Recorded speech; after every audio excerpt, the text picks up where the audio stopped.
Cars still line astern at the moment, although now starting to show signs of getting into a rolling start formation, 2 by 2, and it's always very tight into the chicane at the end of the Nordschleife into Tiergarten, because the shallower chicane's fine for 2 abreast, but it's really, really tricky to do that through the race. There were 1 or 2 doing that, I think, earlier on in the World Touring Car Championship race to end their 3-lap race. We're going to do slightly more than 3 laps, as we do twice around the clock, but we'll wait and see just how long. Are we going to be on for a record distance because of the fabulous weather? Obviously, we're going to have 1 or 2 local yellows, and they'll be dealt with by the intervention vehicles that we have here. Unique ways of recovering vehicles whilst the race continues on around. But this is going to be action-packed as the rest of the cars start to bunch up now, and it's 2 abreast throughout this leading group, which contains just over 60 cars. And the pace car, as it is, goes to the pit lane, so the pace is going to be dictated now by the Tram Motorsport SCG. And for 2017, the 45th edition of the Nurburgring 24 Hours, we're underway, and the SCG, the Glickenhaus car, is away and gone like a scalding cat. But meanwhile, it's 3 abreast further back, and the Ferrari slotting its way between the 2 Audis, 1 from Lant and 1 from WRT. So Ferrari up to briefly 2nd position. I think it's 3rd though now, as this, well, hold your breath, because this truly expensive snake of GT3 cars works its way through the Yokohama S for the first time and down the hill on the Grand Prix circuit. Everybody jostling for position. It's a question of survival on this opening lap. Make sure that you don't prang any of your wings, any of your bodywork, and it looks again like to be 4 abreast around the hairpin at the bottom of the hill, down towards the hairpin proper now, rather. So they're just doing the shuffle now through the left and right chicane and hard onto the brakes. But it is the Glickenhaus car that leads the way. Jeff Westphal. Jeff Westphal driving the car, thank you very much. And then WRT's Audi in 2nd position. So what's happened to the Lant car? It's dropped back to 5th. And 4th. For the 2nd WRT cars made progress as well, Johnny. The Land car is the one that's had the worst of that, down, as you say, to 5th position. But that was a cracking start from the pole position car, the 704. With the 702, the 2nd of the Glickenhaus cars, well up in the order as well, as they jostle around the Grand Prix loop to get into the line astern almost, as we come back out onto the Nordschleife for the very first time at racing pace. Car 42, the Schnitzer BMW, trying to overtake actually a really fast starting 44 Porsche. So that's the 44 Falcon Motorsport Porsche making good progress, Paul. Yeah, just to give you some of the drivers in the WRT car, number 9 is Rene Rast. The other WRT car, while I've got him, is the number 10 car, and that's Nico Muller at the wheel of that one. At the wheel of the Lant Motorsport car is Kelvin van der Linde. I'll pick up others for you as you pick them out. Who's in the Ferrari? Ferrari number 22 is in the hands of Olivier Kainz. Give you some of the Porsche starting drivers. It's Dirk Werner aboard the 44 Falcon car, 911s. The lead Montai car has got Fred Makovicky, Jaminet in the number 12, Alex Muller in the 30, Norbert Siedler in the 31, the 2 Fricadelli cars, Sven Muller in the 59. So heading out onto the Hudson back for the first time, and they're now at Hoogeiken down towards Vloedplaats proper, the right-hander. But this is the area where some of the cars leave the ground as they head over the road bridge, and then towards this yump, which leads into a fast right-hander, and the Audi's skipping and jumping. Also Manthey Porsche, number 59, not very far away. That's just tucked in behind the number 3 Mercedes, which has lost ground to a couple of the Audis, but it is Jeff Westphal that leads the way then from the Rene Rast-driven number 9 WRT Audi, as the 2nd group of cars is working its way through the order. Now this group includes the SP3T leaders. They're starting 1st and 2nd, the LMS Engineering Audi TT RS2 and the Toyota Gazoo Racing Lexus RC. But also in this group, SP10, SP6, SP5, the alternative fueled cars, so AT, the TCR Touring Car class and the Cup 3 class. And it's a good getaway actually from the Chrysler Viper. That's the Dittmann, Albrecht, Schal and Lachmeyer Chrysler Viper, lime green. It's going to be very, very easy to track its progress, and clearly far quicker on the straight than the Lexus and the Audi that it started behind. The Subaru WRS on its Falcon tyres is situated in this group as well, starting from 4th position as the 3rd SP3T car, and also the leading TCR machine, the Volkswagen Golf, is there in its white, black and gold livery. We've also got the AT leader, that is the Chrysler Dodge Viper, and SP10 started by Mühlner Motorsport from 6th place in this group, the Porsche Cayman GT4, but it's Viper from the flashing lights of the Audi TTRS that are heading into the hairpin for the first time. One heck of a start there from the Chrysler Viper, up the inside and taking that first turn, jumping both the front row cars in that group. So that GT4 class as well is going to be one to watch, SP10, as we get deeper into the race. So we put Dirk Werner in the 44 Porsche. The 33 BMW is the next one to identify, Paul, because that's stuck in a load of traffic behind the number 48 Man Filter Mercedes. 33 is in the hands of Peter Dumbrek. Thank you. And we're just hearing about an early Code 60 at Wipperman. And we're just trying to identify what car, but sorry, yellows rather, not a Code 60, but local yellows, which will obviously be an area of the track that these cars have to negotiate just as soon as they've worked their way off the Grand Prix track. So this is Group 2, already completing a lap of the Grand Prix Strecke, and then turning left, double left, over a bridge and into Hatzenbach proper. And they will work their way through the various left and rights and also the undulations before they get to a short straight bit of track which is leading towards Flugplatz, whilst Group 3 is about to leave Tiergarten and head on to the main start and finish straight on the Grand Prix Strecke.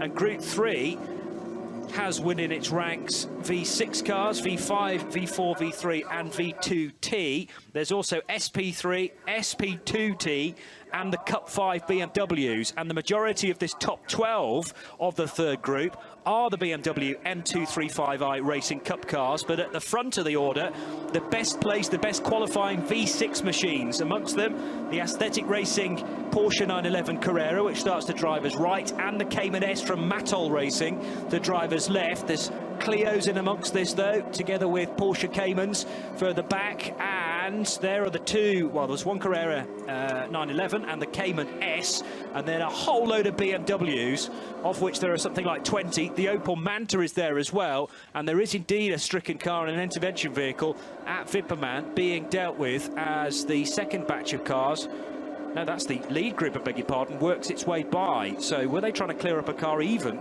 on the opening lap? Or was it somebody in trouble on their formation lap there? Yes, yes, good point. So the cars have already been through once before at reduced speed to try and get heat into tyres and brakes, and it looks like there's been an issue. Couldn't identify even what class that car was in, let alone which number it was from overhead shots. But heading now towards the latter part of the lap.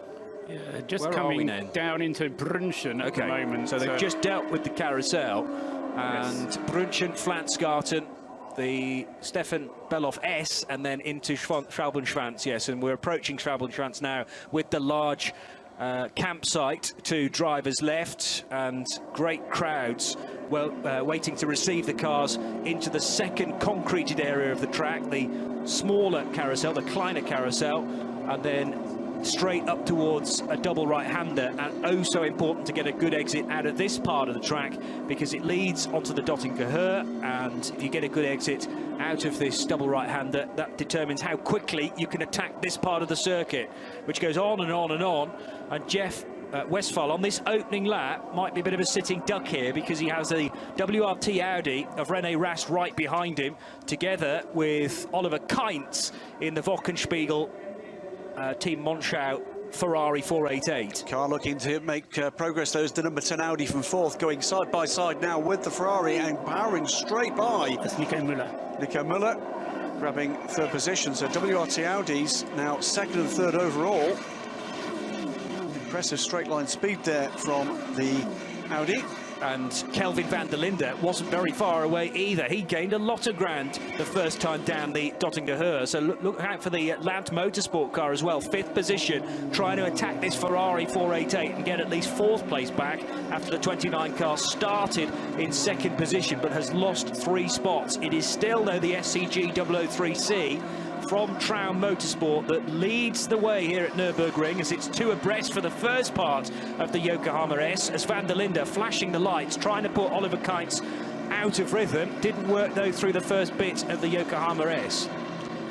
And that lead group of 5 beginning to gap the chasing field, led by the lead car from the pack of AMG GT3s. That's the number 3 car.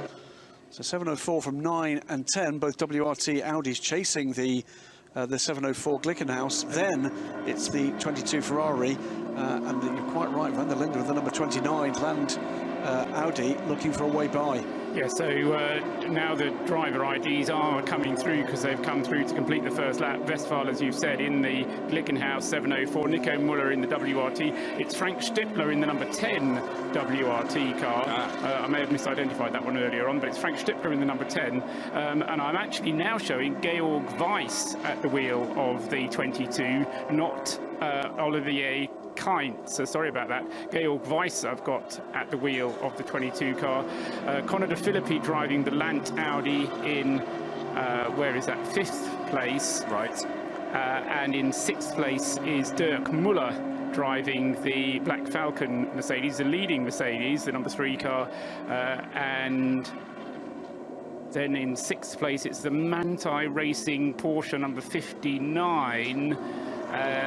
Which was the leading Porsche, wasn't it? No, it's the 3 AMG, Paul, as they came through. It was the blue. That blue was AMG. 5th, yes, but behind that, That was 6th. Okay.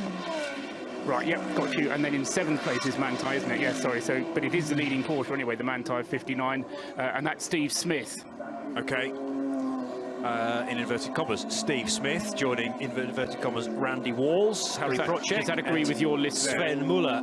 Apart from the fact that we have Nico Muller in the 10, otherwise, yes, but you're putting Stippler in the 10, aren't you? Yeah, I've got Muller in 9. Oh, interesting. So not Rast. Right. Okay. Oh, wait a minute, hang on. Let's go back to that. No, yeah, okay, no, I'll give you Rast in 9. Yes. Muller in 10, yeah. Radio. And Westphal leading the race with Georg Weiss driving the number 22 Wochenspiegel Ferrari. Then it is Conor de Filippi in the number 29 car, the Audi, as the GT3 leaders have worked their way back towards Flugplatz now. Already then attacking for the 2nd time the Nordschleife lap. That Bentley can keep up with some of the BMWs, but there is a gap emerging then back to the number 44 car. So Christy Jørgens is starting to build this gap ahead of Dirk Werner in the number 44 Falcon Motorsports Porsche. Quick shots of the inside of the Monza garage, and I just detected a few concerned faces in that garage. I'm not quite sure why. We'll keep an eye on that. Certainly there's no sign of any of their leading cars being in any trouble, but it did look as if there was some exercised expressions at Team Monthey. 704, though, is still leading and pulling away now from the WRT Audi pair. Remarkable qualifying performance from Jeff Westphal yesterday. Not a qualifying record, but mightily impressive all the same. Aboard this SCG 003C, HPD, Honda engined this car, effectively an LMP2 engine from the previous generation. And actually pulling away through this part of the circuit, for my money, away from the 2 WRT Audi sport cars. René Rast in the number 9. He's sharing that car with Robin Freins, Marcel Fessler and Nico Muller. We have Nico Muller's name against both of those cars, and he's actually driving the 10 at the moment. It remains to be seen whether he will be put behind the wheel of the 9 as well at certain points during the race. In Group 2, it is still the Chrysler Dodge Viper CC, number 13, that leads the way.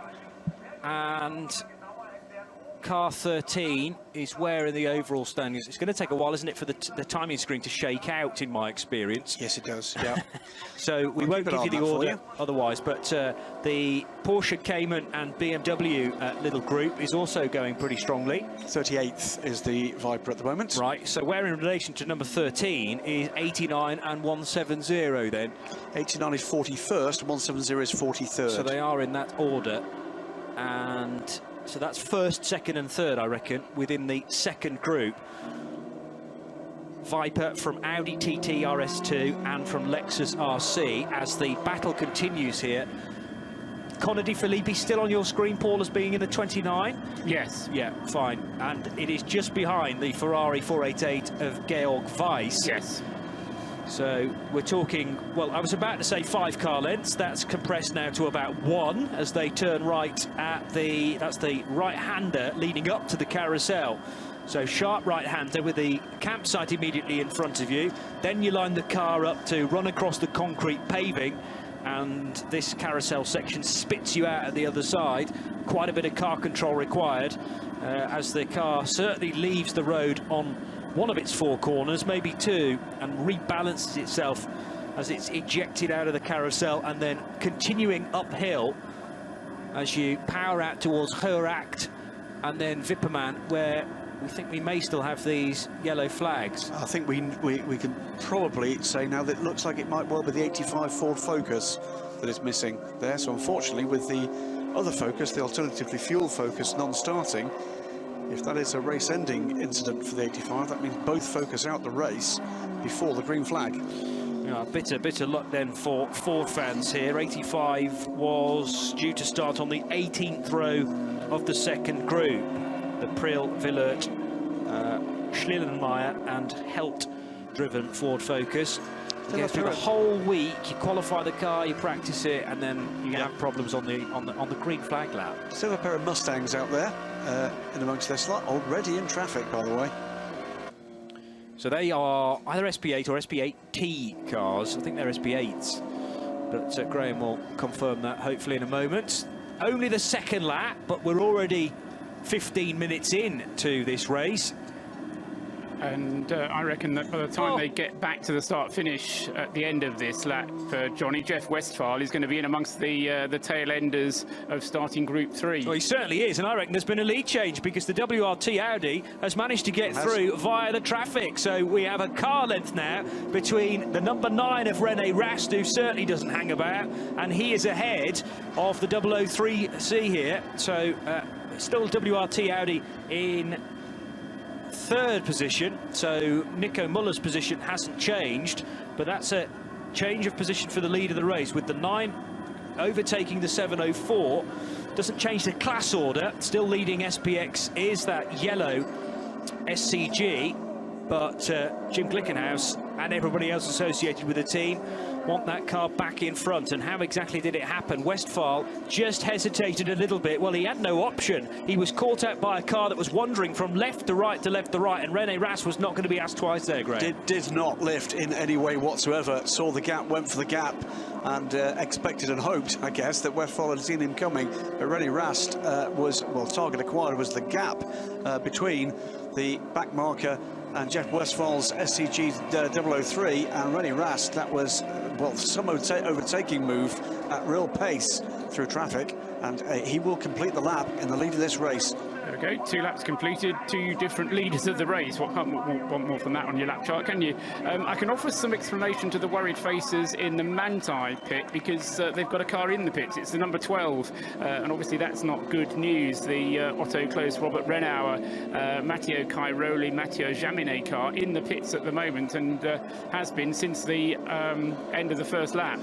Rene Rast all over the grass, all over the curbs, because he had 3 abreast Clios in front of him. It's just the normal thing you do around here, and he's just getting settled back now for the opening stint of his Nurburgring 24 hours. Bearing in mind he has got this yellow SCG right on his tailpipes, and a traffic jam very nearly at the hairpin at the bottom of the Grand Prix track. Graham. These slower cars will not have been expecting necessarily these cars to be catching this quickly. A bit of a mini adventure. It's one of the minis moving to the left to go past a slower Clio. Clio had not seen René Rast approaching at some speed, and yeah, Rast had a rather grassy moment there.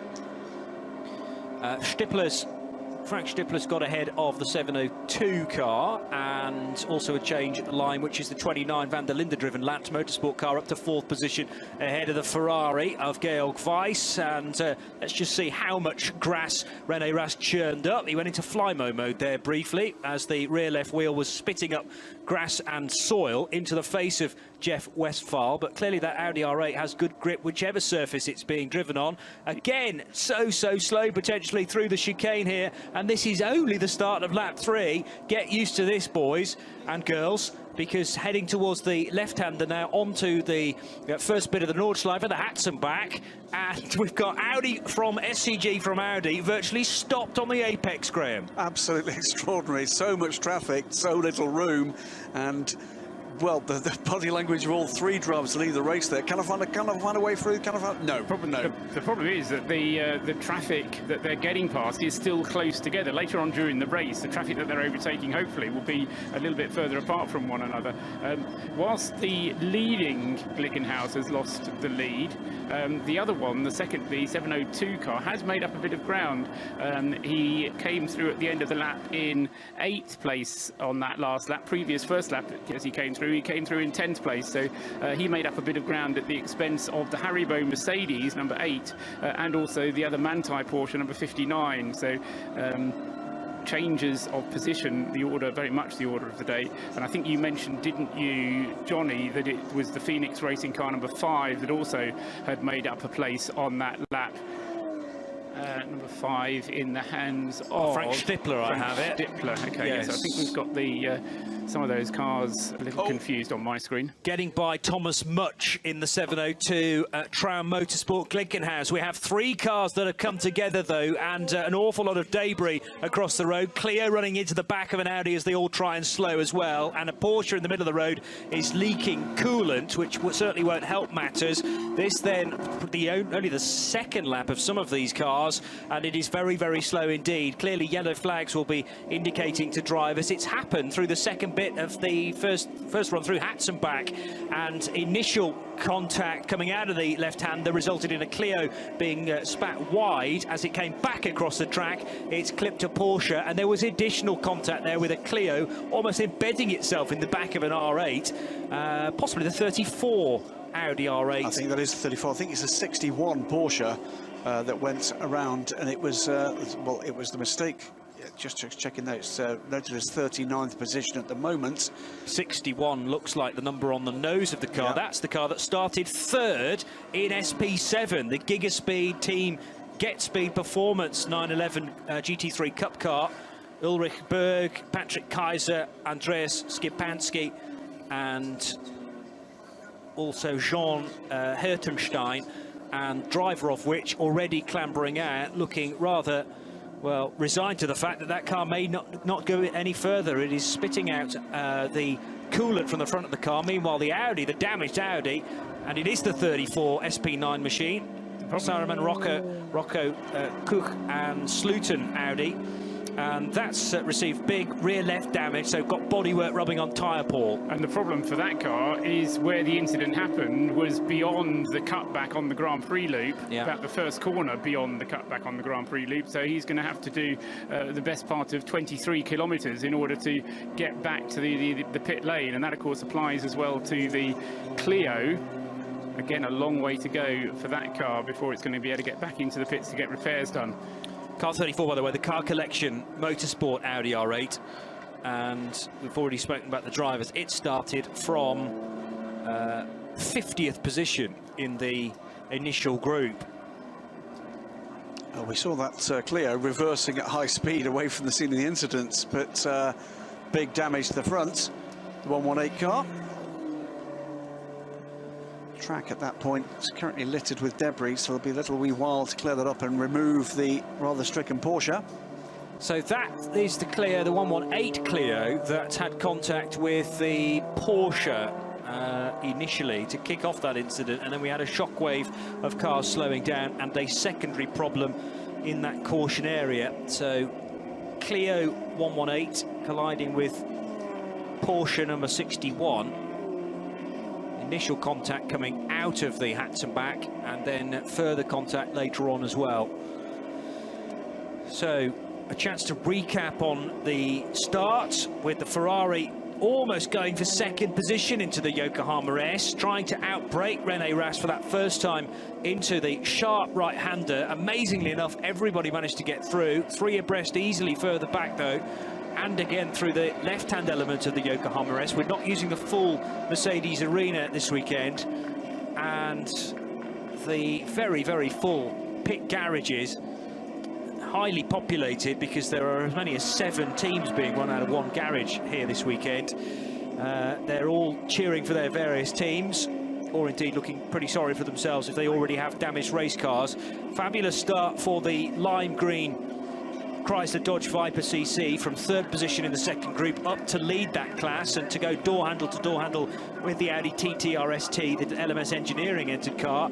Car 89 tried around the outside, realised that wasn't going to work with the big American muscle car just having slightly better traction, better torque out of the corner, and the Audi TT front-wheel drive worked its way out of that corner on the opening lap with the Lexus RC in tail.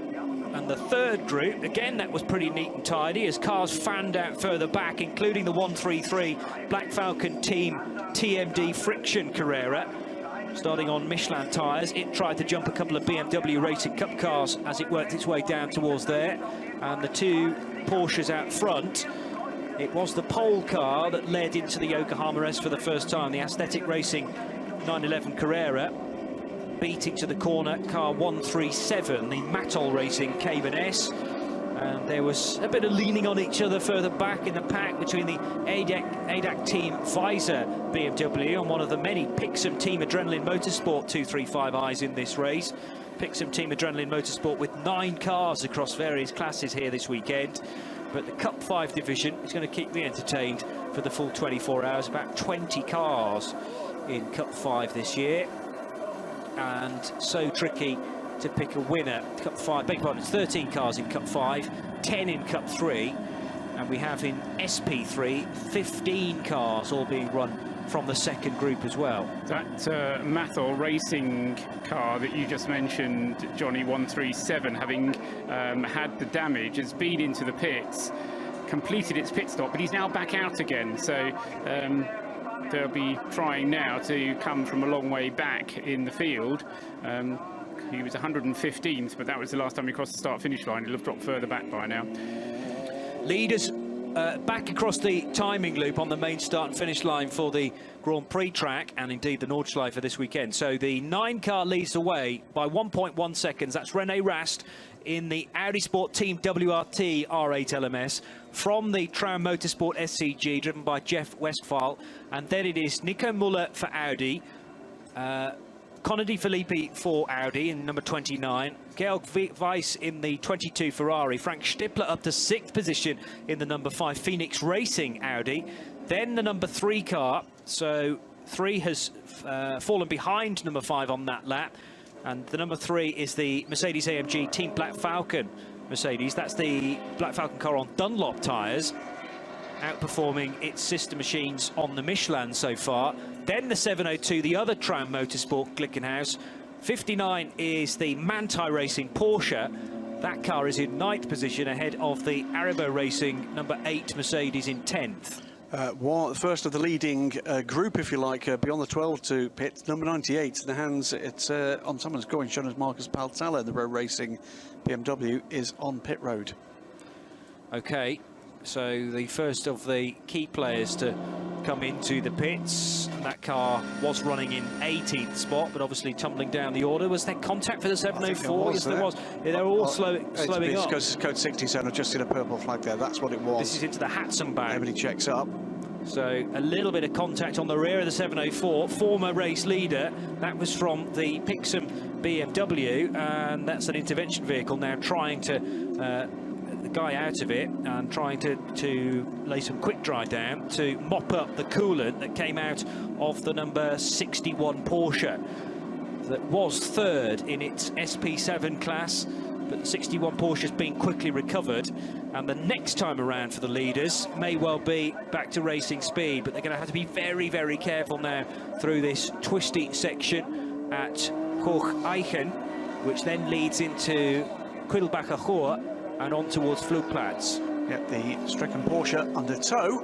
Another car that appears may well be in trouble, also shown as was shown in the vicinity of that incident, but now off GPS tracking is a 251 BMW.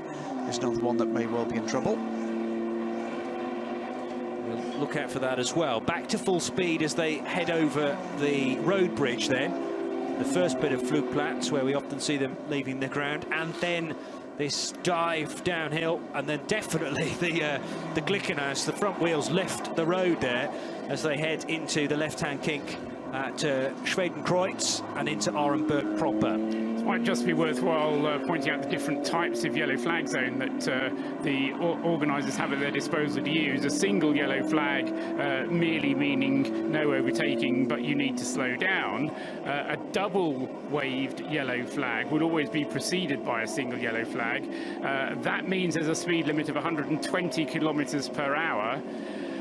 The third type is the purple flag, which the ADAC has borrowed from Creventic, and that's the code 60 flag. It doesn't apply a code 60 to the whole circuit, it just applies a code 60 to a zone. But you can have a code 60 zone, and that obviously means 60 kilometres an hour within that zone, and that could be where marshals are working, and they might even slow you down even more by hand signals. All of those will be controlled by GPS, but always the incident will be cleared by a green flag. So after a code 60, it doesn't then go back to code 120, as it were. It goes straight back to green flag. But a code 60 will always have a 120 speed limiter, double waved yellow before it. So those are the means that the organisers have available to them. They won't neutralise the whole circuit, but they will neutralise certain sections, as we've just had there in that section leading down into the Hatzenbach. And out of that section, it was Jeff Westphal that was far more awake than Rene Rast. You don't often see that, with Rene Rast caught napping, and we have another change of lead, not quite confirmed because it hasn't, obviously the leaders haven't come back to the line yet, but Rene Rast just did not fire into life. He did then, but it was about 3 seconds too late, and Jeff Westphal says, "I'll have the lead back, sunshine, thank you very much," and disappears up the road. So the two WRT Audis, second and third again, Graham. Well, that was pretty trigger happy, wasn't it? That was slingshotted past the Audi. I wonder if he actually saw end of that zone, because he was tied up behind a slower car. Yeah, true. As in Rast was behind a back marker, not able to pass, and presumably Jeff Westphal saw the green flag somewhere. I didn't see a green flag, but I'm presuming that Jeff did. That's the slight doubt about this, but on the road, the 704 is back ahead of the number 9 car, and they've already headed through the town of Adenauer already, so this is the climb up towards the carousel and beyond to Hoeracht, and this is the part of the track flat through most of this where the Glickenhaus comes into its own, and that downforce really sucking the car to the asphalt, and it seemingly can deal with the really fast sections a little better than the more traditional GT3 car, the Audi R8 LMS behind. But it is 3 Audi R8s that are now running second, third and fourth. The Ferrari from Wochenspiegel Team Monschau, and then the number 5 Phoenix Racing Audi. Mike Rockenfeller taking a watching brief from the garage, viewing his co-driver Frank Stippler at the wheel of the Dunlop-shod Phoenix Racing Audi. And then the number 3 Mercedes. And who do we put at the wheel of the number 3 Mercedes, Paul? Dirk Muller, possibly. I can tell you that. Where did number 3 start? Maro Engel. Maro Engel, okay. Yeah. So mental note that my screen is incorrect as far as that's concerned as well. That's what the ticker told me was going to start. That's what AMG also tell us started. Right. Number 3 in the hands of Maro Engel, the number 8, the Haribo car with Lance David Arnold, Maxi Buch in the 50, HTP car, Christian Hohnadel in the 47, Hubert Haupt in the number 4 Black Falcon. The 1 was Adam Christodoulou, and Bernd Schneider took the start in the number 48 Mann-Filter car. Okay, so your screen is showing Muller. My screen is showing Muller, so at least our screens agree, but they don't agree with the facts. Yeah.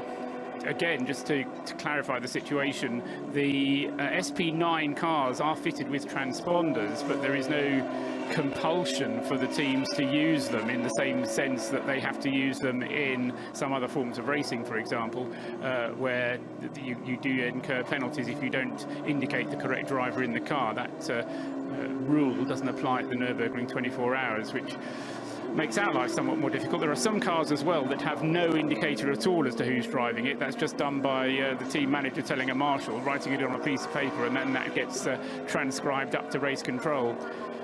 This is going to be the slowest experience of driver of the number 34 car, most frustrating as well, and an element of danger, because over blind crests like this, yes, white flags will be warning everybody that the 34 car is working its way back to the pits with a rear left puncture, but that tyre has now entirely disintegrated. It started to eat away at the bodywork of the rear of the R8. There was also a crabbing Porsche in the background as well. I'm not sure whether that's related in any way to this incident. It certainly wasn't in the first case, but I hope a Porsche hasn't found that Audi in the wrong place on the track. Certainly it seems to be the result of the incident earlier involving that Porsche Cup car and the Clio. We saw rear impact with that 34 car. Damage has taken its toll. It's a long way back from there. The car at least managing to make some progress. Meantime, it's another lead change. We didn't have a lead change on lap 3, but we do on lap 4. And we had two different leaders from the first 2 laps as well. So Rene Rast has had a go at being out front in the number 9 Audi, and Jeff Westphal has now led 2 laps. Meantime, there's a further positional change a little further down the order as the Ferrari loses another position down to 6th now. The number 5 car up into 5th position, and battle behind between the lead AMG car and the second of the Glickenhaus, number 3. And that car in the hands of Maurer Engel, under pressure from the 702 in what is a battle for 7th position. And given that we are now, or at least the leading dozen cars are now onto their 5th lap, remember there was the formation lap as well, and we were getting to the point, therefore, where some of the cars may even be stopping at the end of the lap that they're currently on. Don't forget, one of the negative things about having 156 starters is that they all share garages, and that means that when you make your pit stop, you do have to schedule it carefully and make sure that the other teams know when you're coming in, otherwise you get a huge traffic jam in the pit lane. So it could be getting pit stops happening at the end of this lap. You've got a couple already. It's 2 Bentleys, 37 and 36 have opted to pit. Marcus Bartella's car, by the way, not sure Marcus was at the wheel. The 98 rejoined after that pit stop, but the 37 and 36, sorry, are both shown as being on pit road right now. And whilst on the subject of who's in pit road, I mentioned a while ago the Manthey Porsche number 12 came in at the end of the first lap. It's still there. So the number 12 Manthey Porsche had a problem of some sort, came in at the end of lap 1 and hasn't yet rejoined. And also in the pits, and looks like it's been there for maybe a little wee while, is one of the 2 GT4 Audi R8s, the number 18 car. That's only just got there. That's just had its pit stop. The other one that's been there for a long time actually is 312. I never actually found out why that one came in, but number 312 came in at the end of its first lap, and again hasn't gone out again since. That's 312. Oh no, yeah, that's another of the Mattol cars. It's a Mattol Porsche Cayman. News from Bentley for the scheduled stops for 36 and 37 Bentleys. Maxime Soulet will replace Guy Smith in car 36, and Christian Menzel will remain on board in the 37 car. Meantime, trouble for the 146, another of the Caymans, and that is a right rear puncture on that car.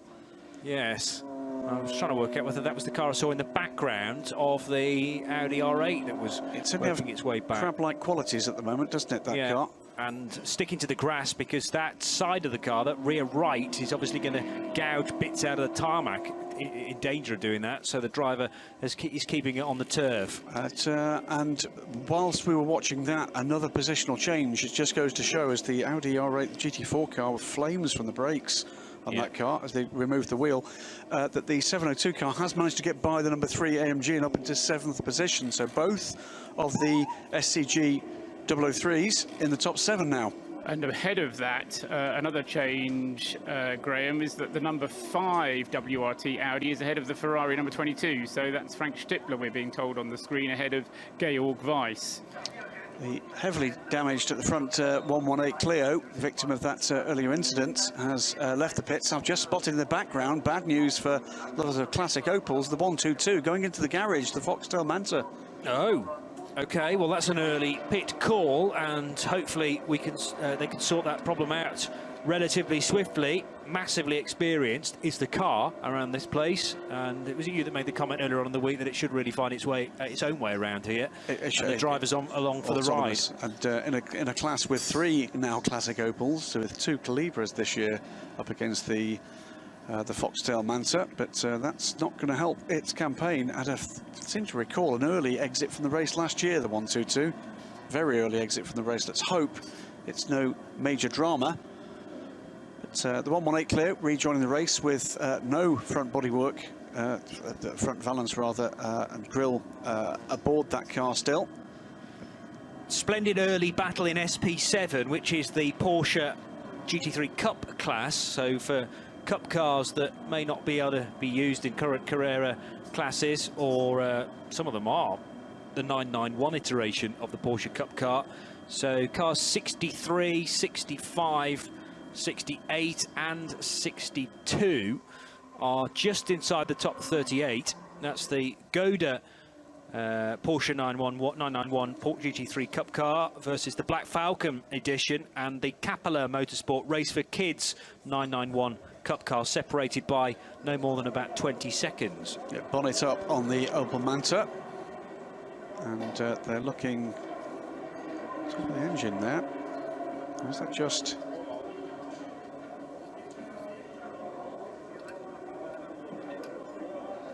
What are you seeing, Graham? I'm looking thick, but looks to me like plugs. Okay, so the car with the bonnet up, and they're quickly changing something crucial in that car very early on in the race. They'll get it back out again. I think that's more or less guaranteed. It's not damaged in any way, but a mechanical drama for the Opel Manta squad. Kissling Motorsport Manta, obviously drawing that car into the garage early on. Quick to see actually the team, while the 3 guys under their bonnet, other team members polishing the car. I'm sure the Foxtel get a bit of brush before she goes back out. So actually the SP7 leader has an advantage of, yeah, nearly 20 seconds, but it's so tight for second, third and fourth in SP7. Keep our eyes on that. Meanwhile, traffic being dealt with by the race leader, Jeff Westphal, in the Tram Motorsport SCG. And what happened on the exit of the carousel, had to just duck past some slower moving traffic into the banked turn, and now right on his tail. Rennie Rast, there was a car ahead of the 2 of them with Rast right up behind that got well out of shape, and it looked to me like Jeff Westphal had to lift out in anticipation of potential of that car spinning ahead of them. That allowed Rennie to get right back onto the rear wing of the number 704. So a second and a half as they crossed the line. It's not that now. These 2 are pulling away. Yes, it was very close at the end of the 3rd sector between the 2 Audis, but the gap is emerging now between René Rast and Nico Müller in the 9 and the 10 Team WRT R8 LMSs. 29 driven by Connor De Filippi is in 4th. 5th position Frank Stippler, who's been working his way up the order by a place, but the other car on the move is Mauro Engel in the number 3, the Bilstein-sponsored Mercedes AMG. They're in the longest sector of the lap now, which runs round towards the end of Schwalbenschwanz, and Audi looking slow is the 34, I think, still not back after its rear left puncture after contact with the Clio. But the leaders head through into sector 5 now, and in a moment or two they'll be on the Dottinger Höhe for the 5th time. And actually Müller doing a pretty good time through that sector. So the gap at the line as they started this lap was very tight indeed. Well, it was just about, 1.6 seconds. Might have come down a touch on this lap because Müller has set absolute bests through sectors 1 and 2, a decent third sector, and he was quicker than the leaders through sector 4 as well. Another SP9 car on pit road is the 101 Valkenhurst. That is a Dunlop shod car. So within Black Falcon, they have teams running both on Michelin's and on Dunlop. So it's a fascinating way to see the way that one's going to pan out. And Black Falcon also have a Hankook car in the form of the number 72 SP10 Porsche 981 Cayman, the GT4 car. But that's because SP10 is mandated to run Hankook, so that's kind of because that's what the regulations say, rather than that's because what Through Black choice. Falcon wants. But they'll have 3 tyre technicians in what is already a very tight pit garage. And another tight pit garage further down the pit lane is where the 34 car, the Car Collection Motorsport machine, has now finally made its way back. See Car Collection Motorsport quite a bit in the Creventic promoted 24-hour series. And this car, they always run R8, and this car looking very dog-eared after its rear left contact with a Clio that had nose to tail contact with it at the Hatson back. And it's great to see the Opel Manta back out on track from Kissling Motorsport. And also back out on track is the Manthey Porsche number 12, which came in at the end of the first lap. He's lost half an hour, in fact 35 minutes. Don't know what the problem was for Manthey, but the number 12 car is now back on track as well, having lost half an hour in the pits. Easily faster than anybody else through sector 3 on this lap. Frank Stippler in the 5th placed Phoenix Racing Audi. So we have the top 5 positions now. All those cars are on Dunlop tyres, and it's the Michelin Wochenspiegel team Monschau Ferrari 488 that breaks that line of yellow and black colours on my screen. And then the number 3 Mercedes running in 8th position, also on Dunlop tyres, ahead of the Manthey Porsche, which is on Michelin's. And up towards the carousel they go for the 6th time. And no, we're further around the track than that, beg your pardon. Heading towards, well, the longest sector of the lap will eventually lead them through Brunchen and Flansgarten. Is this the approach to the carousel? Might be the tight right-hander, yes, and up towards the concreted area, as Jeff Westphal really did have to back off the throttle there. He got caught up behind a couple of Caymans in their own scrap for the lower order classes, and Jeff Westphal, yes, was delayed the previous run through the carousel, and then up towards Hoeracht with the Audi of René Rast right on its boot lid. And 3 Audis now queuing up behind, so they're still in the same order. It is René Rast in the 9, Nico Müller in the 10, and Conor Di Filippi in the 29 Land Motorsport car. Where is Frank Stippler? Because we need a queue of 4 Audis ideally, trying to put pressure on this Traum Motorsport car that is at the moment soaking it all up, but it has decisions to make all the time. They had to get by one of the TCR Audis there at Quick Smart, and 3 more Audis about to pour by on the outside line there of one of 5 TCR cars in this class. There are a couple of Golfs, and also good to see that RS3, which debuted at Dubai earlier on in the year in January. But this queue getting more and more close to one another. It is Glickenhaus from Audi R8, from 2 more Audis, and Frank Stippler can't be very far away either. He's about 5 seconds to try and make up. That Frank Stippler is misleading, because it's not Frank, is it? Because it's Nico Müller. René Rast is in the 9, Nico Müller is in the 10. The screen that we have is showing us the wrong driver on that one. I'm pretty sure of that. So Rast in the...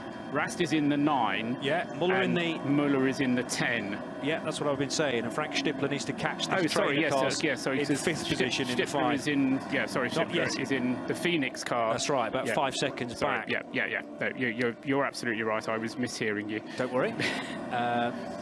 I'll be... Oh, now into a caution area on the Dottinger Höhe. Now, because everybody's slowing up. Oh, it's because of a slow car on the straight, actually. There are white flags then being displayed to the drivers just before that super fast kink underneath the bridge, and then it's back to speed as they head towards Tiergarten. And the final chicane, again though, into a caution area. as more cars are being retrieved. It looks like there may be a slow car working its way back to the pits as well. There's a Cayman off to driver's right and waiting to get into the green flag area, which they do now. And how many Audis are going to peel off? Rene Rast is going to head into the pit lane, but the others will stay out. So the Glickenhaus car good for another lap with Jeff Westphal at the wheel of that. So too Nico Muller up to second position, and Connor De Filippi up to third spot. And of course, Frank Schnippler in the number 5 Phoenix Racing Audi will have gained a bit of ground as they head into that yellow flag area. And there is Schnippler, so he's right with them. He's really managed to close that gap. And it will be because he wasn't in traffic and everybody else was, I guess. And he was just able to react to those white flags, those local yellows, a little more readily than the 4 cars that were nose to tail for the lead of the race.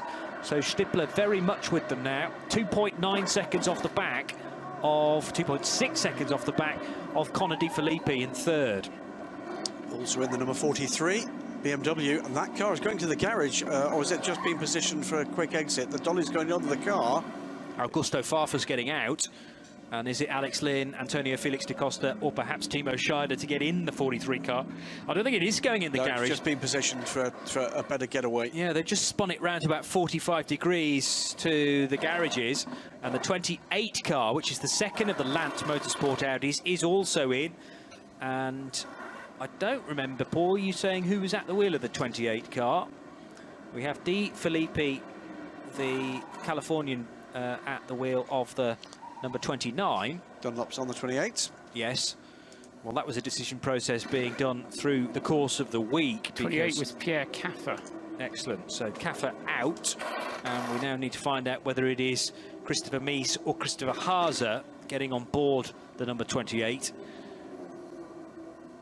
De Filippi actually named against both cars. We know he's going to be in the 29. He is in the 29. Remains to be seen whether he's going to have a bit of experience in the 28 as well. The Bibendum sticker on the side for the 43 says it's Michelin's for the BMW. Yes. I don't think BMW are going to change time. Well, you never know. But they've been running Michelin stickers all week, as have some of the Audis, in fairness.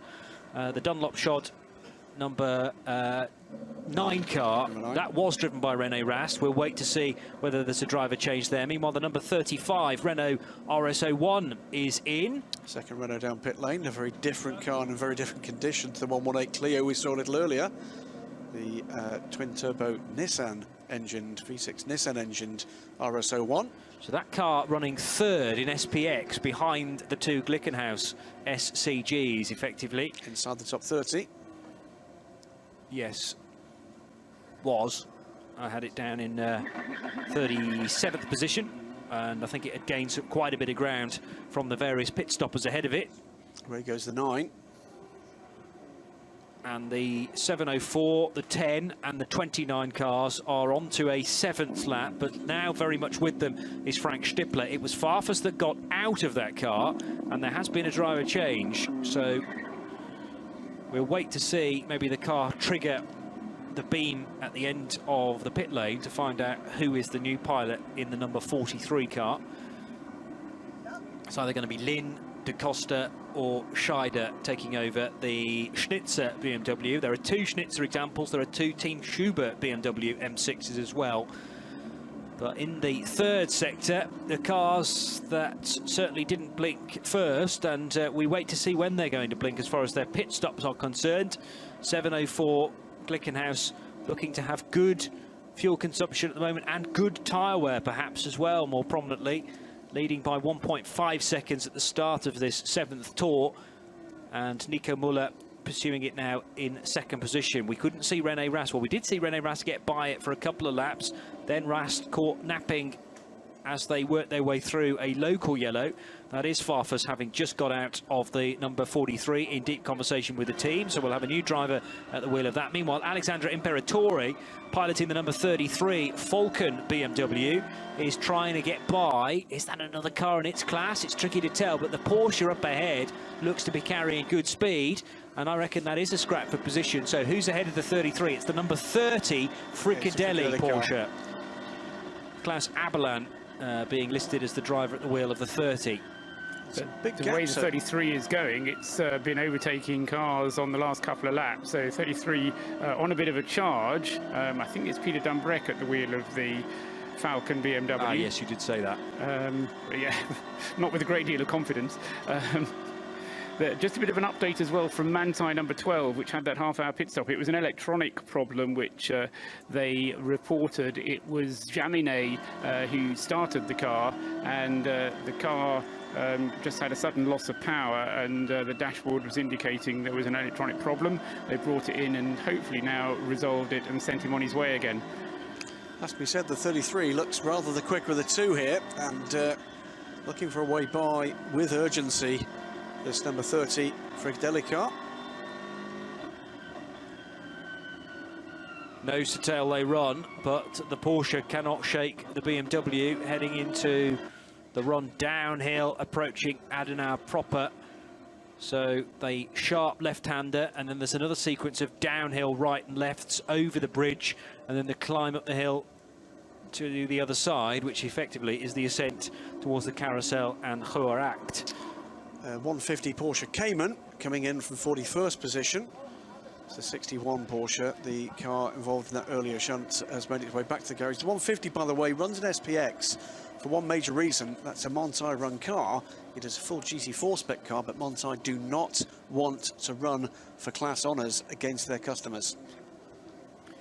Repair work on the 61 Porsche. That's the car that clashed with Clio 118 heading through the Hatzenbach section, and there was initial contact which then speared the Clio back across the track to the right and effectively collected the Porsche that had already given it a healthy shove into the second of the left-handers at Hatzenbach, resulted in the Porsche spinning, front end damage and radiator broken pretty swiftly, so lots of coolant across the road. The Clio was able to get back under its own steam, but also carrying damage, and both cars have reached the pit lane once more and now receiving some repair work. Still very early on in the race, of course. 23 hours, 1 minute and 10 seconds to go. We are moments away from our hourly update here on RadioLeMans.com, live from the Aston Martin Lounge for the 45th edition of the Nurburgring 24 Hours. Don't forget, you can get involved with our broadcast by tweeting at RSL_studio, at RSL_studio, and we'll give you a mention. We'll answer any questions that we can and get your queries out to the collective as well. Paul? Just before you do the hourly update, one of those little numbers that I always keep track of, and there may be people out there, if I do, somebody else might do, number of laps per hour. What we need to be doing is about 6.7 laps per hour, and as Johnny's just been telling us, we are on the 7th lap at the moment, with the end of that first hour coming up. If we can maintain 6.7 laps per hour, then we're on for record distances. So that's just one of the things that you like to keep track of. It's something that I like to keep track of, and as that first hour ticks away, despite various people, I mean, we don't get safety car periods to kind of slow the track down, but we do get these slow zones which slow the pace down, and it's very much more difficult to kind of keep track of who's doing well in terms of lap times, because you never quite know where the slow zones are out on the circuit. Yes, we've got pictures of some of them, but when it goes dark, we've got no idea what's going on out on the circuit, and very often we piece it together based on what the drivers are telling us when they get home.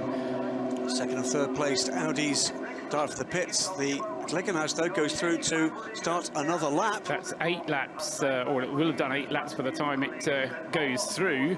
And we saw this during the qualification race as well, didn't we, Graham? That the Glickenhaus did seem not just to have the pace, but also to have a little bit of fuel in hand. It didn't quite have the brakes the last 6 hours, but we'll see what happens. But that does mean then Jeff Westphal staying out, and now his lead will build. But don't forget, the longer you go, the longer your pit stop has to be. So as and when Jeff Westphal does come into the pits, then even when he rejoins, he'll most likely lose the lead, purely as a result of having to have a longer pit stop. That is 1 hour in the book, though, of the 45th edition of the Nurburgring 24 Hours. It's Paul Trustwell, Graham Goodwin and Johnny Palmer on RadioLeMans.com, and we will take you through the next phase of pit stops in just a second. The Nurburgring 24 hours on radiolemans.com. So this is our opportunity, with 1 hour done and 23 hours to go, to give you an hourly update. Graham Goodwin, this is your responsibility for this portion of the race, I understand, because we've split the race down the middle. Effectively, there are 20 classes, so we're going to give you an update on 10 of those classes, plus SP9, because that's the one we always focus on throughout the course of the race as well. So, struggling with one of them, Johnny. Oh, are you? We'll come back to that in just a moment. Right. But leading overall, as we were saying just a few moments ago, is the SPX leader, not the SP9 leader. The 704 Glickenhaus in the hands of Jeff Westphal has led for almost the whole of the race. The 702 car, by the way, is the latest pit stopper. Leads after completing 7 laps, onto his 8th lap now. SP9 leader at the point at which it stopped for its pit stop, just as they passed last time. The number 10 WRT Audi, head of the 29 Land Motorsport car, and then the number 5 Audi. So Audi 234, but 123 in SP9. SPX 123, by the way, is the 2 Glickenhaus, followed by the Renault, having made its first pit stop. SP3T is the next in the list for this particular section of the race. Those running 39th and 40th overall, 12 seconds apart on timing and scoring at the moment. That's the 89 in the LMS Engineering Audi TT RS, running ahead of the Lexus RC, the Toyota Gazoo Racing Lexus RC, I believe that's one. So that's SP3T 1-2. In the SP10 GT4 category, and double checking there's nothing changed there with pit stops, it hasn't. Currently in the hands of the Aston Martin number 70, the R Motorsport car, head of one of the Black Falcon Caymans, number 72 car, and those two cars separated at the moment by, well, by the look of it, by just about 20 seconds at the moment, those two cars. So that's SP10. GT4, and that battle is currently just inside the overall top 50. For TCR, the 53 car leads the way in TCR, well up the order, 45th position for the number 175 car, which I lost where that one was, but that's been the pace setter throughout the week in TCR, the 175. That is a VW Golf TCR, very good-looking car indeed from Matilda Racing, and that car running in 45th position ahead of the GT4 battle just now. V6 is headed by the 136, and the 136 is a 911, a Porsche 911 Carrera from Aesthetic Racing. Is leading the V6, one of the production categories, of course. AT, the alternative fuel category, has been led from the start, but looking where, after that early pit stop for that car, the number 13 Dodge Viper has actually ended up, because that was running well inside the top 50 until just a moment or two ago, but has tumbled back down and has now left the first 2 timing screens by the look of things. So looking for where the AT leader has actually got to, it is now the 320 car that's taken that position. It's the 62nd overall, and the 320 car is the Porsche Cayman GT4, Care for Climate. Van Loos Smudo, the regular, is a trouble zone, Johnny. We'll come back to that in a moment for the Ferrari. Smudo, Daniel Schelhaas and Alex Dufner in the Care for Climate Porsche Cayman GT4, and that is the last one on my list for the moment. Thank you for that, Graham. Yes, you're quite right. A spin for the 22 Ferrari, and that has happened at the Yokohama S turns 1 and 2. Meanwhile, Jim Glickenhaus may be a little concerned about what happened with the 702 pit stop. The car has returned to the race now, but car 22 that ran as high as 3rd position, the Wochenspiegel Team Monschau Ferrari 488, spinning, and possibly as a result of contact, that number 22 car ending up at the first corner. Need to see that incident again and I'll describe it to you, but car 22 was, my last time I checked in before those pit stops, in 6th place. And has it had a pit stop, 22? Because yes, it might well have been on the outlap that incident happened for the Ferrari. Yes, it has. Okay, so possibly on cold tyres. Yes, rejoining now after that stop, and still labelled as 6th position, but the various places haven't yet shaken out at the end of lap 8, which is led by Jeff Westphal, now caught in a local yellow. on the run out of the carousel, and that's because of a car that's maybe clanged the barrier. Looks like a Porsche from here, and it's certainly spilt fluid because there are a couple of marshals out on track clearing that, maybe having put a bit of quick dry down again to retrieve the fluid if it's coolant or oil.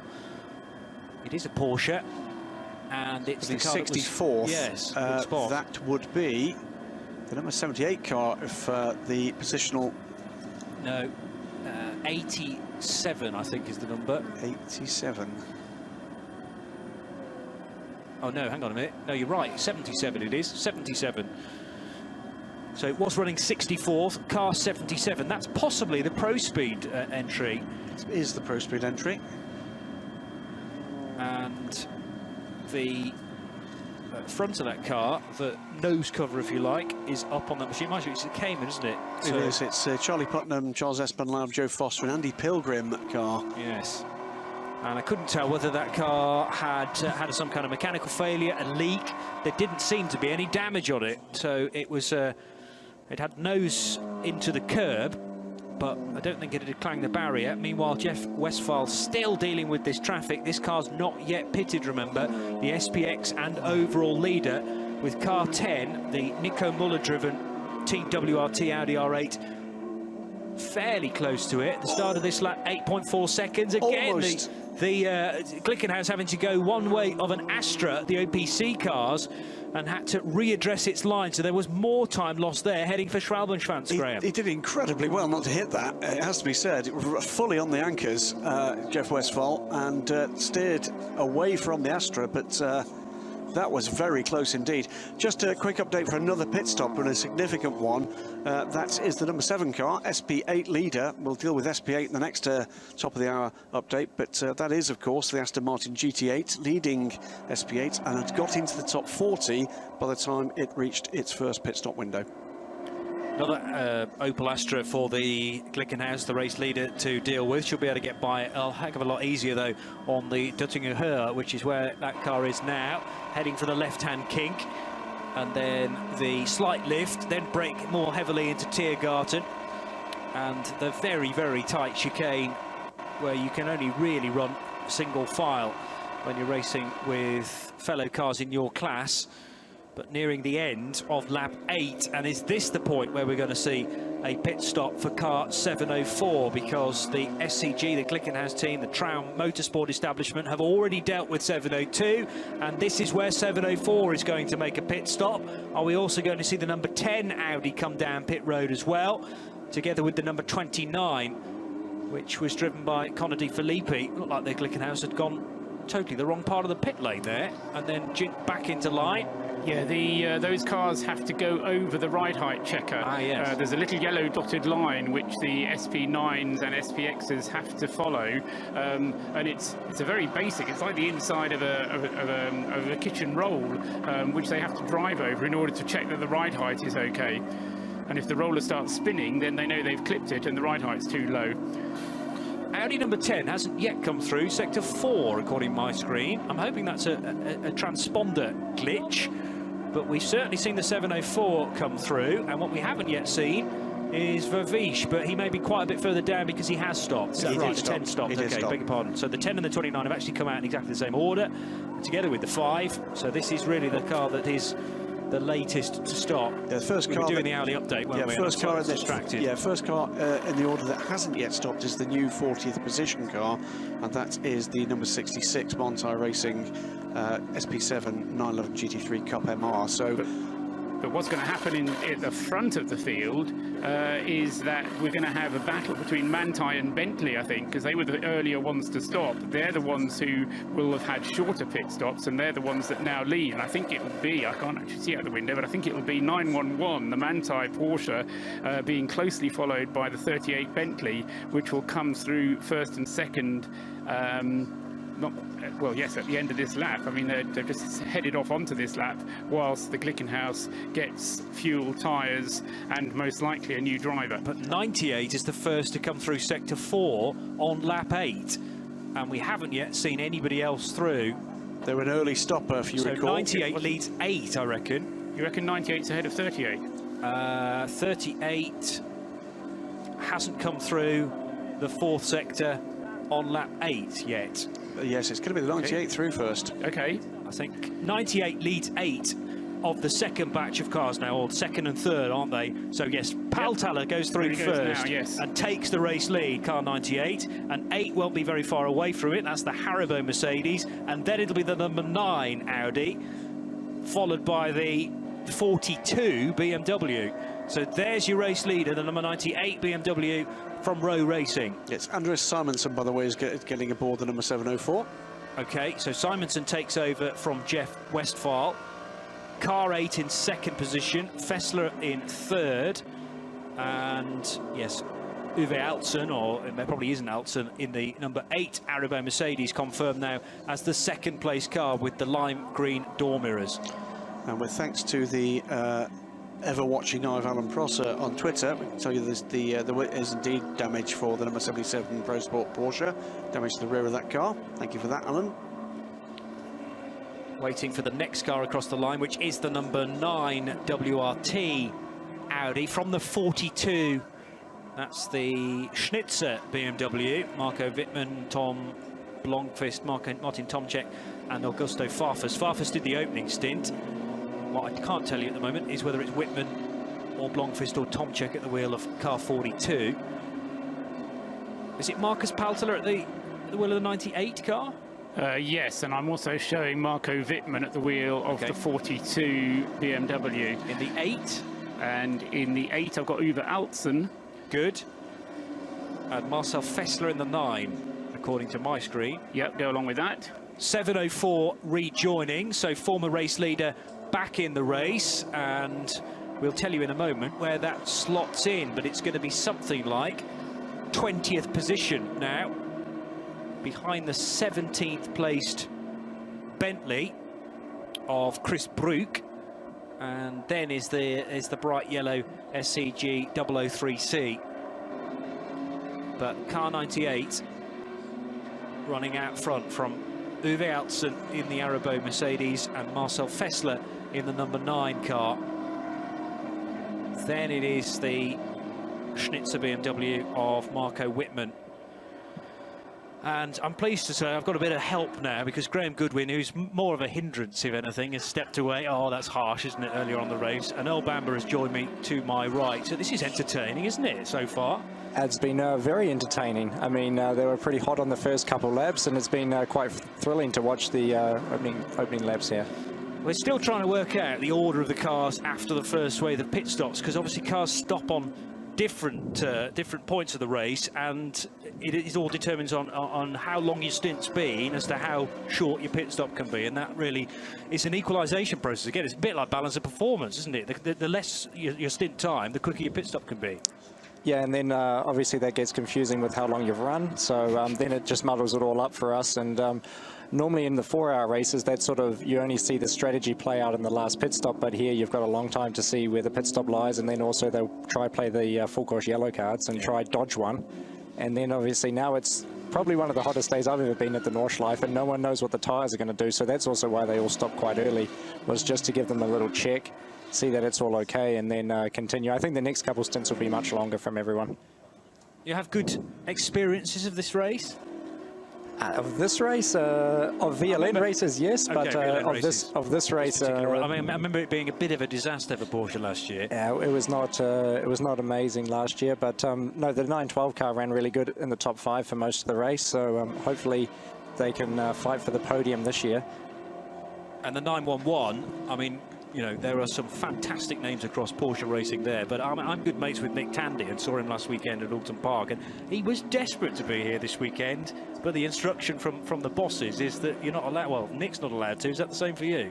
Yeah, it's the same for me. We're not allowed to drive this weekend, especially because we've got Le Mans coming up just in a few weeks, and they want to keep us nice and safe. So, you know, the prep's going well for Le Mans. We just finished our last 30-hour test, so that's all going good. And then the last thing you'd want is one of us getting hurt before Le Mans. So, instead, I understand. You know, it's sensible, but you guys want to race as well, so I suppose you're in a bit of a dilemma, but you have to do as you're told, and you have to be ready for a bigger race as far as Porsche are concerned, because they're running their P1s, their 919 hybrids, and that is the keystone event as far as the World Endurance Championship is concerned. Yeah, and it's a big honour to be able to jump back in that car and go to Le Mans and represent Porsche, but we're doing some final prep for Le Mans down in Weiser, and had the weekend free, so I've popped up to check out what everyone's doing up here. We watched, me and Nick actually watched the Thursday quali together, because we were both there, and now I've popped up for the weekend. So it's been a great race.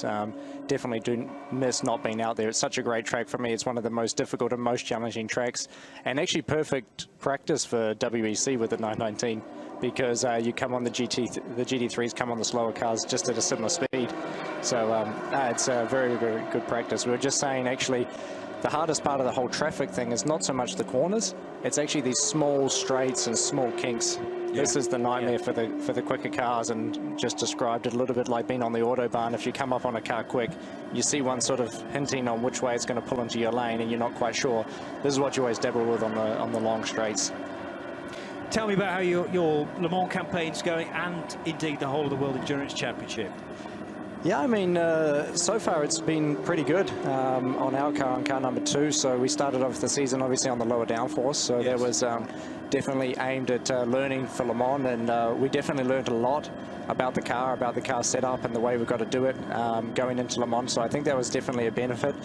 We saw it as sacrificing 2 races, but to finish second and third in the first 2 races, I don't really see that it was much of a sacrifice. And we also had the car speed, not to beat the 7, but to beat the 8 in Spa, so that was also good from our side. But certainly Toyota have built a very, very strong car this year, and I think it's going to be a huge titanic battle for 24 hours down there in Le Mans. So I'm looking forward to the fight, definitely.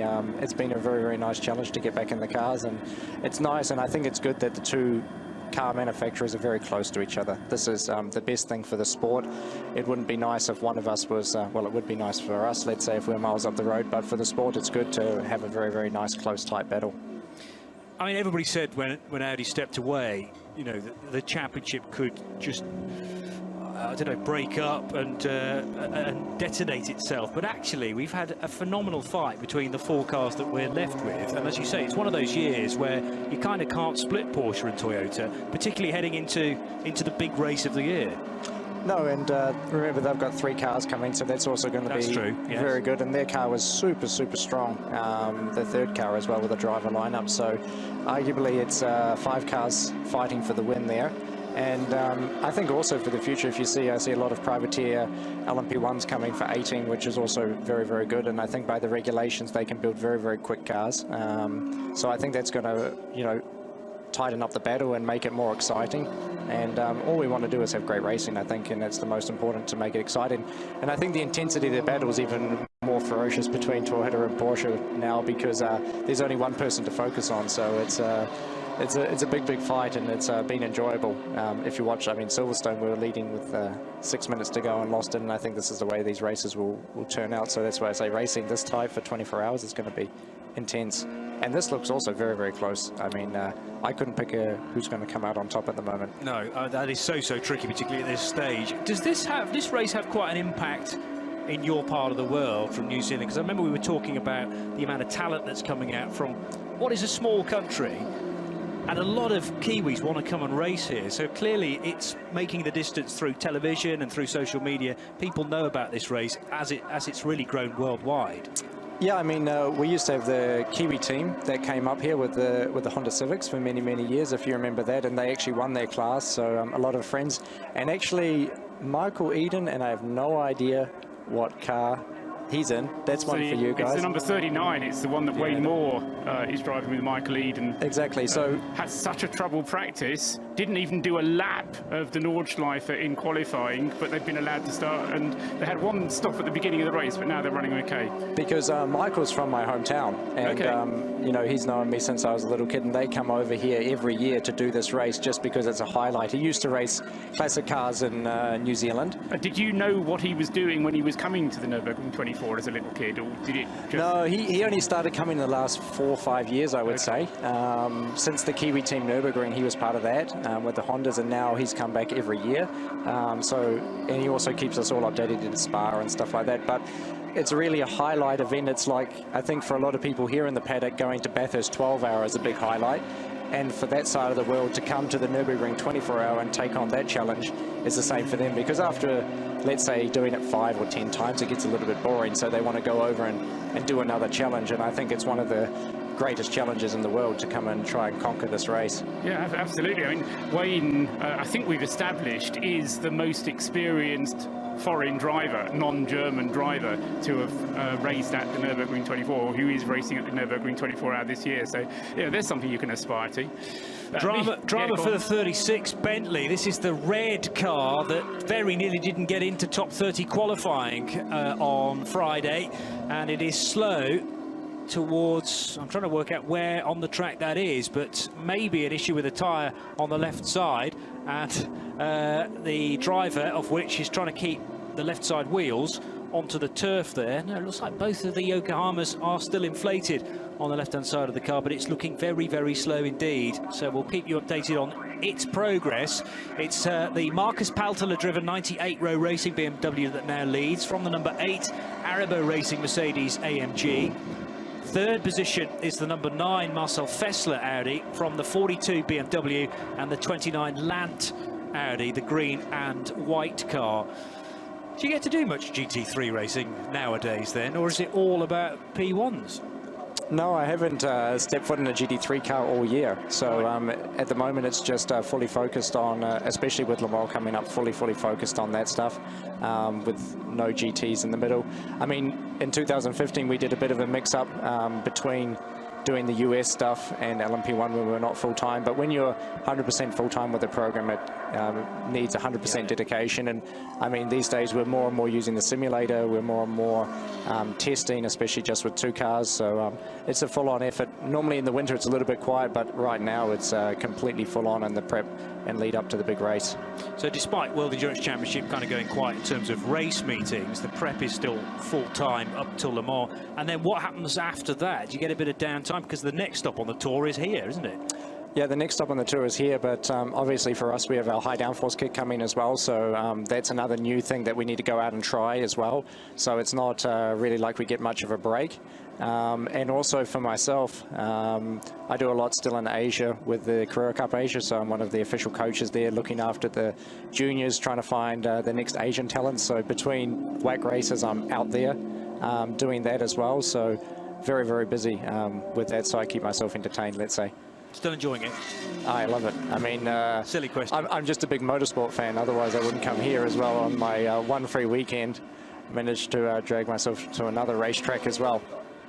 And Nick's heritage is in short oval racing from the UK. That's where I first met him when he raced mini stocks. Has he introduced you to that style of motorsport as well yet? Because I know sprint cars and things like that are big in New Zealand. No, we've never gone down to the dirt oval together. Made it for a curry at Silverstone with him. Okay, but, right.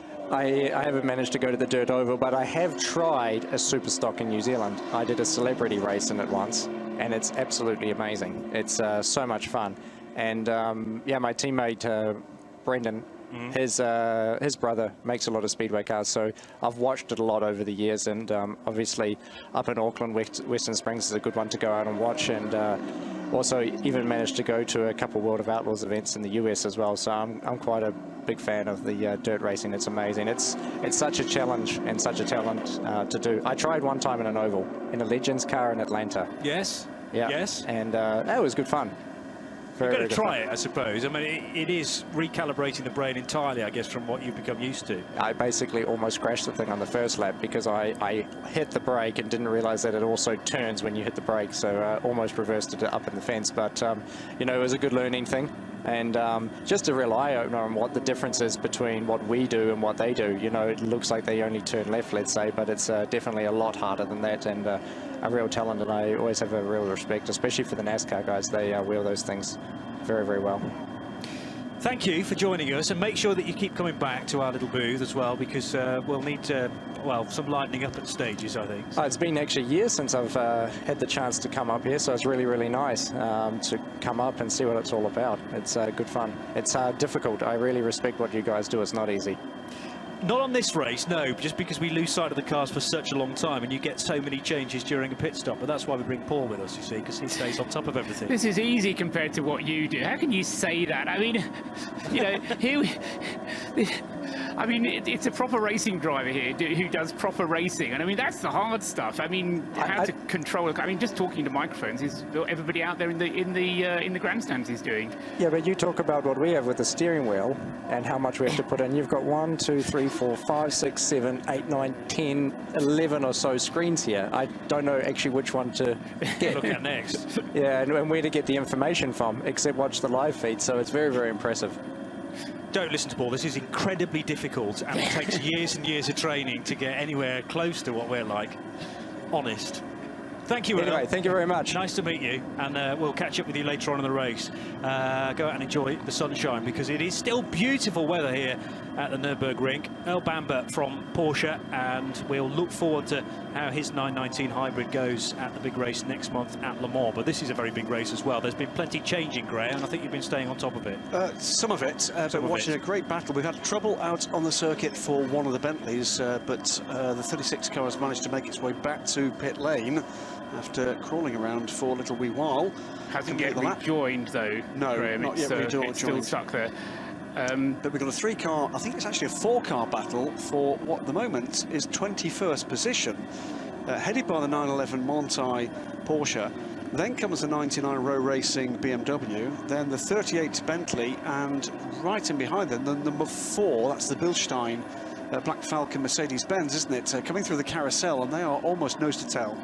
And very likely, I think, we're going to be having Marcus Paltalla coming into the pits at the end of the lap that he's currently on. He was one of the very early stoppers. He stopped after just 3 laps, and that's part of the reason that he leads the race, because if you stop after 3 laps, then your pit stop can be that much quicker. The regulations decreeing that the 3-lapper pit stop can be a minute and 46 seconds. Paltalla's pit stop was 1 minute and 47 seconds, so it was right on the minimum. But it does mean that Paltalla is now coming up towards the end of his 7th lap on this set of tyres, and the 98 Row Racing BMW is, of course, one of those cars that's on Michelin tyres. He comes through this time, stays out. Okay, so Paltalla out for another lap. TCR leading 175 Golf, though, comes in that time around, and that car was well up the order. In fact, on the lead screen now, and in 37th position as the 175 Golf pitted. That is one very quick touring car. And there are a couple of Golfs in the entry this year, together with the Audi RS3 as well, but... So we're not too concerned about the 98 staying out for another one, or was that a big surprise for you? No. It's more actually, what's the opposite of a concern? That's a good thing, because it means it's good on its tyres. It should be good for 8 laps on the fuel, but my concern was whether it would be good for 8 laps on its tyres. So if it can do 8 laps, and if the lap time doesn't drop away too much on this lap, then he'll be, say, fine on the fuel. It's just whether the tyres are performing, and one hopes they will be. It's certainly worth keeping an eye on sector times for Marcus Paltalla this time through, to see whether or not we do hit a cliff. But you never know, because it could be a yellow out there. There could be that, and this is what's so difficult, as we're just hearing from Earl. What's so difficult sometimes to follow what's going on in this race is because you don't quite know what it is that's causing lap times to fluctuate so much, because there's so few laps that you get that are just plain sailing, if you will, without something happening on the circuit, or a lot of traffic that you have to overtake, or whatever. You only need to look at the track maps and the various tracker systems that are available to see just how busy it is out there, with 156 starters dotted around the 25.5 kilometres of the Nurburgring. 2 Schubert BMWs running together now, 15th and 16th, and it's Jens Klingmann and Jesse Krohn I think, at the wheel of the 19 and the 20 respectively, although I don't remember seeing anybody else's name up against the 19 and 20 through the course of the week. Car on the grass there is the Porsche in 140th position, and our 3-screen setup doesn't quite take me that far down to 140th, but it'll be one of the Cup 3 class cars, I reckon, from the Cayman, exclusively Cayman class. Car 704, former race leader, is now in 17th spot, and right behind him it is the 44 of Martin Ragginger, which is the Falcon Motorsports Porsche on Falcon tyres. Obviously, it's turquoise and blue livery, the classic paint scheme for Falcon, and trying to pressurise new driver in the 704, which was Andreas Simonsen. Thank you. I have a feeling Simonson's just gone by him, actually. Ooh. I think he took that position because I did see just a flutter on the timing scoring screens in that area. I think I saw the 704 grabbing 17th position. I think it might have happened at the end of the lap. And the lap times, yes, would concur with that, although it's only 0.7 of a second quicker for the Andreas Simonsen driven Glickenhaus, and Ragginger, who clearly is no slouch, doing a 1:34.8, and they're now in traffic, which includes the car that started from the front row of batch 2, and that's the number 89 LMS Engineering Audi TT. So 89 is the 3T leader, in fact. So SP3T, led by the Audi from LMS Engineering, and second position in that class is the Gazoo Racing, the Toyota Gazoo Racing Lexus RC. So that's exactly the order that they started in. That's been a cracking battle from the very start. Those cars again making their way up the overall order as others just hit a little bit of trouble. So one to watch, the SP3T lead battle.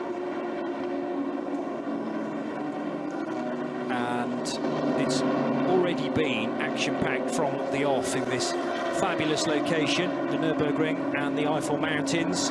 Just hearing from Bentley that the number 36 has pitted with a potential drive shaft problem.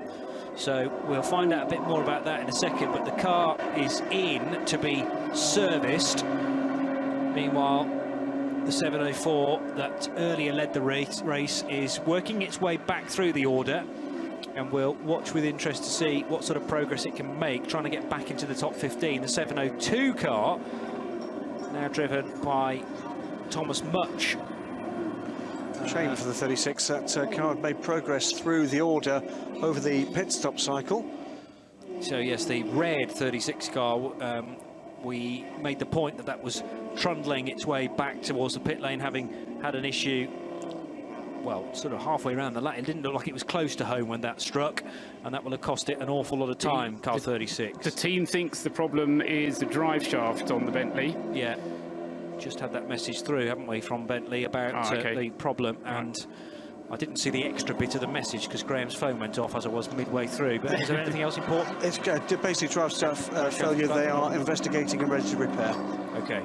That was 5-6 minutes ago. So Bentley fans will be looking instead to the 37 car of Christopher Brook. I'm just looking out for the 38 as well. Christa Jans at the wheel of the 38. That's 23rd overall, but 37 is the better placed of the three Bentleys, in 19th spot on Yokohama tyres, the Bentley this year, for the VLN races and for the Nurburgring 24 hours.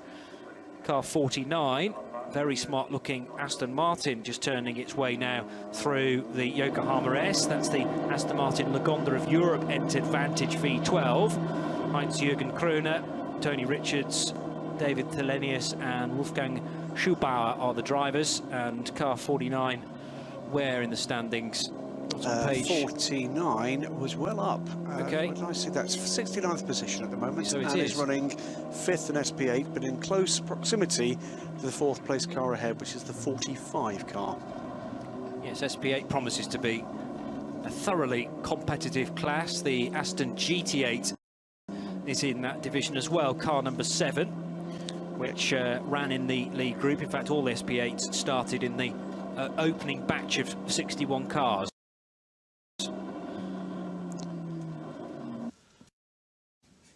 So we are over, just over another half an hour into the race. We're at 5:05 local time. That means there are 22 hours and 25 minutes to go. And it's Marcus Paltela leading the way in the BMW M6 with Michelin tyres for Row Racing. Paltela sharing with Nick Katzberg, who's had a busy day already with 2 World Touring Car Championship races, 3 laps each. Alex Sims and Richard Westbrook, the other drivers, labelled against the number 98 car. Uwe Altzen driving the number 8. Aribo Mercedes sharing with Lance David Arnold, Max Goertz and Renger van der Zande is second on the road, and there's 35.5 seconds between them, or at least there was at the start of this 11th lap, but they're somewhere in the 4th sector now, and this is where you can gain and lose time because it's a long sector. Some cars have been able to get through there in about 3 minutes, but now that we're into the traffic phase of the race, a 3:08 from Paltela is very respectable, and I would suggest that will keep the gap healthy back to the number 8 Mercedes. Yeah, confirmed, but now from Bentley it's a left-hand drive shaft failure on the 36 car, which is being repaired right now. Okay.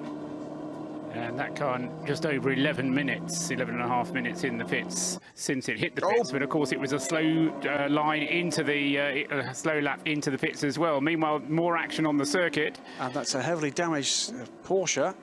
That's either 75 or 77. It's 79, in fact. So they're all kind of literally the same, those rent-to-drive cars.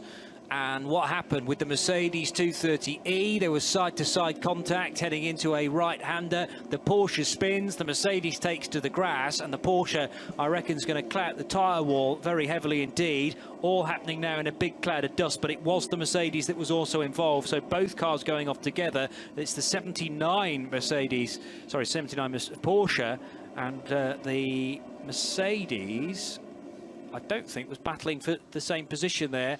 Rear left tyre off the rim, heavy damage to the rear left corner. Driver, I think, is out.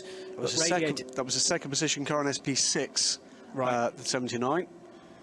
But that, I'm afraid, looks like it's not going to go very far from there.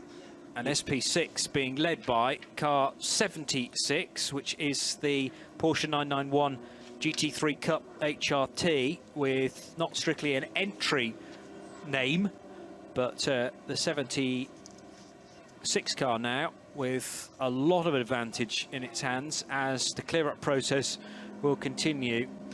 And at the corner that they've come to grief, there is not a lot of runoff, and I realise that's not really narrowing things down around the Nordschleife. The second place car into the pits is the Haribo Mercedes. This is Uwe Altzen coming in for the second pit stop for this car, and interestingly, that was only 6 laps for the number 8 car.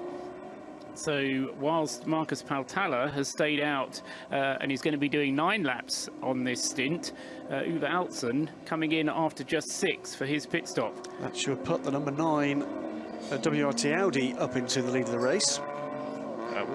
Yes, but Marcus Paltela hasn't yet pitted. So yes, he has.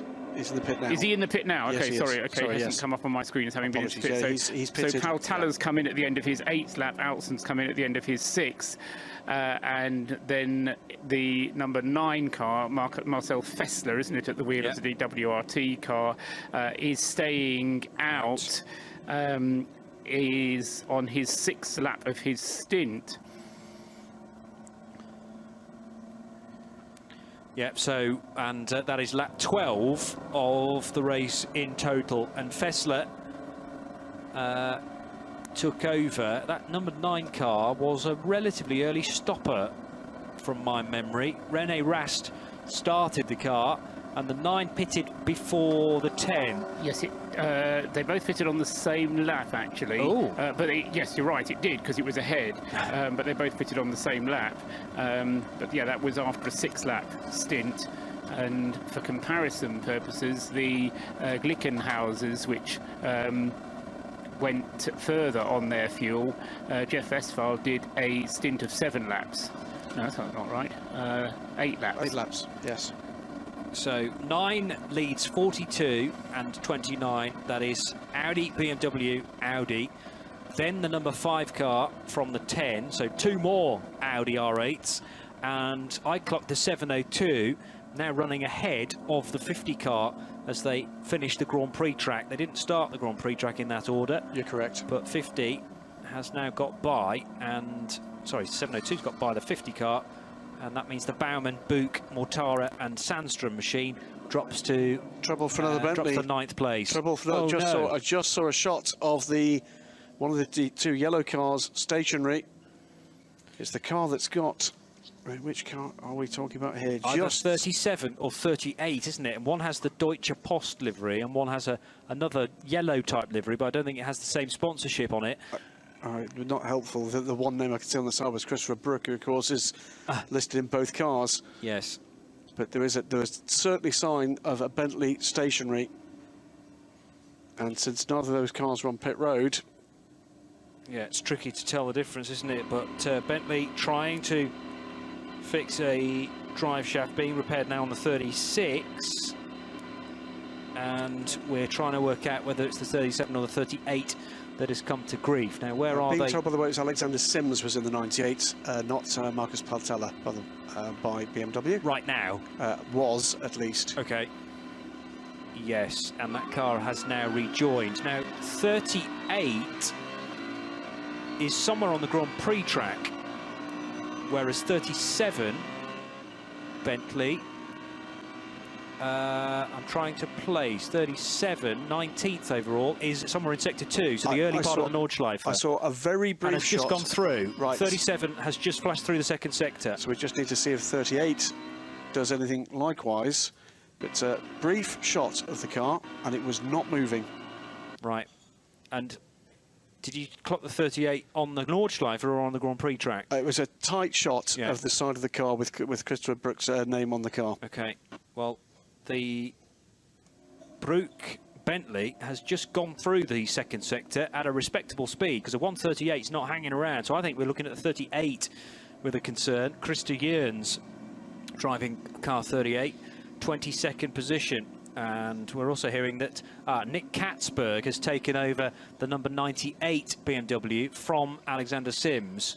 So Alex out and Nick in on WTCC duty earlier on, and the 36, Graham, has rejoined. So potentially bad news for one Bentley, much better news. There it is, there's the 38 car, and it's been in the gravel. Yes, it has, on the Grand Prix track, as I say. So 38, is that the Yokohama S? Again, tight shots that you and I are being shown, and it's very difficult to identify where that was on the track, but it looked like maybe it had braked itself into the first corner, which is very easy to do. That's a downhill approach to the right-left, the old Castrol S. It's now called Yokohama S, and I knew the 38 was somewhere on the Grand Prix track, you see, because it hadn't yet triggered the end of Sector 1, which is pretty much the whole of the Grand Prix Strecke, and it's taken it 4 minutes and 11 seconds, the 38, to do that bit of the lap. And the 36 back on the track, as you say, 15 minutes 48 seconds to change that drive shaft. But of course, the total time lost longer than that because of the very slow lap that was completed, bringing the 36 Bentley back into the pit lane. So we'll keep an eye on where that car is going to drop down to. It's rejoined in 62nd rather position, fourth in its SP9 LG class. But that only tells part of the story, of course, because it's dropped behind, well, the vast majority of the SP9 field. Yeah, it was 3 minutes slower on its in lap, 3.5 minutes slower on its in lap, and then, as I say, very nearly 16 minutes. So you can pretty much count that as 2 full laps that the number 36 has lost whilst that problem has happened. And if it did end up in the gravel trap at the very end of the start and finish straight, so the driver has done an incredible job to get it out of the gravel. Might have actually had some help from the marshals as well, and a snatch vehicle. Confirmed it was the first corner. Right. But that's a very deep gravel trap because you're approaching it at such great speed. And yes, OK, we haven't had much rain, so there may be some grip available to you. But often, actually, a wet gravel trap is grippier than a dry one because it's so easy to bury those rear wheels into the gravel. But the 38 has got out, whether it's under its own steam or having been extracted, and has now done a 139 through Sector 2. So that's not too bad. So it's yeah, not only extracted itself, but it stayed on the circuit, because one option open to it would have been to come in through the back entrance of the pits, but it's not done that, so that's good news. He won't lose any further time, provided he's able to keep going and the tyres are working all right. Precisely. We're going to get a bit of a reshuffle in that what will be the new leading order as they come through next time, if things go this way, because we're seeing quicker times further down the running order. It's the number 9 car at the moment shown as leading, but some quick sector times from cars a little further down, including the number 5 and the number 10 Audis. Yeah, this is the effect of the minimum pit stop times, because the cars that made their stops later fell further down the list. They are now bubbling their way up to the top of the lists as they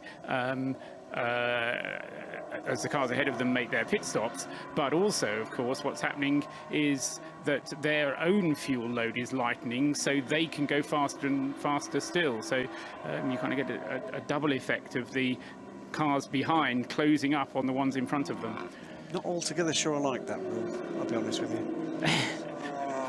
Well, it is what it is. We have it for the time being, and it's the number 9 car that leads the way then. 3 minutes 15 seconds just through sector 4. Out onto the Dottinger Höhe now goes the WRT Audi, leading from the Schnitzer BMW, number 42, and the 29 Land Motorsport Audi. But Land, Phoenix and the 10 Audi, also a WRT car, I reckon nose to tail, working their way out onto the Dottinger Höhe for the 12th time.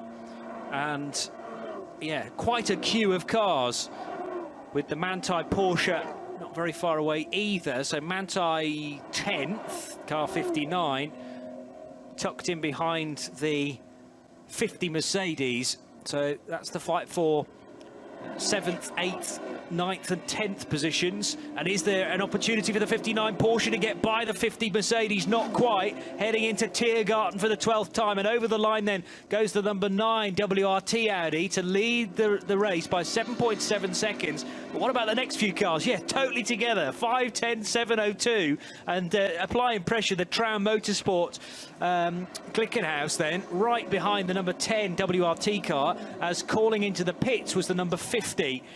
That's the 50 HTP Mercedes of Don Baumann, Maxi Buch, Eduardo Mortara and Edvard Sandström. But the 59 Porsche in the end didn't need to get by the 50 Mercedes, because that pulled to the right and went down pit road. So 59 leads the 28 Land Motorsport Audi from the Bilstein Mercedes on its Dunlop tyres. Also in this time around, the number 1 Mercedes-Benz from 15th and the 37 Bentley from 17th. And that's the Bentley that hasn't had any trouble so far. Fingers crossed it stays that way, with new new bits on the 36 car, and actually quickly turned around for that machine, the red car. And the car that came out top in the balance of attractiveness process, the number 7 Aston Martin, into the top 40 now. The GT8, 39th position for the number 7. Tops SP8 by some little distance, about a minute ahead now of the chasing 69, and this is likely to be the battle in SP8 between the Aston Martin and the GT-tired Lamborghini Super Trofeo, the very bright yellow car. Still a heck of a fight for 4th, 5th and 6th positions in the race, as Thomas Much in the former race-leading 702 car is ganging up here on the 2 Audis up ahead of it. Then the 59, 28 and 3 running nose to tail, and car 43, which may well be Antonio Felix da Costa now, because it was Farfus for the first stint in that Schnitzer BMW, and the Portuguese Felix da Costa looking like he's at the wheel of the 43 now in 10th position. News via Twitter from Andy Pilgrim. Good afternoon, Andy. Not great news for the 77 crew, the Pro Speed crew. After we saw the results of the incident out there, driver is fine. The crew will know in the next hour whether or not that little Cayman is fixable. Fingers crossed. Yes, yes, and that's the beauty of it being a very long race, is that it's always worth just putting that work in the early, well, first half of the race, certainly, to be able to get out, because you never know what you might be able to pick up in terms of a top 3 finish. Some of the classes with 10, 11 cars and drama, yes, might hit you at times, but it's also likely to hit other people as well because of the sheer lottery of this race at times. So get it in, get it fixed if possible, and send it back out again and see where you end up. Another instant zone here with a long train of cars coming through. This could get interesting when this the green flag waves after this one. And what is that Audi intervention vehicle protecting?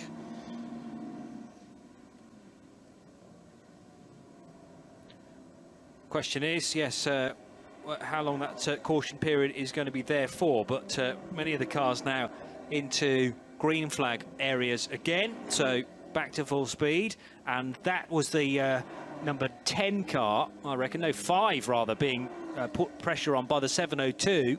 So 702, Thomas Much must be by the WRT car of Frederick Vervisch already, and is now trying to put pressure on Mike Rockenfeller in the number 5 Phoenix Racing car. So we could have one of the Tram Motorsport Glickenhauses back up to 4th position very, very shortly, maybe at the end of this lap. Showing great pace again. Incident vehicle out on the track at Adenauer Forest, and this is a really technical section with a tight left-hander in the middle of it, past a whole load of campsite marquees and caravans as well to the left as the cars work their way towards Adenauer proper, down into the valley, over the bridge where the town is there to the driver's right, and then the climb up the hill to the other side. BMW 141 has come into pit road. This is the E90 from class V4. Some good news, by the way, for the Bentley boys. The number 37 car was a routine pit stop. It's been a driver change for that car. Car is back out on track now. Just checking for who the driver was. Pressed the wrong button here. In which car? The number 37. Christopher Jens has taken Jens has taken over from Menzel. Yeah.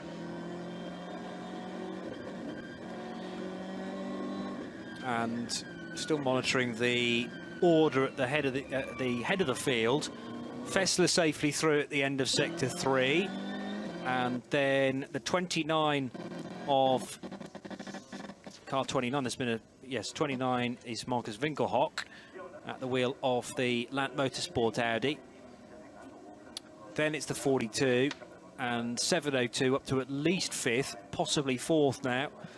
So we'll monitor that towards the end of this lap. But the top 6 are certainly a distance away from the fight for 7th position, which contains the Manthey Racing Porsche number 79, as there is a code 60 flag being displayed there to some of the drivers. So I think that's the recovering yes. Mercedes coming back after that incident with the Porsche. Damaged the rear left of that car, both bodywork and the wheel. Wheel is askew. But every sign that Mercedes will be able to resume once it gets back to the pit. If they've got the spares. Yes, I suppose there is that. But I mean, you're in Germany. You can get Mercedes spares relatively straightforwardly, I would think. A bank holiday weekend. Oh, well, that's true. Not a bank holiday here. Although the other part of it was, I suppose, wasn't it? Another car which we mentioned right at the start because of the way it flew away at the start, Johnny, the Chrysler Viper, yes. Number 13, it did fly away from the start, came into the pits at the end of its first lap, hasn't been seen since, I'm afraid. Oh. So I didn't really pick up on that one. That's the number 13 car, isn't it? The Dittmann, Albrecht, Schall and Lachmeyer driven Chrysler Dodge Viper.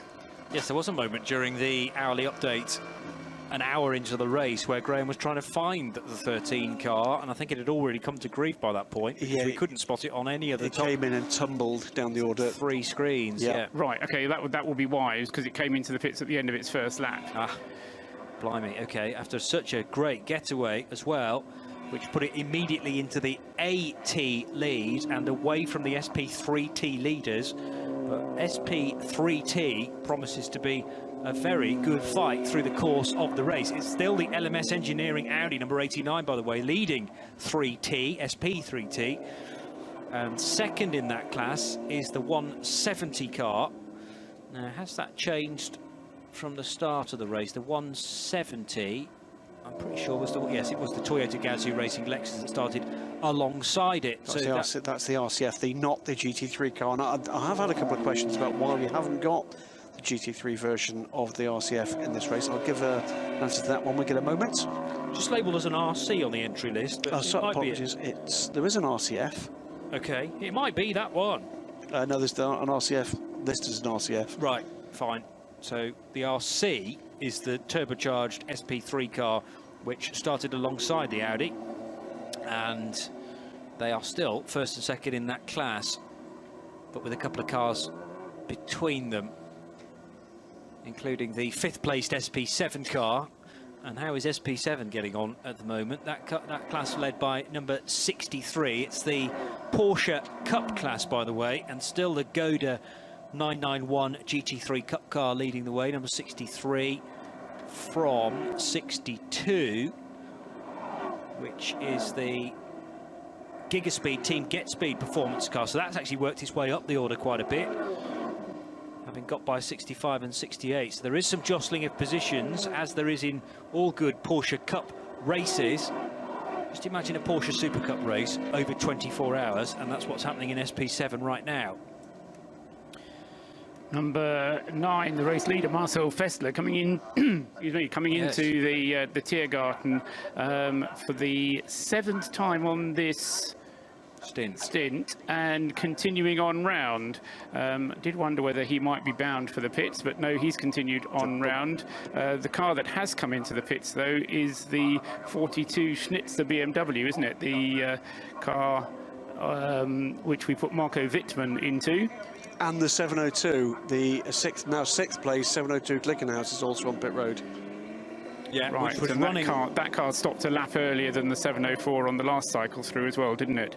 That's right. Yes, 702 pitting a lap before 704. So we'd expect 704 in next time around. That's a car driven by Andreas Simonsen.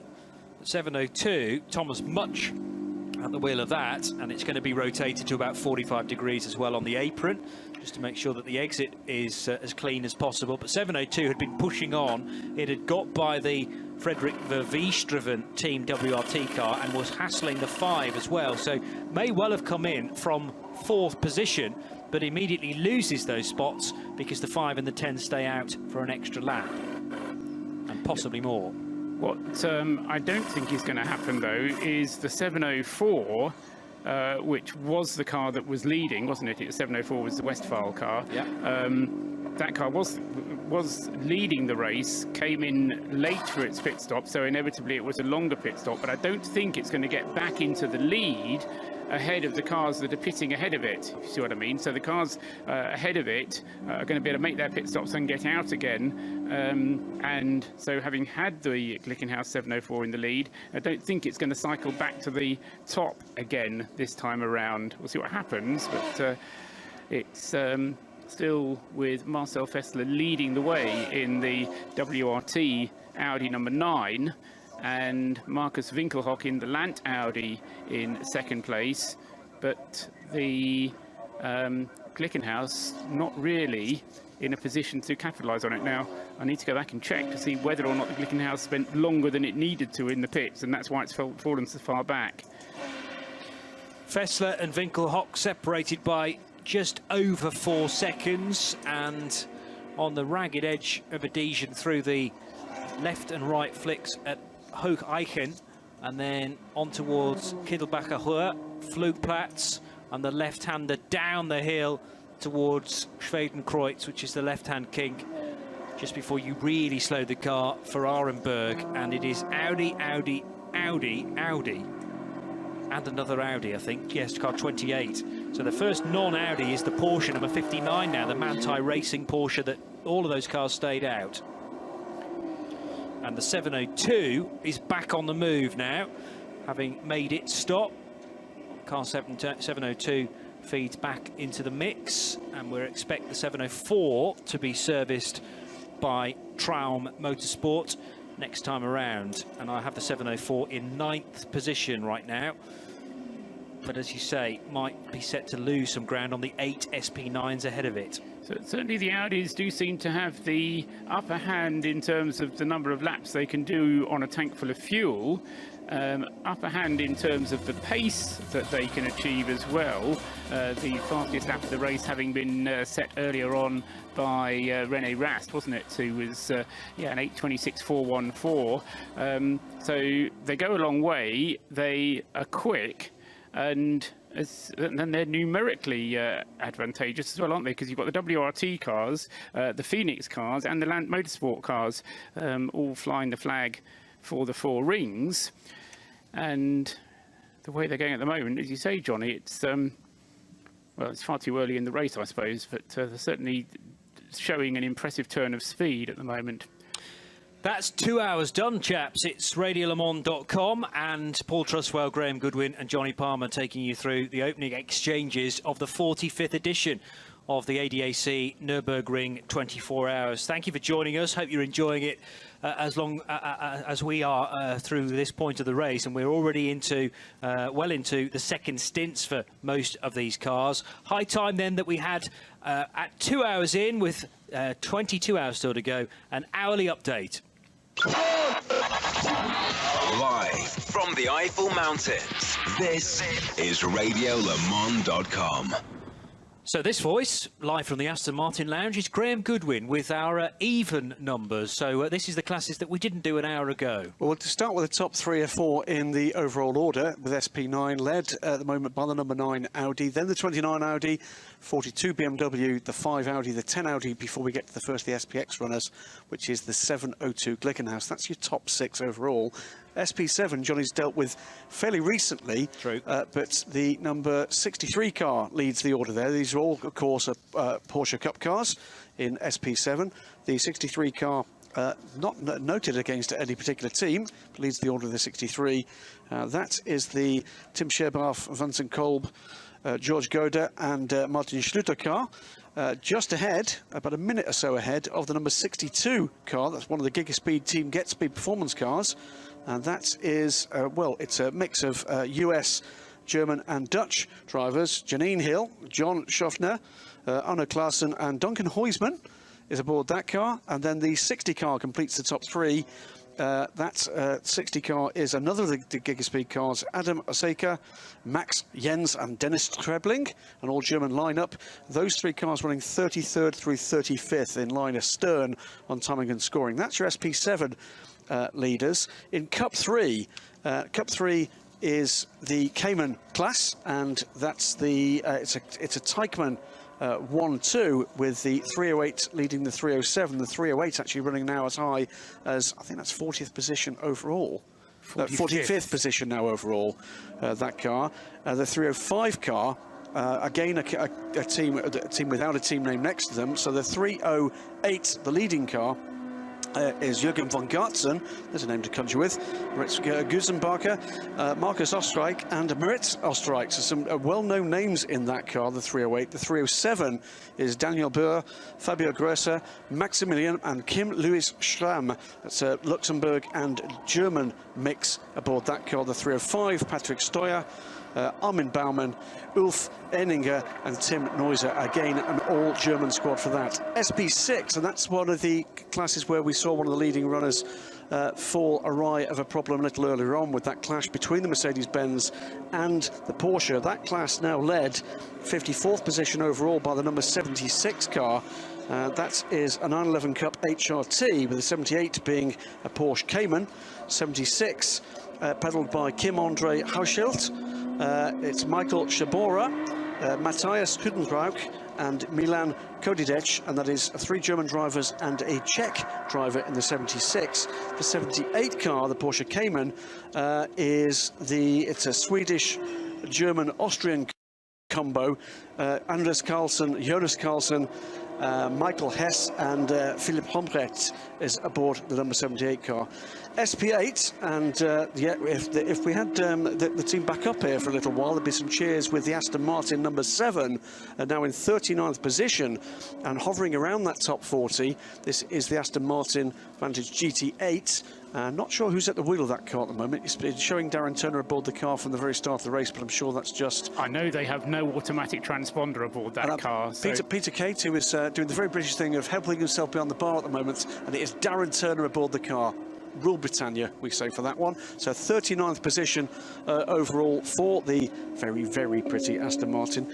The second position car in class, 6 places back, is the number 69, the Dual Motorsports Lamborghini, in contention there, and third is the Zurich Rennsports Cayman GT4, the number 301 car. And just to remind people, by the way, because of course we'll be following progress to that number 7, it's Darren Turner, Nicky Thiem, Peter Kate, excuse me, and Marcus Lundstrass are the quartet aboard the number 7 for this race. For the number 69, that's chasing Lamborghini, that is Ralf Goral, Philipp Vlasic, Florian Schulze and Uwe Wackler for the Lamborghini. The next class we've got this time around is going to be SP8T. That is led and in the 40s. Where is that car now? Because that's just dropped out of my... It's 52. 42nd position for the 52 car. And the 52 car is... Now, these are all BMW M4s in the top 3 in this class. And the 52 car and the chasing 51 car, both from the same team. And that's Team Schirmer. 52 is Philipp Gerschel, Dirk Müller, not that one, Frank Weichar and Michael Thunker.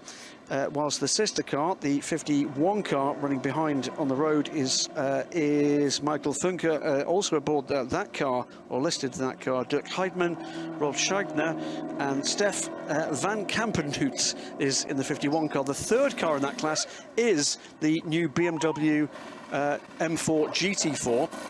That car, number 40, running here under the Securital Zog Rennsport banner. Dirk Adorf, Ricky Collard, Jörg Weidinger and journalist Jethro Boddington are the quartet aboard SP8T.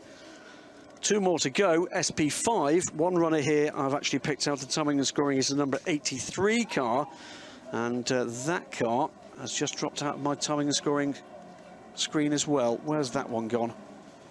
83 is currently in 90th place overall. Okay, and that is the Leuthäuser Racing and Events BMW 1M Coupe.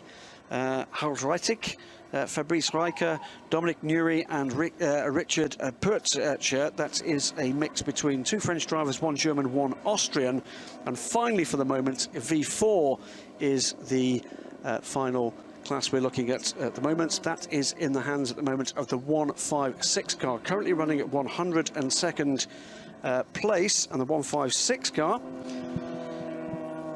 has dropped off this one. 1 second. 156 car. You did just tell us, actually. It's in 102nd place. Yeah, I'm looking for which team it is, unfortunately. It is, that's all right. It's another of the Zog Rennsport cars. BMW 325i, 3 drivers listed for this one. 1 Austrian driver, Thorsten Kratz, 2 German drivers, Oscar Sandberg and Kevin Varum. And I'm still looking, by the way, for when we might see that 39 car appear on the 3 timing screens I've got available at the moment. Yes, because that would be quite something, wouldn't it, considering they only managed to do, was it 1 lap in practice? Not even. Not even a 1 lap in practice. Not even a full lap. They're back in the pits, unfortunately. At least they've on the screen having a P alongside their name. However, when I look at the timings that I have for cars that are in the pits, it's not one of the cars that's clocking up time, as it were. So I don't quite know how it got to the pits. I'm assuming it's come in through the back entrance, which is why it's not triggered the timer to start the pit. Well, stop. Fingers crossed for that one. We'll maybe get one of the guys to pop down and have a word. I did speak to Wayne while he was waiting before the car was setting off, and ever enthusiastic, Wayne was saying they're going to get it going at some point, and they're not going to give up. They're just going to try and run as fast as they can. They did have a couple of problems in this morning's warm-up, although they did go out, as you rightly said, Graham. But they identified a couple of problems. They thought they'd fix them, but they quickly came back into the pit. So yes, we'll keep our eye on it. It was allowed to start from its grid position at the back of the section 1.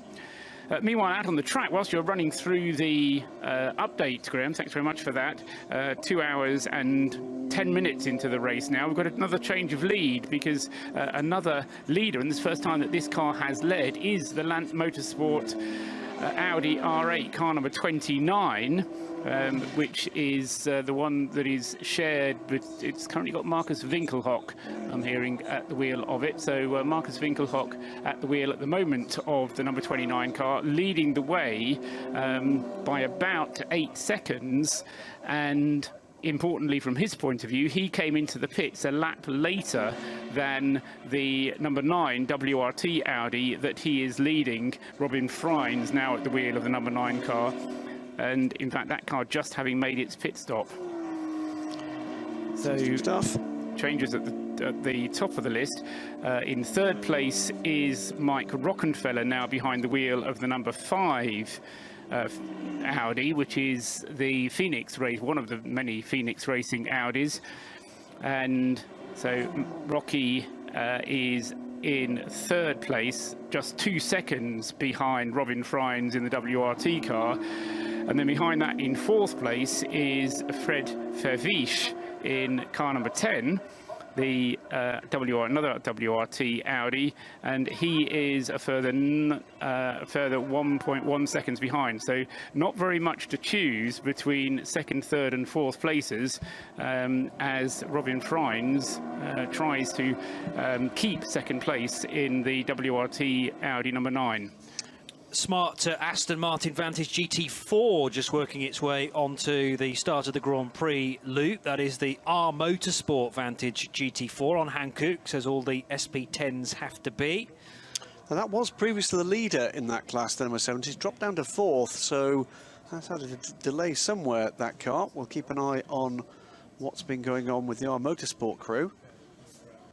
Team that contested the Bathurst 12-hour this year with the the GT8 were due to actually contest it with the GT4 car as well, but unfortunately, car suffered an accident in practice, did not make the start. But you're absolutely right, that matte grey finish is looks great on the Aston Martin shape.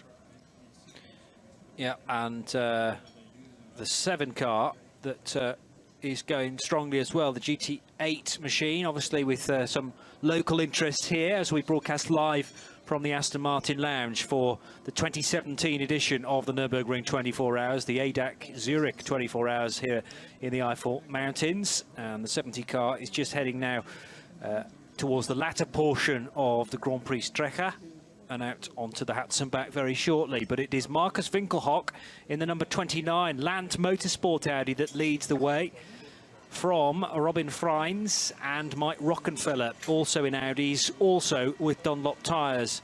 And it's the, well, I was about to say the 911 car, sorry, the 59 car rather, to be the best placed of the non-Dunlops, because 3's on Dunlops, isn't it? 28 is as well. 43 will be the best placed non-Dunlop shod car then, with the Schnitzer BMW on its Michelin tyres running in 7th position. And at the wheel of number 43, Timo Scheider, having taken over from Antonio Felix da Costa, and we had Farfus in for the opening stint in car 43. Behind that on the track is the 59 Manthey Racing Porsche, and then it is the 704 Traum Motorsport SCG as the SPX leader, but we're really counting SPX, certainly as far as the Glickenhaus cars are concerned. We're counting those to be as part of the SP9 class, if you like. That's their main competition. 3 of the top 4 cars on pit road together as the 29, the 5 and the 10 all pit. That will leave the number 9 coming through. In fact, I think it's with 3 that will come through and take the lead here. Car 3, okay, I yes. think so. Now that will be...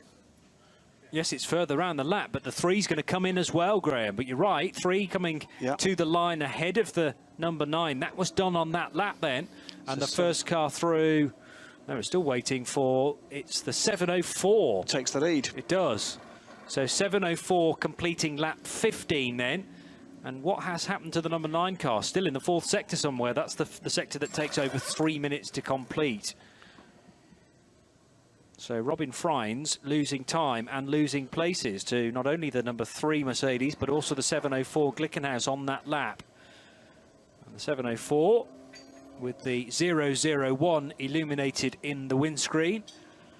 top left of the windscreen as you look at the car, and that is just heading down the hill now towards the hairpin at the bottom of the Grand Prix track. Give yourself a moment, just for a moment, listening in here, to think what Jim Glickenhaus must be thinking at the moment. This is his project. He's funded it from the very beginning. He's conceived it with a team around him, first in the USA, then in Italy. They've set pole position here. They came very close to winning the qualifying races. The team has led this race numerous times now and have challenged with both cars. It is one of the biggest GT races in the world. It's certainly one of the most difficult GT races in the world.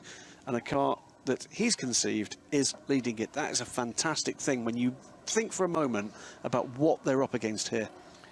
And not denying that and adding to it, Graham, I did suggest a little bit earlier on that it might have lost a little bit of extra ground on its pit stop than it ought to have done. I've gone back and I've checked that, and it was exactly on the minimum stop time. The reason it fell back is just because it went that longer on its tank full of fuel, and so it had to spend the extra time in the pits. And it has now bubbled back up to the top. I was suggesting it wouldn't, it has done, but of course that advantage is because it did go the extra lap on the previous tank full of fuel. If it does that again on this one, it won't come in at the end of this lap, it'll come in on the end of the next lap because it gets an extra lap every stint, of course.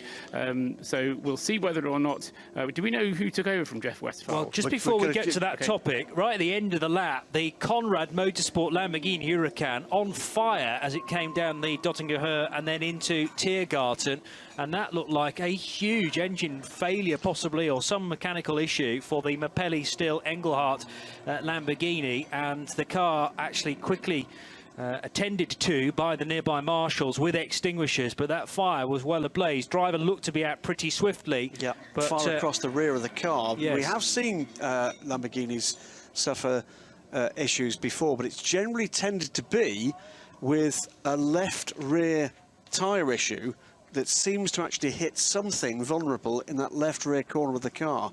But that didn't look the same kind of fire. That was pretty comprehensive, wasn't it? Dominic Farnbacher, the fourth driver assigned to that car, but it's happened very close to the end of the lap, and on the grass area of that final chicane that ends the Nordschleife and feeds the cars back onto the Grand Prix track. Sorry, Paul, back to your point. Just had to mention that significant issue for the Conrad Lambo. Yeah, no, I pretty much completed it. Okay. Just the final element of it is whether or not the 704 will come in at the end of this lap. In theory, it should be able to stay out for another lap because it gets an extra lap on each stint. So it's done 2 pit stops. It's done 1 pit stop so far. We're waiting for its second pit stop. Everybody else has already done their second pit stop. Yeah, and this is lap 16 for the race leader. There's also concern for one of the BMW 235i Racing Cup cars, which is missing a front left wheel, it looks like, Graham, and they're trying to wrench the door open on that car. They're struggling to get the door open on the number 250 car. And 250, one of many, many Racing Cup machines. That started 6th in the second group, and the wheel has already departed company from the car. Before we see the issue for that machine. So I can't tell you how that car lost its front left wheel, but it's done significant damage to the bodywork around it as well. It's on and fire. There's a fire. And that presumably is bodywork crumpled around very, very hot engine bay, and maybe brakes on fire as well. Car 250, Thomas Jaeger has been driving that car. He's on both GT3 and Racing Cup duty this weekend. Not for much longer by the look of things. Well, maybe not. 79th position was that car before that incident, and running 4th in Cup 5. Meantime, the fire crew got to that incident almost as soon as the car pulled up, the number 11, but that does look very bad news indeed for the Conrad Motorsport team. They have got, by the way, a spare car here. It's a matter of what really you're allowed to change, isn't it? Yes, absolutely. And the Lamborghini, as you said, not very far away for it to be towed back to base. Meanwhile, brand new Dunlops on the number 34 cars. You can see the stickers going round on that very much exposed rear left portion of the car now after that received damage, incurred some damage from contact with a Clio as both the Audi and the Clio were going into a slow area. And brand new Yokos. Yes, it looks like the Yokohama Advan tyres being put onto the 38 machine. Also, the front end of that Bentley being taped up as well, as it's about to be sent back into the race. But some drama for Bentley to deal with in the early stages of this race, not least for the 36, which had to have drive shafts replaced on that car, and also the 38, wasn't it, that went into the gravel? Was it 37? I forget. It was this car. I think it was the 38, yeah. So that car also having some of its damaged bodywork taped together now before they send that car back out again. The number 1 Bilstein sponsored Mercedes with the Dunlop tyre, sorry, the Mercedes Michelin tyre, I should say, is heading through the Nordschleife, whilst beg your pardon. Right, you are being 2 Thomas reminded Jägers. of the 2 Thomas Jäger trick here. Well, I probably was tripped up by that last year as well. Okay, so I'm often tripped up by it, to be there honest is with one you. German Thomas Jäger, there is one Austrian Thomas Jäger, and it is the Austrian Thomas Jäger, I believe, that was in the BMW there for. I'll double check it for you while you keep up to speed with. Well, Manthey Porsche looks like rejoining. Is that the 59 that has just been down pit road? It is the Austrian Thomas Jäger. That it was in the BMW. Correct. Very much damaged BMW. Okay, thank you to Airborne for just reminding us of that issue. And the Bentley, with a bit of wheel spin, will rejoin the race now. See that Bentley pitting at a relatively quiet time in the pit lane. There was a moment or two for the Phoenix Audi and one of the other Audis, I think from WRT, sort of having to work around each other, even on the apron. It is that busy in pit lane at times. Now, I'm very aware I'm due a shift change very soon. There's one bit of information that I did say I'd actually give before I departed the mic for the moment, Lee, which is why we haven't got Lexus RCF GT3s in the race. That's because the teams running them are actually running a full season in the GT Open, the International GT Open this year, and actually there is a clashing race this weekend. So the cars that actually do run in Europe are actually busy this weekend, rather unfortunately, but I have zero doubt that we'll see those Lexus back here. We've got another car in trouble. It's the 130 Toyota GT86, just after, that's a code 60 flag there for that car. Is it just that car in trouble? So one of the Toyota GT86 is in trouble just as it comes off the Grand Prix loop and is stationary up on the curb's driver's left, being protected by a code 60 zone. 7:04 through sector 4, well ahead of anybody else. I'm still waiting for the second place car to come in, and 7:04 in fact pits then at the end of lap 16. So 7:04 back in for another stop, and we've got cars just working their way through the end of sector 3. A really good sector 2 time from Robin Freins. That's the best of anybody in car 9, the Audi from WRT, the Belgian crew. But still waiting for the second place car to come through the longest sector on the lap. And obviously 7:04 will have a big advantage over the other GT3 cars in the race because it owed us a pit stop, which it is now effectively serving. So in from the lead of SPX, in from the overall lead as well, car 7:04. I think Robin Freins may well be in the mix here, as it's another good sector 3 time there. Wave yellows, which will be for that incident that was at least involved with GT86, but just spotted a bright blue hatchback. There you go, Yeah. It's one of the Seats with damage to the rear. I think that's the only Seat in the race. I think it is. That's not permitted, surely. Number 86, yes. I have seen Seats racing in the ETCC as part of the World Touring Car Championship races. 98 in second and 8 in third. We've been here before, haven't we? So the 98 row racing car just running through the 4th sector now from the 8 Haribo Mercedes, and they were nose to tail at this phase of the pit stop, as I seem to remember last time, with the 702 next on the road, effectively 4th. Well, they'll be through in less than a minute to complete the lap. They and, will. Well, according to where we're picking them up on the sectors, they are nose to tail. And it's a question of whether the 704 can get out in front of them, with the 29 running 5th on the road, and the Chrysler Dodge Viper is back in the race. It's many, many laps down, but car 13 is seen again at the Yokohama S, which is good to see. Snake on again. That's a big muscle car, isn't it, to have to handle around the Nordschleife. Waiting for 98 and 8 go through. So they are now the leaders of the race. An 8:41.8 for car 98. And the Arabo Mercedes in third. Fourth position, well, third position really is the 702. So 98 leads, 8 leads 702. And then it'll be car 29 in fourth place. And 98 has overtaken the 8 on that lap to take the lead, because there's a 6-second difference in lap time against a 2-second gap. Yeah. And catching fast is the 702.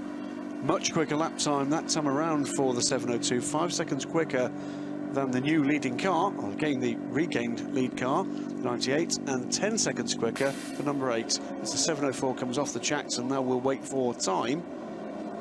But the 29 had done a pit stop on that lap, effectively, or the end of lap 15, comes through to complete 16, which is an out lap, as it is for the 10. And the 9 car that was really pushing on there does an 8:27.8 on lap 16, Robin Frines, with an absolute best sector 2 time. And 704 is still on the apron, is now being waved away from Traum Motorsport, and the Glickenhaus back in the race, Paul. And again, a longer pit stop for the Glickenhaus, but because that's the way the regulations work rather than anything else. The other thing, just quickly to mention, you mentioned the Dodge Viper back out on the track. Also back out on the track is the number 39, the Saul Grensfort, Wayne Moore, Michael Eden and Niels Borum driven BMW. So that car, having had a long time in the pits, has set off again. Would you like some more good news? No. Okay. Because I know what you're going to tell us, but I can see Martin Haven pacing up and down. It's not that good. It's not as good as Martin Haven will be on mic soon. No, it's that we on pit lane for a routine pit stop have got the number 7 Aston Martin, but this time, having pitted last time I think from 42nd position on routine, this time 35th, so inside the top 40 with a bullet. Darren Turner brings the number 7 to turn it around. Away she goes again and leaves the pits from 35th position. This is going very well at the moment in what you have to say, still the early stages of this race, but that is one good-looking GT car. And it's doing what they planned to do, which is just to put the fuel in, send it on its way, give it a new set of tyres, and stay out of trouble. And they're just, I mean, I know we always have a lot of trouble in this race because there's just so many of them, but we seem to be getting a lot of little incidents, and another one just happening out there as on the entry to the Hatson background. That was the number 81 BMW. Now, did that get help? It did. There's another Porsche Cayman on BMW. Little bit of action, I'm afraid. SP6 second place car. That's Hofer Racing car. Yeah, one of the 2 Hoffer Racing cars. I thought it was, with the traditional Hoffer colours that we've seen on Mercedes SLS and AMGs through recent years, but also on the BMWs as well. So and it's a bit of a Kroll family outing, I think, because we've got at least 3 Krolls at the wheel of one of the Hoffer Racing cars. In for the lead, Johnny, comes the 704. No, 7. Yes, it's the 704. It's come back in. Come back in. It's only just been sent, so that's just done a Grand Prix lap, I think, because it's far too quick for that car to come back again. So it's done a Grand Prix Strecker lap, and the team are quickly on hand, and the dollies are going to go underneath that car. And it's going to be spun around. There's some bodywork possibly waiting in the They're wings fueling as the well. car as well. The fueling protection blanket has gone on. No, it's not bodywork. Beg your pardon, I was misidentifying that. But they're making room in the garage, I think, to wheel this car behind the yellow line and to do some work then on the pole sitting SCG 003C. We don't like to see that, do we? And the very pretty 704 disappears into the garage. Concern looks on the crew's face. So 702 is still circulating in third position on the road right now, behind the 8 and behind the 98 BMW. And Graham Goodwin, at a drama point in the race, is going to step away, and Joe Bradley will move into his position to do the next 3 hours or so, as the car, the number 3 Mercedes, going into the garage as well, we're hearing. Right, so the 3 is pitting and being wheeled into the garage as well from something like 10th place, but the attention for this Glickenhaus is on the rear right. And has it actually had some damage? I think so. Yes, because there is coming out of the chicane, the Vidal chicane, that looked like there's been some damage done to the 704 car, and it's at the rear end, Joe Bradley, that they're clearly focusing on, with bodywork not sitting correctly at all. So that was going into a slow zone, of course, because that's where the Hoffa BMW had made, or it had been connected with by a Porsche. So they were going into a slow zone. And yeah, that slow zone was further around the corner. He wouldn't have been able to make it into the back door of the pits. He would have been already turned onto the Nordschleife, which would have been tragic for it. The car was devoid of that right rear wheel arch when it came onto the pit apron. So it looks to me as though he's either had an off on fresh tyres. Remember, he's just gone out of the pits on brand new tyres, and he's maybe had an off and just dinged the car into the barrier, or, as has been, seems to be the precedent, he's got contact, because as you guys were just saying before I came in, just doing my belts up now, by the way, we've had some silly little incidents out there of people seemingly not paying attention, turning into cars that were already committed and stuff. I wouldn't say it was not paying attention, Joe, but certainly there have been a number of incidents. I think, as much as anything, it's just a reflection on the number of cars that are out there and the necessity, particularly from so many SP9 GT3 cars, to push on. They can't afford, they know, because there's so many of them, that taking the softly approach and just getting it to the finish isn't necessarily going to work for them. They've got to push on, and I think that's kind of why we've had these various incidents, although they haven't always, let's face it, they haven't always been involving the SP9 cars. It's often between slower cars and less slower cars.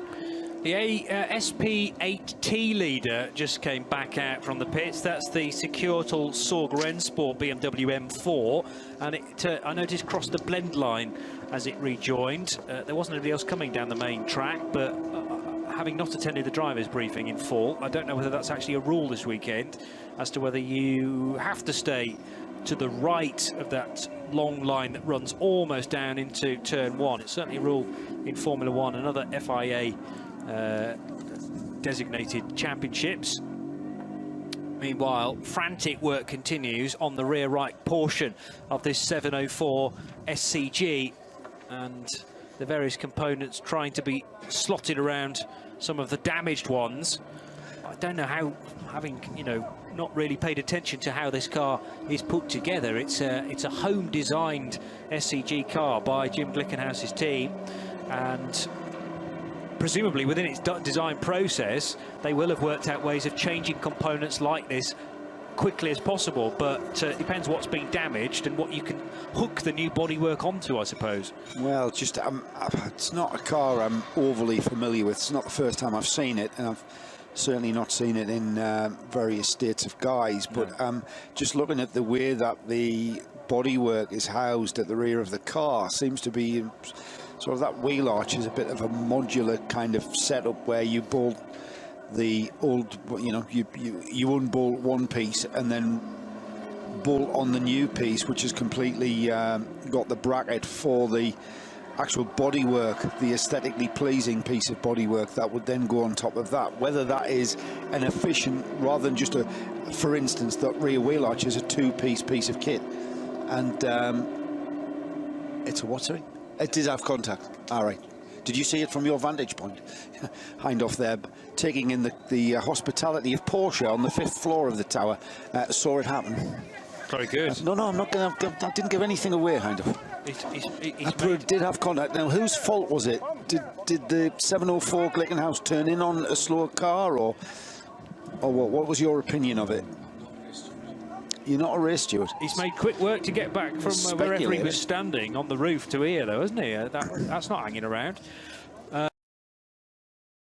So news coming in that there was certainly contact, but not sure whether it was as the field compressed, concertinaed up into a caution area, or whether it was a mistake from a driver, and Martin Haven's going to step in briefly as well. I think may have had a better view of the incident. The problem is, as the car came down pit road, Graham and I were already being shown that the left-hand side of the car, which is still very straight, Martin. Yeah, right rear. The wrong Thomas Jaeger was in the number 3 Mercedes, and I was just down with the team saying, what's going on, and he was explaining to them in German that he was right behind the Glickenhaus, out to the Wiedol chicane, or up to the Wiedol chicane, and then he said, full bremsen. So the Glickenhaus, for some reason, caught him out under braking.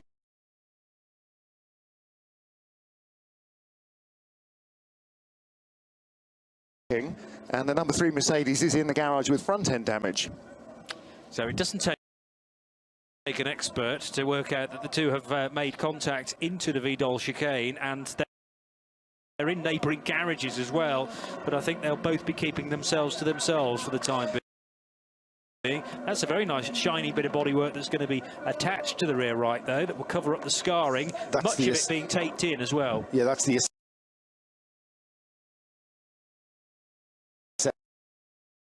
aesthetically pleasing bit I was referring to. Who's in the car at the moment? Who's just taken that out? Is it still Westphal? No, because we've had Westphal. No, that's not right, Martin, because I'll tell you as you take over that the capital letters are the team name and the smaller letters are actually the drivers in the car. So Westphal being, well, not quite the team name, but the first driver in the list. Who did we put in the 704? I'm just whoever it was. We've had Andreas Simonsen in that car as well. I think Simonsen had just got out of it, and I don't know that we were told who had got into it. So it's probably either Frank Mayer or Philippe Fernandez-Laser to take over the 704. I don't think it'll be Laser, because he's been driving the other car and he won't have reached his rest time that's required. So it'll be the other one that you just said, Frank Mayer. Okay. And in fairness to him, he had just gone out of the pits, so he was just feeling the grip in those tyres, which is probably why he was braking a little bit earlier than he would have normally. Yeah, every chance of that, and obviously everything bunches up into the Wiedol chicane, particularly if both that car and the number 3 Mercedes, the Black Falcon AMG on the Dunlop tyre, if both were having to deal with traffic as well into the Wiedol chicane, tricky to just monitor where all of the cars are, but it looks like Trail Motorsport, I was about to say they were nearing the end of that work on the rear right. It goes back up on its internal jacks as the Opel Manta goes for a rotation, and that looks like it's done damage to the rear left corner, I'm afraid, because the boot area of that car looks well out of shape. So let's hope that it's not done a huge amount of damage to the Kissling Motorsport Opel Manta, with the foxtail hanging off the radio aerial. But the driver of the Manta trying to get it turned to the right direction. That has happened at the King at Schwedenkreuz, and it's a big old crunch, I'm afraid, on the rear left corner there, as it's gone into the 3-layer Armco just before Arenberg. So that car, very battered indeed, is now working its way through Arenberg. Easily done there, isn't it, Johnny, as we found on that simulator? Yes, I know, and Paul and I were down there during the Classic race yesterday. The car went through, engine expired, it laid a load of oil right on the apex of Schwedenkreuz, and then so many other cars went off spinning left, right and centre, dust being kicked up, and the barrier is very close indeed to the side of the road. Meanwhile, round of applause down at Glickenhaus because the 704 car has been sent back into the race. Good news, at least, certainly not too much time lost then for the Glickenhaus. Just the other point about that part of the circuit you're describing, Johnny, at Schwedenkreuz, there is a big bump, I'm told by some of the drivers here, on the left-hand side, and as you very often want to go up on the left-hand side of that, on the inside part of that corner, you very often go a little bit tighter and end up hitting the bump, and that, of course, unsettles the car even more. Good point. Yeah, it is. It is a tricky area. The car is absolutely flat chat through that section. And you are thinking about going on the brakes. The car gets very unbalanced as you're turning and braking at the same time. Very, very tricky part of the circuit.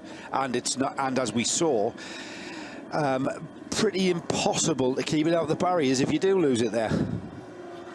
car 98, loads of traffic to deal with as that car, Row Racing Machine, race leader BMW as well, tries to work its way up towards the carousel. Can't get by both of those cars though, the back markers at the same time, has to just wait for a second to slither its way by one of the Opel Astra OPC cars and then past, I think, the TCR Golf. It was tricky to tell from an overhead shot, but the number 98 car works its way now past that hatchback out of the carousel and up towards Hua Act, whilst the team at Row Racing look a little pensive. Well, we've still got 21 hours and 20 minutes to go, but their car is out front and was in this phase of the pit stops last time around as well, leading by just over 10 seconds at the start of this race from the start of this lap, I should say, from the number 8 Haribo Racing Team Mercedes of Uwe Eltsen, Lance David Arnold, Maximilian Goertz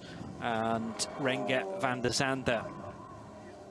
And car 98 rapidly flashing its lights into the right-hander now at Wipperman and on towards Brunchen.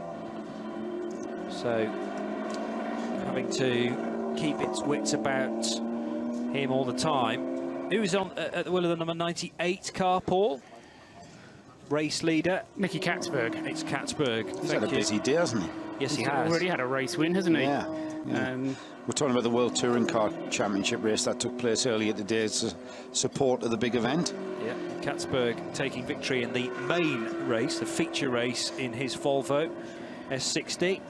Yeah, just a word on the tactics that car has used. It was a deliberate ploy to bring the car in after just 3 laps. They wanted to run in some clear air, and because they were in amongst a lot of other traffic when they were running with the leaders, so they brought it in after 3 laps. That, of course, meant that the pit stop after the 3 laps was a short one, but they've been able to take advantage since then. And because of a longer stint, the second stint of that car, which was by Alex Sims, he was able to do 8 laps on the tank full of fuel and the tyres, and was able to hold the lead and has continued to hold the lead ahead, apart from the Glickenhaus coming into the equation, but ahead of what is currently the number 8 Haribo Mercedes, who I'm afraid we completely lost track of who's at the wheel of that one. But that car will be due into the pits at the end. Actually, the Haribo car could be coming in at the end of this lap, but I would expect Katzberg to stay out for another 2. So 2 more laps, potentially, and that works out at being 15 to 20 minutes. Take them round to the end of the 3rd hour, won't it? Looked like the BMW, as it worked its way through Tiergarten there, had to negotiate a car that, well, appeared to be stopped on the link road between the Nordschleife and the Grand Prix Strecke. Either that or it was going very, very slowly indeed. I'm sure there were white flags warning Katzberg of that car, but it's a very narrow part of the track where there's a bottleneck out of the final chicane, and then you go over quite a lip as the Nordschleife connects with the Grand Prix Strecke out of what would be on the Grand Prix track, the hairpin that ends the lap. That is the SP8T leader, car 52, I reckon, or is it? Yeah, it was one of the BMW M4s, and it is a class with M4s in it. Is that not the 40 car? Yes, it is. So 3rd place in SP8T, running 46th on the road. News on the number 3 Mercedes, which, as Martin Haven was just telling us, involved in that incident with the Glickenhaus. That car's still in the pits and has broken a radiator. So they're fixing that in the Black Falcon pit lane and haven't yet been able to get on their way again. The pit stop for the Glickenhaus, the 704 car, was 3.5 minutes, just over 3.5 minutes, so it's a good quick pit stop for them. Driver change taking place at Haribo Mercedes, so that was the car running 2nd on the road behind the 98 Row Racing BMW, and also stopping on this lap is the 702 Tram Motorsport car. That's the Thomas Much, Andrea Piccini, Philip Fernandez-Laser and Frank Meyer car. So Fernandez-Laser and Meyer could be at the wheel of each of those cars through the course of the race. There is a driver change taking place at 7:02 as well, with old driver, if you like, driver just done that stint, having a word with the fresh driver. Unfortunately, I couldn't identify either of those guys. Don't know my Glickenhaus helmets well enough. But new driver is at the wheel, and the butterfly type door will be lowered in a moment or two. New drinks bottle being inserted as well into the SCG, and it will be waved on its way. There's no change out front with the car running Michelin tyres, the BMW leading the way, but now up to second position will be the Land Motorsport Audi. Third place, WRT's Audi, number 10, and fourth position, also WRT, Robin Freins, still at the wheel of the number 9 Audi, up to fourth place. I have a feeling that could well be Pacini. Okay. Unless Paul tells me otherwise. Have we had Pacini in the 702 yet, Paul? No, don't think so. Right, that could well be him from just going off helmet colour, but literally got a glimpse of a very small amount of the helmet. But that figures. For Ferrari fans, by the way, the Wochenspiegel team Monschau Ferrari 488. If it doesn't pit on the end of this lap, should be up to something like 13th position, yes, with the 2 pit stoppers ahead of it. Although the 702's been sent already, it will have lost some ground, maybe not enough ground to gain the Ferrari a spot. And heading into the hairpin left that leads onto the Nordschleife proper is the fight for 11th position, soon to become 10th, whereas Christopher Mies applying the pressure on Timo Scheider in the 43 Schnitzer BMW. So 43 up against 28, working their way now onto Hatzenbach proper. We have a car stopped on the Dottinger Straight, pretty much halfway down the Dottinger Straight. That's the number 240. It's the BMW M235 of Pixum Team Adrenaline Motorsport. Not sure why, but we've got a double yellow waved 120 kilometre zone, which means the cars have to reduce their speed to 120 kilometres an hour. And it's the car is still there. No sign of any intervention vehicles out on the circuit at the moment. And now we've gone code 60 at that point of the Dottinger Hood, just as I speak. So that will slow the pace down. Overall lap times, we'll keep an eye on that, see if we can get that car recovered.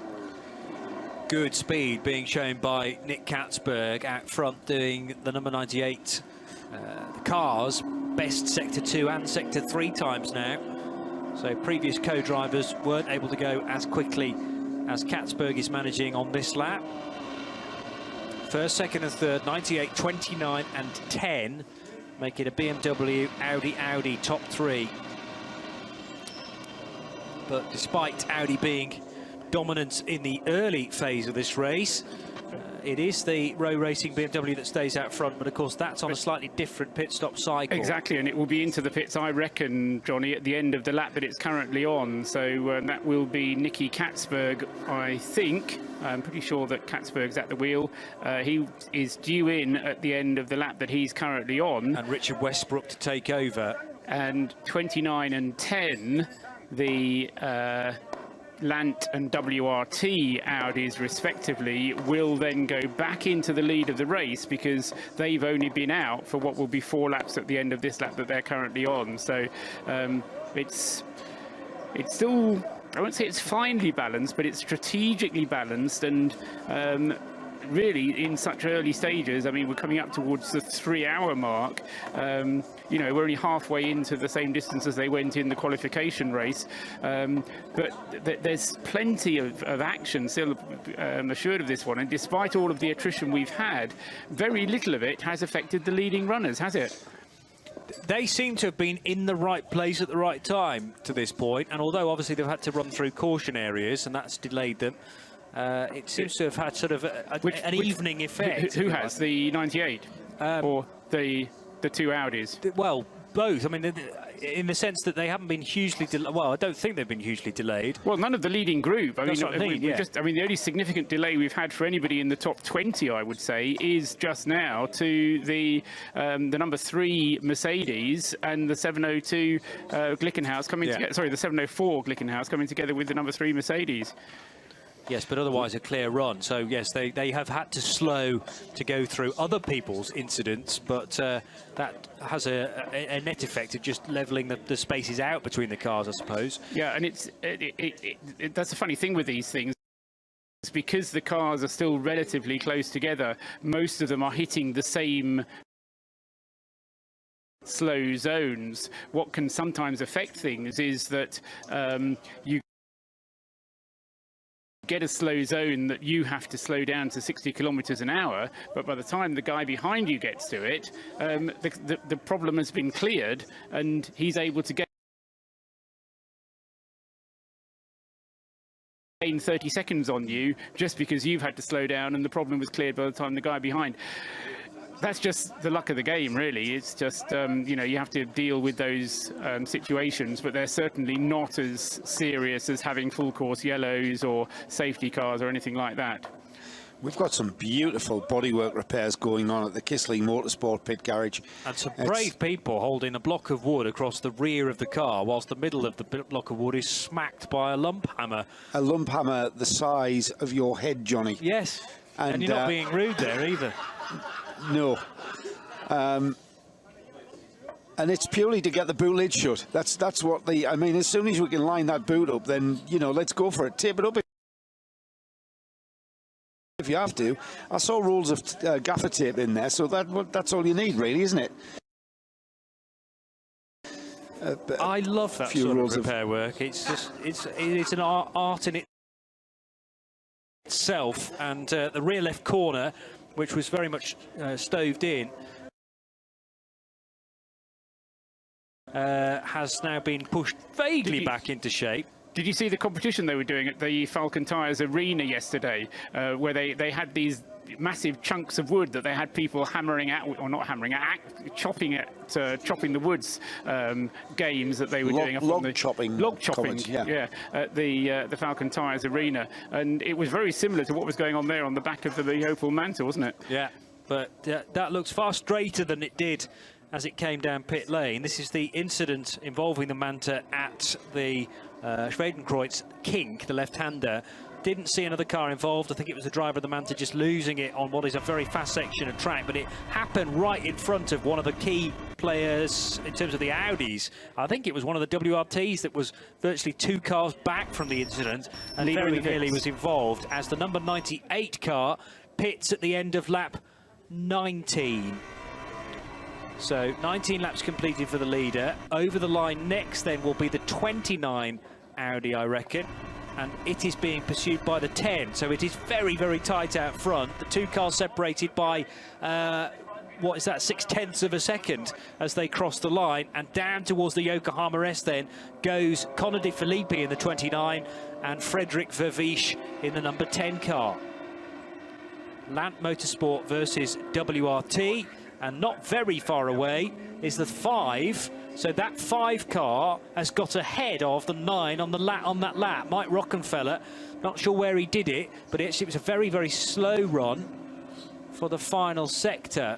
And is that because we had a yellow zone in there? Yes, it was. And I think that's your classic example, Paul Truswell, of the 9 being slowed by the yellows on the Dottinger Hurt, but Mike Rockenfeller was able to up his speed far quicker. Yes, so so Rockenfeller up into 5th place, isn't he? 10 seconds behind what is now basically the battle for the lead as the 908 BMW Nicky Katzberg comes into the pits. Rocky's actually up to 3rd behind these 2 Audis.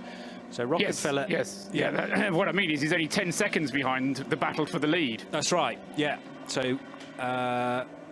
car 5 in 3rd position. Robin Freins drops a place to 4th, and then it's the 42, which is the Schnitzer BMW, the M6. But leaders heading towards the Vidal chicane now, having to duck underneath one of the TCR Audi RS3s. Front-wheel drive cars look really smart, those. And pleased to see that the TCR category is not only able to really go well as far as its own championship's concerned, but also the spread of TCR cars through endurance racing, whether it be this race, the VLNs, or the Creventic 24-hour series races as well.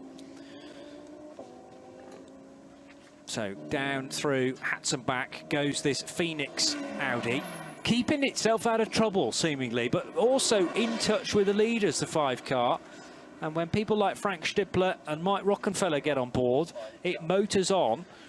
And just being that bit further back down the track has the chance to gain ground, because if the leaders go into a caution and then it clears, then it's the 5 that's going to gather all that time back.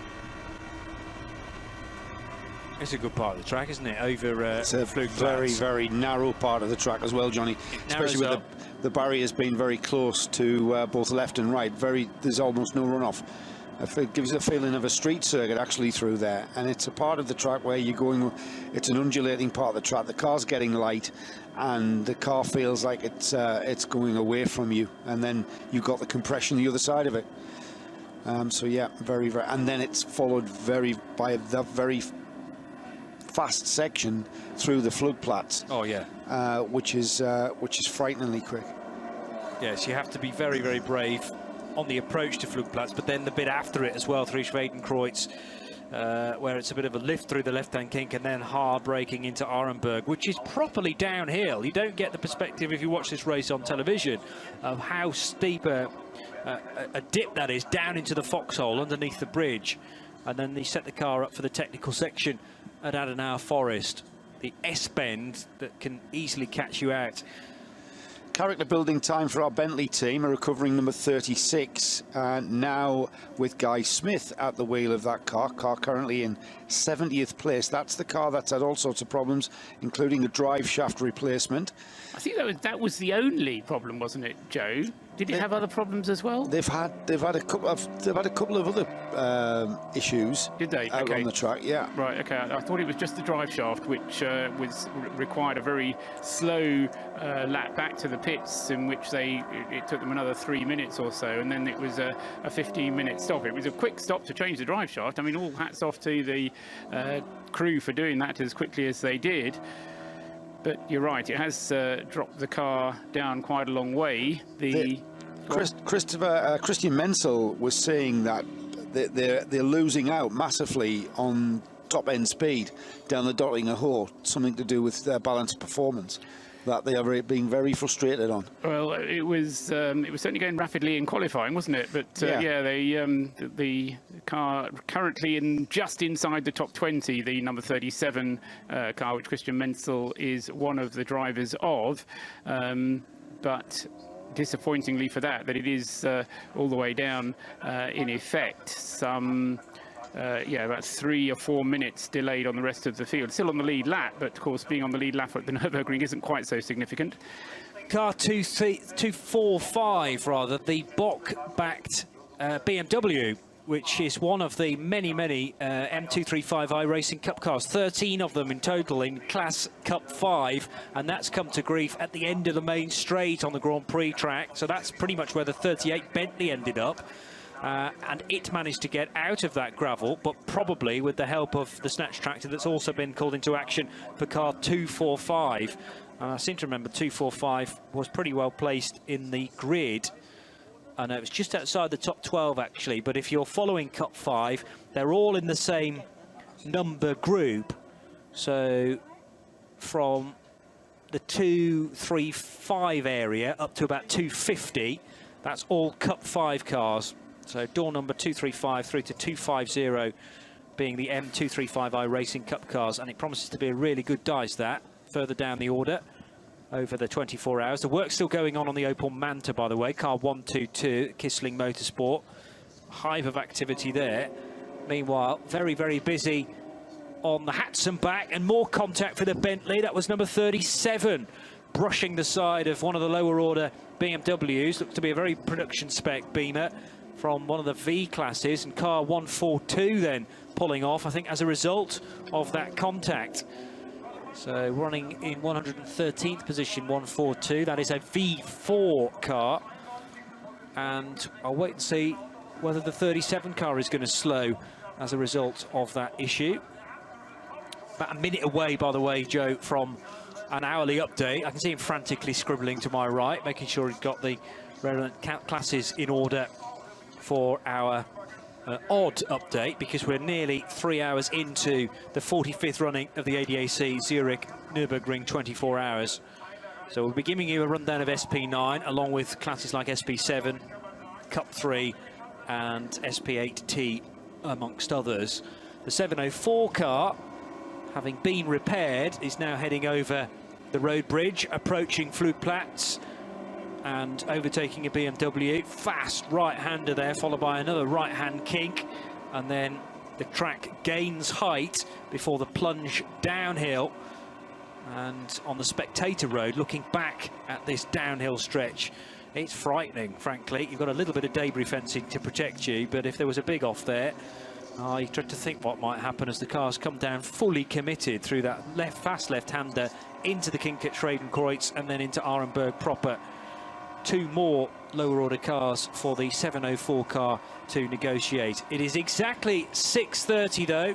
You're listening to RadioLeMans.com, broadcasting once again live from the Aston Martin Lounge. Paul Truswell, Joe Bradley, and soon to be Martin Haven rather than Johnny Palmer.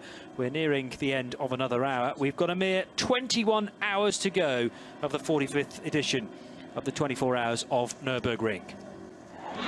The Nurburgring 24 hours on RadioLeMans.com. So, with 3 hours done, let me hand to Joe Bradley. Who are you ready for this? You're still writing stuff. Okay, kind of. Are you still writing notes? Is it John, in fact, taking over?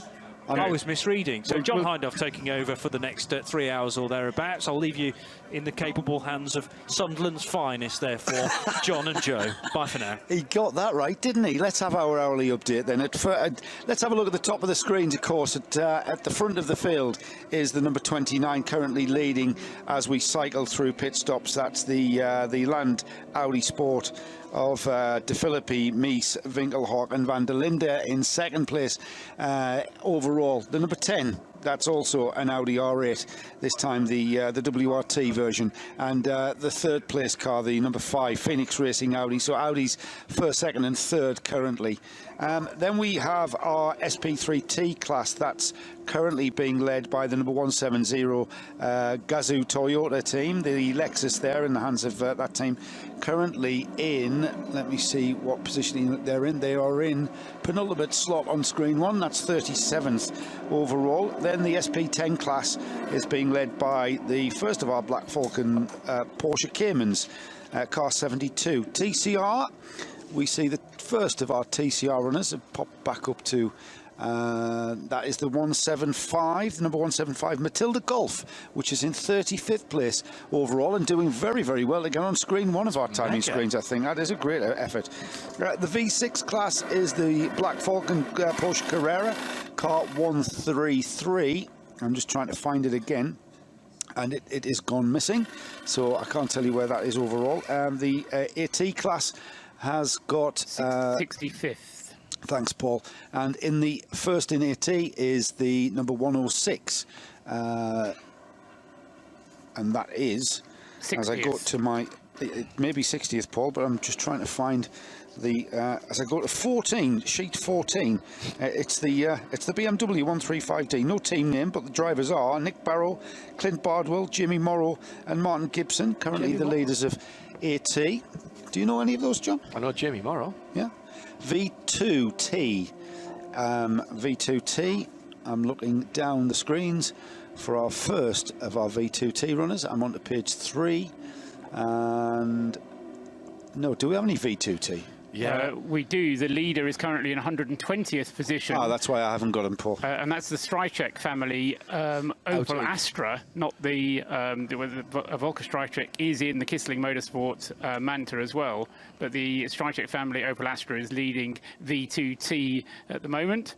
And SP2T, the final class rundown, this being an even hourly update, is the number 114. And the 114 numbered car is currently in 94th place, and that is the Stanko Talon Motorsport Renault Clio. So the SP3 class currently a familiar team name to us, the Stanko Tanner Motorsport Clio. Stephen Kuss, Sandro Rottenberger, Sarah Tenuti and Rolf Weissenfels. They are quite a way up the field considering they're in a Renault Clio. You're listening to Radio Show Limited on the network, live from the Aston Martin Lounge. Your tweets, please, to @RSL_studio. Hello there. Hope you are well. It is just after 6:30 local time. We have just under 21 hours of the race to go. That was our rundown. Joe will give us the other half of the classes in a wee while. It's Conor De Filippi who leads the motor race in the 29 Land Audi. Land Motorsport Audi at the moment, from Frederick Vervisch in second. In the number 10 Valkenhorst Motorsport car, Mike Rockenfeller third in the number 5 car. Sorry, I got that wrong. Was that number 10 is the Audi Sport Team WRT, isn't it? And the 5 car is Phoenix Racing. So Audi doing quite nicely, thank you very much indeed. Beautiful evening. No sign of any kind of intervention from the weather. Been a bit wacky races in the first couple of 3 hours of the 45th running of the ADAC Zurich 24 hours of the Nurburgring. Isn't it always at the in the early stage of this race, and then by sort of into the middle of the night, as we're getting towards the sky changing colour, we tend to lose a few of our runners, and things begin to get spaced out, and we tend to have less incident. Yeah, and then the opening drivers get back in again and it all goes bonkers. Yeah, perhaps. Have you seen the weather forecast for tomorrow? The weather forecast is fine, and then a thunderstorm at about midday. Yeah, no. Well, I've got 2 o'clock. It'll be midday. I've got 2 o'clock. The race is due to finish at 3:30. Over and under? That's perfect timing, though, isn't it? Over and under? I'm saying midday. Midday to 1 o'clock. I think that's great timing. That's really going to mix things up. How long have you got that shower lasting for, though? I've got it lasting until 5 o'clock. I've got it lasting till Tuesday. Okay. No. I mean, the point is serious, because having spoken with some people earlier on about it. Some people? Can we be slightly more specific than that, Mr. Truswell? David King. He thinks that it's going to be such a short pit stop, short rain shower. It's not worth pit stop. That it's not even going to be worth pit stopping, because the track itself is going to be so warm. Yeah. The rain will almost evaporate as soon as it hits it, and even if it is a short, sharp shower, as long as you've got a good driver in the car, he should be able to drive through it. And if Darren Turner's in the GT8 at that point, he has proved at Kota in a deluge in the WEC a couple of seasons ago, when everybody else fell off, had to go for tyres or whatever, he continued on slick tyres, and unfortunately WEC completely nosed it up and gave everybody a free pit stop, so he didn't get the advantage for that. Here last year, he got back to the pits in the hailstorm. Yeah. And so that is the man to have in when it rains. Absolutely. Because Darren just gets it done. And Darren of course, gets it done. That could be a title or something. That's in the SP8 class, but of course, as far as the SP9 class cars are concerned, equally important to get the job done. And because the circuit is so long, if you do suddenly get a rain shower, you could have 8 minutes before you're going to even get to the pits to put it in. So I recognise that there is the shower, but I equally recognise that it might not affect things as much as we think it might. Code 60 just gone out at the end of the Dottingham Straight, just before Tiergarten, and the car that I can identify as being static there is the number 41. Might have been more than one car we've got. Hang on, just let me. Yep, it is the 41. So let's have a look and see who that is. It's the Nova Lexus. And we've got so a slow zone right at the end of the Dottingham Hole. The number 41 also going slowly is the 172. So that called me a detective, but that could be an incident between those two. So the 41 potentially and the 172. Joe, nobody ever called you a detective. That's true. That is very true. That's very true. Thankfully, Haven hasn't got a headset, so no one can hear him. Okay. It's only a matter of time, dear listener. On board with Timo Scheider, who I had a chat with earlier on the 43 BMW. as he is carving his way on the far side, going through Brunchen at the moment and heading up to the ice curve. And with traffic ahead of him, lifts off in the 43 car. Now with the sunshine on that screen and the amount of pollen in the air, the bugs on the screen, it's going to be very, very difficult in the next hour to 90 minutes in terms of the vision from the guys as they are looking into the sun at various parts of the circuit. Yes, I mean, we're still leading by 2.5 seconds. Sorry, go ahead, Paul. We did hear that, didn't we, John, during the night practice session. There were several drivers were complaining about, or not complaining about, but mentioning that the sun was in their eyes and it was an awkward time to be driving. And then, of course, they hadn't already been driving for 4 or 5 hours. So exactly so. The screens wouldn't have been so dirty and there wouldn't have been so much debris anyway on the circuit. Bit of side-by-side action there as well, where was the green flag? I didn't see the green flag coming through the Tiergarten there, but I think that's a change for the lead there as they've gone through. Mike Rockenfeller's got an absolute flyer there, and he's nipped past at least one of the other Audis as he went through. De Filippi's gone through, Favici's gone through, Rockenfeller's gone through, and Frein's gone through. I tell a lie, that must have been a lapped car, but there were some people who were a bit dozy there coming to the end of the yellow flag period. There's another yellow flag. That's not a Tiergarten. Need Joe's little app here. That's heading up the hill with a car under tow. Maybe one of the Lexus. As we went past with Christopher Meese in the 28 car. And this, no, it was in the Tiergarten. I tell a lie, that is a car that is under tow. And coming across the line now, the Land Motorsport Audi, Chris Meese in 7th position as he goes across the line. And I'm delighted to see it, that the man at the top of Bentley has joined us here, Wolfgang Derheimer. Thank you, sir, for joining us in what has become a bit of a tradition here at the Nurburgring Nordschleife for 24 hours. Well, welcome to all the guys on TV and radio that listen to your report here, and it's a pleasure to be up here because you are extremely air-conditioned and I think you have the best atmosphere to have right now.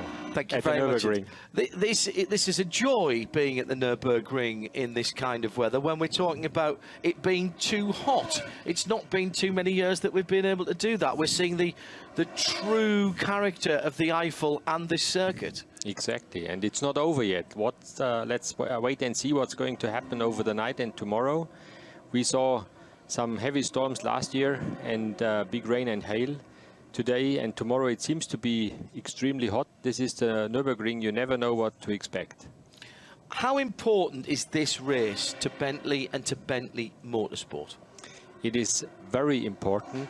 I think it's the race that has, with 3 cars in the grid, the highest attention that we give to Bentley Motors and its racing program. And racing in continental Europe supports, of course, to demonstrate the competitiveness of our products and to show that we are really with the big guys out for the top positions, and that our brand positioning, luxury and performance, is going to be underlined by the performance on the racetrack. In that case, how important is motorsport to Bentley Motors? Yeah, it's I think in our DNA.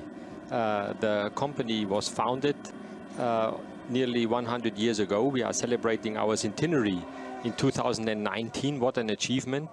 And throughout the years, I think the Bentley boys made the Bentley brand famous around the world. And what I like very much, I was out for a parade lap this morning on the Nordschleife, and the sympathy, the fans that cheer for Bentley Motors, that wave and hold up the signs, are quite frequent over here at the Nordschleife.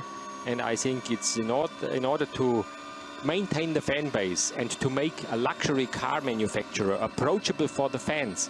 This is why we are here. And it's still an aspirational brand, of course it is. Not everyone can afford to own a Bentley, but how important has the Continental been in shifting people's appreciation of the brand? Well, I think we have home ground in the UK, and if you are in London, if you sit in Mayfair and just watch who is passing by, you think it's the Bentley heaven on earth in terms of the amount of cars you see in a short period of time. When you come to the continent, you will see there is still a lot of room for Bentleys on the roads and in the cities in continental Europe.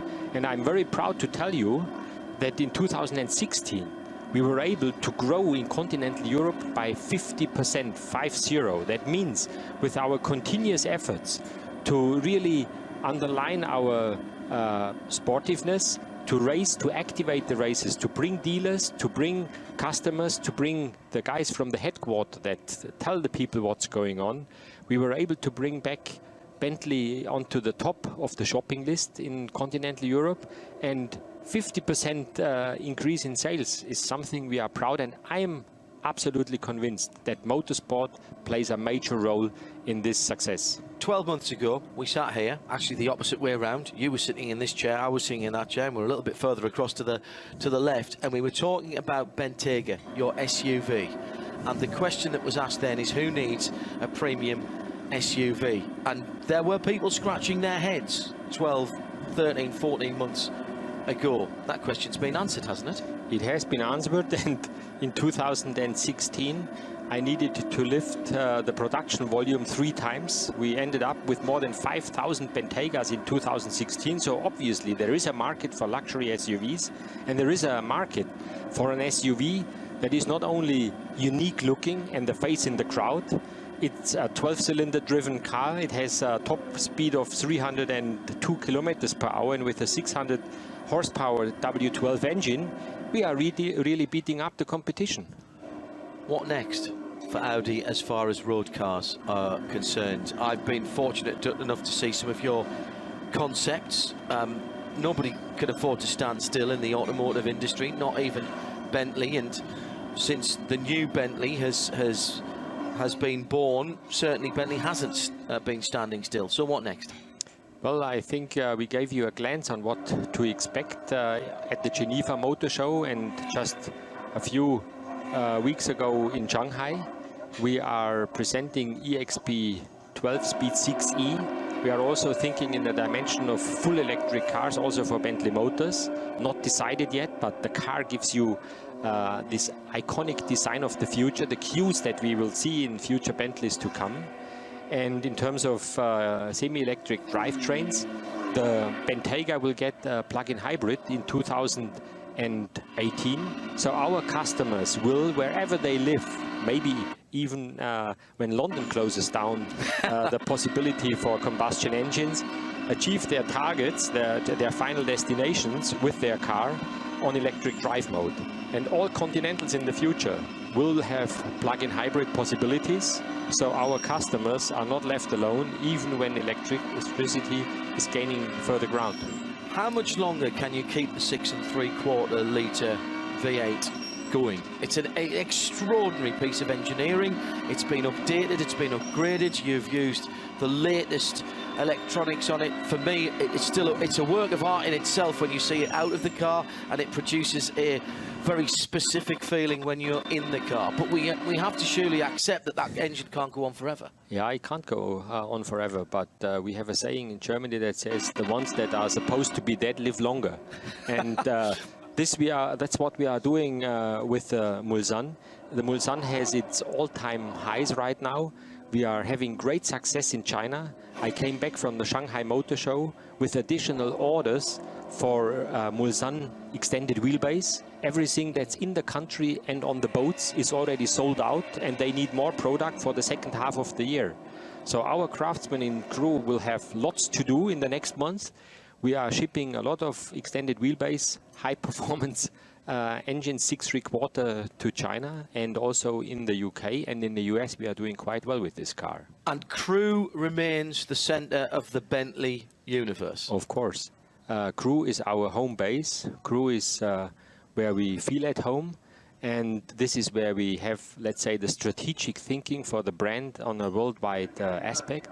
This is where Brian Gush and his racing department is located. This is where it happens. And within, let's say, a couple hundred yards of our main building, this is where it is. And we are 5,000 people, research and development, engineering, production, everybody is together. And this is where we do it. And we are looking into a bright future. Our site strategy to develop the engineering side with a new R&D and design center is under full steam, and it's going to go ahead in the future in Crewe, I'm sure. Every time I come to Bentley, there's another building, there's something else new. You've got that new design center on the opposite side of the road from the original building. You're listening to Wolfgang Thurheimer with us here on Radio Show Limited, live from the Nordschleife. What about other forms of motorsport? We talked last year about the Daytona Prototype International, DPI. I know things have changed within the group. What else do you continue to look at that? I know you guys want to go and win races outright, which is why you do Blancpain, which is why you come here, because the GT3 cars can win outright. Have we parked that idea? Is it still alive? Tell me. I would say a parking position is a good description. We are on the way with American guys to continue in the Pirelli World Challenge. We are investigating whether we could bring a GT3 race car also to the IMSA races. And of course the Daytona 24 is something that we would very much like to do. But with the GT3 car? With the GT3 car. This is a subject that we have in our mind for a long time. But right now, with our budget situation and everything that's going on in R&D, the development of the new cars and our capacity that we have available, our focus is clearly on the GT3 program, and we are racing in Europe, in Asia. Last year we have been second time Asia GT3 champion, and we are racing in the US, and we are developing the Continental to its next level, and let's see what this holds for us in terms of racing. I would be killed by our listenership and viewership as the 13th position BMW comes into the pit lane. Driver change there. Conor De Philippe is still leading. Watch out for that car in the pit lane shortly as well. I'd be killed if I didn't ask you about Le Mans. Bentley has a rich history at Le Mans, a big gap between its two shots at Le Mans, 70 years. It's changing at Le Mans, the landscape is changing, the hybrid situation in LMP1 may not last very much longer. Do you keep an eye on that? Do you watch that? The potential rise of a privateer class, is that of interest? How do you guys gauge what's going on in endurance motorsport? So we are very close to it. We call the ACO more or less every month. We are a member on the round table when it comes to future rules, and I can assure you that the ACO and together with the FIA, they are really balancing out the rules for the future. I think LMP1 will definitely change. It will become less expensive. Is that important? And it is important because we have competitors that would be keen to join in Le Mans, but the entry hurdle with a 3-digit million price tag is just too high and forbids for some smaller manufacturers to do it. But I think everybody heard the message, and the new rules will adapt the technology and the price tag that is necessary to bring more competitors back in LMP1, and there will be a few years of transition, but I'm sure that Le Mans will not lose anything of its spirit and will be coming back even stronger. Does Bentley need to go back to Le Mans? Does Le Mans need Bentley to come back to it? I think we just talked about the Mulsanne, and who on earth can claim that they have a car named as a famous corner and a straight in Le Mans. So we had our biggest successes, 6 victories in Le Mans, and we will be in striking position again as soon as the rules allow it. That's great to hear. There will be people cheering around the world even at the moment. Back to this race here, just for the final question. Part of the DNA of Bentley has always been it's a driver's car. You drive a Bentley. 3 cars in the top 30 shootout yesterday. The race is still to pan out, but you must be very proud at what the Continental GT's achieved here at the Nurburgring. Yes, I'm really proud, and I want to say big thank you to Brian and his team that developed these race cars with the strong support that we have from M Sport, and then the Bentley team Abt that is here from the area in Germany, bring this car to the racetrack and did a perfect job sorting the car out in the preparational races. We demonstrated that we can go quick lap times. Also today we are, let's say, playing with the music, and we have our representative under the top 20, and I think right now we are in good striking distance. I told the guys today in the driver's briefing they need to keep their fenders clear. I want to see the cars tomorrow at 12 o'clock noon all in striking position, and then we will see a hot final. And then you release them. You let the dogs go at that point. Of course. And did you find the name for the dog already? Thank you, sir. Thank you very much indeed. Wolfgang Derheimer joining us here on Radio Show Limited live from the Nurburgring. Thank you so much for some of his very valuable time. And Paul Trustwell, whilst that was going on, the leader came into the pit lane, and we've had a little bit of a shuffle around. Yes, it was the number 29 that...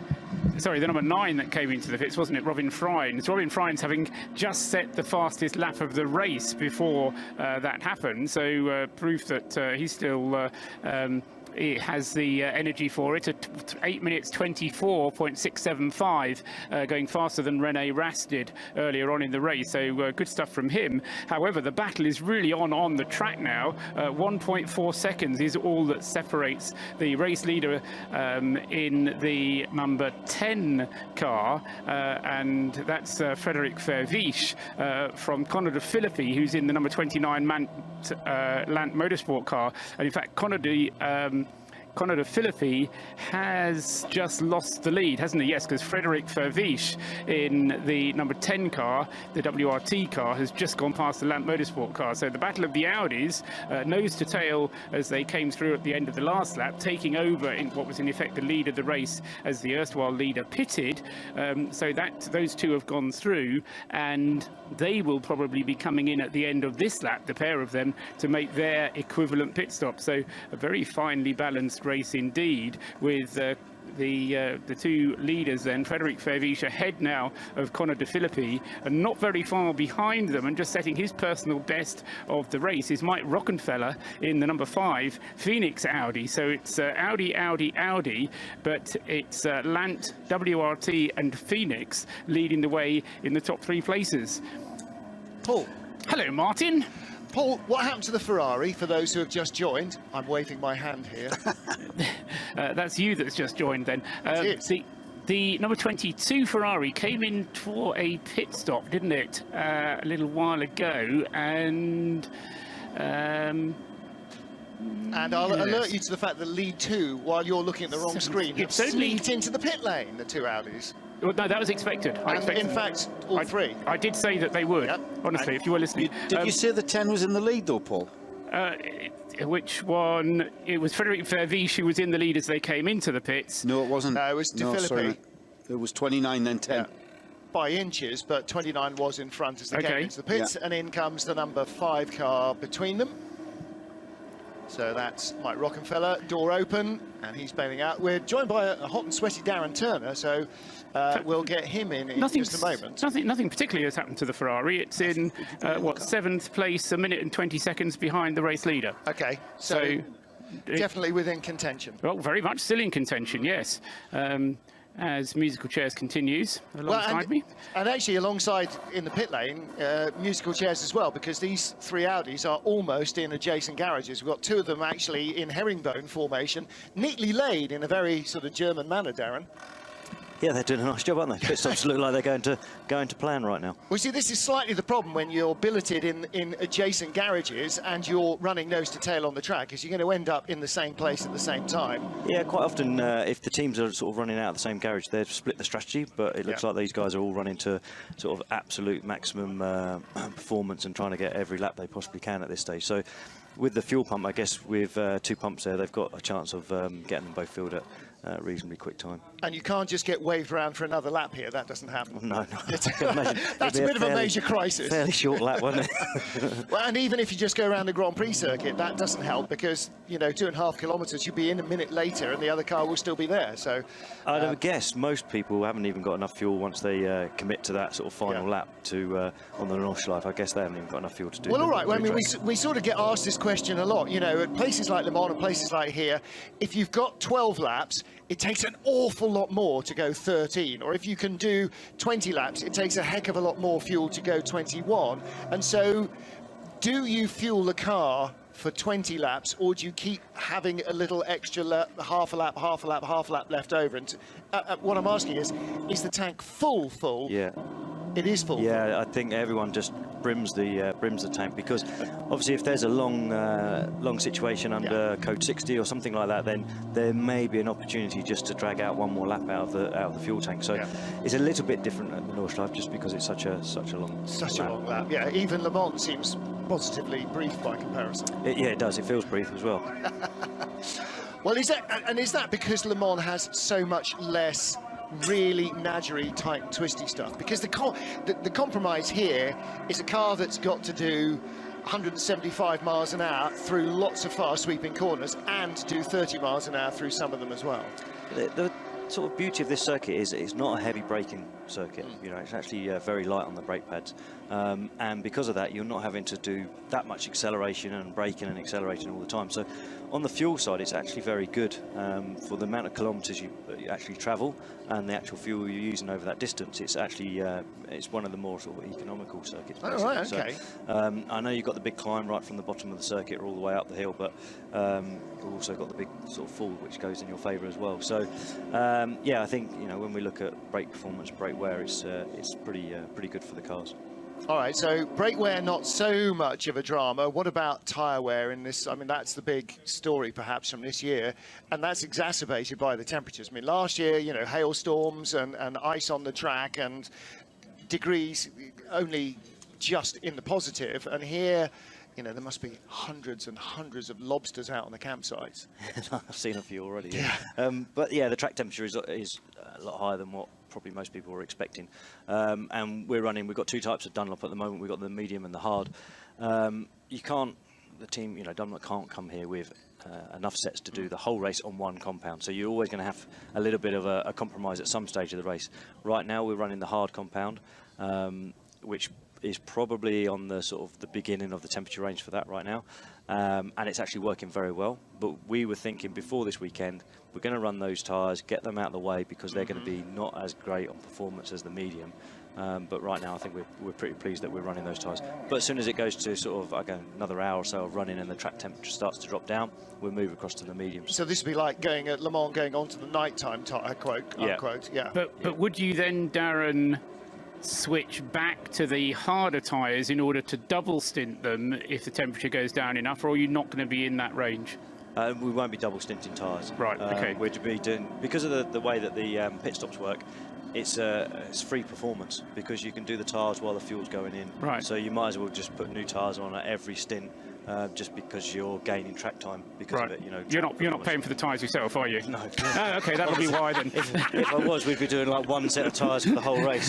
So, and that would have been from last year. I would have had them as carryover. See, now I was talking to some of the BMW drivers, and they were saying, look, you know, we're doing an entire VLN race effectively on one set of mediums, and here we're going to have to do hards. So, I mean, the temperature difference from the qualifying races to get to here has just been ridiculous.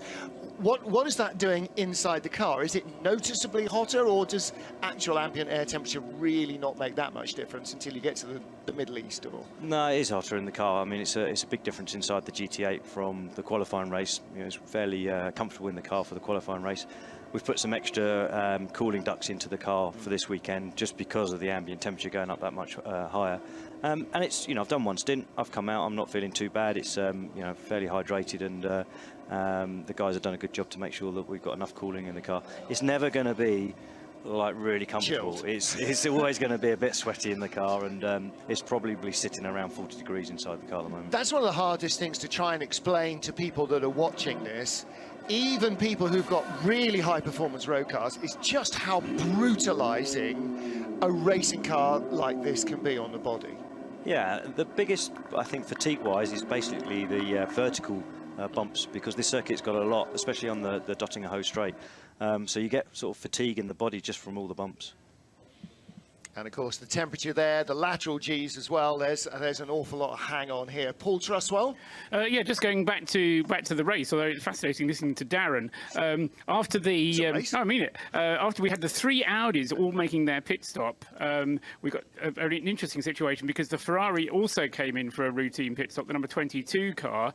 We also had the 31 Fricadelli Porsche coming in for a pit stop, and all of those pit stops have happened whilst the 702, the Glickenhaus, the car that hasn't led a lap yet, because it was the 704 that was leading before, remember, the 702 car, I reckon, will be in the lead when they come round at the end of this lap. So we've seen this before, that the Glickenhaus can go that extra lap, and again, the comment that Darren was making about the extra fuel needed to do an extra 25 kilometres around the Nurburgring, that much more, of course.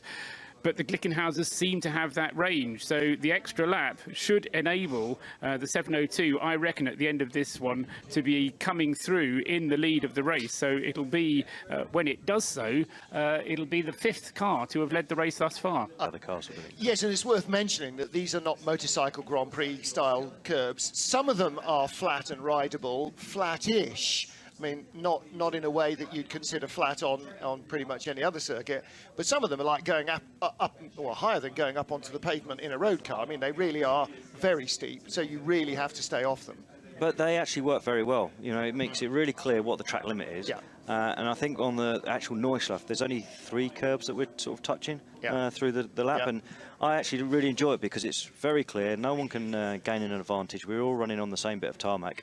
And I like the old school type of curbing, really. But like you say, obviously with a Grand Prix track, when you've got MotoGP and all the bikes there, they've got to have a different type of curb. So it's a very difficult balancing act for the Grand Prix circuits. But you're absolutely right. I mean, it absolutely defines the track limits. And so, we're not at Hockenheim there. There's not going to be 75 track limits exclusions per hour. So this is, if you go off, you tend to know all about it in a hurry, don't you? Yeah, you do. Yeah, and that's what makes this track such a beautiful track to drive is sort of your commitment and your precision is rewarded, basically.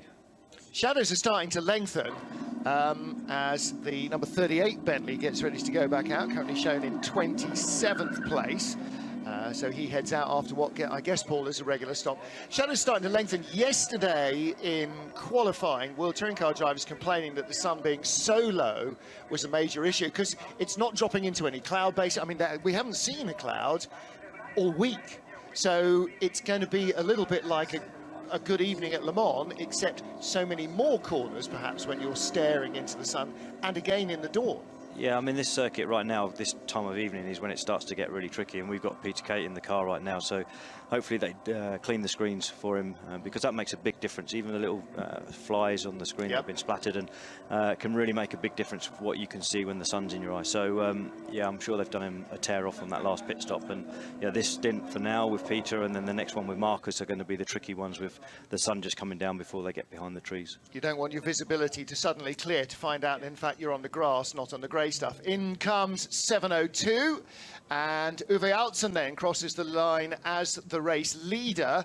702 shown at the stripe in second place. So, Paul, you were right. Had he gone round again, he would absolutely have been shown on the timing screen as the race leader.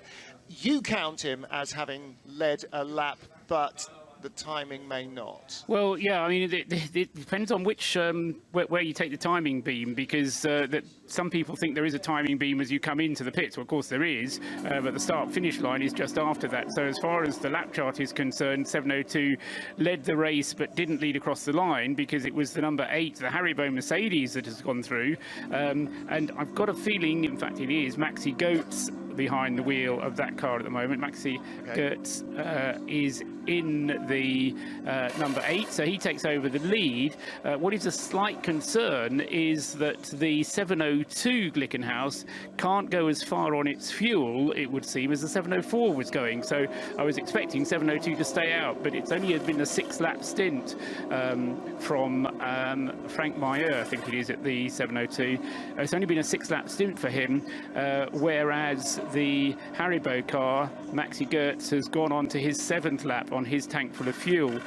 It is a limited lead that they're going to have, though, because just behind them, and still very close together, are the 29 and 10, which came into the pits and have gone out still in the same order. Kelvin van der Linde now at the wheel of the number 29 car. Frank Stippler has taken over the number 10 car. And Marcus Paltela is only 4 seconds behind them. There was a driver change on the 702, and the driver getting out from above had red, white and green on his helmet, so I'm guessing that might have been Andrea Piccini. It was Piccini in the car. Yeah. The one I have to correct you on is 98, because that's not Marcus Paltela currently. It's Richard Westbrook currently. Okay, so Westy's in that car. Marcus Paltela tweeting that after his stint, maybe they could bring the red flag out for several hours so people could sunbathe by the pool. Just a clue, I don't know if you have been told this, Martin. If the letters are in capitals, yes, that's the team name. Right. If they're in lowercase, it's the driver's name.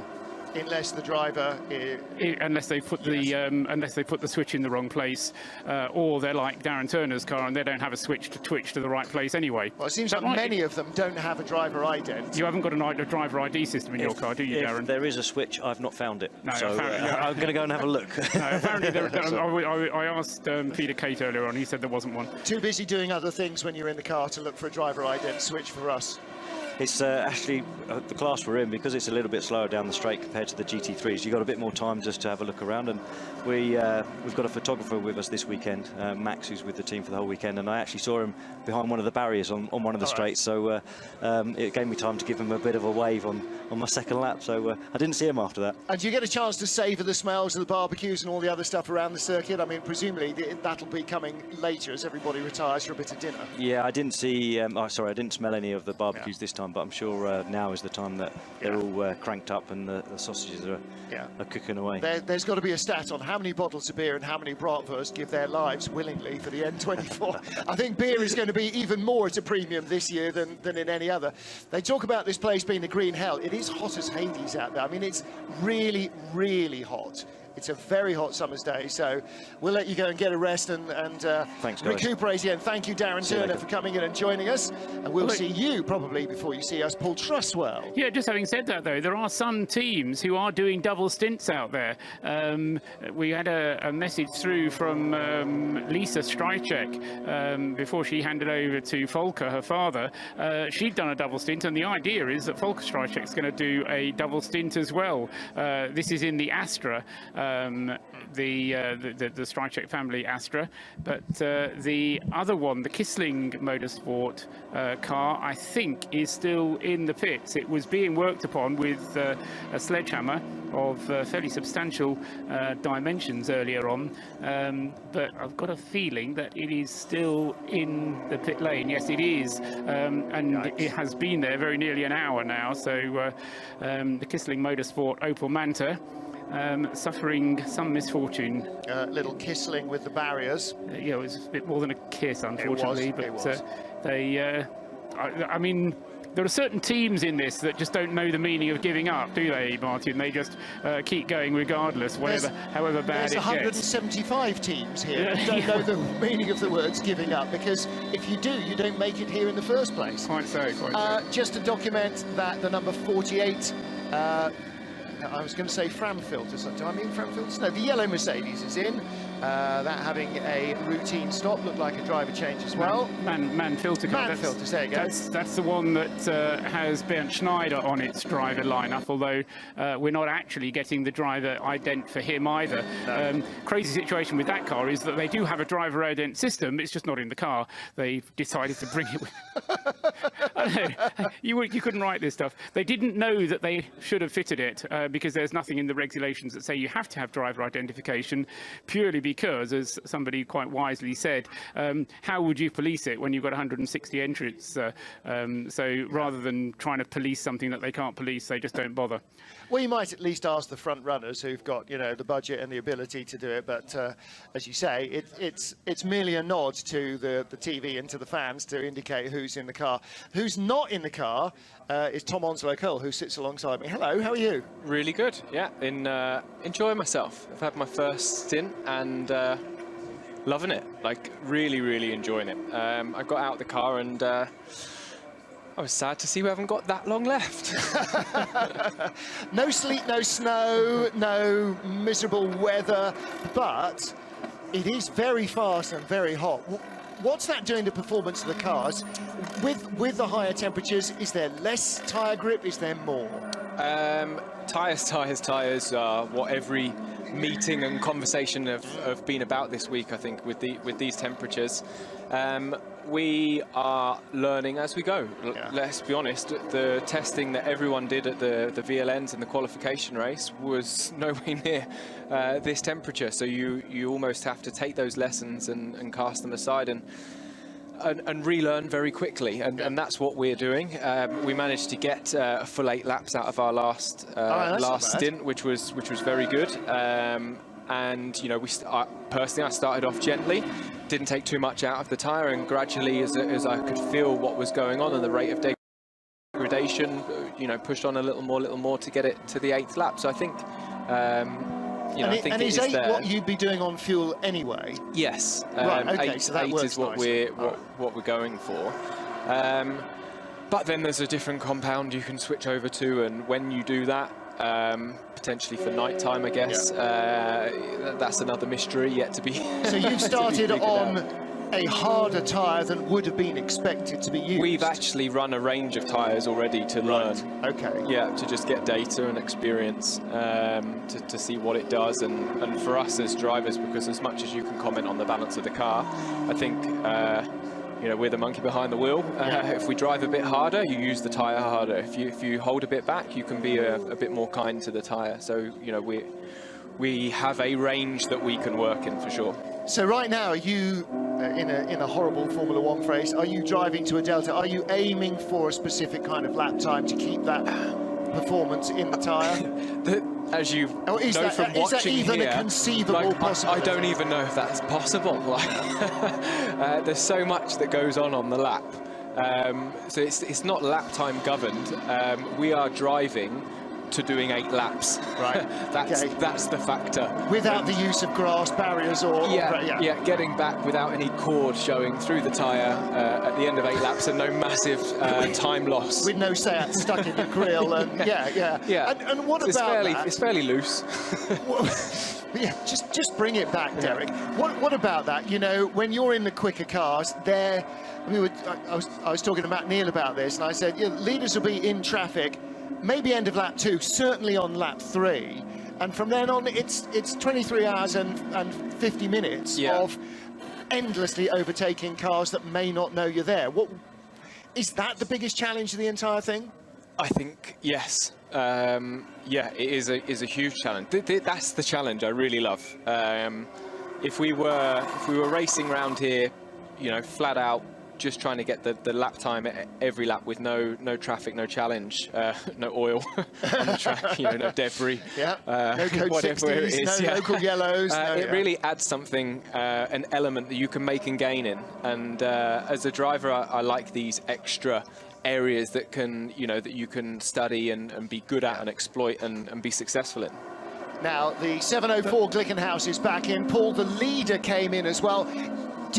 You see a driver, leader is in the pits, car number 8. Oh, is it? Okay, good. He's right. in. We were just right. watching it.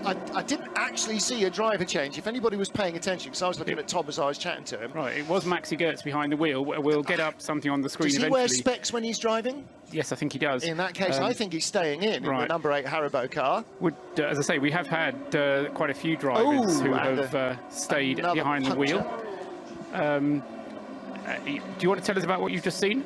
Yeah, there's a slow Porsche on Dottinger-Her, well out everybody's... that is Dottinger-Her, yeah, with a puncture, so it's one of the Caymans, I think. In that case, something to tell you about which is quite exciting. Kelvin van der Linde has just set the fastest lap of the race, 8:23.615. So very often at this race, the fastest lap happens on the second lap because it's the only clear lap you get.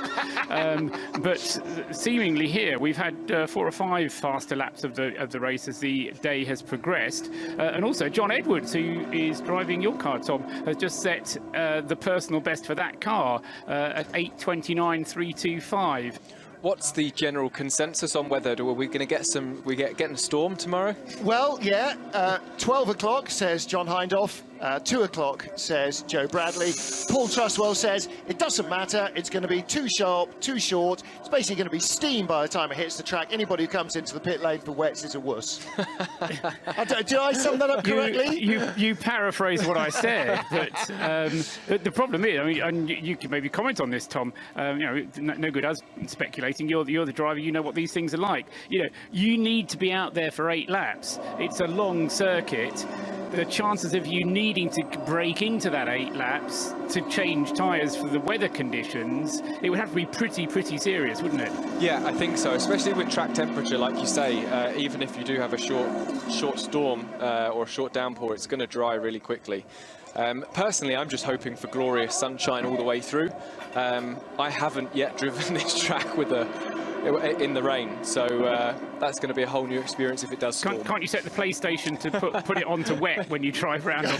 Yeah, I've managed to go 4 VLNs a qualification race so far without running wet. So without wearing any less than 12 layers, whereas today swimming trunks feels a little too much. True. The car that had the problem on Dottinger-Her was the 55 Porsche in SP7. That's a 997 Cup car. Don't have a team name, and broken left front suspension, so it looks like he's had a bit of a rattle along the barriers, and it's Stefan Nagler, the driver, who stepped out. I can tell that immediately because we got a quick shot of him. Viper going very slowly in 145th place now, according to its screen ident, and that doesn't appear to be... That Viper led off the line, did 1 lap, came into the pits, spent an hour and 3/4 in the pits, came out again. It's now done, I think, 4 or 5 laps, but doesn't want to do any more, does it? Well, since Twitter correspondents are annoyed by us calling a muscle car, and it has done almost no laps and doesn't appear to be getting any further, should we call it a flabble car? Because that's not going very well. The number 13 Chrysler Viper seems to have rolled to a halt. Didn't look like there was an awful lot going on there in terms of pace. Leading its class, SP8T, is the number 40 BMW, 42nd overall, with my Eurosport colleague Dirk Adorf at the wheel of that.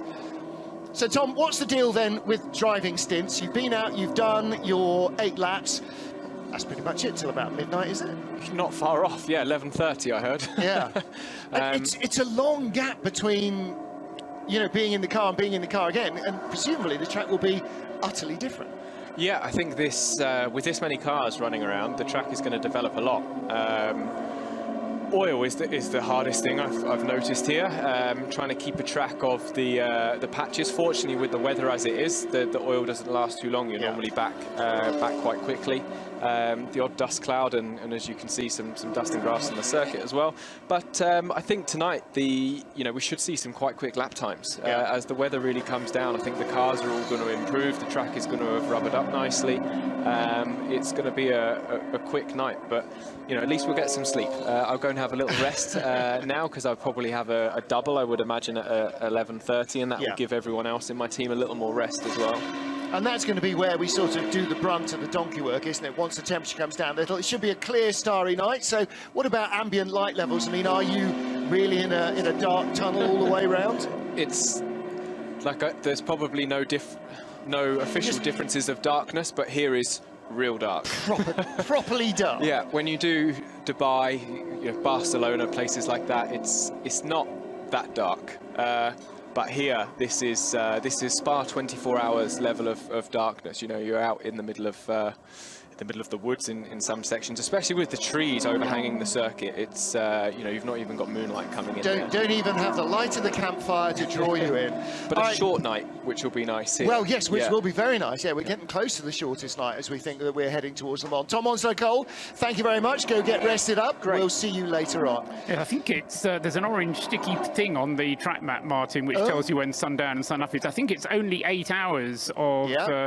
Only 8 hours between sunset and sunrise, and that of course means, because you get at least half an hour of twilight, in effect what you're doing is 7.5 hours of full dark racing. So well, possibly not even that, again with no haze and nothing else. Yeah, the blue light is about an hour after sundown and about an hour before sun up, so maybe 6 hours of actually having a hood over your head. Yeah, exactly. So it could be a lot worse, and if the weather stays and plays fair, then that should help as well. A new leader of the race, because going through with the pit stop that we described, Maxi Goertz, we think staying behind the wheel of the number 8 Haribo Mercedes, it means that we have a battle for the lead, more or less, between the first two going through. The WRT Audi in the hands of Frank Stippler chasing Kelvin van der Linde, who, as I mentioned, just set the fastest lap of the race, so showing how hard they are both trying. So it's Lant ahead of WRT, and then in third place is the Rowe Racing BMW, although that car coming towards the end of its stint, and it will have to stop before either of the Audis do. I'm pretty sure we put Richard Westbrook into the number 98. You did say that, yes. So we'll have to say that. We'll try and keep that in our memories, that Westbrook is the driver of the BMW, but I'm pretty sure that will be the next pit stopper. And the two Audis at the front of the field separated by about 5 seconds now, so the good laps that Kelvin van der Linde has been putting in the Lant car, enabling him just to open up the gap between himself and Frank Stippler. And Robin Friens in 4th place in the number 9 Audi. The WRT car's now set the fastest 4th sector of the entire race. So what we were saying about possibly quick laps continuing to come might seem to be the case. The Viper has returned to the pits, having disgraced itself. It's returned to its native garage and has had through the fuel back and been sent on its way. Yes, it was through the back passage. Yeah, so that that lap in effect doesn't count because it wasn't a lap. You have to kind of discount it. Exactly so, and it didn't even get to the team to be fueled up. It fueled up at the petrol station. Because it's in the alternative fuel class. The AT class, which is the Viper, which is what the Viper is in, is the alternative fuels class, and all the alternative fuels, which includes the various types of diesel, as well as some other more exotic things, are all at pit lane entrance. Right. And I don't know if you've noticed those as you've been walking to and from the tunnel. I have. I was thinking this is very Creventic. Yeah, so that's where they, as I say, that's where they fuel the alternative fuel classes. The other thing to note about the pit lane entrance, if you get any shots of it on the camera, I don't know, but there's a yellow dotted line that goes down the pit lane entrance as well, which is the sign to the SP9 and SP10 class cars that they have to follow in order to go over the minimum ride height checker, which is a bit like the middle of a kitchen roll, I described it earlier on, but it's a little roller thing, and if that spins round, that means you must have touched it, and therefore your ride height is too low, which is a marvellous use of fairly basic technology, but pretty effective technology as well. Can't argue with that, though, can you? Absolutely not, and I mean, you're going to have to be very clever with your ride height to make it happen like that. Robin Friens in the number 9 Audi, again, really working hard through traffic. Cameras have picked him up in 4th position now, the number 9 car. We now switch to the yellow Bentley, which is... I'm struggling to find... thank you very much. Nice close shot in 20th position. So the number 37 car, who do we think is at the wheel of that at the moment. We should be into our third driver by now, shouldn't we? Fourth in many cases. Fourth driver. Yes, that's true. Yeah, the Bentley has... Christian Menzel started it, didn't he? 37? Yes, I think he did.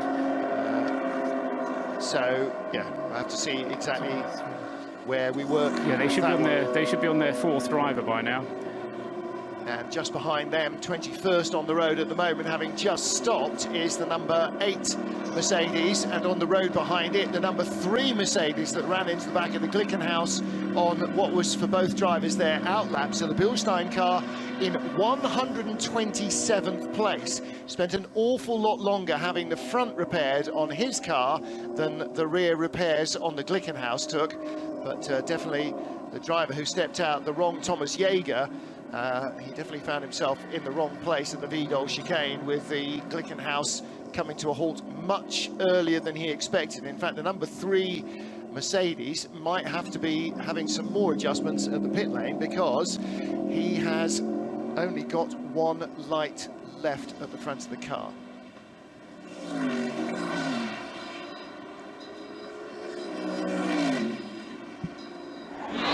The Nurburgring 24 hours on RadioLeMans.com. Nurburgring 24 hours. It is 7:30 on my watch, and 19 hours and 59 minutes of the race remaining, which means it is time for an hourly update with the esteemed Joe Bradley. Yeah, stepping in where the drivers have stepped out, it seems. Well, currently the leader is the number 29 Audi. The number 29 Audi is at the head of the field. Not sure who's in the car, but it is the Felipe Mies, Vingelock and Van der Linde who did lead the Van der Linde in the car. That car led our other hour. Number 10, the number 10 Audi is in second place, and the number 98 Rowe Motorsport BMW is in third place. Going down the classes then, SP7. Car 66, the Manthey Porsche, is in 31st place overall. The Cup 3 class is being led by the number 3 away, Teichmann Racing Porsche, in 40th overall. SP6 is being led by the number 76, which is currently in 43rd place overall, and that's the Porsche 991 GT3 Cup car.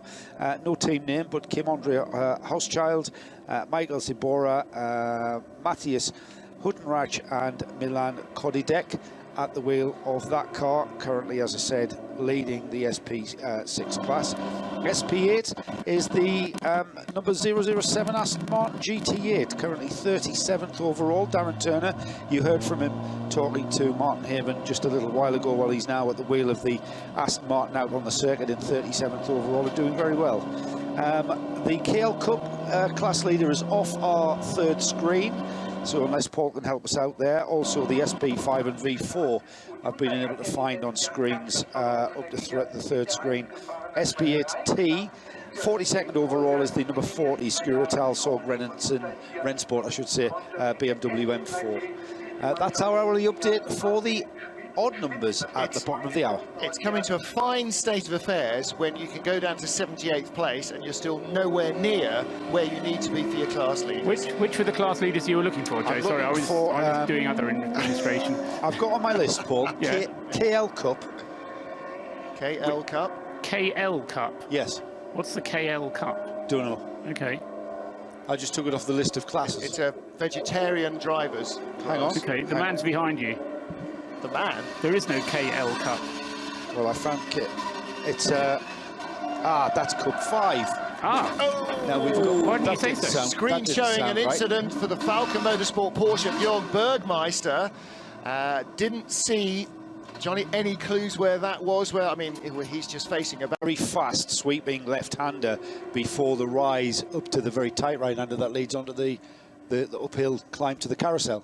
So it's towards the carousel. Trying to hear what he was saying, couldn't quite decipher it, but essentially he went to the inside of a slower car, which didn't realise he was coming to the inside, and that might possibly be a low light issue for the slower car. Our race leader is still Van der Linde in the number 29 Audi. He's on the Grand Prix circuit, dropping down through the Dunlop hairpin. And those Audis looking formidably fast. Again, fastest sector times for both of them. BMW in the pits is the 4th place car, number 98. Now, we had Richard Westbrook in, and somebody's getting out. So if the camera goes around to the other side, we'll see whether it was Westy or not. Looks like it might well have been. Didn't recognise the helmet. It should be of Marcus the driver getting in. Should be Marcus Paltala, shouldn't it? Paltala getting in, yeah. Nicky Katzberg started it, did he? No, Paltala started it. Okay. Handed it over to Sims, to Katzberg, Westbrook. And Bergmeister is bailing out. He has... Oh, now he's on the phone. One of the favourites, that one, you know, Martin. So he's going to tweet briefly his position and his problem. But he definitely undid the seatbelt, so how's he going to hear? He's got his helmet on. Oh, he hasn't got his helmet on. I can see in the rear-view mirror some Bergmeister hair. So he's taken his helmet off, and that's why he was moving to get the helmet and the hands device off, so he can now telephone the team and ask them, because clearly he can't get radio. He's not phoning the RSC or the ADAC, is he, for recovery? Might be, yeah. What's your location, caller? Yeah. Close to Tal. Well, he was on the outside of 4th place. Yeah, one of the favourites. One of the overall favourites for this race. And he is now out of the car. I can see in the rearview mirror, and he is walking away and walking around the front of the car, and he's going to go and head over the barriers. Now, he's clearly in a position where the TV crew do not have an external view of the car, because all we've been shown so far is the onboard. It would be very handy if they would replay the incident. We could maybe identify, looked sort of Clio-y, Seat. It was a hatchbacky kind of thing, I thought, briefly, as I saw the incident. Very narrow there, isn't it, to be going round the outside of that sweep. Yeah. And then what, sorry? Last left into Klostertal, yeah. Ah, yes, Very quick. That's right. It narrows right down. And that was what was happening. And from the onboard, it was all funneling in on him. Barrier coming in from the left, car coming in from the right. And unfortunately, he was between literally a rock and a hard place. So that car still shown as in 4th position, but Robin Freen's now up to 3rd, and the number 5 Audi will also move. In fact, everybody will move up, apart possibly, at least for the moment, from the number 1 car, which is in the pits. So the Team Black Falcon number 1 car is in. Going to be a while to see that 44 Porsche recovered from there. That's a 135 mile an hour part of the track on a tourist lap in a fast road car, in a not so fast road car. That car would have been optimum speed of 175 miles an hour. He'll have been properly trying to thread the needle. Yeah, I know. So I'd be surprised if that car's not out of this race, let alone. And now we recover the cars to the pits, but that was we heard the clout, didn't we, from the in-car, from the onboard. He got a bit of a squeeze and then into a spin, and I wonder just what damage has been done at the back, because I don't think it had a major frontal impact. Where's the important bit on a Porsche 9? At the front. Do you think so? Yes. I wouldn't. Well, I would disagree. How many times have you seen a 911 style car retire because it's got a smashed engine block, compared to the number of times they retire because all the coolant is leaked out at the front end? I would rather go in rear end, because there's lots there. Yeah. You know, yeah, exhaust, gearbox. Exactly. If you engine. go in and nerf the front, then all your cooling goes all over the place. Now, you don't have to nerf the front very hard. I said it didn't look like a major frontal impact. It doesn't have to be fair. It can be a little shunt in traffic and you're still absolutely cream-crackered. So, code 60 at Klaustertal. Let's see if the helicopter can get over there. The helicopter is still flying. So, were I the director, and obviously, folks, I'm not, the helicopter would be hovering overhead by now. Number 1 car is, well, just left the pit lane in 8th place. The number 1 AMG Mercedes, the SAP car, white with the blue livery. That's Adam Christodoulou having just got out of the car. Not sure who's got into it on the rotation, and that that car. Maro Engel starting, correct? Yeah, I think it should be Yelmer Berman, in fact, because it was Metzger who handed over to Chris Tadulu. So Yelmer Berman is the driver who hasn't yet been behind the wheel of it. A couple of cars, I mean, comments from either of Martin or Joe on this that haven't gone as well as I would have thought they would have done. Firstly, that SAP-sponsored Mercedes, number one, the reigning champion, as it were, in 8th place overall. But the number 911 Manthey Racing Porsche way down in 23rd place only. And that car's not had any problems, it just hasn't had the pace. You know what, Paul? It's this race is all about just staying out of trouble and being around at about 2:30 tomorrow afternoon. So even though the number one car, as you see, is down in 8th place, it's on the lead lap. That's important. And I'd say that you can't really discount anyone at this stage. Any one of those.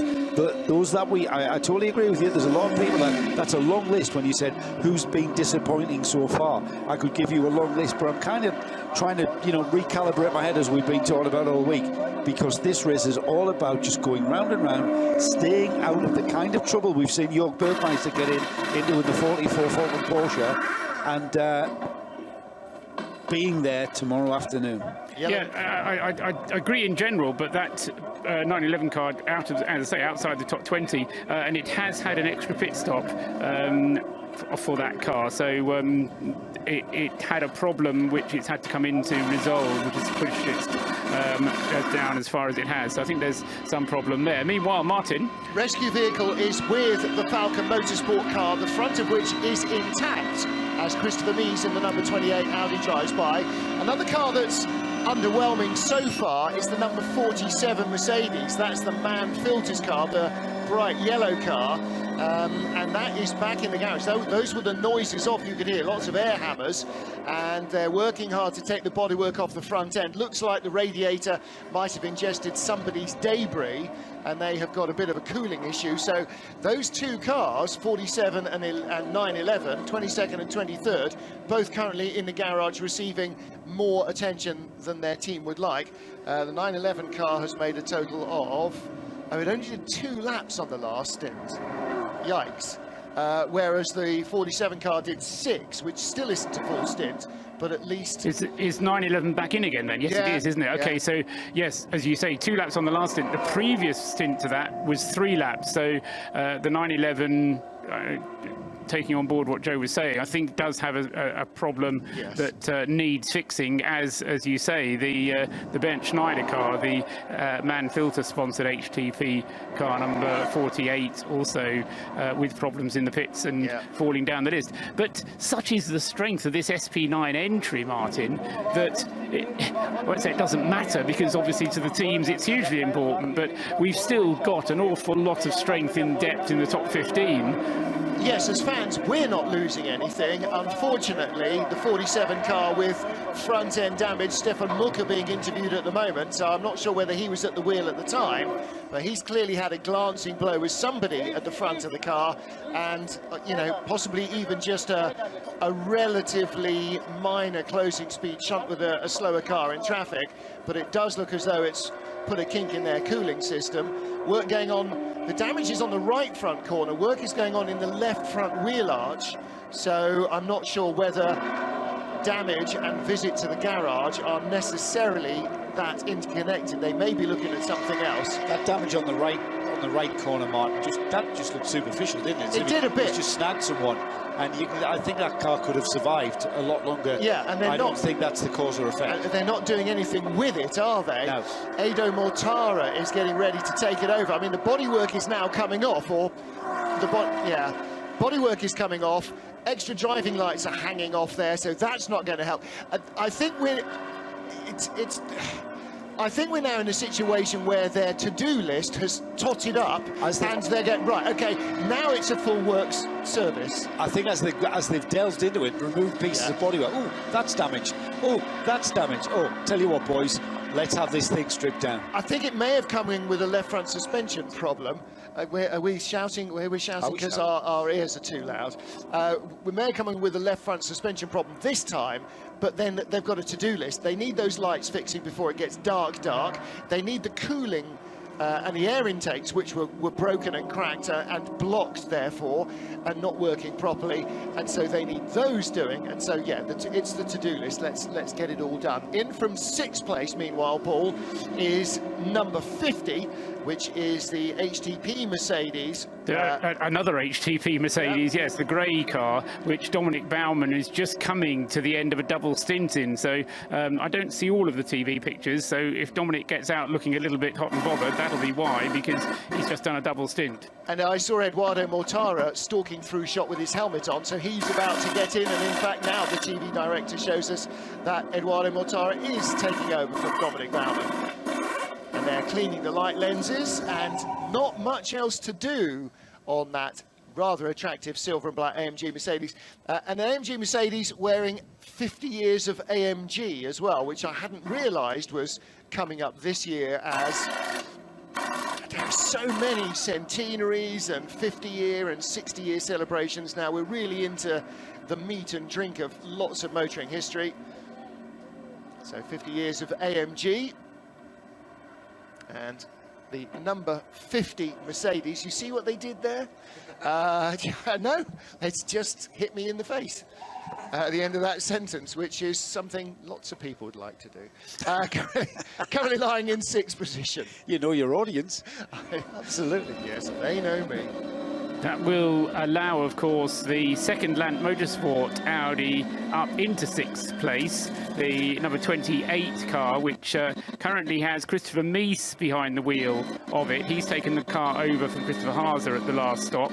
And so that car up into the top 6, which means we've got 1, 2, 3, 4, 5 Audis in the top 6, with the only interloper, it being the Schnitzer car, number 42, which I've lost track of. I think it might be Tom Lompkitz, who's now at the wheel of it, although that car is also coming up towards the end of its stint. So the Audis, certainly at the moment, being able to continue what they did earlier on in the race. They have the pace and they have the numbers, and they also seem to be able to do the long stints. Horrible noise. I'm hoping that's just an over-modulating microphone coming from the number 8 Haribo Mercedes. He does seem to be going fairly quickly, but it sounds fine. Has he got a broken exhaust? You know what I'm thinking? That sounds like an exhaust. Or an arcing plug, where he's just been passed by... now then, has he got a problem with the engine, performance-wise? Because the Glickenhaus should not have gone... Well, he hasn't. He may have just gotten the draft there and has towed by him. Because he didn't pull away once he got by. I think that was a slipstream. So maybe that Haribo Mercedes, it's just a bit of resonance through the microphone that we can hear, and not really a I hope it doesn't sound that horrible inside the car, because that would really grate, wouldn't it, after a while? And after a while, I mean 10 seconds, Paul. The two Glickenhausers, just picking up on them, because you just mentioned one going past that Mercedes, although they're both shown as having 4 drivers, they're doing this race each as 3 driver teams, or at least they have been doing thus far. The 702 car is being driven by Felipe Larza, Thomas Much and Andrea Piccini, and that car has now gone back into the hands of Felipe Larza, whilst the 704 car, which of course was started by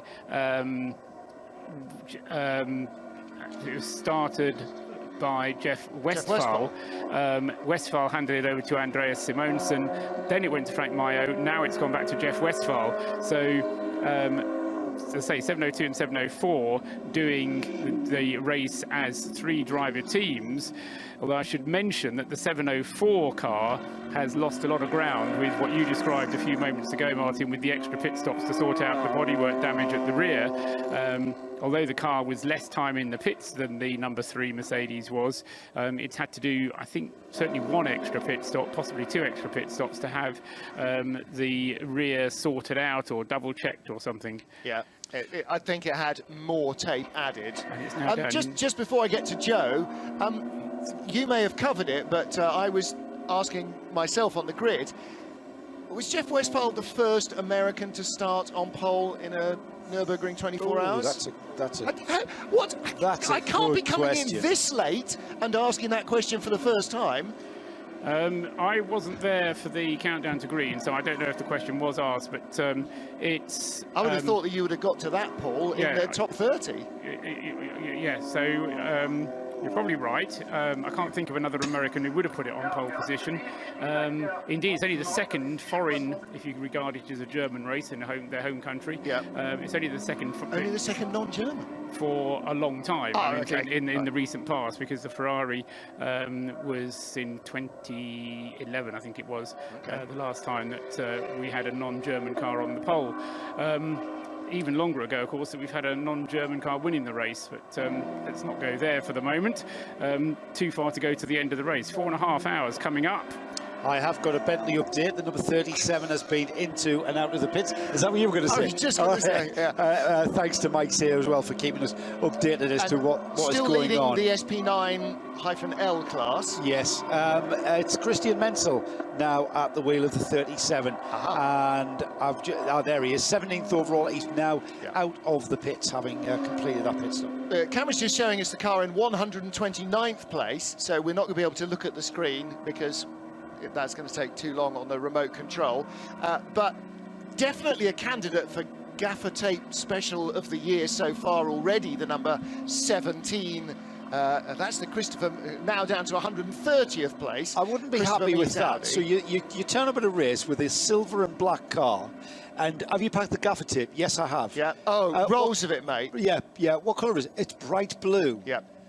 What do you mean it's bright blue? We've got a silver and black car. That's not very aesthetically pleasing, is it? Well, maybe they can't tell where the damage is. Maybe they had to nick it from the Bilstein team because being an Audi team, we're not going to need gaffer. Hang on, Mark. It's got red as well. I think they've used all the silver gaffer tape up on the other side and black. Ran out and borrowed. I think you're right. Red around the back and blue on the passengers on the driver's side. Very slow-moving BMW in. Where's that? That's not Tiergarten. Tell me the car. What number is it? I can't tell. Paul has more. Oh yes, I'll just give you a bit of news from Jörg Bergmeister, who apparently has been on the radio through to the Falcon Tyres team. Apparently he was hit whilst being overtaken by another car, or whilst he was overtaking another car, yes. And that contact threw him into the barriers, is what he's reporting. And the car is still in the barriers. There was a rescue vehicle there. It is no longer there, as we're getting a view through the code 60 from the number 8 Haribo Mercedes, and the car is backed into the barriers and also not facing direction of travel. It's facing the oncoming traffic at a sort of 45-degree herringbone angle, nicely parked and very low down on the left rear, which would have probably been the side that hit the barriers first, but no sign of that car being moved. There was a rescue vehicle there 10 minutes ago we saw from somebody's on board, but that doesn't appear to have been able to either tow him or do anything else useful. So the Porsche is still there, and the Falcon Tyres car, which as we said was very much a contender for overall honours, is looking less so. Needing a bit of a gift from the Almighty to have any chance of doing anything other than getting to the end of the race. I'm afraid I've let you down, guys. I've been unable to identify that slow-moving BMW. Well, if Andy Blackwell had done his spotter's guide the way he should have done, we'd be able to look at one of our 175 cars and spot which BMW was black and silver. We just didn't have the number on it. That's the problem. The angle was all wrong, so I was trying to identify it from its livery, which I failed to do. And I've also been unable to locate a slow-moving BMW on our GPS. Number 47 and number 911 are both still in the garage. So that's the Mann-Filters Mercedes and the number 911 Porsche. Interestingly, they both came in at pretty much the same time, Martin. So, yeah, they've been there for about a quarter of an hour now, both of them. And so they've lost a lap. That's just coincidence. Possibly even two. Oh, so it'll be 2 laps by the time they get going again, for sure, absolutely. Yeah. So, difficult times for those two. And, of course, the further they fall back, the harder it's going to be for them to catch up again. Yeah. car that lies fourth in SPX is also in, that car in 32nd place. This is coming as such a joy to me after doing World Touring Cars. 32nd places, can you imagine that? How many did you have for that? 11? The entire field 3 times is 32. I've lost my track. Oh, it's left as well now. 150 it was, which is the Manthey Racing Porsche Cayman GT4 car, and it doesn't tell us who's at the wheel of that car, so can't tell you. Could be anybody. Well, it couldn't be anybody, obviously, but one of their 4 drivers. So that car, 4th place in SPX car number 150. No, I haven't got that far down, I'm afraid. It's only 30 seconds. Yes, even so. So, anyway. Not that far towards the end of the next stints for the leading Audis. Another couple of laps, but I think we can expect to be seeing the 28 Lant Motorsport Audi. Christopher Mies will be the next one in, I do believe. He's just taken over that position that we described that he would take over. So with the pit stop from the Schnitzer BMW.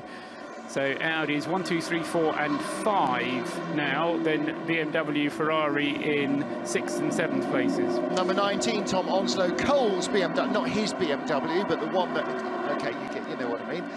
In from 9th place. Also in from 6th place is car number 42. Now, is that Marco Wittmer? Can't be, can it? No, Marco Wittmer, no. So that's the Schnitzer BMW, which is in the pits at the moment. You thought maybe Tom Blomqvist at the wheel. We're seeing the Shell Helix car, and show us the helmet again. Augusto Farfus started it, that I know, and it looked like a red and yellow helmet. Show me the helmet. Oh, it's in the mirrors. White. Right, is Farfus in again? So it is Farfus in, because I can see the Brazilian colours on his helmet, so he is back in that BMW. That's entirely right, because that is the 4th pit stop for that car, so if Farfus started it, then he'll be getting a full stint this time. Interestingly, that Schnitzer car, the number 42 car, did a shorter first stint, only 5 laps on its first stint.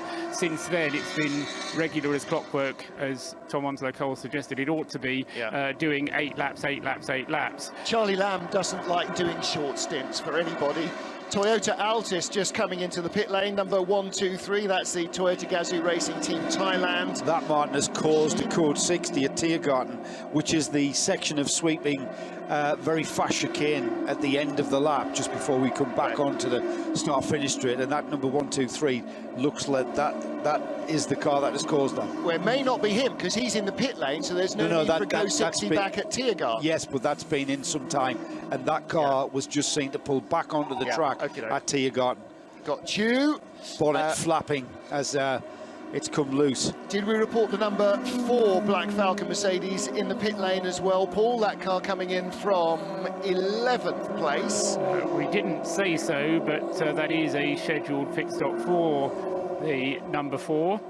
The 123 Toyota Altis has no damage to the bumper, but the bonnet was half off from the front, and it's broken the bonnet, which is clearly not metal, because you can see a fracture mark, so it's clearly plastic or composite of some kind. It looks like one of the bonnet pins wasn't fixed, and the air's got under it and just sort of bent it over, actually over the passenger side, unless it's a right hooker. Do they drive on the right in Thailand? Hands up, who knows? Never been, I'm afraid. Never been in Thailand. Heindorf's been in Thailand. The number 20 BMW, this is a Schubert entered car, on its way out of the pits, having had a slightly longer pit stop, the car having been hit up the back as it went into a code 60 zone, and it was Bruno Spengler at the wheel. Ew. And he said Bruno saying that because he was hit pretty squarely on the back, it hasn't done as much damage as it would have done had he have got one of the corners, but he was going into a code 60, and that's what has brought that car, the number 20 Schubert BMW, in. That car just outside the top 20 in 21st place on its way out of the pits. Now, it'd be nice to be able to ask him the follow-up question, which would be, had you just nipped in front of that slower car and then stood on the anchors, forgetting, of course, that his brakes weren't as good as yours? That would have been the question which you would have asked, That Martin, would have been no the doubt, question I would have asked. without any embarrassment With at all. raw brutality. 123 is having the right front of its bonnet take down because there is no bonnet pin. It is a right hooker as well. It is a right hooker, right-hand so drive. that's why it was going quite so slowly. That's why he went off. Yes. Actually, I saw him pull him back on, so Blind he as was a bat. completely blinded and went off. Oh, BMW update, 141 being pushed down the pit lane, and it's black and silver, so I think that crosses another box off, doesn't it? It is a clue, isn't It's it? the Pixum Team Adrenaline Motorsport BMW E90. Never accuse you of not being a detective, Joe Bradley. 47.911 still in the pits as we are at 8 o'clock. So 8 p.m. Central European time. It is still we should be in a beer garden watching this on the telly, but even more entertainingly, we're not in a beer garden watching this on the telly. So the number 29 Audi leads with Etienne van der Linde still at the wheel. Frank Stippler in the number... Kelvin, rather. I'm going to be doing that all weekend. Frank Stippler, it is Frank Stippler, in the number 10 Audi R8 in second place. It's an Audi 1-2-3 because Robin Friends must surely be about to surrender the number 9 car to one of his teammates. That is the top three. Christopher Mies in fourth position. Our class leaders in SPX is the number 702 Glickenhaus, which is in 12th position overall. Leading SP9L is the 37 Bentley, which is in 22nd place overall. Going further down my screen, leading in SP7 is the number... is 27th place, number 66 Manthey Racing Porsche 911 GT3 Cup car. More leaders on first screen, SP3T class leader, grabbing back across to Darren Turner's number 7. No, that can't be right. No, it's number 89. Which is, eluding me, the LMS Engineering Audi TT. Yeah, that sounds much more like a turbocharged class car. But right behind them on the road, SP8 leader is the 007, or number 7, as it's shown rather unentertainingly on the side of the car. Aston Martin from Aston Martin Lagonda, and that car is leading the SP8 class. Another class leader on that category, on that first page rather, is in 36th place and in the pit lane at the moment, and it is our TCR class leader, car number 175, which turns out to be the Matilda Racing Volkswagen Golf. You know you're never more than 6 feet from a TCR car, don't you? Paul Truss one. There's lots of them, that's right. Also in the pits, as you were predicting he would, Martin, is Robin Friends now with the number 9 WRT Audi. The cars ahead of him, he was in third place. The first and second place cars will be in next time around, I'm pretty sure of that. So that will be Kelvin van der Linde and Frank Stippler coming in. Kelvin van der Linde has opened up a gap of about 20 seconds on the WRT car, so Kelvin's set the fastest lap of the race, but also has drawn away from and continued to draw away from the WRT car, Frank Stippler, throughout this stint. That Robin Friends was closing in a little bit on his teammate, the other WRT Audi, but as I say, had to make that pit stop a little bit earlier. Behind, I do believe that the number 5 Audi, the car from the Phoenix Racing team, which is currently in the hands of Nikolai Müller-Madsen, will be staying out and therefore will be taking over the lead of the race. So, but we'll see what happens. Oh, but fairly I think the number 5 might well stay out. And behind him in 5th place, number 28 Christopher Mies has brought in his car, and 43, the other Schnitzer BMW, which had inherited 7th from the 42 Schnitzer BMW, has come in, and that's showing Alex Lynn at the wheel, so he may be getting back out. For those of you watching pictures live on radiolemans.com, YouTube or other points west, TV are currently showing highlights of some of the incidents and accidents from the first 2.5 hours, 3.5 hours, 4.5 hours of the race now, 3.5 hours of the race. again, everybody going off into the 24 hours, much as the way they do in any endurance race, like it's a 10-lap repechage in the Formula Ford Festival, and you've got to go from 4th to 1st to get onto the back of the final. A few moments ago, Martin, you were asking about the 150 car and who might be in that, the Manthey Racing Porsche Cayman, the one that's running in the SPX class. It's Christopher Breuer getting out of the car and Lars Keren who has got into it. Mustang Sally, 3rd place, because I know people will want to know, in SP8, which is currently being led by the number 7 Aston Martin. 69 Lamborghini Huracan in 2nd place in that class. And of course, even if you're German, if you're racing a Mustang, of course it's called Sally. Why on earth wouldn't it be? So 4 of our top 8 cars currently in the pit lane. And as Paul, as you predicted, the number 29 Audi has cycled up to the top of the pile. Number 9 car, which was in 3rd, leaves the pits. Yeah, but only until the end of this lap. The 29 and 10, Lant versus WRT, or Kelvin van der Linde versus Stippler.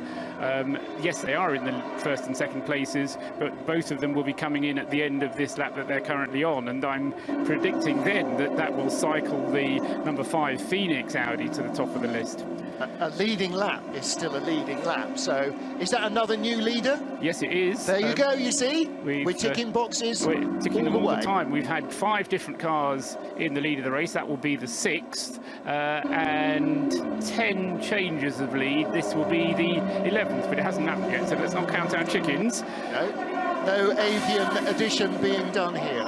The number 44 Porsche, I can tell you, is being recovered.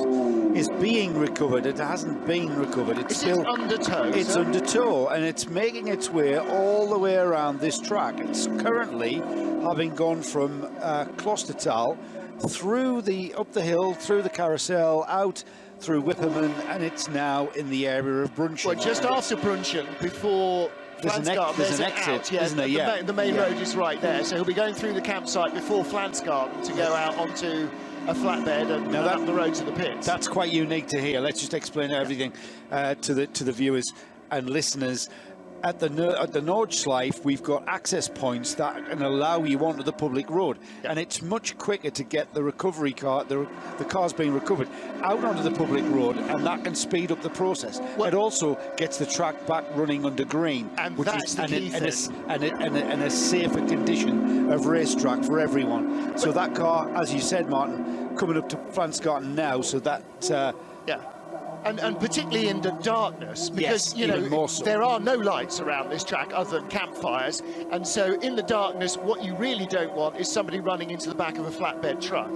That just doesn't even bear thinking about, so they will get them off. And of course, if you look from any of the helicopter shots or a lot of the high shots, you will see the public road right beside the racetrack, within meters, tens of meters, sometimes not even that far away. So it is a very sensible way of getting cars out of harm's way, returning the racetrack to green, keeping everybody safe, while trying to keep the damaged cars in the race and get them back to the team as soon as humanly possible.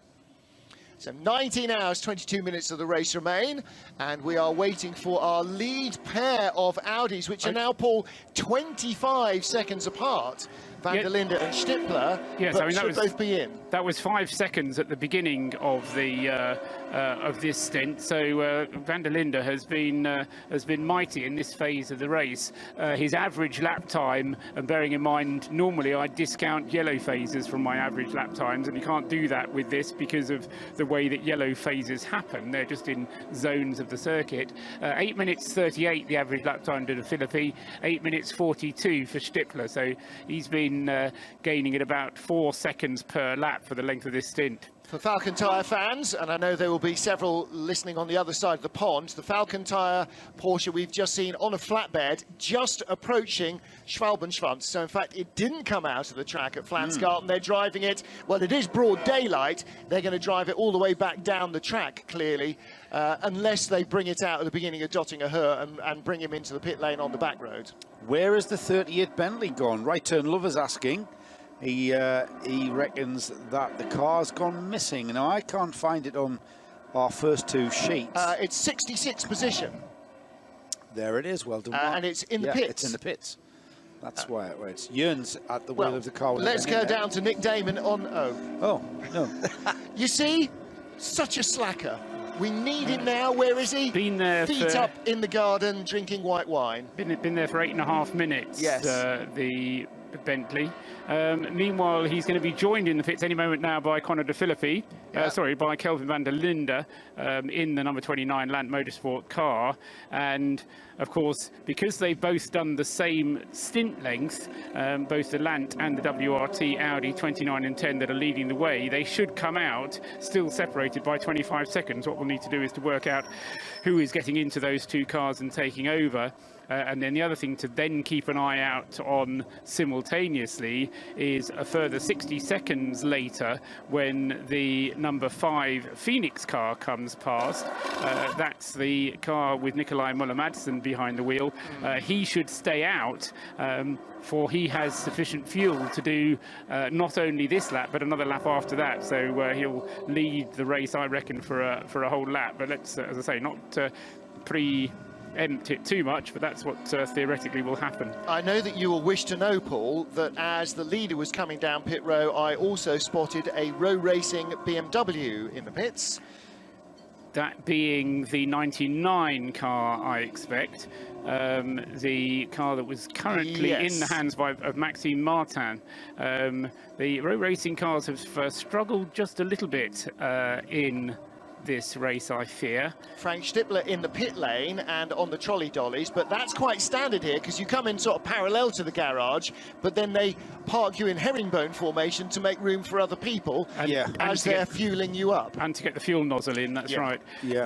So that is part of the normal procedure. There's most of the teams have painted a white line on the pit apron to show where you can actually get your fuel. Phoenix Audi comes in as well, Paul, so the number 5 car, you were well not to do avian edition because he's come in after 7 lap stint. No, after an 8 lap stint. So so he's in as well. So 29, 10 and 5 all on in the pits. And usually when the cars do go up on the jacks and onto the dollies, normally in any race that we do cover, that is a clear indication. It kind of causes us, our instinct is initially to, there's a problem with the car. However, it's just protocol here to turn the car around because we've got such a tight, cramped pit lane. The car can't stay in the position as it's come in. It's got to be swiveled round. And the other thing, particularly in Le Mans rules racing, we're thinking here, World Endurance, European Le Mans Series and so on, is that you're only allowed to have 2 people working on the car in the pit lane.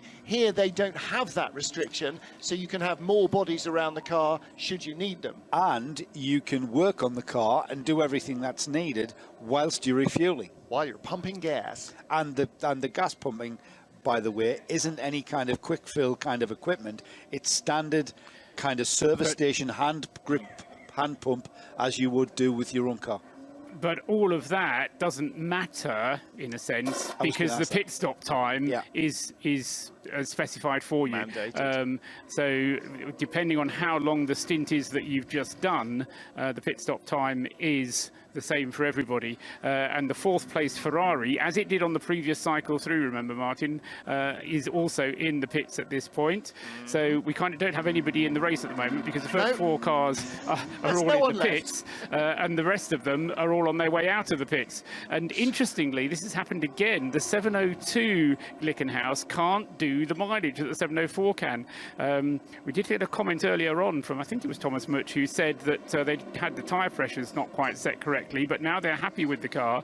But again, 702 is just doing the same mileage as everybody else. Whether they'll use the advantage later or whether it's just too much of a risk, I don't know. But I was certainly from the 704, we were seeing better mileage from that Glickenhaus than the other Audis and the other GT3 cars, the proper GT3 cars. Now, another Falcon Tyres update. We just had, actually, rather the TV showed a replay from on board with Jörg Bergmeister of the incident rather than the squeeze that caused it, which we did see before.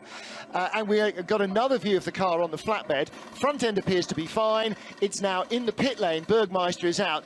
Only really the left rear, I think, possibly might have been an issue. We've got a Falcon BMW in as well. It says Steph Dusseldorp has stepped out. There's a very brave engineer underneath with a long T-bar doing something up through the floor around the rear axle. Now, whether that's a roll bar adjustment, yeah. I swerved away from saying sway bar because we're not in an American pit lane, so I would think that would be the only thing. The Rinaldi Racing Ferrari, as Paul rightly said, is in, and one for the forum, surely the ugliest livery ever seen on a Ferrari. It's just quite, you know what? Schrecklich. I'm quite, because no, you can't. Until you get up like close, that. you can't see what the livery is actually doing. My point exactly. And how many spectators are within a foot of the car? Yeah, but I think it looks fine with the silver and the dark metallic red. It looks that's horrible. your iPad sending off an alert, by the way. Oh, is it? Yes. Well, my audio's off. Yeah, that's what it's like a rerun, isn't it? You've got to go into the settings. We had this the other night. Mine was doing the same. Was it telling me that I've been stupid and insulted Ferraris? You've got to come out of the whole thing. All right, okay. And go into your actual settings. Yes. Right. Talk amongst yourselves, dear While he listeners. does that, I'd rather talk about the Nurburgring 24 hours because we've already talked about iPads, and I don't have one, so I'm not envious at all. But what has happened is that the gap between the Kelvin van der Linde, who I am told has stayed behind the wheel of we the saw him motorsport car. Saw him staying in the car, I think. Right. Okay. Bear in mind, I can't see all the television pictures that you can because they're all at a funny angle. So he stayed behind the wheel, but they've got the car out now, and he at the first sector point was now 45 seconds ahead, so they've gained 20 seconds on the pit stop. So good work there from Land Motorsport. Okay, bearing in mind there is a minimum mandated period that you must remain stationary, and that's enough to do fuel and tyres and a driver change. How have they gained 20 seconds? How can they have done that? I will tell you. Do you think that's just can you find out whether that was in the pit lane or whether he's done that somehow in traffic? No, it's been on in lap and out lap, because the time in the pits. The time in the pits for both of them was 3 minutes, well, within a second of each other, I'll put it that way. 3 minutes 31.4 for the Lant car and a 3 minutes 30.6 for the WRT car with their respective pit stop times. Somebody, and I'm assuming they may just have left the pits, has gone off on the Grand Prix circuit. Now, I'm not quite sure which grandstand this camera is from. Looks to be yellow. Oh, no, it's the Bentley. It's the 38 car, lock up straight out of the pit lane. Left front locks up, and he's gone. Okay, the left front has locked up, and the car has basically not slowed even remotely. So either A, brake failure, or B, it's not brake the throttle has jammed wide open. No, because look, the left front was locked, the right front was rolling. The right front was turning, the left front was locked solid. So there's been a major mechanical issue with that. Just did not look right, did it? Either that or the throttle had jammed open. Nobody goes straight off, and nobody goes straight off at the first corner, straight out the pits, first of all. And secondly, they don't keep going through all of that runoff area and gravel trap in a straight line without the car slowing down. That was definitely not driver error, but that was the Bentley straight out of the pits and straight off into the turn one gravel. So major drama, unfortunately, for that car. And the other thing of significance, and it's really only significant to anoraks like me, I suppose, but Kelvin van der Linde, by virtue of that quick in-lap or an out-lap that didn't have a yellow flag that some of the others did have, has managed to preserve his lead through that pit stop cycle, and that's the first time in the race, and that, as I say, that's why I always think it's something significant, the first time in the race, 4 3/4 hours in, that a leader hasn't changed as a result of coming into the pits. Oh, right, okay. We're still showing code 60 at Kesselchen, but we know we have got code 60 down at the first turn. Barrier repair work. Repairs, yes, very good call. And it might possibly have been that the Porsche was immobile because it was stuck to a degree down in a a little ditch by the barrier. Not that there are many ditches here, but if he shunted the barrier back, he might have fallen into a bit of a hole. 38 is being dragged backwards. And incidentally, also, just to update, they came in I think 20th and 21st position, but 47 Mercedes and 911 Porsche are now down to 52nd and 53rd and are still in the pit lane. Yes, when 911 came in, it was 15th, and which was the other one? 47. 7 was in 19th. And they're now shown as 22nd and 23rd in class, but they're down in the 50s. And not adding any laps to their tally. No, they're still both, as you say, being worked on in the garage. 38 Bentley has been dragged out of the gravel trap. Driver being asked if he thinks he can continue. I'm not entirely sure whether he'll be happy to do so. Number 311 pulls off to one side. This is a Porsche Cayman GT4 Club Sport. He's pulled off on the outside of the mini carousel with right front damage. And the driver of the 38 Bentley, which has got a big scuff mark on the left front corner, is asking if he can be dragged backwards to give himself a bit of room to get away from the gravel trap. And incidentally, while that Porsche was slowing down by the mini carousel, it looked like the Bilstein Mercedes having a bit of a run across the grass on the inside at Schwalbenschwanz, which is possibly not a good place to be. More work going on in the garage. Right, 38 continues, and he is going to be as judicious as a judicious thing on National Judicious Day, trying to get back to the pit lane, because having just been the Willie scared out of him by going straight on at the first corner, he now needs to get the car back to the team to try and figure out what it was that happened with either the brakes not braking or the throttle not unthrottling. So, doesn't seem to be major damage. Didn't have a big impact with the barriers, and the car seems to be steering all right. Driver is looking down a lot at dash stroke controls and slowly making his way back to the pit lane. So the Bentley team will receive the number 38 car from, where was he? Oh, an awfully long way down. Yeah, he was an awfully long way down. It's yeah, not on page 1. I think he was probably not even on page 2 or 3. I think you're probably right. 77th. Oh, only just off page 2. In fact, he's top of page 3 then, because 76 is bottom of page 2. Okay, but of course he'll drop still further down because in effect he's still in the pits. Yeah, so this lap doesn't count as anything. On the assumption that he's going to come in the back entrance, as I say, it's just an extended pit stop. Plus, of course, when he gets to the pits, they then have to start working on the car. It'll be a fully extended pit stop, yes, very long indeed. Car just outside the top 20 in the pit lane, 102, which is not on that page of my entry list, which is the Falcon Horse Motorsport BMW Z4. That car, Peter Pazovac, Alex Lamberts, Jaap van Lagen. Is Jaap van Lagen actually in that car? And to be assured, Jaap van Lagen appears to be in every Falconhurst Motorsport entry, and because he's in 101 as well, the M6, I think he's much more likely to be driving that, to be honest. Jordan Pepper at the wheel of that troubled Bentley. 38, was it? Okay, yeah, thank you struggling for that. to. He was probably looking down his brake balance. Do you know, he's probably looking down at his suit to see whether it was a genuine Code Brown or not. Yeah, that was a bit of a frightening moment, just going straight out of the pit, straight down the hill and straight into the barriers with almost, I mean, unabated, wasn't it? Yeah. He did not scrub off any speed, it looked like. No, almost as if you'd just not bothered to brake or steer or anything and just gone straight off down the hill into the barriers. He's in with the team, and the car this time does stop. Well, they're going to put another pint or two of fuel into it.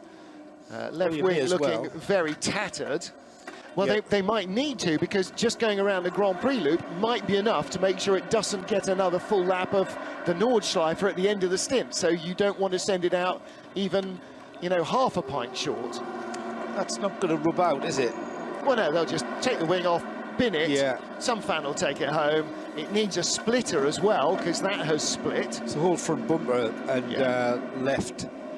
Now we're seeing it again. What we see is a monster left front lockup. The right right front and the rear wheels are turning normally, and the left front just absolutely locked solid. Now, that then pretty much robs him of steering. And that's quite bizarre. It's almost like there was a stone in the caliper or something, and the wheel, as soon as he went for the brakes in the first corner, the brake just locked absolutely solid. It's I'll back tell you in what the I garage. think, Martin, that left-hand front wheel obviously snagged the brake, locked the just left seized front solid on it. as he went across the curb on the exit. I think he'd already lost the corner by then, and as he sailed to the outer curb, that's when that brake took hold. And he was probably modulating the brake, but he just could not get that left front. Remember, it'll have been a new tyre as well, because it was just out the pits. It didn't unlock at any stage. It went into the barriers. That left front wheel still absolutely stationary, and the right front wheel still turning. You know, if you have a lock-up and you're braking hard, normally you'd expect the other wheel to lock up as well. 70. Sorry, Paul. Sorry, 5 minutes to go to the end of the 5th hour, and we're back into a situation where the gap has come down again on the outlap for Kelvin van der Linde, and having already had his outlap and done his first flying lap, René Rast is now back behind the wheel of the number 9 WRT car. But meanwhile, on the circuit, you can tell us. Yeah, number 10 Audi has pulled off with left front damage, Nico Müller. It looks as though he's straight, but the left front wheel is turning in, and he has gone around the outside of a something or other and hit the barriers on the left front very hard. Left front suspension broken on the Audi and on the Clio, which is in 144th place, and is car number 125. So that team will be waiting a while for their car to come back as well. It's the SFG Schönau team from Bavaria. And that's the worst possible place, isn't it? It's just at the top of the Hatzenbach, so it's the first bit of the Nordschleife. So assuming that they managed to get it going again, it's got an awful long way to drive back. Nico Müller has felt something in that carpool, because he didn't even attempt. Is that like, we've got a Mate, he hit the barriers so hard, it can't possibly not have been broken. He's got broken steering. But he's still got motive power. He's got 3 wheels pointing in the right direction on his Audi. He's got a right rear puncture. Oh, and the car turns hard left, and somebody in a bright yellow something shot by. Oh my God, it might have been a Glickenhaus, yes. Well, he was trying to keep it going. It had a right front puncture, and then at some stage, the left front turned sharp left and dragged the car off into the barriers. It went from basically hard shoulder to central reservation in its own length, and the Glickenhaus only just missed it. And Nico Müller now opens the door and slams it in disgust. He's going to have to wait for ADAC to come and pick him up as well. He had no steering. The steering just was not working. He had one wheel turned to the right and one front wheel turned to the left. In the car, he was a passenger. The car just sleuthed to the left. I hope he's just sick as a chip he's there just gutted from being caught out by that. I mean, the Clio was trying to get out of his way. Well, he comes around the outside of the Clio, and then the Clio actually moves to its left in the left-hander, in the right-hander. He thought the Audi was coming the inside. That Clio driver, Martin, will have looked in his mirror, gone to move to the left. However, the Audi driver has already made that committed move to the left and contact. And then the Audi stopped briefly, and then Nico Müller tried to get it going again, but a right rear puncture didn't help him. And then that damaged left front steering dragged him across the road and into the barriers, which is where it remains. And as Paul said, barely 2 miles out of the pits. Not out of the race, though, guys. Not out of the race. No. We can recover that back to the pits. But what we're doing now, and as I was in the process of building up to the end of the 5th hour, we've getting the attrition slowly beginning to happen, and all of a sudden it's important to what the team manager said in the team manager's briefing. We've got to keep it clean, boys. If you get a 50-50 situation, just wait, make it into a 70-30 situation, make it into an 80-20 situation, even better, where you're not going to take so many risks. And that seems to have been what happened to Nico Müller. And that car, that was the 4th placed car, and of course one of the leading Audis in the number 10 from the WRT. So we've got one Lant, one WRT and one Phoenix Audi still in the battle, and then a couple of Mercedes. I mean, certainly you can't write off any of the BMWs yet, although the Ferrari number 22 has slipped quite a lot further back, hasn't it? That number 22 car, having had a slightly longer pit stop at its last pit stop, I think. We need to check on that one. Also, just as we're getting to the bottom of the hour, our TCR leader is at the side of the track. That was the Matilda Racing Volkswagen. There are two of them. Is it 174 or 175 is leading the class? It's 175 that was the class leader, I think, and that was 174. So we might not have lost that class leader. Just before we get to the half-hour update with Joe Bradley, to document that 48 is back in the pits, and Paul, after 8 laps, that'll be an expected stop, I would think. For 48? Yeah, for 48, the man filter Mercedes. Yes, it is. Yeah, it's a full stint for that car. Under tow is the number 10 Audi. Bizarrely, if it's got broken steering, which we presume from what we saw, well, it's now been towed back. They're going to have steering. to drag it. Well, they're going to have to drag it off the track. Let's have a look on the big map. If he's at the Hatzenbach, they only have to get to Hockeiken maybe to get him out of off the track. And there is an intervention car with lights and so on covering that. And meanwhile, in a big gravel trap, so that means it's only at Arnberg, because that's the only big gravel trap, one of 3, but only sizable one. That's where the 174 TCR Golf is. It is now 8:30 Central European time. Live from the Eiffel Mountains, this is RadioLeMans.com. Our hourly update, Mon? Yes, let's go ahead with our hourly update. At the front of the field then, leading not just the SP9 class, but the race overall is, of course, the number 29 Land Audi. From the number 9 WRT Audi, and in the third place is the number 8, that's the Haribo Racing Mercedes in third place. Our SPX class is currently being led by the number 702 Glickenhaus, that car currently 16th overall in this race.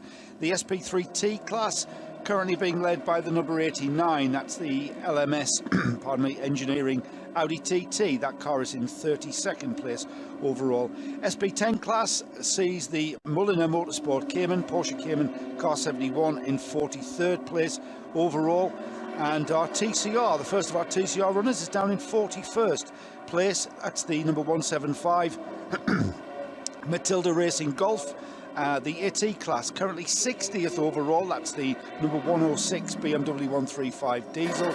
I'm afraid our V6, our V2T and our SP2T classes, I'm going to have to call upon Paul's multi-screens to find that out, unless we can... SP2T yes. Is currently being led by car number 112 in 88th position overall. That's the JCW Mini, the John Keeper Works Mini. And what was the other class you needed? Well, V2T I can see in 110th place. That's the number 177, which is the it's the Opel Astra of the Strycheks. Yeah, the Strychek. Lena, Robin and Volker Strychek. And in not entirely unrelated news, the Manta is back out. Yeah, the Kissling Manta is back out, but that's a Strychek family. Has it had a fresh foxtail fitted? No, foxtail's good. Is that the original foxtail? As ever.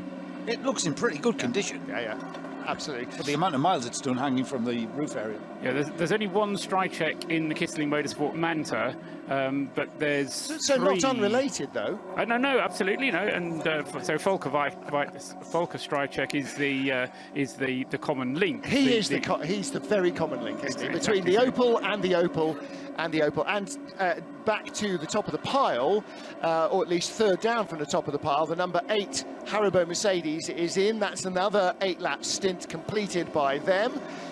And they're on a very different schedule for anybody else. The two Audis in front have done 2 and 3 laps respectively. The Audi behind it has only done 2 laps since its last stop. And the number 174 Matilda Racing Golf, which is 4th in TCR, is now back out of the gravel. Paul. Yeah, the number 8 car, that should be Maxi Gertz finishing his double stint. Remember last time we left him in the car whilst they refueled and changed the tyres. And so Maxi has done a good stint there, and that should now be the complete cycle of drivers, and they'll go back in the Haribo Mercedes to the driver who started it. Who was? I don't actually know. I think it was Renger van der Zande. Well, it was somebody in a black and yellow helmet. The camera's also showing that it's got a tow bar on the back now, a tow hitch on the back of the number 8 car. I think it's a foam rubber. I think it is Let's a not foam spoil rubber the one. illusion, though, shall we? No, but it's absolutely so. There's a lot of people asking this question, and it's been highlighted to me by Paul Marquardt. How are we seeing Audis using Michelin and then Dunlop tyres? We're having a mix of make tyres. Paul, you know the root of this issue. It's not that now these teams, as far as I'm aware, are not contracted like we would see in, say, the World Endurance Championship. They are customers who can buy whatever tyre they wish. That's right. I mean, the intention was that they were going to use Michelin. There was a slight discussion. There's a strange rule as part of the ADAC 24 hours, which means that if you have what's called the confidential tyre, you have to make it available to the organisers, and the organisers will then say, okay, yes, this is the tyre that you're allowed to use, but you have to give it as an option to other teams to use. Now, Michelin weren't prepared to do that, so they were basically providing their customers with what they call as a customer plus tyre. However, some of the Audi teams decided that the Dunlop was quicker, so on not only quicker but also lasted longer. So on those grounds, a lot of the Audis decided they were going to use Dunlops on basically sometime on Friday, and then they used the Dunlops for the top 30 qualifying. What is not at all clear is whether they will switch from Dunlops back to Michelin's in the middle of the race, because Michelin have said that isn't going to be what they want, and Martin can give us further information on that. Yeah, Michelin said you're either with us or you're not with us. Yeah, well, in effect, that's what I said. Exactly. So effectively, you can buy our tyres. You either use our tyres or you don't. Or you can buy our tyres if you're going to use them. If you're not going to use them, then we're not allowing you to buy our tyres. Yeah, we're not talking about these tyres being given away, are they? In effect, that's what's happening. Now, whether that actually happens during the race, obviously we just have to wait and see. I mean, people like Black Falcon, they have two of their Mercedes running on Michelin's, and one of them's running on Dunlops. That's the way they were planning to run it. Now, it would be possible for them accidentally to switch the tyres on a car. However, there are tyre technicians in the garages who are monitoring what's going on, and so it's going to be awkward. But I suspect that having switched to Dunlop, you're going to have to stick with Dunlop. Yeah. The worry, and a perfectly valid worry that was raised by John Hindhoff earlier on today when we were having a conversation about this, is whether Dunlop has sufficient to supply the extra customers that they suddenly have. You know, it's a bit like in one of the catering organisations, if you suddenly decide you're going to invite another 20 people along to the catering, is there going to be enough food on offer? Well, the situation there is we'll have so many lunches and so many dinners, and if you turn up at dinner time, I'm afraid you might have to have lunch, because that's all we've got. And this is the deal. I mean, it's a lot of the teams have said... The analogy being soft and hard tyres. Yes, exactly. And you know, everybody's going, oh, we don't want the soft, we want the hard tyre. Well, we didn't bring, you know, a truckload of hard... We brought several truckloads, but not that many, because it's never been this hot. Everybody wants the soft tyre. So I'm afraid you're going to actually have to use soft tyres. I mean, hard tyres. Yeah, hard. Yeah. No. Everybody wants the hard tyre. Yes, but they're going to have to use a soft tyre when they would prefer perhaps to use a hard tyre, because there aren't enough hard tyres to go around, because they didn't bring a huge allocation, in the same way that you won't have brought enough wet tyres for 24 wet hours.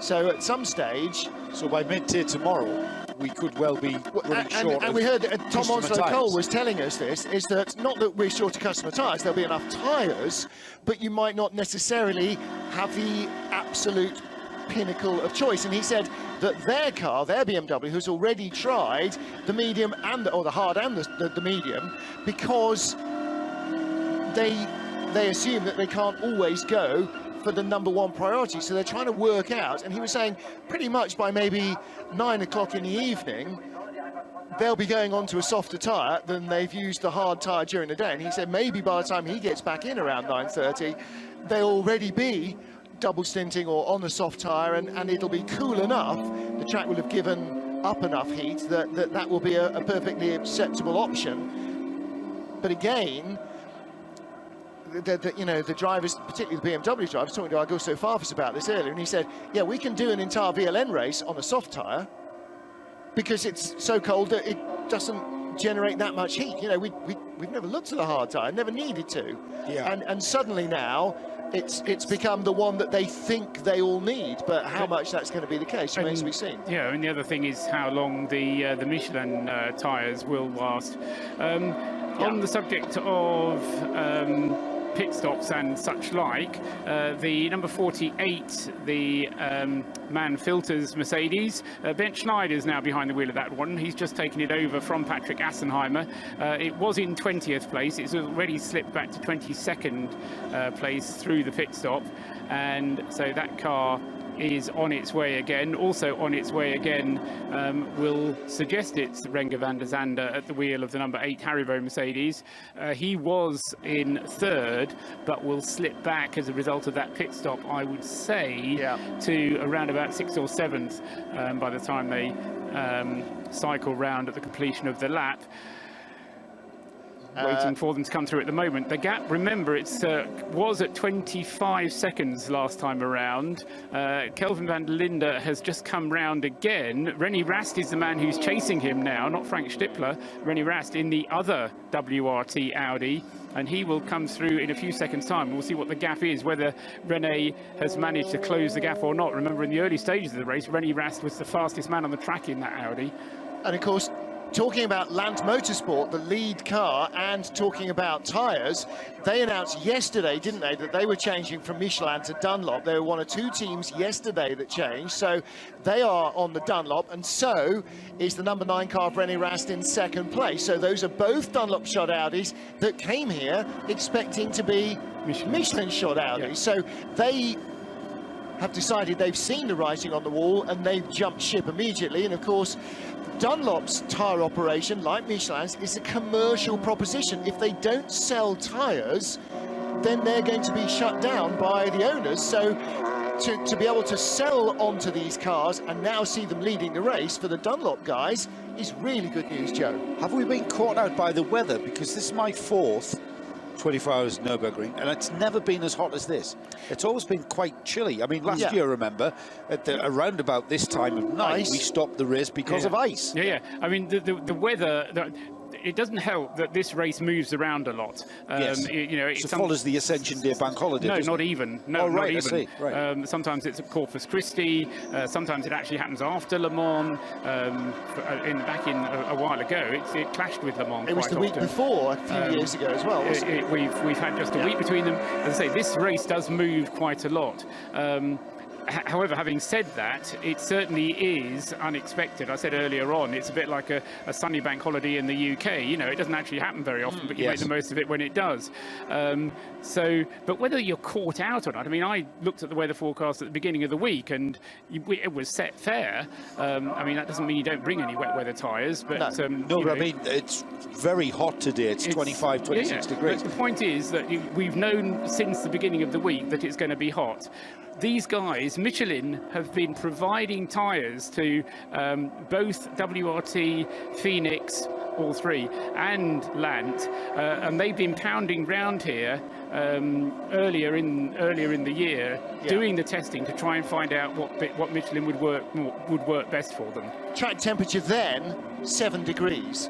Track temperature at the start of this race, clearly 40 degrees higher than that. Yeah. So, and for a tyre, that doesn't just move it slightly out of its window of opportunity, that moves it 2 compounds away from where it ought to be. So, and you're right, the weather forecast a week ago, maybe even 2 weeks ago, but by that stage, the tyres have had to be manufactured, chosen, barcoded, put on a truck and started on their journey. So and also submitted to the ADAC for acceptance by the ADAC scrutineers, because all the tyres have to be submitted and accepted. So to an extent, yes, they probably have been caught out by the weather, but then again, the trouble is, I said this, I can't remember who it was. Everybody should be in the same boat, shouldn't they? Tyres, it's such a difficult thing to kind of get your head around. What I mean is, Martin, you know, the different manufacturer of tyre. In some conditions, the Dunlop will be better than the Michelin and vice versa. Yeah. And it just so happens that the conditions that are prevailing now are disadvantaging Michelin, and it's no one's fault. You know, the weather could have been a few degrees cooler, and it could have been the other way around. Yeah, and there are certain teams who have Michelin contracts who have stuck with their supplier, Manthey Racing, for example. The Mercedes and Black Falcon, as far as I know, the ones that are contracted to use Michelins are going to carry on using Michelins. It's the Audis who have decided that this is what they want to do. But you know, we all are free to choose which restaurants we go to. You know, so. I think the only issue is going to be if the supply starts outstripping demand. But I don't know. Let's just see how it all pans out. And I mean, thus far, it's provided us with a great race. We've had some very fast times from the Audis. The Audis have been dominant, but you know, we've just seen a few little chinks. We've seen the kind of accidents that can happen, the incidents that can affect things, and as we've said so many times before, the Nurburgring leaves you so little margin that you've got to be absolutely on it for the 24 hours, but without making any mistakes at all. And with, I said, you know, if you've got a 50-50 situation, don't do it. We got no code 60s, yellow flags or anything else out on the circuit, and two cars have just set their fastest second sector lap of the race, or second sector time of the race. Renger van der Zande, the race leader, in the number 29 Audi, and in the number 42 Schnitzer BMW, whoever's at the wheel of that, has done an identical time, a 1 minute 4.9 sector 2 time. That's as you go out from the Wiedol chicane onto the Nordschleife, and sector 2 ends at Arenberg, doesn't it? No, it doesn't go down as far. Yes, no, not even down as far as that. It ends at the bridge over the. Okay. After Hocheichen. Yeah, sort of between Hocheichen and Flugplatz. One of our class leaders has just found a gravel trap at Arenberg. That's the number 112 John Cooper Works Mini. That is leading the something T class, isn't it? The something T class. Well, V2T or it's something. in 86th place, and it is in the SP2T class. Yeah, there you go, SP2T. I knew it was a something T. Give me a right. break here. Yeah.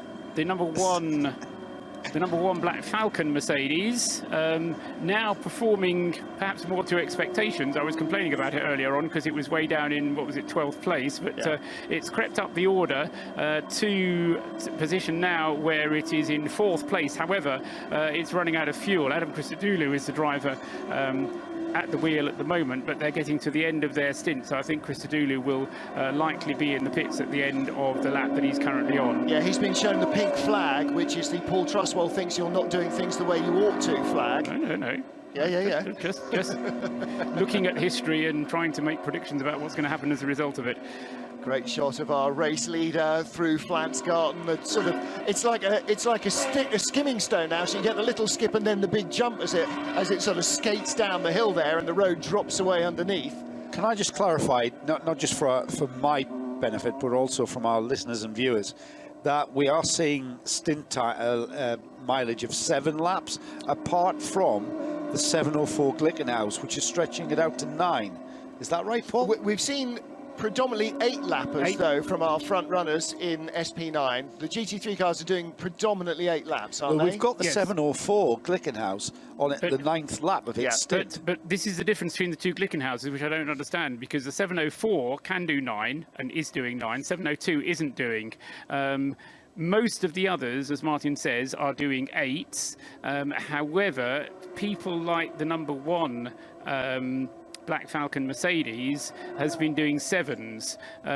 Now, whether that's down to fuel, whether that's down to tyre wear, I don't know, but certainly something that I was discussing with somebody earlier on was suggesting that if the tyre won't do 8 laps, then you're better to come in on 7 laps rather than lose 5 seconds on the in lap, because the tyre doesn't give you the grip anymore. Yeah, it's interesting. Tom Onslow-Cole was saying that their strategy is that they are basically stay out for 8 laps, make the tyre last. That's your job. You're the driver. Jolly well get on with it. And so he was saying, you know, early in the stint when you're fat with fuel and the car's heavy on its springs, you push less hard, and then as you feel that you've still got life in the tyre, you kind of creep on a little bit further. And I think the other aspect of that is whether or not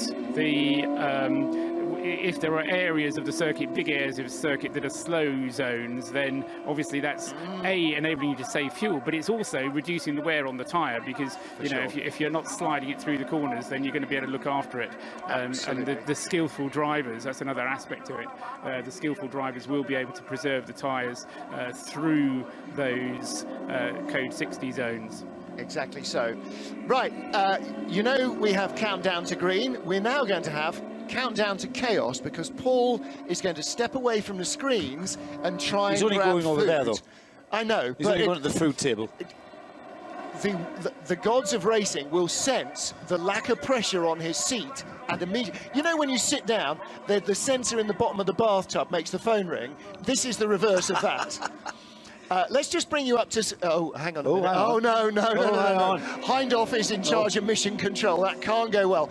Let's bring you up to speed. What does this button do here? Oh, dear. Why does it say, are you sure you want to delete? All of that fuel, fuel data gone. Roland, the number 47 and number 911, which is the Man Filters Mercedes, one of the Man Filters Mercedes, the 911 Porsche 911, having come into the pits from just in the top 20, are now just out of the top 100. They have dropped down to 102 and 103 on our leaderboard.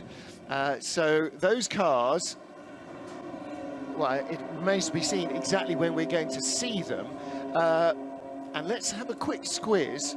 Joe, you can do this because you're looking at there. What are you looking stationary? I'll tell you what I'm looking at stationary. The number 36 car has come to a halt on the climb out of the carousel towards Hohacht, and the number 36 car is the Bentley, of course, and we've brought out the code 60 out of, it's definitely the 36, and it has not moved. I'm picking this up on the GPS. May or may not be Stephen Kane, Guy Smith or Maxim Soulé. It's shown in capitals, but yeah, so not sure who's at the wheel of that car. We'll wait for an update from Bentley Motors. It might not even be that car. I'm just trying to pick this up on the well, our timing and scoring, it's going very slowly shows now. It. No, that's the wrong line. The car is travelling very slowly. It's now in moved. Sector 4. It's at Horacht, which is after the carousel. So he is moving, but he's moving very, very slowly. Black Falcon Mercedes in the pits. This is car number 1, as predicted by Paul, and driver change here. Joe, a guess on who's getting out and who's getting in? Adam Christodoulou is getting out. Okay. And I didn't see the helmet. Maro Engels started, and the number 5 Phoenix Audi has made contact with the barriers on the left rear. He's now, the cameras have picked him up. That's Moller Madsen, 3rd place car. He's 3-point turning to get back, but he's got left rear damage. The right front wheel is in the air, so he's got a puncture, and he looped it round. Now, was that cause or effect, Martin? Did he go off because of the puncture, or was the puncture caused by the impact with the barrier? A BMW comes past almost as he comes to rest. I think he went round the outside the BMW, got into a bit of bother and backed it into the barriers. So he is... Where is that? Just on the hat. He is coming at a lot of speed. He's got a lot of the Nordschleife to get around. He's down towards... Was that in the Hatzenbach? It might have been. Oh, my. Yeah. Gee Willikers. He's now heading down towards Arenberg, is that right? Well, he's shedding tyre and body. He's going far too quickly to nurse that deflated tyre. He's going to destroy suspension and certainly body work. Yeah, he's shredding course. I think his thought now is, I'm going to shred the tyre so it does less damage. However... Well, you're going to... okay, so the entire carcass is now rolled off at high speed as he gets down to Arenberg. Maybe half the carcass has. Yeah, well, that's what remained of it, and he's somehow wrestling his way Cresta-Run style around the rim of Arenberg, which is a right-hander with no left rear wheel. Porsche number 911 is retired, says Tom Walker on the Twitter sphere. So we've got that Audi causing consternation, and already going very slowly is Guy Smith in the number 36. He's through Brunchen now, heading towards the latter stages of the Nordschleife. He's heading towards Flansgarten, but we still have that So it's now dropped a couple of places down to 39th spot, but still still third in SP9L. Into the pits, 98 and 7:02. So the Glickenhaus this time has done 5 laps. 7. Oh, 7 laps. No, stint 7, laps 5. That's right, yeah. So that's its 7th stop, and no surprise, given the fact it's doing a 5 lap. That's its shortest so far. Paul Truswell nods mid-mouthful. 98 has gone back out. Wow, that was a quick turnaround for the... No, Paul, don't go... Well, he's going to make notes now, because you can take the boy out of the seat, but you can't take the seat out of the boy. So the row racing 98 car's gone back out again. Marcus Pelton, Nick Katzberg, Alex Sims and Richard Westbrook's car.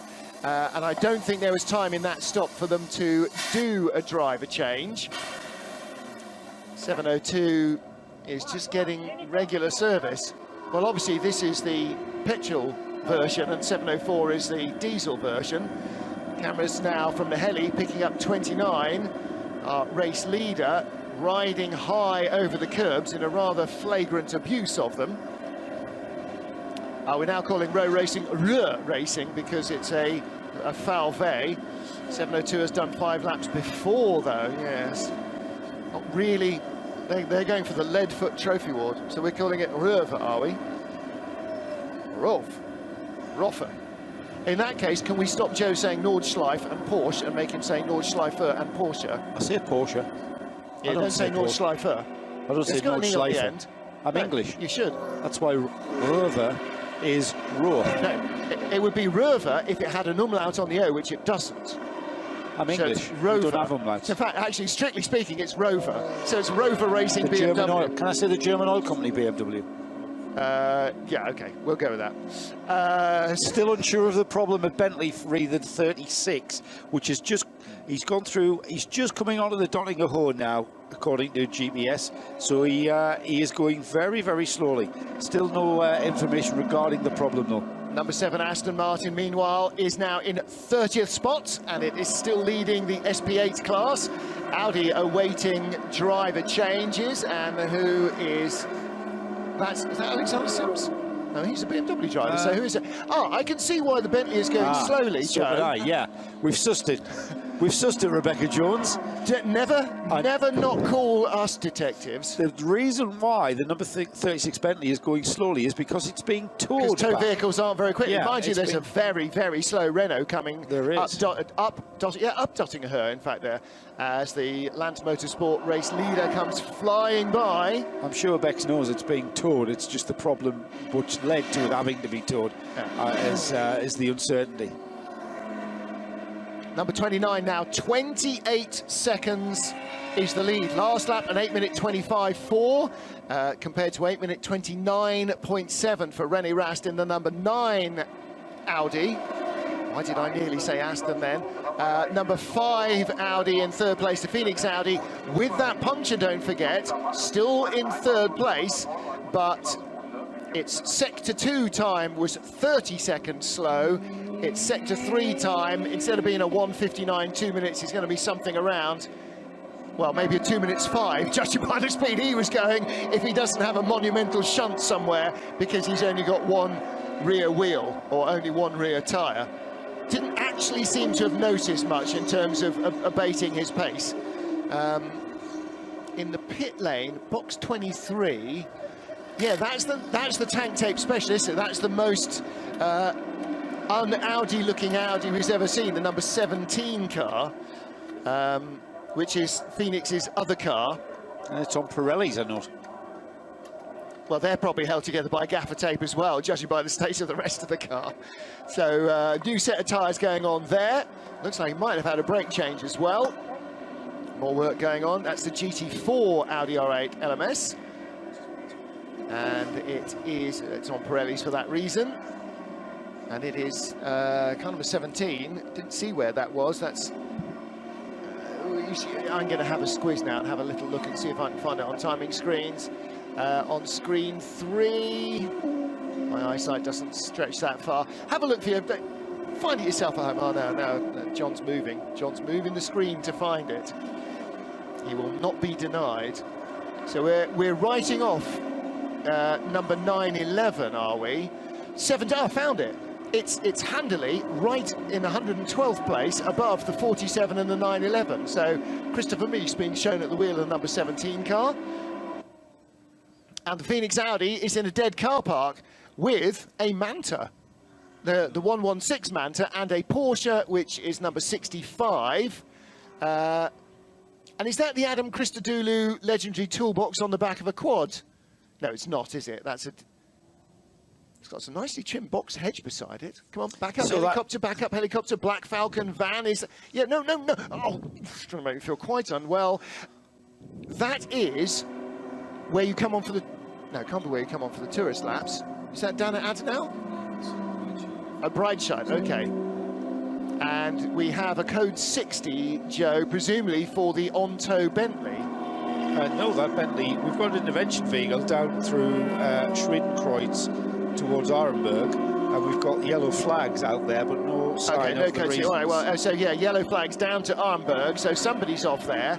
Yeah, and we should have the 36 Bentley on the pit road by now. 116 is an Opel Calibra, not an Opel Manta, Martin, you doofus. How could I not have known that? In fact, it's an Opel Calibra TJR, so the fuel-injected version of the Opel Calibra. Tobias Jung, Marcel Muller and Mark Rolstheim in the MSC Adenau. Oh, so it's just basically found home. It looks like a rally service area at the moment, doesn't it? It probably does. And the number 5 Phoenix Audi being shown again in replay, and Johnny is pointing to the screen that it's at Breitscheid. Phoenix Audi being shown again in replay, shedding its tyre, and it's had a new tyre fitted. Oh, it's secret service. Hello. Oh, no, it hasn't. No. No, it's smoking heavily from the left rear. He's pulled something from it to stop. Well, to make it smoke more, in fact. All he's done is he's gone into full Red Arrows mode. Has he put another wheel and tyre on there? Now the bodywork is catching the he's got the space saver spare on, hasn't he? Yeah, maximum 80 kilometres an hour. Well, we've now got him back on the track. He's making his way back towards the pits with smoke pouring from that left-hand rear wheel arch. Yes, that's got all the hallmarks of bodywork gouging in. We're directly over it. We're directly over the car. Yeah. And it has got 4 wheels, and it didn't have 4 wheels on it before. It had wheels on, but it didn't have 4 tyres, and it has got a 4th tyre on. So, yeah, Cesare Fiorio has sent a secret service van out there. But unfortunately, you see, he could never have got away with that if they had helicopters with cameras on back in the day. Back in the day, helicopters were just for getting your tyres to the middle of a stage to service your Lancia. There's an Audi R8 at Breitscheid that's missing a left rear tyre. Yes. Yeah. Would the driver of Audi R8 M93JJJ please come to the Phoenix Audi garage, where we will compensate you for the loss of your wheel and tyre? He has now abated his speed because it's run out of smoke, and that's clearly the only thing that was keeping the car going at flat chat. So number 5 is on its way. It's now dropped down to 13th. Meanwhile, in the pits, number 5 and number 50 and number 20. So 5 is on its way. 50 is in, which is Team Schirmer's BMW M4. By the way, I think the reason that there was intervention vehicles on the way up to Arenberg was, I've got a feeling that the carcass from that number 5 Audi went off and started a fire. Might have done. Really? Wouldn't be surprised. I saw some Marshall actually earlier on. Another car shed its entire carcass, and it rolled up against the barrier, and the Marshal leaned over and looked at it, and very, very sensibly put his fireproof gloves on before he hoiked it back over the barriers. I thought, you don't want to be picking that up. There is another car without a left rear tyre, and it is a Porsche of indeterminate description or vintage. Let's just document for Paul's ears, if no one else's, that number 20 has made a pit stop, and I found that and lost it again. That's the Schubert Motorsport BMW M6. Jesse Krohn, Jörg Müller, Bruno Spengler and Kuno Rittmer's car. That's in 12th place. That was an 8-lap stint, so he is keeping up on the fuel schedule. And 37, the Bentley is back in. It's gone missing off the GPS as the number 5. That's really went off has, the because track. he's gone off the track or something. So But he's back Bentley's- on the track. So Would we should the be picking him up. driver of Audi R8 M33 JJR please give us our transponder back? Yes, exactly. Only if you give him me spare wheel back, he's saying. Well, you know what he's done is he's nicked a road car and put a wrap on it briefly, and now he said that's why the transponder's not in the car. So number 37 Bentley is in from 15th place after an 8-lap stint, and that still leads the SP9 L class. L presumably for long wheelbase. Right behind them, SPX1 class leader 702 back out after its 5-lap stint. L is LG, last generation, by the way. Indeed. Yes, just for those people who perhaps are joining. Well, like me, who aren't up to speed with the rules. See, that's why I say these things, so we can educate the crowd at the same speed as which I'm learning. The Phoenix Audi has stopped smoking, so presumably the tyre has worn away the bit of bodywork rather than vice versa. I think that's brilliant that someone's taken a wheel and tyre out to somewhere that the car was going to get to. It's like the Ricky Christodoulou with his mates turning up with a quad the other year with a trolley jack and tools. Adam Christodoulou, yes. Yeah, you know, and I like the way that they're not immediately just going, right, you're excluded. Well, if a car can come back on a flatbed, yes, exactly, on the public roads, then be turned around, then what's the issue? Then your friend's finding a toolbox and a spare wheel and an upright in the bushes. Absolutely, yeah, absolutely. Exactly so. Fair dues, because you're not going to win the race. So, in the end, why protest? Phoenix Audi on its way back to the team still. It's on the dot to go home now. Yeah, he's gone missing off the GPS. Well, he's non-existent. GPS was fitted to the left rear. Yes, clearly. That is it's a figment of our imagination that the Phoenix. It doesn't look comfortable, but well done to Phoenix Audi for getting a tyre out there quite so quickly, or a wheel and a tyre. So I'm sure they didn't just take the tyre and fit it at roadside. And whatever was catching that wheel and tyre has completely rubbed itself out, because we've got no smoke coming from the wheel. Well, you know, arch and he's done exactly the right thing. Right, it's smoking. I don't care. I'm going to give it all the noise, and we'll sort it one way or another. He's still going slowly though, Martin. He's not going. He's not at racing speed. He is bringing that car in. For those of a certain vintage and of UK persuasion, there is nothing quicker than a quick fit. Indeed. Except a Phoenix fitter. He has arrived at the pit lane entry, and the number 5 car peels in. It was in 4th. It will come into the pit lane in... Oh, I've lost it now. Oh, yes, I've lost it because he's down in 20th. So that's what that has cost him. He's gone over the ride height thing just to make sure he doesn't get penalised for that. Whether it passes the ride height or not remains to be seen. Seems to have been okay. And so in comes... who is it? It is Nikolai Müller-Madsen, we believe, at the wheel of that. And that was a double stint for him, so he's probably more than enough. It's a wet tyre. It's an actual treaded Dunlop that they've put on that. So they've had that tyre taken out to him by members of the team, and they've just slapped it on. But that's really smart. Yes. Because why would you use a slick tyre to get the car back and potentially with damage? Ruined out of another set. Ruin the tyre, which means you'd have one. And remember, these guys are using Dunlop tyres, which Dunlop weren't necessarily expecting to. Oh no, that's Phoenix. They were expecting to supply. Well, but Dunlop have more customers now. Now they're trying to get the left rear off. Of course, the other thing with the wet is, what does bodywork do when it rubs on a tyre? It cuts a groove. Well, the wet... OK, well, actually, having brought the wet off, it hasn't got any lateral grooves like your road car has. It hasn't been gunned on, man. It had been gunned on by hand. It had been put on by hand, so... arm tight with a big lever is a lot tighter than the air gun. Well, normally air guns are tighter than FT, but that was FT, wasn't it? Yes. Yeah. Damaged bodywork being examined, and Nikolai Müller-Madsen getting out of the car and going, yes, I think I've had quite enough of that driver's seat for now. I think that is genius by Phoenix all around. First of all, to have the sense to get on the phone to the driver. To get on the phone to the workshop over the road on the Dottingham Straight. Somebody's come from the workshop with probably on their back, because it literally is meters, isn't it? Well, no, they had to get down to Brideshead, so they've cut across, and there's a road across the centre of the circuit. Well, you know what it is? They'll have gone on the footpath on the inside or around the outside, and then there's a road to Brideshead that you can drive straight across from Gottlieb Daimlerstrasse. Remember, this is a track that goes around the villages. So first of all, you've told... Local knowledge, isn't it? Yeah, well, exactly.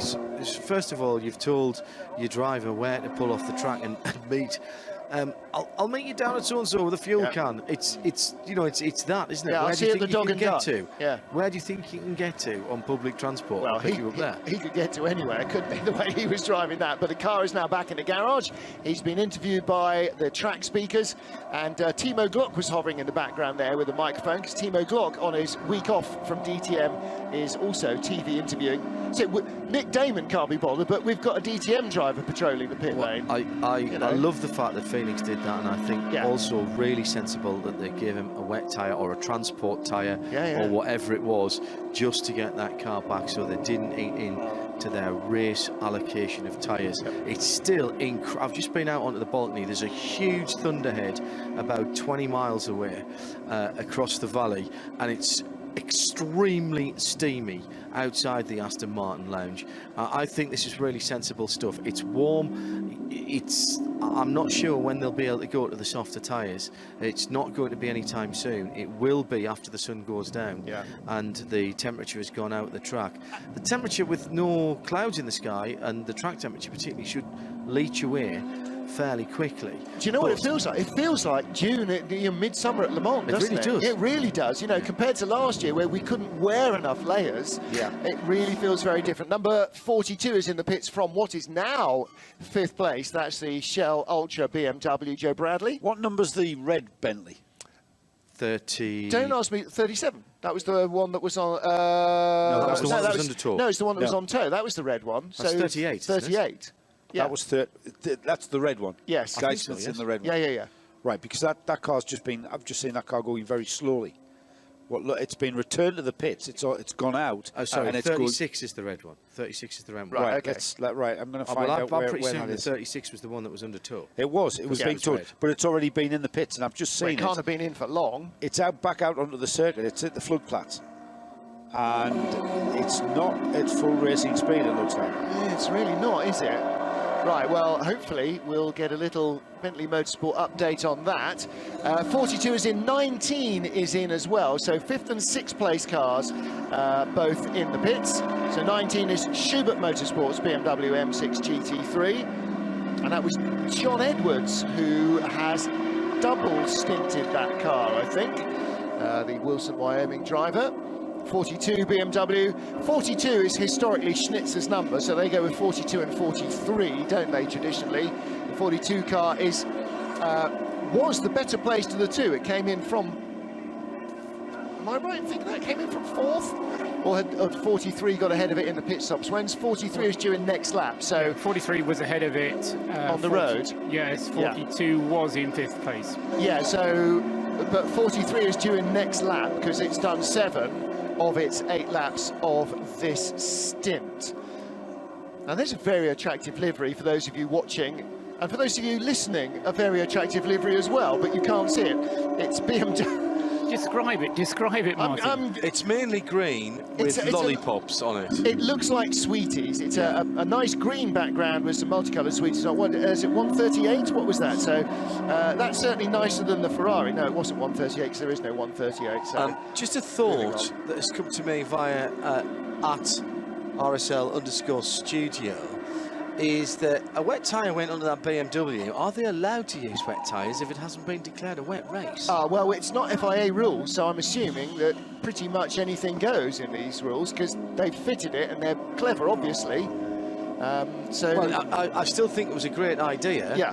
Don't get me wrong, but a number of people saying, really, was that what happened? Now, hang on a minute. If you can get towed all the way back to the pits by a vehicle, or if you can get on a flatbed truck, there was a fire indeed, John Hindhoff. The TV pictures are now showing that the remnants of the carcass, the steel was so hot that it did actually set itself and a little bit of surrounding grassland on fire, hence the although, to be honest, there's much more smoke drifting off the track from a single barbecue in almost any corner than there was from that. With the relative lack of rain in the last 10 days, they were probably more worried about it, as we would say in the northeast, catching a had and spreading all over the place. The 5 cars gone back into the garage. Yeah, it's been in the garage. Dennis Bush is now big. Dennis Bush.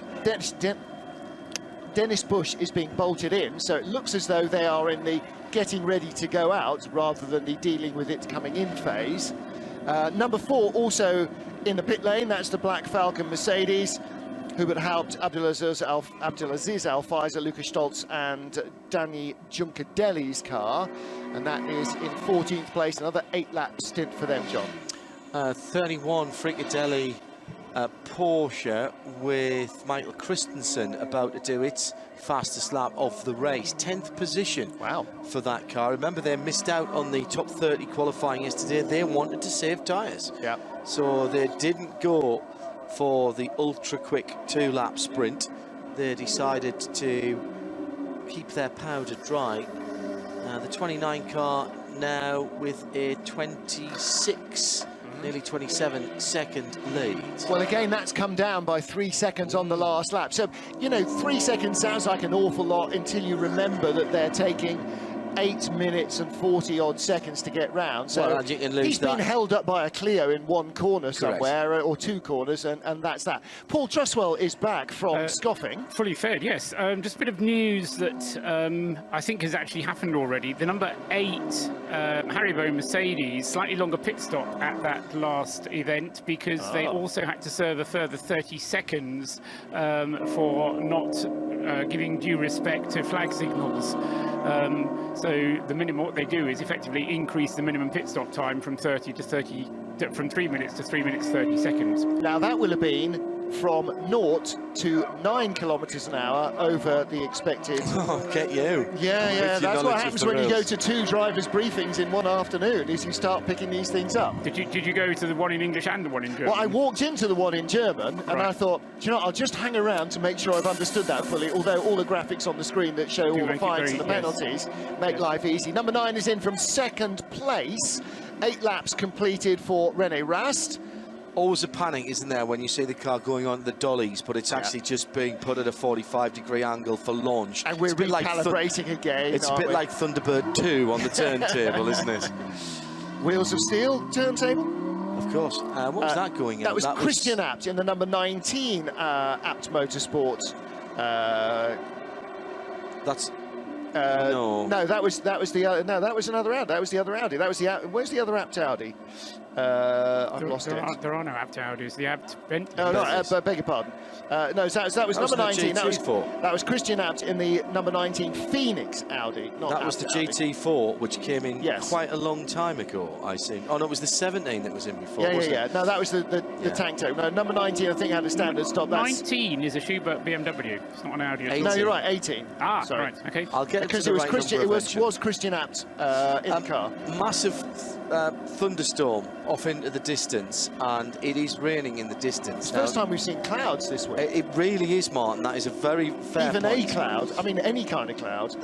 Monday, when I rolled up here on Monday afternoon, having driven down from Spa, there was a couple of those sort of fluffy white Simpsons clouds, you know, from the titles at the start of the Simpsons cartoon, and that was about as much as we saw all week.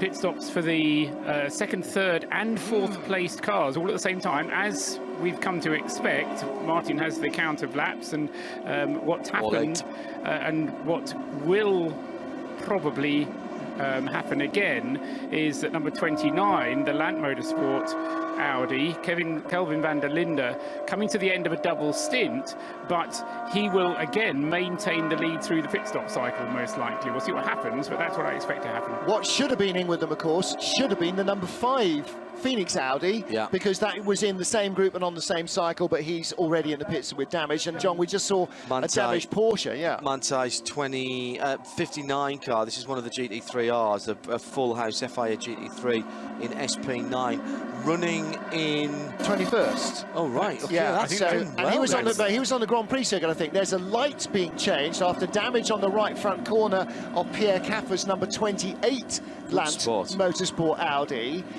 So a slightly longer pit stop possibly coming up here. And that's the best placed Manthey Porsche with the retirement of the 911. A long delay for the number 12 at the beginning of the race. That left 59 as being the kind of Manthey car carrying the flag. but that now it's outside the top 20 as well. They're looking at the suspension. That's had a little clip somewhere. But I thought he was fine. riveting bits on, but in fact it's a drilling in torque nuts. Heavens no, that's not to be used on right front corner going on, all new from the too many wide clips there.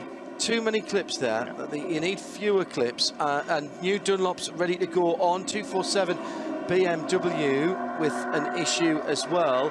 The right front wheel not pointing in the direction that it should, and that's the ADAC team Vesa M's BMW. It's one of the 235 club cars, so class Cup 5. The Manti Porsche going on tow. It's sitting down at the right rear, but I think probably because it's sitting down much further on the left rear. Oh, really? But it is on the Grand Prix circuit, which is the good news, so it won't have started a lap effectively, officially. It's just be a very, very long pit stop for them. Did you see your car again there, Martin, as we got the overhead shot? No. It wasn't far enough away, was My it? gorgeous hyper upgrade. Look at out if you can for the battle. What is turning into a battle for 5th place? The number 8 Haribo Mercedes, which we're kind of assuming it's Van der Zande, but it's Kainz at the wheel of the Ferrari, and Kainz is closing in on Van der Zande, I think. So we're battle there for position. Not very much to choose between them on the track. I think it's about 2 seconds. Is it the gap? Yes. Yes, it is about 2 seconds. It was 3 seconds nearly 4 seconds last time around, but you're right, the lap times for the Ferrari have and interesting now, of course, he's just lost a little bit in that first sector, so they were clearly held up. Bit of a kerfuffle with the Lexus, because one of the Lexus out there got very sideways. Lexus, I think, and another slow car on the Grand Prix circuit. Now, was that an intervention vehicle? Yeah, well, there was. Camera's picking up the Bilstein Mercedes number 3 car, which was severely delayed after that impact with 704, the Glickenhaus. I can't remember there being so many incidents without there being weather intervention since in the last opening year. hours. No, you're absolutely right. You know, maybe the constant pace is just taking its toll on driver concentration. It's hot, super hot outside, Paul, and you know, just keeping hydrated is going to be hard. I think one aspect to it, Johnny and I were talking about this, was the fact that because there are so many top quality SP9 class cars out there, it's so important to be on it all the time. You can't afford to lose a second here, lose a second there. And so I think some of the I'm not blaming the GT3 cars for this, but they are having to push on. But it's going to sound like it. It will quite. But even, you know, and I think that is because there's a lot of grip around, and because cars are pushing on, possibly tyre wear over the course of the stints having its impact as well. So, but there hasn't been anything yet that's been major. You know, there will be little niggly things and, you know, lots of little incidents, and yet we've still got 15 SP3 cars at the top of the list, you know, and looking strong. Being headed by Kelvin van der Linde, who is on the Hatzenbach now for his 39th attempt at the Nordschleife. Huge crowds either side. Round, I think. No, he's literally. He should be coming onto the Dottinger Höhe by now. All right, so that must have been, well, okay. So that's the 28 car back out of the pits with Pierre Caffer at the wheel. Yes, it is. Yeah, because it wasn't a long stop. It was a longer stop, let's say. Yeah, that confused our colleagues at TV as well. So apologies, apologies for that. Well blamed. He's no. I'm taking the blame entirely. Should have been looking. The eyes of a peregrine falcon to pick the number up from a helicopter shot. Antonio Felix de Costa now aboard the number 43 Schnitzer BMW M6. He's in the Hatzenbach now, going down to second for the final part, left-handed part of the Hatzenbach, and passes the Aston Martin. Just holding off for a moment. Leader in the pits, says Paul Truswell, after another 8-lap stint. So that part of the ADAC's calculations Paul, has worked absolutely perfectly. Yep. They wanted 8 lap stints, not 9, and they seem to have got them. Certainly as far as most of the GT3 class cars Yes, is concerned. That's absolutely right.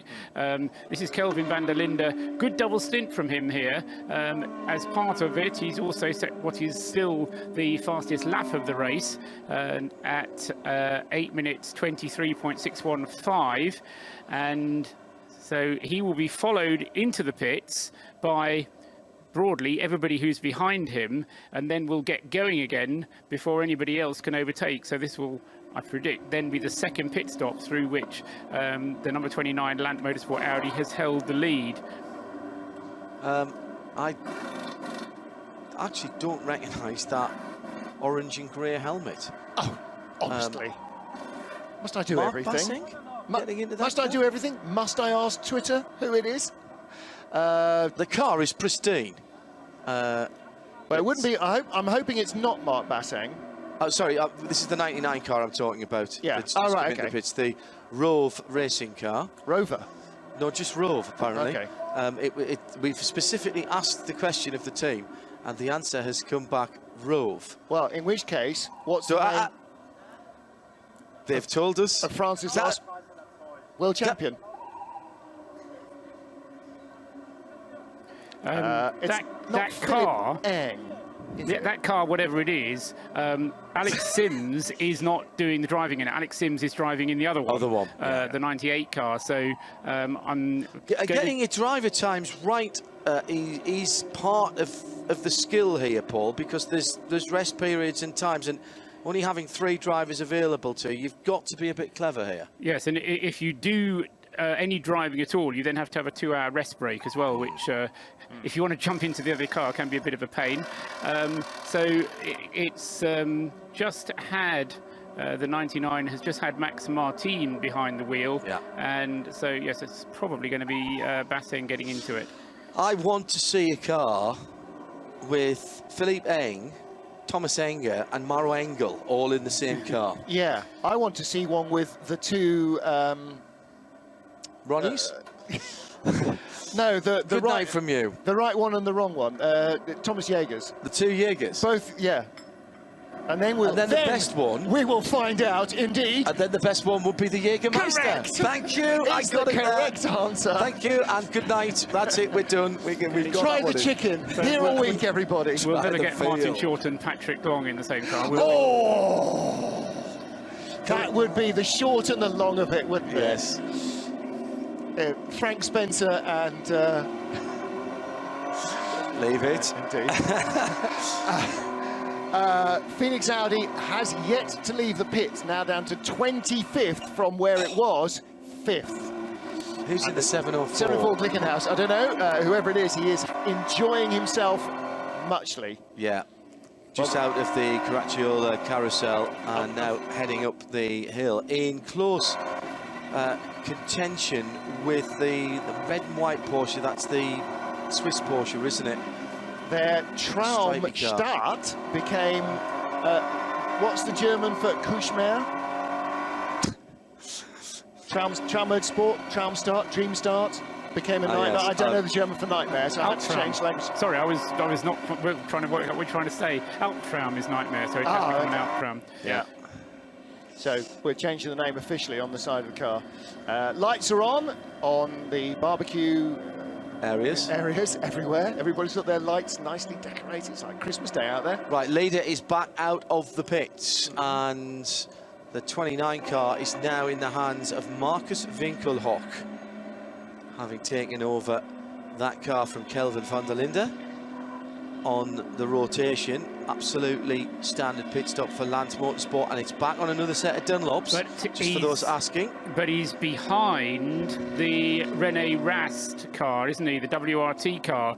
So Rast has gone through, yeah. Rene Rast has already gone through in the WRT car, having done the same number of stops, but Rast either slightly quicker in his pit stop, or that theoretically isn't possible, on his in or his out lap, or, as very often happens, you get a lucky break with the code with the yellow flags, and you can go through a yellow flag zone just before your competition gets to it. I don't see that on the timing screen, because Winkelhoff is already through sector 1 and Rast is yet to go through sector 1.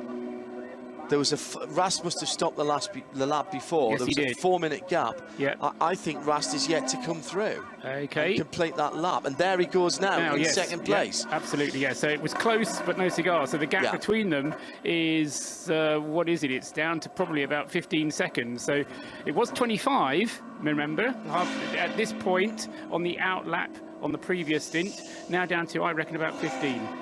Further update for gaffer tape fans. Yes. You remember we complained about the silver Audi largely being held together by blue gaffer tape. The rear of the blue Phoenix Audi, note the colour, now being held together by yellow gaffer tape. It's not very Audi, that German efficiency, my butt cheek, is all I can say. Really, I mean, you know, honest to goodness. Chris Renke, where are you when we need you to explain? Clearly, they in having to make cutbacks, the gaffer tape op budget has been shelved. The new gaffer tape the new colours of gaffer tape have had to bite the dust. Number 8 in after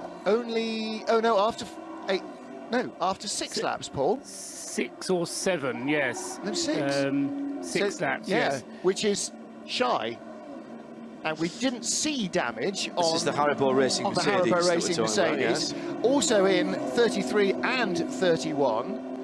I'm looking at the wrong piece. So Black Falcon's Mercedes. And just a quick update in SP8, Aston Martin number 7 leading in 30th position, and the better part of a lap up now on the Lamborghini in second.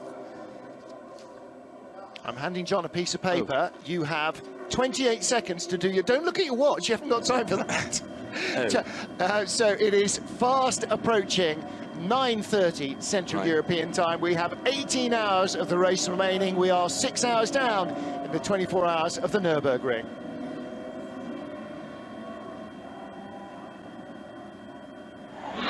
The Nurburgring 24 hours on RadioLeMans.com.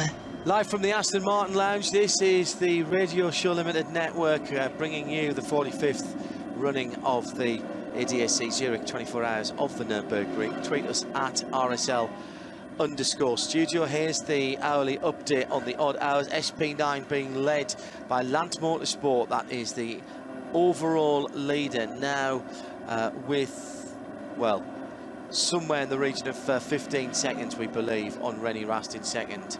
Marcus Winkelhock leads.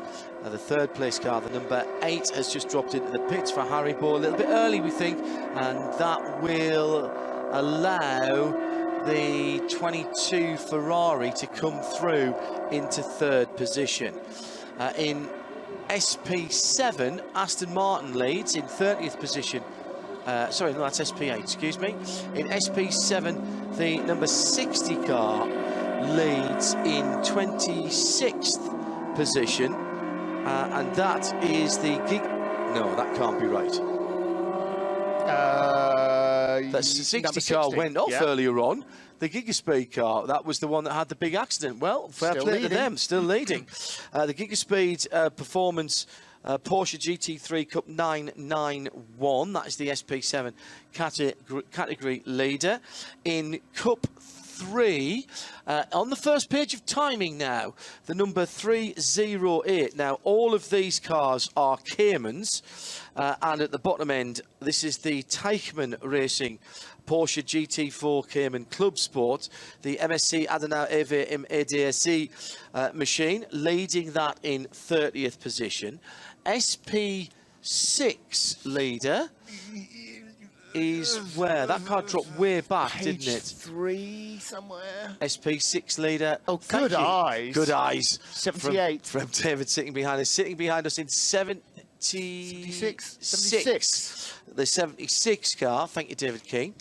And that car then sitting in 45th position is the another GT3 Cup car, but this time a 991 HRT. No entrant name for that. That's the Kim Andrea Hauschild, Michael Sibora, Matthias Hiltonrausch, excuse me, and Milan Kodek driving that car. There's the Gigaspeed car, by the way, on the screen. Yeah, the 60 car leading its class. Going into double yellow zone and reducing his speed.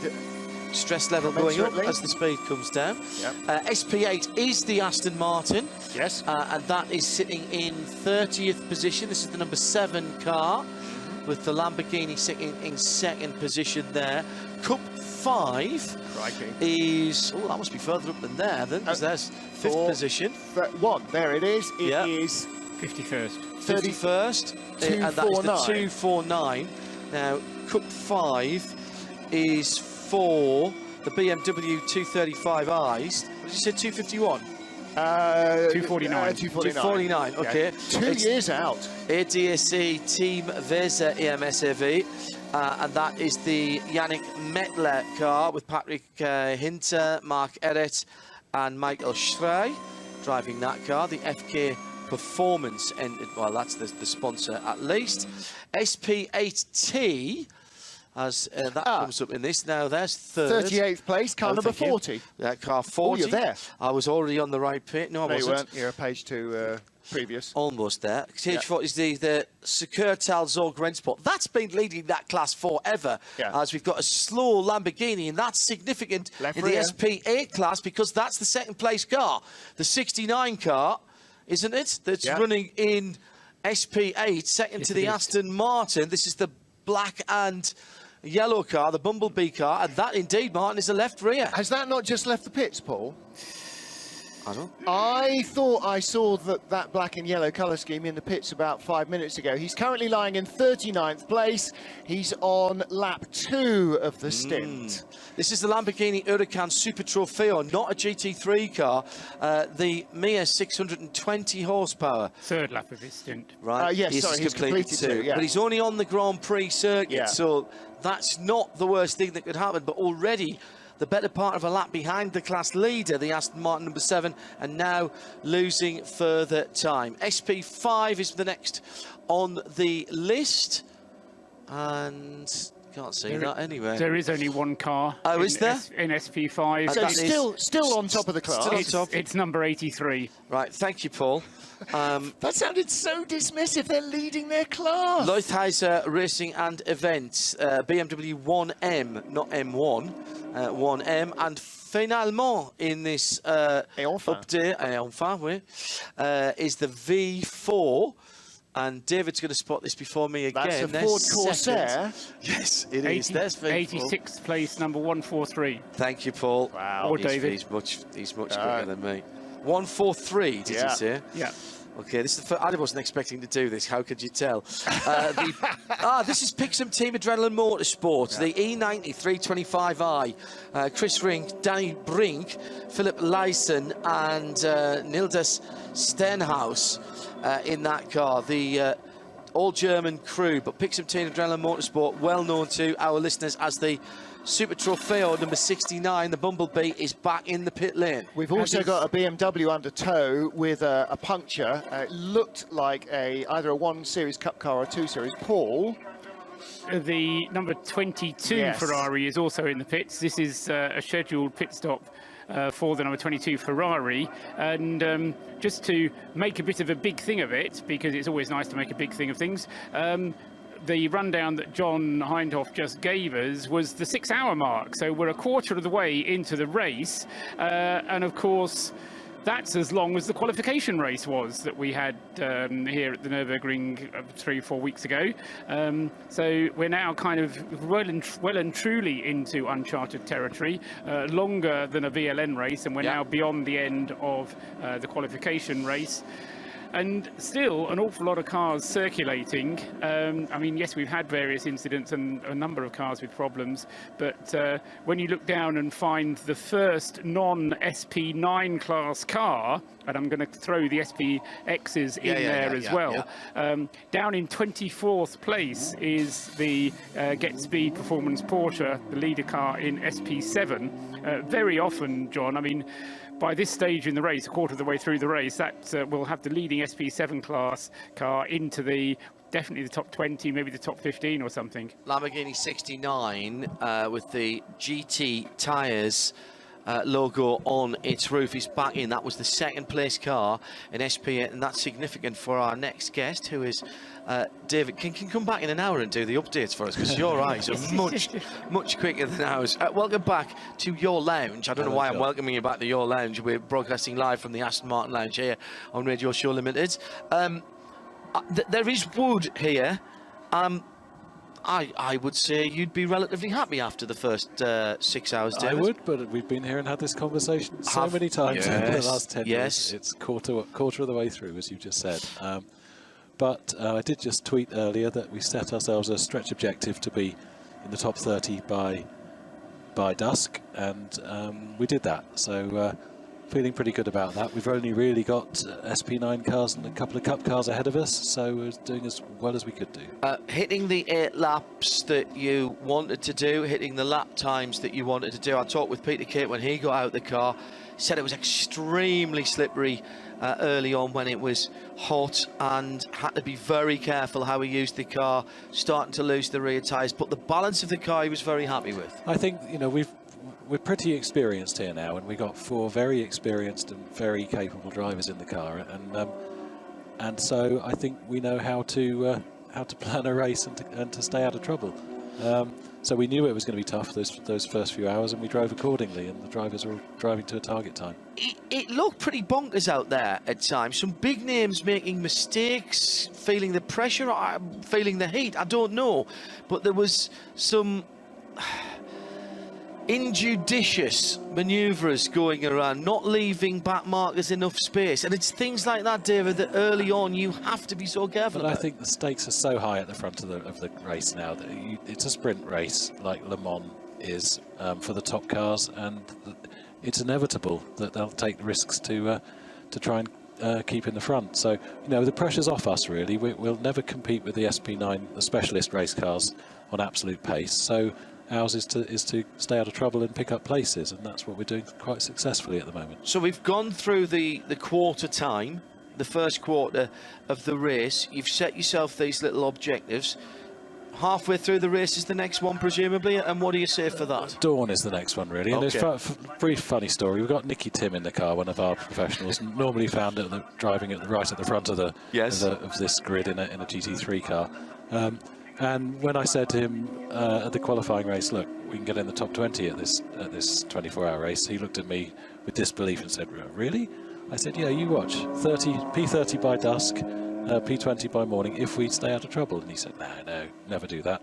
And he just came up to me before he got in the car and said, you know what, you were right, we can do this. So, and is he going to double stint now? He is now, yeah. It was too tough. It was too hot to double stint the drivers early on, but with Darren and with Nicky and then Darren and Peter Kate, they're all capable of double stinting through the night. And in terms of track temperature, are we seeing the drop in track temperature that we would expect? Sunset we've just passed it actually. It was 9:30, 21:31. Sunrise at 5:31. So just 8 hours of darkness, or at least non-sun. Yeah, which is somewhere SP8, P4 or something like that. All right. So running fine. Yeah, good. Yep. All good.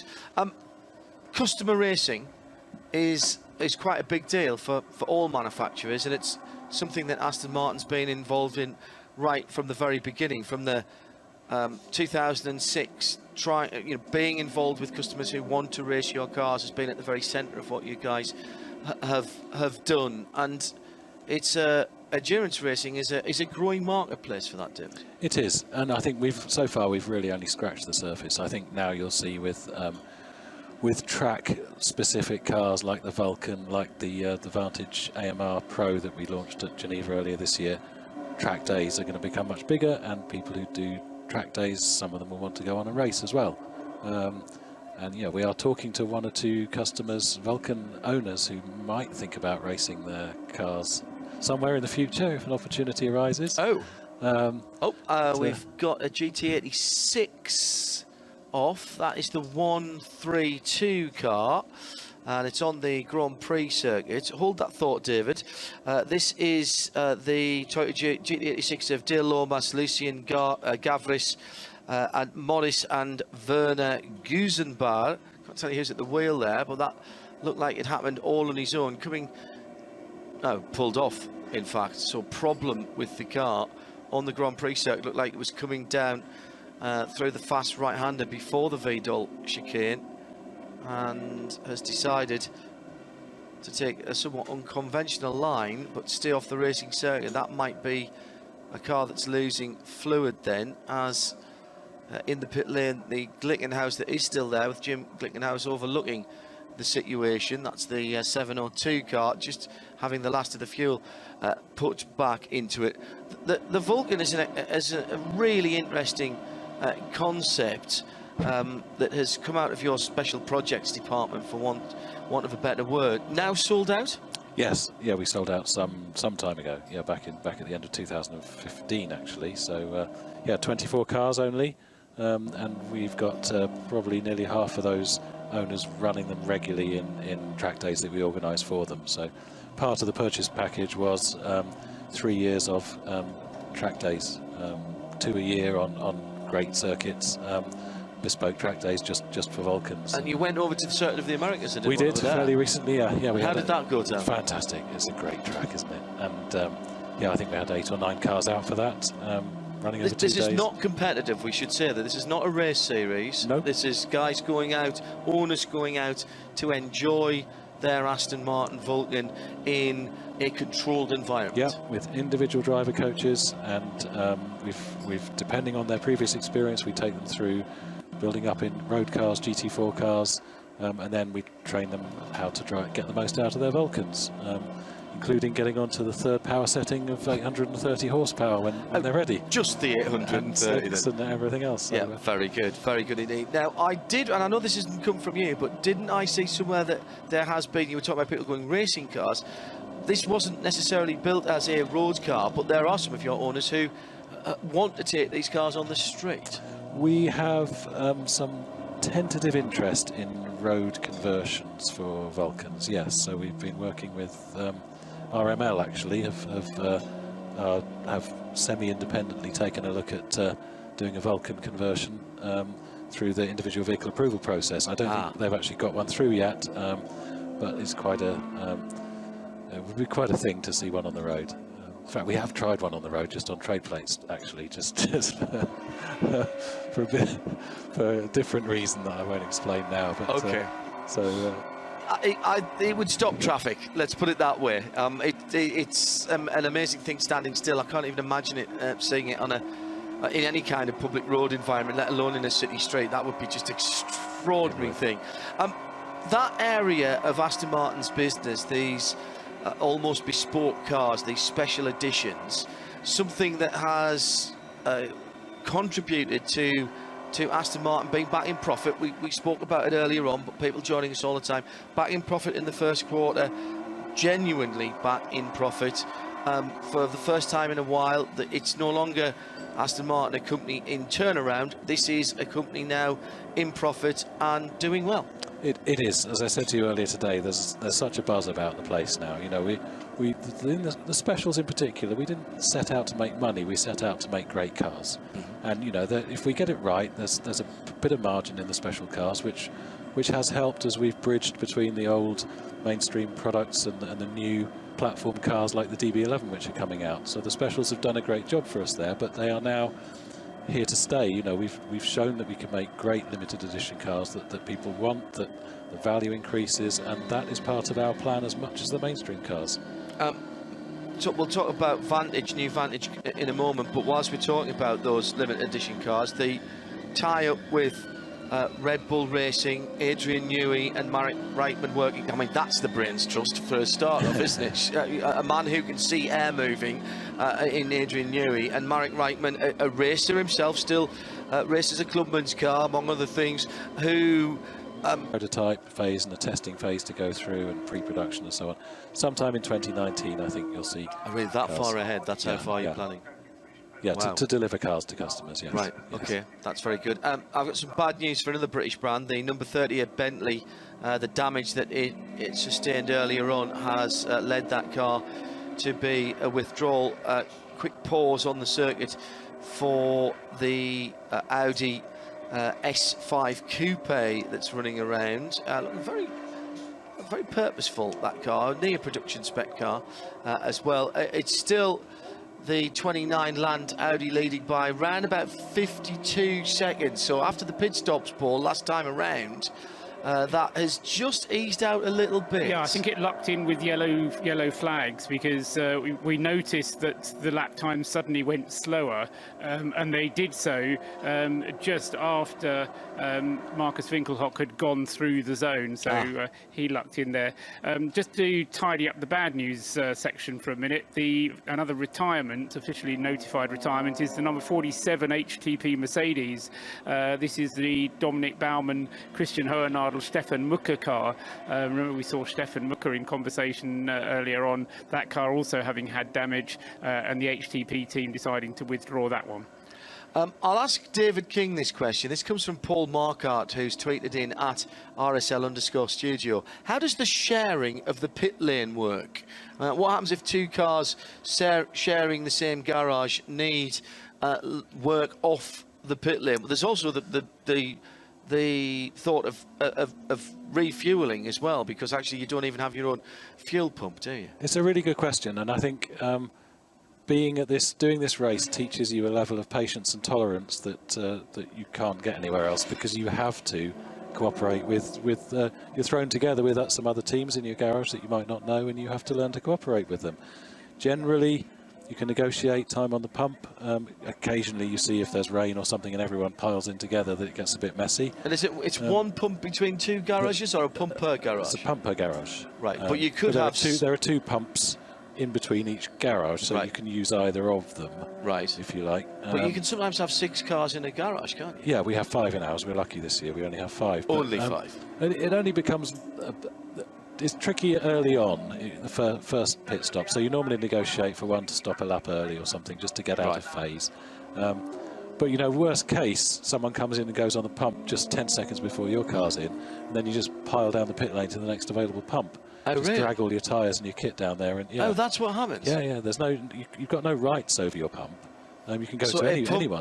Is it a public pump, like it would be in a supermarket? Yeah. So you pull in and, all right, that one is the one I really wanted, but I'm going to go 2 down because that's free. Yeah. Oh, wow. Now, what about then when a car needs work in the garage, and there's more than one car needs work in your garage? It doesn't happen that often, but there's room for 2 cars in the garage to work on, and you can move one to one side and squeeze a car beside it if you need to.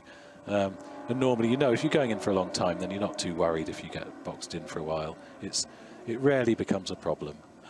That would be a good reason not to bring a Vulcan, because you'd never get another car alongside it. They are quite wide, aren't they? Yes. The 60 gigaspeed machine on the end of a tow rope at the moment, behind one of the 4x4s on its way back to the pit lane. The driver's stress level showing at 142 beats per minute, despite the fact that he's under tow. I think he'd be probably worried about getting thumped up the back, actually, at the moment. But the yellow lights are flashing. Thank you, Paul, for that. Keep the questions coming in at RSL_studio. You've formed... You guys in particular, I suspect this happens up and down the pit lane. Aston Martin have formed some pretty solid friendships in this pit lane over the last 11, 12 races. Yeah, it's a community, really. You recognise people here too. You maybe not know their names, but you recognise them, and people help each other out as well, lending stuff and gaffer tape and things. And am I right in saying it led to the Signet programme as well, sharing a garage? It did, yes. Yeah. Something very different from here.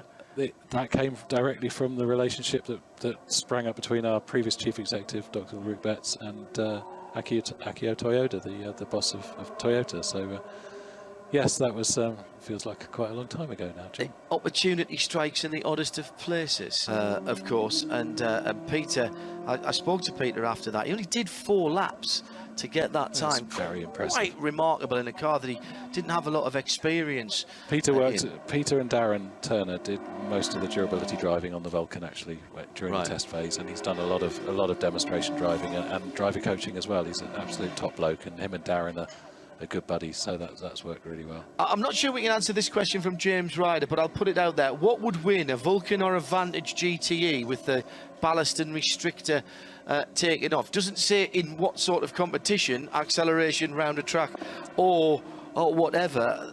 The Vulcan's performance is not far away from a GTE car, is it? It's like for like. It would be a little bit quicker, I think, because it's got so much power. And it can drag a lot of aero along with it. So if it was put on the same tyres, typically it's on a circuit it's a few seconds faster than the GT3 car. Really? Yeah. Wow. So, and we could do a lot more with it. It's built like a brick. Outhouse. Yes. So it's not fragile. We don't want to give our customers fragile circuit cars. It'll take a lot of rough treatment. So you could easily take some weight out of it. In fact, we might well do yet. You've been looking at this SPX class and eyeing it enviously. Talk there of Vantage from James. The Vantage, the backbone, literally and metaphorically, of Aston's return to public consciousness, return to profitability, but now the oldest car in the range will be replaced shortly with another Vantage, a Vantage that has to be distinctively different from the DB11, and from what I've seen so far is. How important was it to give the Vantage, what is effectively in auto speak your entry-level machine, your entry-level car, its own distinct personality and character? I think very, and I've got to be careful I don't get sucked into talking about future products too much. But today's Vantage is distinct in character. It's perhaps a little too close in how it looks to the or it was at the time to the DB9. So we have tried to separate that. Marek Reichman's talked recently about creating that own identity, but most importantly, it's getting that sports car feel, that proper dynamic, steerable, enjoyable car that's a great base for a race car as well. Will you still be supporting your customers who have GT3, GT4 and even road-going Vantage with as you go forward into the new car? Oh yeah, I mean, an Aston's for life, and the opportunity. We've talked before about early Vantages. They're fantastic value cars now. There's a fair few out there. They're Be still my beating heart. So yes, of course, there's plenty of life in it yet. What's fascinating as we approach the twilight of the production life of the Vantage, it's pretty much unchanged in how it looks from the car we launched back in 2005, which is a great credit to the original design. But we're seeing a huge demand for it. The specials have definitely given it a kick with the GT12 and the GT8 and the 7-speed manual V12S and everything. Huge demand for it still as it ends comes to the end of its production run, and I'm really, really proud of that. And from everything I've seen, still looks fresh, David, as well. It does. But the new car's going to blow you away. It really is. It's very special. How important was that car then to where Aston Martin is now? To help that transition from where Aston Martin was as a company, and you've been there a long time, to where it is now, and indeed where it will go? It helped move us away from a company that had a reputation for making pretty GT cars that weren't quite dynamic enough. Going back to DB7 days, I'm very proud of that car, but it was still a great car. It was kind of beautiful, but to proper global cars engineered to the highest standards that can take the abuse that we see, around a racetrack like this. Making Nurburgring durability one of our sign-off tests from DB9 onwards and for V8 Vantage, lifted the whole engineering integrity and reliability of our cars enormously. Paul, did we mention that your car has just been in and made its pit stop? Yes, I saw it. Did you need to? Okay, I wasn't sure because I can't always see that screen, so I don't think we mentioned anything on air. But I knew it was about to come in, and we actually had a nice overhead view of it. Yeah, and it looked like a perfectly routine stop, and that was going to be a double stint as well. That was tyres and fuel only, and leave Nicky Tim in for another 8 laps. Yes. Good. Yeah, when he will come out grinning even more than he normally does. I have no doubt. What's next then, David, in terms of this? I mean, is this just this works programme from Gaydon, from Aston Martin Lagonda? Is this now just a couple of VLN races and the Nurburgring? Is that where you see it for the moment? Well, I think racing. We've recently announced that we're going to extend our partnership with ProDrive, which is Aston Martin Racing, for another 4 years, and that gives everybody security to develop a new car and to carry on achieving even more at the highest level and doing a lot more at the customer racing level as well. So that's WEC, Le Mans and all that good stuff that we've seen down the last few years. So, you know, the old days of us doing something independently at Gaydon and racing it completely independently here to prove our production cars, that we've sort of blurred those boundaries now. We work much more closely with the Aston Martin Racing guys all of the time in everything we do, so they're contributing to the GT8 that we're running here as well, and it's really very positive for the future. I can't wait to see the new car.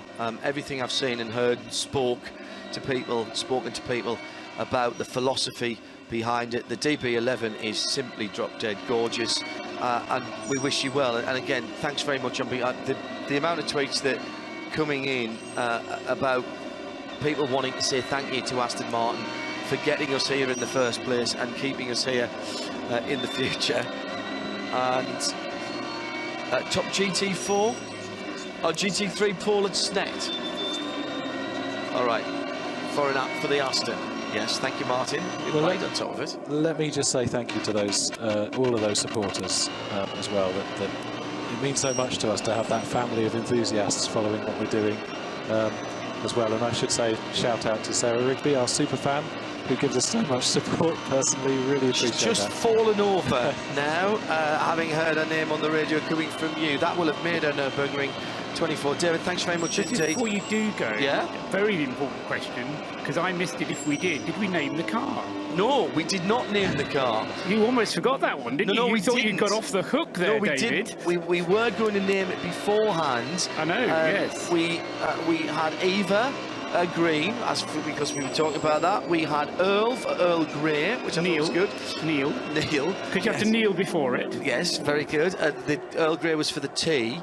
I didn't see anything better than that come in, so I think what we might do is let that run a little bit. I think that fans need to try a bit harder, actually. Right, so tweet RSL_studio to name the number 7 GT8 Aston Martin that's out there. You know that we've had Rose on the wall behind us, we've had Kermit, we've had Elroy, Elwood, excuse me, Woody, which is out here again. Zig and Zag, the 2 Zagatos. Yep. Did we have a Barry, the white one, as well? Didn't we? Did. We did. That was that. I'm pretty certain that was a name that came from the fans as well. So oftentimes being linked with the colours of the car. Doesn't have to work like that though.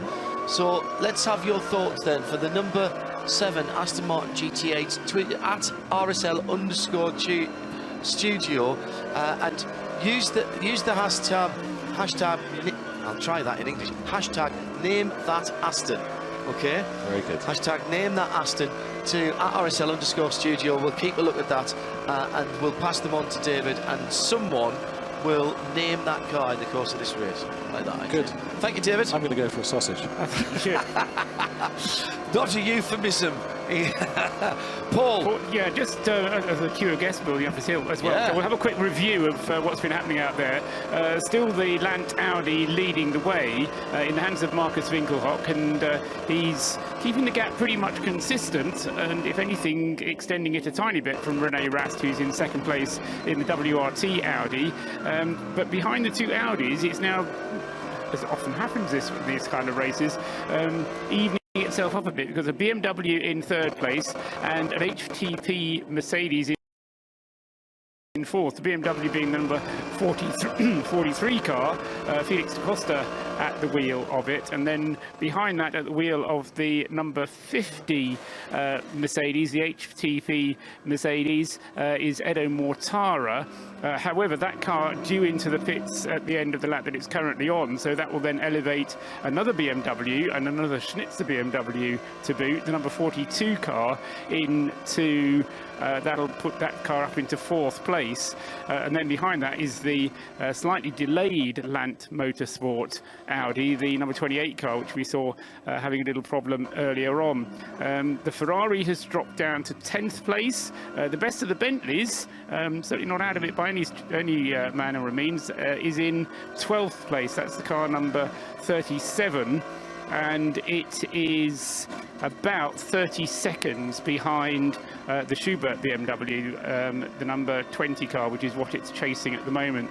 So that's roughly what's going on at the moment. Another couple, or in the case of the race leader, the number 29 car, 3 laps before that car comes in for its next pit stop. So that's going to be after the top of the next hour, because we've had 6 hours and 44 minutes of the race elapsed now.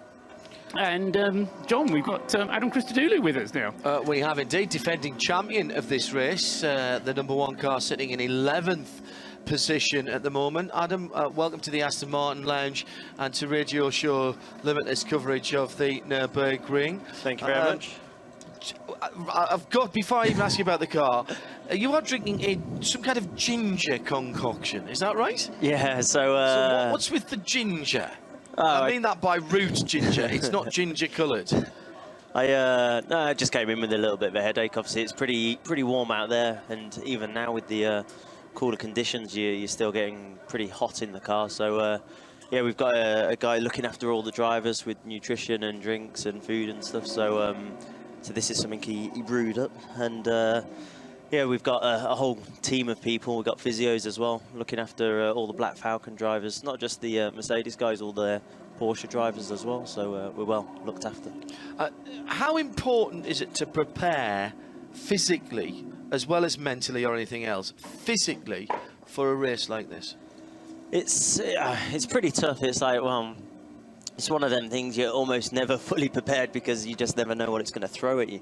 And as a surprise, it's ended up being extremely hot, which I think is the first time in forever.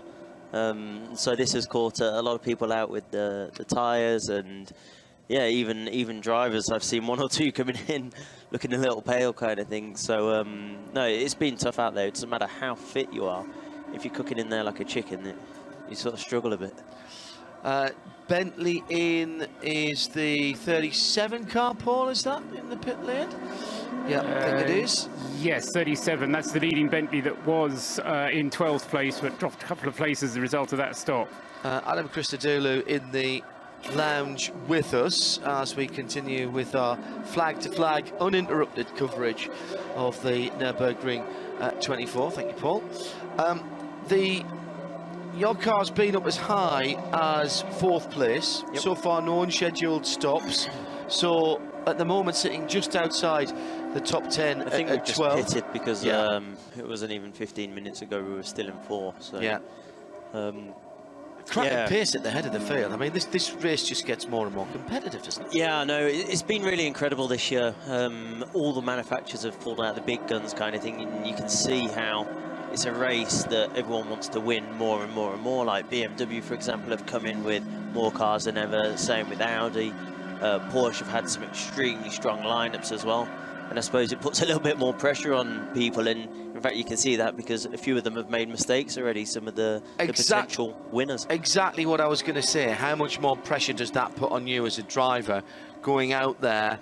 And, you know, those first few laps, everybody's still finding their feet. There's a huge range of driver ability and car performance levels out there. There's bound to be. There's 156 starters in that. How much pressure does that put on you at the start of the race?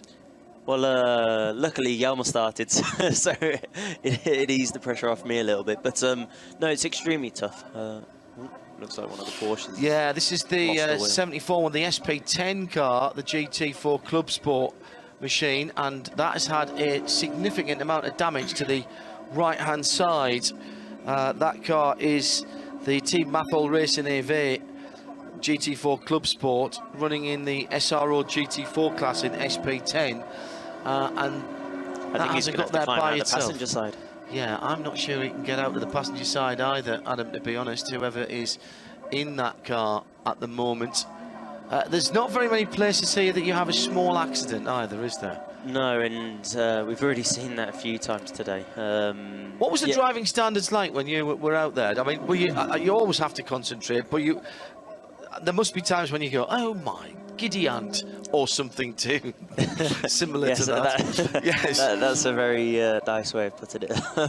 No, some of it's really good, and then every now and again I think we just sort of surprise one or two cars when we're out there.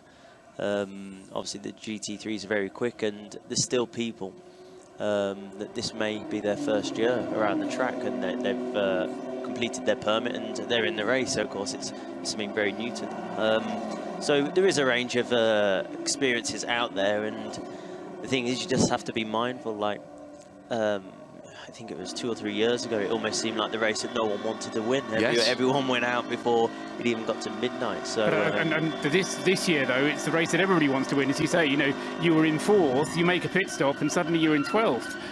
You know, it just shows. Yeah, but over 6 hours into the race, by the way, 6.5, yeah. 6:50 into the race, in fact. Exactly. So, you know, you were saying how competitive it is. And I mean, to what extent are you kind of managing risk at any point when you're thinking about doing the overtaking move, you know, that kind of 50-50 move? What's going through your mind when you're going past such a slower traffic? Please don't turn in. I hope you've seen me. You've seen me. Have you seen me? So see, I'm a motorcycle rider, so every time I go out on the bike, I know exactly what you're talking about. When I'm out on the bike, I'm looking for clues. I'm looking at the front wheels to see where they're turning. I'm looking to see if their heads are moving, to see if they've seen me in the mirrors. Yep. Are you doing that same sort of thing to try and pick up the clues? We are. So what we'll look at is we'll look at the car sort of characteristics, and obviously whether they're going to indicate or not, or how they're managing the traffic with the cars in front. You do see it that if the car in front struggles to overtake, then generally I think sometimes the smaller or slower cars are a little surprised, and so of course you have to give each other enough room and enough respect around here, otherwise it could be the end of both your races, kind of thing. And I think that the smaller cars understand that as much as the big cars. We were quite interested to see that we didn't see a huge improvement in the times from final qualifying into the top 30 shootout. There was a classic race before that. Was the track just too slippery? You qualified the one car in the top 30. Yeah, so the track was different. So in the morning, I was feeling pretty confident with the tyre, but of course, with the car even. And it's been a big question of tyres and cars' performances. And so I think everyone's been a little unsure of where they stand. And unfortunately, with how the pre-qualifying goes, is we have to go out the pits, line up on the grid, and I think the tyres have cooled down a little bit too much, and unfortunately I just couldn't get them back up to peak really? performance. Couldn't get them switched back so, on of course, this is something that when you come out the pits you don't have to worry about, because normally they're either in the blankets or they've just come straight out of the oven. So so even with a full run round the circuit, which is what you had, you couldn't get them switched back on again? Well, it's one of them things, of course. A tyre is always at its peak performance when it's hot and fresh. So even with just doing the Grand Prix circuit and stopping on the grid for, even if it's just 5 minutes, you just lose that peak performance a little bit. And unfortunately, I seem to struggle just a little bit with the car balance, more than I sort of expected. I was hoping to go at least 2-3 tenths quicker, and it seemed that I didn't quite have a peak, but it seemed to have a little bit of a drop-off. So I think, obviously, our pace, now we're in the race, of course, we're able to stick the tyres on straight out the oven, so we don't have to worry about it. Of course, during some of the Code 6s, they'll cool down a little bit, but generally the core temperature of the tyres remain in kind.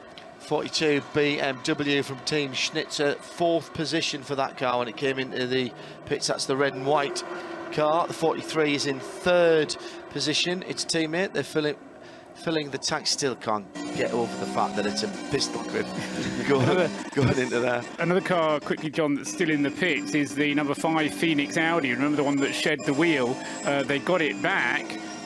They thought they'd repaired it, but it's still vibrating, so it's obviously done some damage underneath the skin somewhere, and that car's now lost an hour in the pit lane. So, you know, that's another one that's kind of dropped away. And I don't know what Adam thinks about this, but it is turning into a race of attrition. But there's so many cars out there that even if you have a dozen cars falling out, there's still 20 left. Yeah, it's extremely tough. So all the manufacturers have got a handful of cars that all have the potential to win. And I think this year has been closer than ever between the tyre manufacturers as well. So, of course, this is sort of thrown in an extra factor, which has been a little bit different from previous years. And it's definitely spiced things up. And, of course, the conditions haven't made it any easier either, because VLN 1, VLN 2, it was a lot cooler than this. Even I think in the peak of the night, it's still going to be warmer than the highest temperatures that we experienced in any of the other races. I think you've got double-digit temperatures in Celsius right through the night tonight. Yeah, it's down to 12 is the minimum that they're predicting. Even with no cloud cover or little cloud cover. Just mentioned, by the way, the car's engine you can hear behind is the Gigaspeed Porsche, the 60 car, which was on the back of a tow rope not so very long ago. It's back out. Also, we've got a slow zone, a code 60 on the Hatson back, with work going on, I think, to the barriers on driver's left, about 3/4 of the way down the Hatson back. 19 BMW in from 6th position. This is the grey, some serious lights on that. Yeah, that frontal area, that is quite impressive. It was Jens Klingman who brought the car in. Good point there, talking about the headlights. How much attention do you have to give round here to lining up your lights and getting them where you want to go? It's extremely tough because, of course, you're bouncing around all over the place. You're bouncing around all over the place, plus the different heights of the track. So, of course, if you have them pointing up too high in some parts of the track, you're not going to have enough light on the you're lower spotting parts. helicopters if you're not careful, aren't you? Yeah, exactly. So, and then, of course, you need to have enough spread to the sides to be able to get to your apexes as well. So, here's going to be tougher than any other track, I think, and of course, especially going through the Kesselken after the Niki Lauda kink and all of that section. Of course, that's pretty flat out and it's extremely tough in the dark. I'm just going to hand that to Mr. Haven for a 5-minute warning. Seeing as he sat here and didn't go and get dinner, I'm now going to put him to work. What's the plan from now on then, Adam? Adam Christodoulou with us here in the lounge at the moment. You're in street clothes at the moment, so when are you due to get back in? I'll be doing the night shift, so after this I'm going to probably go for a little nap and try and get a few hours, and then... Do you sleep?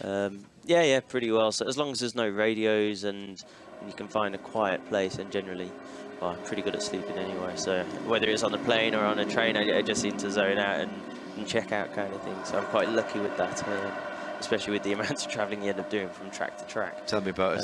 But do you enjoy it though? I mean, not the sleeping bit, the driving. I love sleeping. Yeah. Sleeping's great. And he said he was very good at it. I realised the ambiguity of the question as soon as it came out of my mouth. I mean, the driving bit in the night. You know, I mean, you kind of sounded a bit resigned to it, but you know, I mean, how do you sort it out in the team as to who does which bit? Rock, paper, scissors. No, it's one of them. So now it's cooler, we're double stinting, and we end up going in order pretty much. And so in the night time around here, it can be extremely exciting. Of course, it makes it extremely tough because with how bright some of the big lockup. Yeah, that was earlier on. Massive lockup. That was earlier on, the 38 car, which had a stuck throttle, I believe. with the front wheels locked and the back wheels still powering the car on out of the pit lane. This was the Bentley, and just couldn't get that car stopped with the car pushing it on into the barriers. Very odd accident than that. 38 that's car, the one that's now been withdrawn. that was withdrawn after the damage, yes, absolutely. Although Bentley have come forward and said that they are fully concentrated on the other 2 cars. So. Right. Just on the night driving, before we leave that, I'm going to Adam go back to get the sleep that he's so good at. How long did it take you to get used to doing night driving? And particularly night driving here, there are other race circuits around the world where you can do night driving, notably places like Daytona, even Silverstone, even Le Mans nowadays, but they tend to have a degree of lighting around the circuit. In Daytona's case, quite a lot of it. Here, other than the start-finish straight, it's pretty dark out there, isn't it? Well, surprisingly, the Grand Prix used to be one of the darkest areas on the track. And just watching the video now, they've lit it up a lot more than previous years. So I suppose that's where a lot of the action can happen, especially between some of the bigger cars that need a little bit more room to try and overtake each other. But on the Nordschleife, once you get up past like Mudkurve and to the top part of the track, Hoacht and the Carousel, it's actually quite amazing how much light is up there just from what the fans end up bringing along with them. Whatever whether the it's fans their, have set light to. Yeah, exactly. So they've got the barbecues, the bonfires going, and Christmas tree lights, and everything literally just scattered everywhere. So it's quite amazing how much light is projected from all of that stuff. And do you get the smells coming into the car as well? Somebody asked, yeah, it smells great. Somebody said, do the camera flashes distract yesterday? That was one thing that we're watching in the night practice. You sort of zone out of it a little bit. You do notice them sometimes, depending whereabouts they've positioned themselves, but of course you're sort of focused on the track rather than what's happening at the barriers, so it's not like you're looking for it. But you do get the smells. Oh yeah. Does it make you hungry? When you're doing a double, coming to the end of a double, and you're going, oh, so once you get barbecue. to the top of, once you go through the Carousel and through the top of Hoacht and through some of them corners, you can smell like the cooking and stuff, and yeah, it smells pretty awesome. But of course, the one thing that's on your mind is just keeping it in between the white lines and pushing it as hard as you can to make sure you're either pulling to the cars behind or catching up the cars in front. Yeah, well, listen, thank you very much for coming to see us. Wish you well. Go and get some rest, hopefully some shut-eye as well. Thank you. If you've got time later on, you know you're very welcome to come back. Adam Christodouler, join us here in the lounge. You're listening to Radio Show Limited, live from the Aston Martin Lounge. Defending champion Adam Christodouler just being with us. Second, third and fourth, Paul Trustwell, all in the pit lane at the same time. Yeah, this is the kind of scheduled, suddenly all the cars coming in for scheduled pit stops. And they're doing so again before the 29 car comes in. It's been a good stint this from Marcus Winkelhock. He's opened up the margin between himself and Rene Rast, and that in itself is no mean achievement. It's now over a minute. In fact, it's gone up to 70 seconds first to second. Granted, some of that was due to some luck with yellow flags, but it's also been in no small part due to Marcus Winkelhock's pace, and he's opened it up. But yeah, you're absolutely right, John. In second, third and fourth places, we've had the Audi from WRT, we've had the Schnitzer BMW and the Lant Audi, the second of the two Lant Audis, all coming in for their pit stops. We've also had pit stops very recently from Jens Klingmann. You mentioned that. He stayed behind the wheel of the number 19 Schubert Motorsport BMW, and we've also had in the other BMW from the Schnitzer team, number 42, and I'm not sure who it was, what the driver situation was with that car, but that's also made a routine pit stop. Look out, whilst Martin is just going through and giving us the update for Marcus Winkelhock, though, he will be coming in for a routine pit stop, and most likely, I would suggest, staying in for a double stint. The Nurburgring 24 hours on RadioLeMans.com. Hello, everybody, and we have just gone past 10:30 in the evening here, Central European time, for the Nurburgring 24 for 2017. It's the 45th running of the ADAC Zurich event, live from the Aston Martin Lounge. If you'd like to tweet us, it's at @RSL_studio. And Martin Haven is just putting together the last of our even hours updates. I'll do the easy bit because SP9 is the top of the race, and that's the 29 Lounge Audi. Their team car just getting some remedial work to the right front. We've seen them replace a headlight on that car, and Pierre Caffer brought that car in. Second place at a gap of 1 minute and 11 seconds, René Rast in the number 9 Audi Sports Team WRT. The first two running on Dunlop tyres, not the Michelins we were expecting. These are not the tyres you're looking for. And in third place, the 43 BMW with the 28 Land Audi car in fourth position. That's the top of the shop. Martin Haven has the even hours updates. Martin? Possibly. I do. I read the correct list. Leading SPX in 18th place overall is the number 35 car. That is the nameless entry Renault RS01, the unique in this field Renault RS01. Leading SP3T is the 26th place car. That's number 89, LMS Engineering's Audi TT RS2.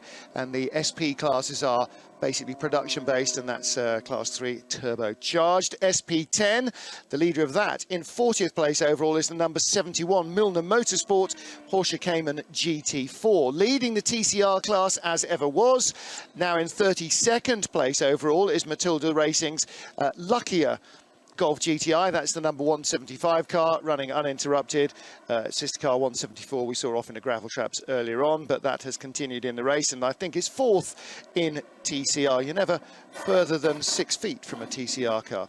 V6, 57th overall. Leading that class is Black Falcon TMD Friction team, car number 133, their Porsche Carrera.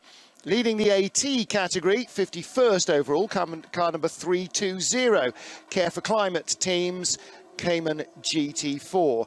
Leading V2T overall is 109th position, and car number 177, that's the Automobile Club von Deutschland's Opel Astra, otherwise known as the Streisek family Astra. And in not unrelated news, leading SP2T still, and valiantly waving foxtails for everybody in 83rd place overall, car number 112, the Kissling Motorsport Opel Manta, friend of the show. And well done, groovy person. Thank you, Martin. A couple of interesting pit stops or pit infractions to talk about, both for the number 30 Fricadelli car. Time penalty ×2 here, a 38-second penalty and a 32-second penalty. The 32-second penalty, that goes back to 21:45 local time, and then the more recent one at 22:08. So that car in the pit lane twice, but not for enough time in between that. Sorry, Martin, go ahead. So 30 seconds added as a penalty, plus the time you missed. So presumably 2 seconds in one case and 8 seconds early release in another. I'm thinking. I'm not sure if John actually said that was for pit stops that were too short. Too short, correct. Yeah. Yes. Yeah. So you get a 30-second penalty plus what you were short. Yes, it's not exactly speeding in the pit lane, but it might have amounted to the same thing. Speedy departure from the pit stand. Well, yeah, in fairness, the 175 had speeding in the pit lane and just got the time penalty of 30 seconds. It says here 0.3 of a minute, but I do think it means 30 seconds. It doesn't say 0.3, it's 0:30 minutes. So no minutes, 30. Yeah. Sometimes what happens is the team manager knows how long it takes to drive down the pit lane, so he will keep you stationary in front of the box for the requisite length of time, knowing that the driver will go off at the regulation speed. But of course, 6 kilometres now. if he speeds, then he's going to not only speed in the pit lane, but also go underneath the minimum pit stop time. Whilst I'm in that screen, looking at one or two messages coming through, the Securital Zorg Rennsport number 40 car, which is the BMW that's been leading SP8T since the race started, it would seem to me, was also given a 30-second time penalty for speeding in the pit lane. People who don't look after themselves during flag signals get fairly punitive penalties as well. 3:20, one of the Caymans, 1 minute 32 seconds. 3 minutes 32 seconds, and I missed this one earlier on, I have to say, for the number 8 car, the Haribo Racing Mercedes. No, we did mention that, right? But that's a revised minimum pit stop time in effect. So that's not the penalty, but that's a 30-second penalty. But that's what happens to the minimum pit stop time once you add the 30-second penalty to it. No, but at 8:40 they had one for non-respect of flag signals, time penalty 3 minutes 32. The 32 seconds is the drive-through bit, so it's a plus 3 minutes, and 3 minutes is for between 10 kilometres and 19 kilometres over the specified limit. I did hear you say that now. You've said sorry, 1 minute is between 0 and 9, and then from 10 to 20, basically, to 19, it's 3 minutes. Beyond that, it's 5 minutes. If you're more than 50 k's over, they take your licence from the driver. Yeah, and that has happened here before. But yes. But that's for yellow flag zones, not for speeding in the pit lane. No. Yeah. Just again. That was non-respect of flag signals. Yes, yeah. exactly. So that will be yellow flags out on the circuit. Exactly. We've had the leader in the pits. Yes, indeed. That's been a routine pit stop for Marcus Winkelhock. He, I think, will stay behind the wheel. However, the number 9 WRT Audi has had a driver change because René Rast has now handed the car over to Marcel Fessler in the number 9 car, which is in second place. The Schnitzer BMW and the other Lant car both had pit stops as well, and I'll tell you who got into those cars when I know myself. Paul, I wonder if you could look up for me the number 132 entry. This is the Toyota GT86 in SP3. Had a tweet from Charlie Winterbottom. He's tweeted at RSL_studio. At Bridge to Gantry, Dale Lomas is in that car, and just wanted to know what had happened to it. While you answer that, I will answer the question. Call of nature? No, I've just missed it. Where'd it go? There we go. Mark, who is has tweeted in, what's with the blue flashing light under the number? Coming from Montreal, Canada, that one. The blue flashing light under the number is allocated to the fastest cars on the circuit. And in the case of this particular race, that means the top 30 the cars that qualified into the top 30 shootout that we had on Friday evening here. And basically, it's to catch the eye of the drivers ahead.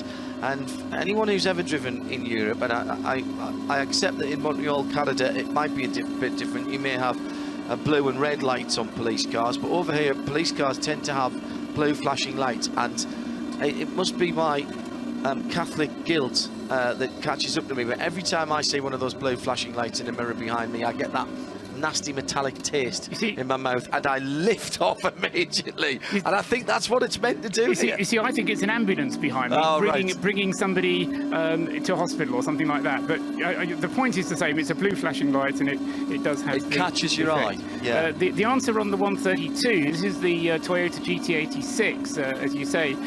It came to a grinding halt, and I think you mentioned this actually, John, at the end of the start-finish straight, and it was then towed. Interestingly, the message came up on the screen. It was towed to the medical centre.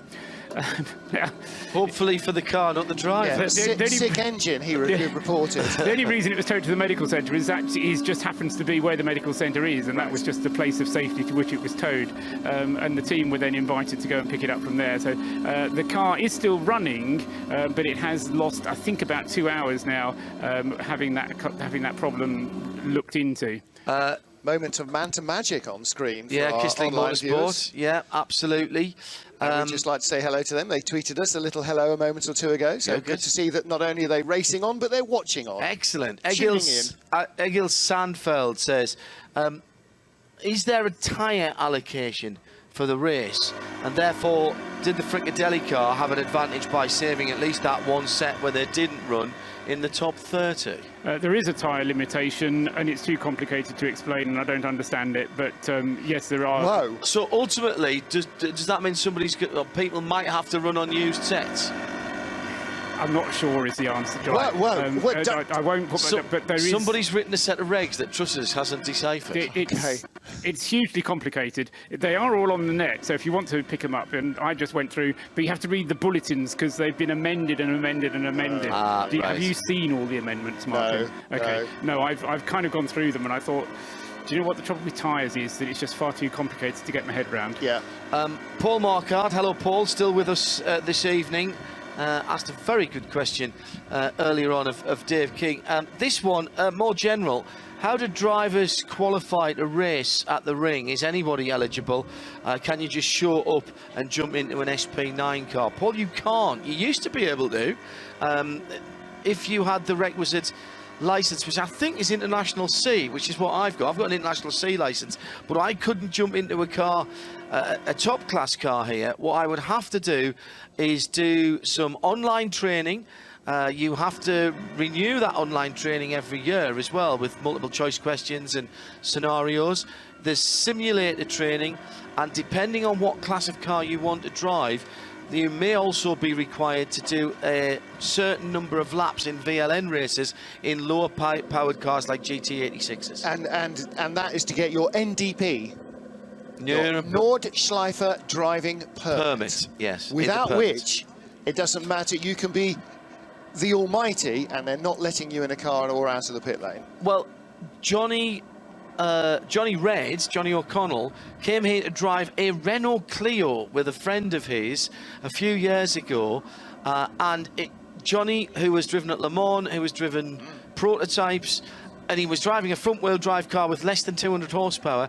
He was classed as a rookie, had to do rookie training, and had to get a requisite number of laps in. Now, because of the fact that he was driving such a low-power car, he didn't have to do 2 VLN races, but he still had to go through rookie training. Yeah. It is one of the biggest changes since we've been coming here.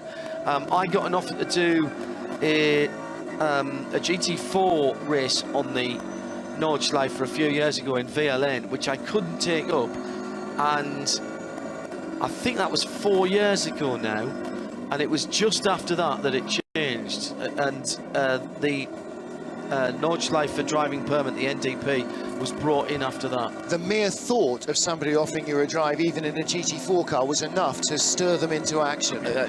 You're almost certainly correct there. The Hindhoff regulations. The other change that has happened is that a lot of the slower, smaller capacity cars have been taken out of the entry, which has in itself had an impact on the number of people that participate. Bad news for Aston Martin, I'm afraid. The number 49 Aston, which is the V12 SP8 class car, which has amongst others Wolfgang Schumacher, a great friend of ours here in the Aston Martin lounge. The car has ground to a halt over at Breitscheid, which is practically as far away from here as you could possibly be, so not sure who was at the wheel of it at the time.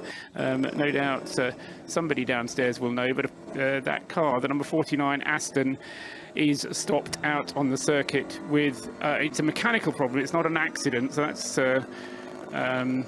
probably relatively good news, because if they can get it back, then I'm sure the Aston Martin Lagonda guys will get down there and try and get it fixed.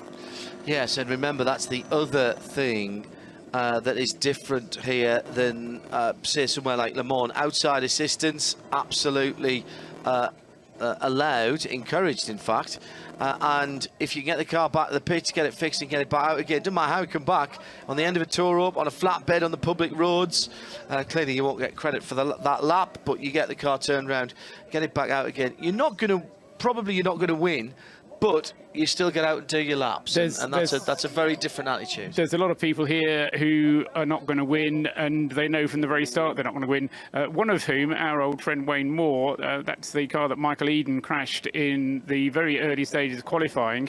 It is still participating, but they've now had 2 penalties for speeding in the pit lane. I'm sure they just want to go home and tell their friends that they were penalised for speeding. They were just too fast. Don't know, but that's the number 39 BMW. Hello to Gareth Evans, who's in his garage painting a plane, and I'm trying to get it up so that I can see. That's a big garage. Yeah, I'm not sure it's a full-size plane, Martin. You're another plane geek. I can't quite say what that is. He says points for anybody who can guess what it is. Looks well, sort of if it was bigger than a Hunter-ish. thumbnail. Yeah, no, well, I can't get it any bigger. Sort of Hawker Hunter. It is a bit Hawker Hunter tail fin, isn't it? Yeah, and the swept-back wings. Not sure about that. Paul is furrowing his brow.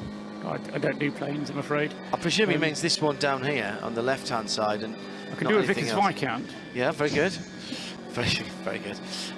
Good luck, Gareth. Thanks for listening in. Oh, just managed to close my tweet deck with that, which I didn't really want to do.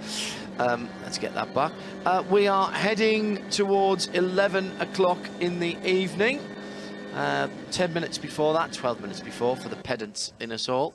Timo Scheider behind the wheel of BMW Team Schnitzer's number 43. Blue light flashing away in the top right-hand corner of the windscreen as he heads down into the foxhole. On the track, the battle to look out for, I would suggest, if you're in a position where you can look at the track, third place between the number 30, sorry, the 40, just on that's because the 31 car has just come out of the pit, so it's not further down the list than it appears. So it's shown on the screen as 4th, 5th and 6th, but it's actually in 3rd, 4th and 5th. It's 43, 98 and 1. So you've got 2 BMWs, one from Schnitzer, one from Rowe Racing, and the number 1, the Mercedes that won the race last year, the one that Adam Christodoulou is driving at some point. Mauro Engel, I think, is currently behind the wheel of the number 1 car. But those 3 cars, there's less than 10 seconds separating them. So a real battle on for 3rd place in the race. Nick Holland on Twitter saying, "We will all remember where we were." I've just retweeted that. I've just retweeted that. The tyre reg, which just, you know, clearly, keep it simple, stupid. If Paul Truswell can't fathom them, then you're going somewhere in the wrong direction. The Foxtail Manta still circulating nicely. Foxtail looking gorgeous. We did have a tweet from David Titterington, and we're not going to answer that question because you got to us nicely. Any relation to Desmond? No, I don't think so. Well, it's not that common of a surname. Indeed. At RSL_studio, hello to Andy Blackmore, who is tuned in as well. Good to know that, Andy. Thank you for tuning Spotter's Guide, a little slow coming through, Blackmore. Shoddy work, that's all I'm saying. Nice take on the fuel helmet just being shown on screen. Seems to be slightly more in keeping with the age, the vintage of Schloss Nurburg, rather than the car that they're running. Team Lancelot looking for a better result this year on that one. Very good. Rob Chalmers said that looked a bit Cold War-y. Is it a MiG that was being painted? Could have been as well. Good question. Yeah, well, we need to find that out from Gareth. Gareth needs to post a decent picture. Yeah, bigger one. The Aston Martin number 49 is back in the pit lane. This is the one that Paul reported as having a wee bit of an issue a moment or two ago, but it's back. I'm guessing it was a right front puncture, judging by the filth on the back of that wheel arch, which we're just having a look at. The front of it looks fairly clean, but there was a lot of black debris around the back rim of the wheel arch, which is normally the sign of a flailing tyre. Not centre lock wheels on that car. That's 5 lug nuts. Now, wheel nuts. Now, in a NASCAR style, can they do up as few or as many as they like, as long as it stays on? No. What's that rule about? No. Dear. A couple of people also asking about pit lane regulations for safety equipment. This year, I think for the first time, the teams have been asked to wear fireproof overalls, not just the fuelers, and helmets as well. Only if you're going into the pit lane, though. Yes, correct. They suggest fireproof underwear as well, although that isn't mandatory.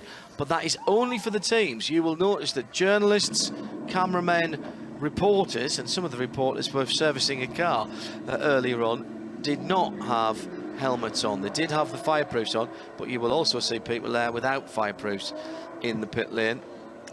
Cold War, not Miguyan. Not Hawker Hunter well, either. Definitely not a Hunter, it's not a Foxbat. So that makes it Chinese then in some way. Oh, very good. If it's Cold War, it's definitely not American, it's not British, so it's some sort of Chinese thing. Is that just what it's standing on? Oh yes, it is. It's on a spray eternity table. Yeah, I got you. Sukhoi, Johannes Quaglika says. Supermarine Swift. Steve Borowick, you goon.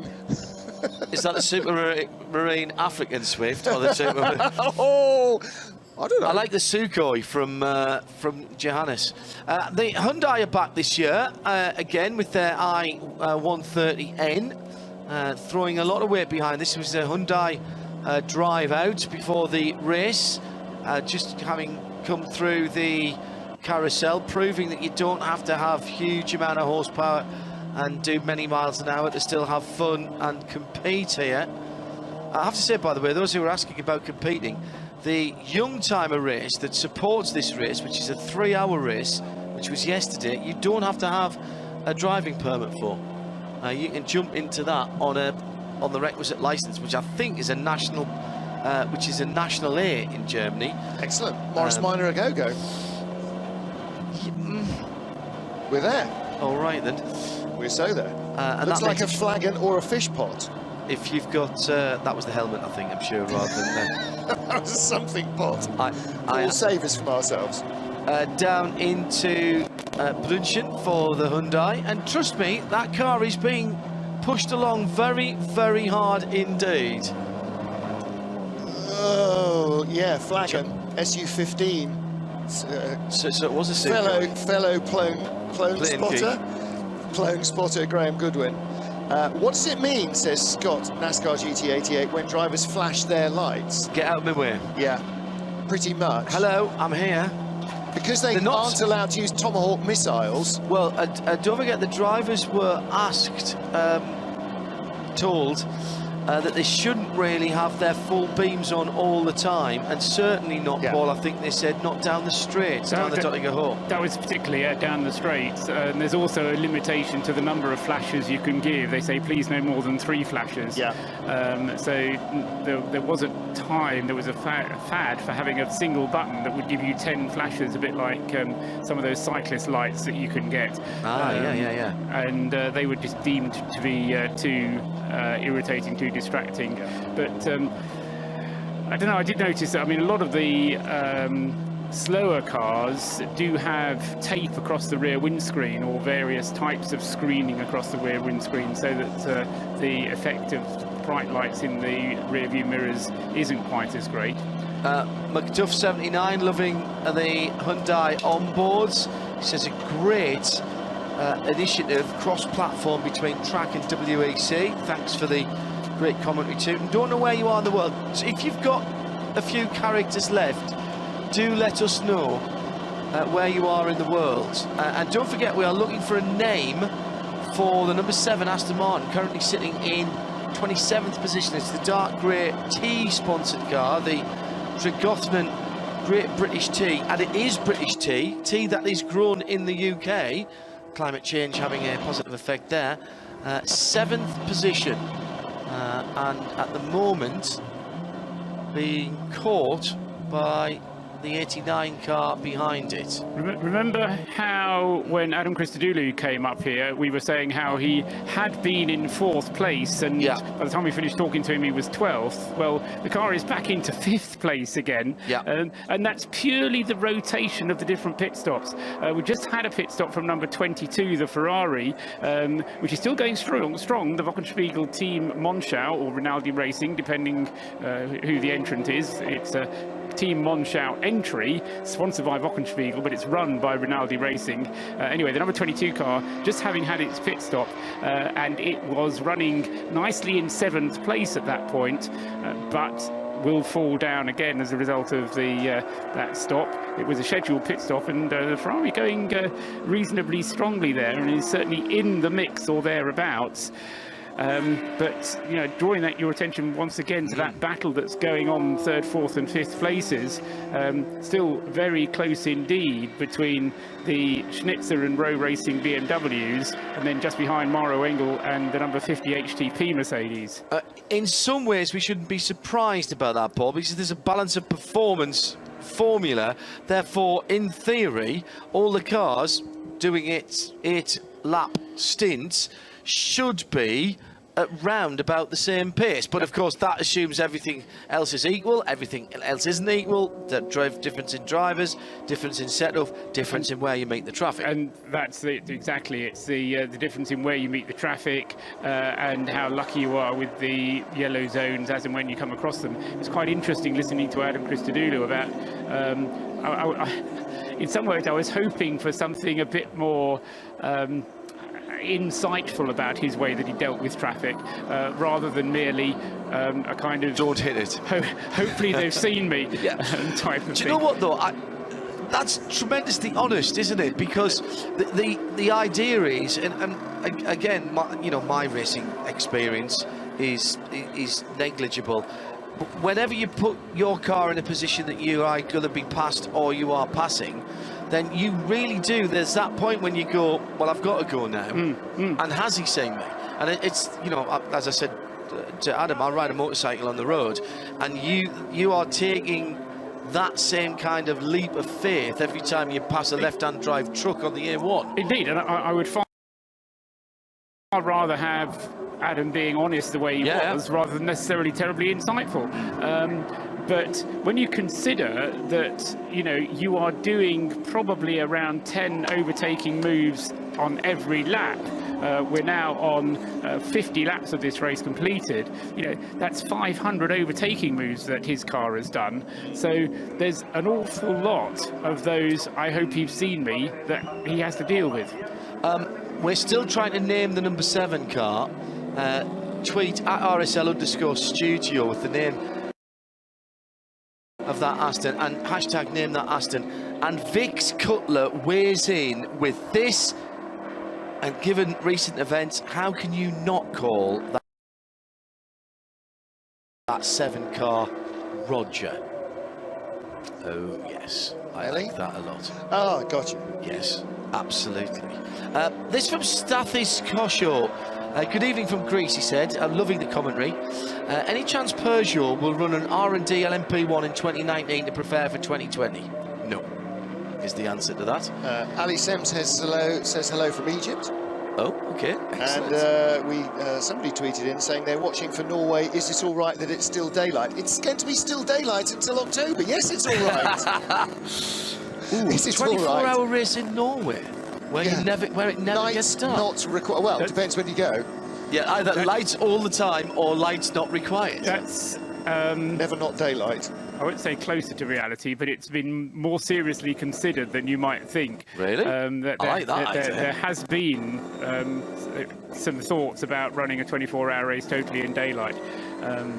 It has never happened, obviously, yet. Who knows? Don't start us, Rob Chalmers, because we can go on to steam trains. That's entirely possible. It makes an awful lot of sense. I mean, you could go somewhere very nice, maybe Sweden or Norway, and find a great racing circuit. Russia? Iceland? Oh, somewhere very nice, I say.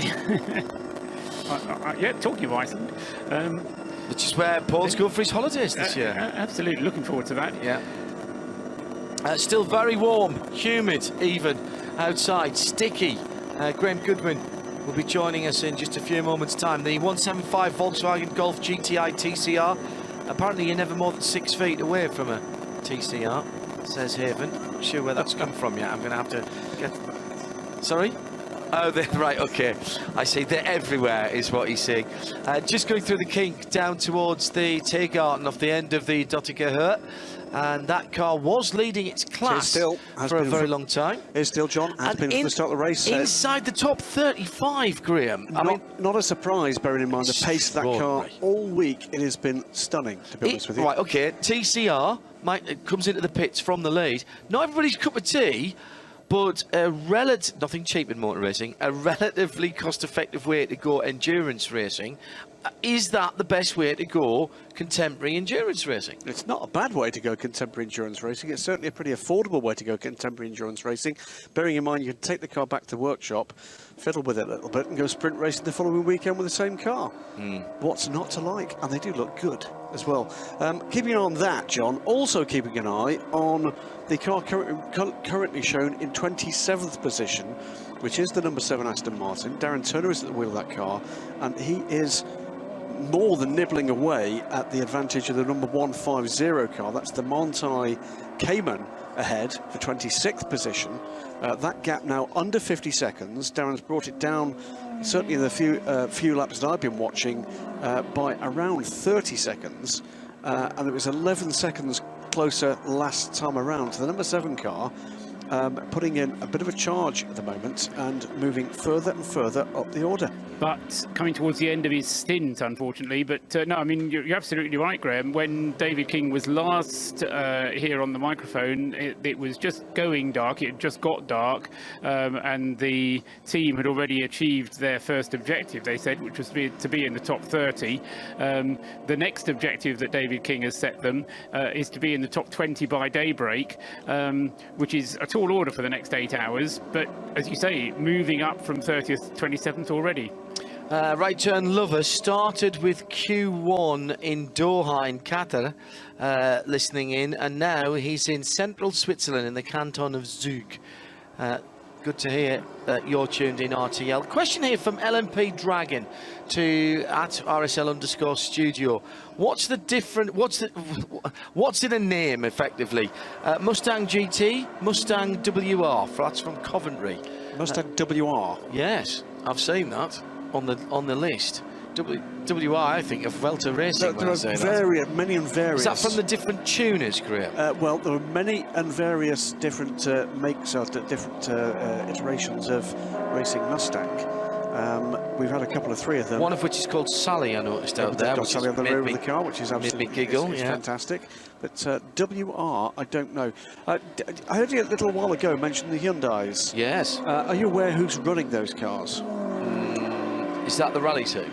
No, the reason that I mention it is because you said to me it's WRT are running those cars. Oh, here. really? So the team, Vincent Voss's team, obviously of much repute in terms of racing Audi R8 LMS cars, and for that matter an LMP2 car very quickly,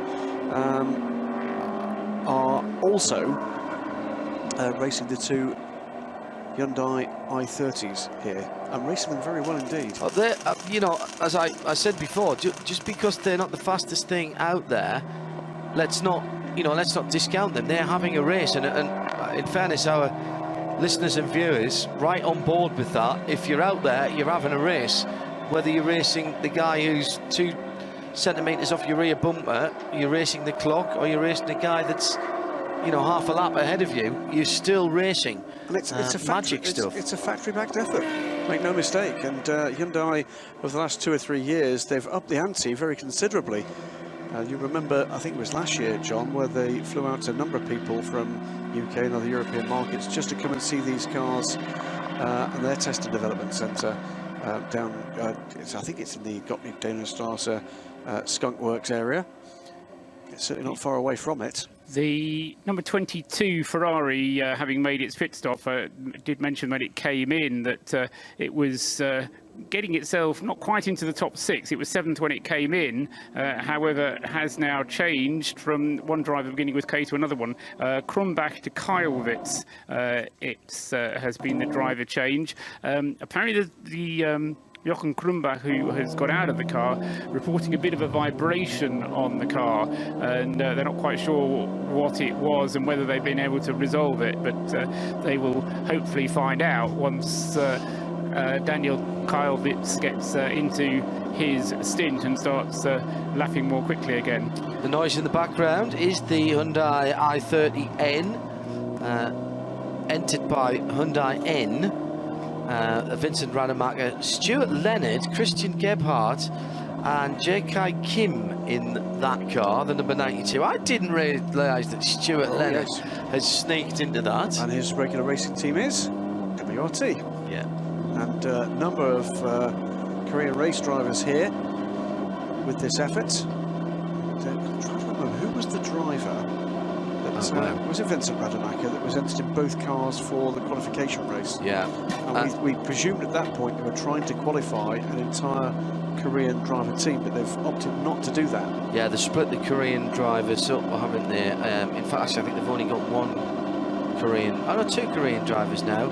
Jae Kyun Kim is in the 92 car, and in the 95 car, Peter Shorthurst and Yong Sung Jae, who is Korean. Well, and Jong Hook Kwon as well as Jens Dreley. So yeah, 3 Korean drivers in Peter that. Shorthurst, no mean driver either. Very much a front runner in the Renault RSO 1 Championship the last year that was around. We have 17 cars still on the lead lap, and the first car which is not on the lead lap is the 704 Glickenhaus, which still is able to do 9 laps and has been doing so as it's tried to catch up, having lost ground earlier on with a couple of pit stops. Initially one to repair rear bodywork damage after he'd had a Mercedes run into the back of him, but then they had to stop again and do more work to the rear end of the car. Since then it seems to have been running okay, but it has dropped off the lead lap, and it is the first car that is a lap behind. Without that one, as I say, the 17, it's in 18th place, the 17 cars ahead of it are all on the lead lap. When you've got 25 kilometres of a lead lap, of course, it's not quite so significant. And with no chance at all of safety cars or full course yellow, the point of being lapped isn't quite such a significant one, but it's kind of more of an emotional one more than anything else, I suppose. Bang on time, as predicted by Paul Truswell just a few minutes ago. Darren Turner brings the number 7 Aston Martin GT8 down pit lane from 27th position and had closed to under 50 seconds behind the car ahead, the 150 Porsche Cayman. David was just up here actually with a job for me, and I then sent him off to try and find out what had happened to the other 49. Aston Martin, the 49. Right car. from puncture, it looked like, when it was in the pits, Paul. It did get into the pits and has rejoined. Oh, it has. Okay, good. That was the car that stopped out at Brightshide. Yeah. Okay. Certainly got back to the pit. That's the sort of mustardy coloured one, isn't it? It's yes, the Lagonda Europe sponsored car. Yes, pearlescent yellow. With Wolfgang Schumacher on the driver lineup. And okay, so good news that one is at least takes a lot to stop an Aston Martin. The third place battle is going to be spoilt in a minute, because into the pits are going to come 98 Row Racing BMW and the number 1 Black Falcon Mercedes. They currently coming towards the end of their stint. We followed in very shortly after that by the HTP Mercedes number 50, so 98, 1 and 50, who are 15 seconds separate those 3 cars now. Will be bound for the pit lane fairly shortly.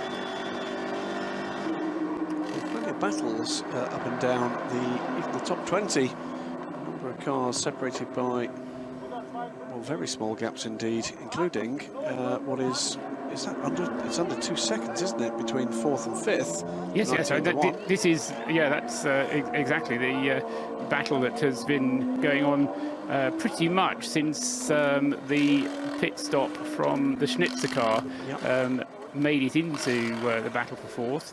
In fact, it's just under 8 seconds the gap between 3rd and 5th, with a further couple of cars behind those 3 that are just 12 seconds behind and a further 12 seconds behind. So it's around 30 seconds separates 5 cars. Yeah, and as I say, 4th and 5th will be coming in pretty much together, the Road Racing BMW and the 1 Mercedes. For Racing 81 in the pit lane, the BMW in classic BMW colours, the black, white and red. And we've had a few takes on classic BMW liveries in the last few years. Always one of the drivers of the 81 car. Always good to see Core out. The other Hoffa Racing car is a combination of drivers from the Kroll family, certainly Michael father. And I've got a feeling there's a son Kroll in the other Hoffa Racing car as well.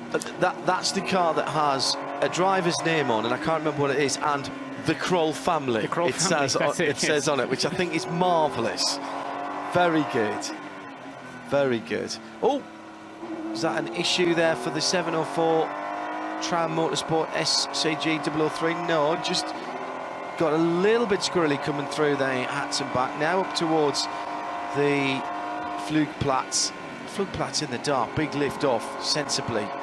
Now around the double apex right-hander, climbing all the time. My goodness, in the dark it even looks quicker. The lights piercing the very dark evening now, with time at 11:15 here at the Nordschleife. We're live from the Aston Martin Lounge up to the top of the hill now, and Schwedenkreuz, and down quickly to Arenberg and down into the Fox. What is the Foxhole like at night? Can't even imagine it. It's scary during the day. Curb on the left, no curb on the right, curb on the left again. Now into the dip, the car will bottom out here. Lift, down one gear, brake. You never feel like you're going to get it slowed down at this point. Koenigsegg went over the barriers there where they were trying to break the lap record for production cars. That was before we were here for WEC last year, wasn't it? It was indeed. Was it Nicky Team in the car? It was indeed Nicky Team in the car. But I wasn't going to mention that. No, we shouldn't really, should we? We won't mention it was Nicky Team in the car then. Just had confirmation, by the way, and it's a confirmation that's taken a long time to come back, that the 77 car, that was the Pro Speed Porsche, the all US crewed car that had that incident quite some time ago, has finally been withdrawn. That's been withdrawn as well. There seems to be quite a lot that slowly are withdrawing, and or at least not persisting with the fight to get the car back out onto the circuit. However, having said that, the number 5 Phoenix Audi, which did lose an awful lot of time in the pits, has resumed following a very lengthy pit stop, and has slipped now long way down, can't quite work out how far down, but the number 5 car currently is 77th, and that car was in the top 6 quite comfortably earlier on, so it's well out of it. Mauro Engel, coming towards the end of his stint in the number 1 Black Falcon Mercedes, just setting the fastest lap for that car, not the overall fastest lap, but the fastest lap that number 1 Mercedes has done on its previous lap, 8 minutes 30.357 seconds. Big moment on the Grand Prix circuit heading into the Schumacher S's. Did you pick up who that was? I just saw the car sideways. It was. Now that's a replay. I'm not sure. It's not the same car. I'm not sure how recent that was. It was an Aston Martin. I thought it was the 70 Aston Martin, the grey car. I thought, as it went sideways, I thought, is that an Aston? It looked like an Aston, so yes, they are. Very lucky not to have hit anything. Well, by context, by the way, a bit of context with you were just saying, Paul, about the fastest lap of the race for Mauro Engel's mount. The last lap through for the number 704, and I'd be interested to see how far off the lead lap they are. At 8:24 last time round for the 704, absolutely flying. And 2 minutes. 2 minutes, and on the in-laps for both the 98 and the 1, those two cars engaged in that real scrap. An ultimate fastest 4th sector, that long 4th sector, 305.4 for the 98 BMW. So we've got a good fast racetrack just at the moment. And obviously without any cautions. I think it's Alex Sims at the wheel of the 98 at the moment. He should be coming in to hand over to Nicky Katzberg. And in the number 1, Mauro Engel should be handing over to Jelmer Berman, I think, on the rotation. And I think Adam told us that it was Yelmer who started the race, so they've gone through the full list of drivers, but he also told us they were double stinting at this stage.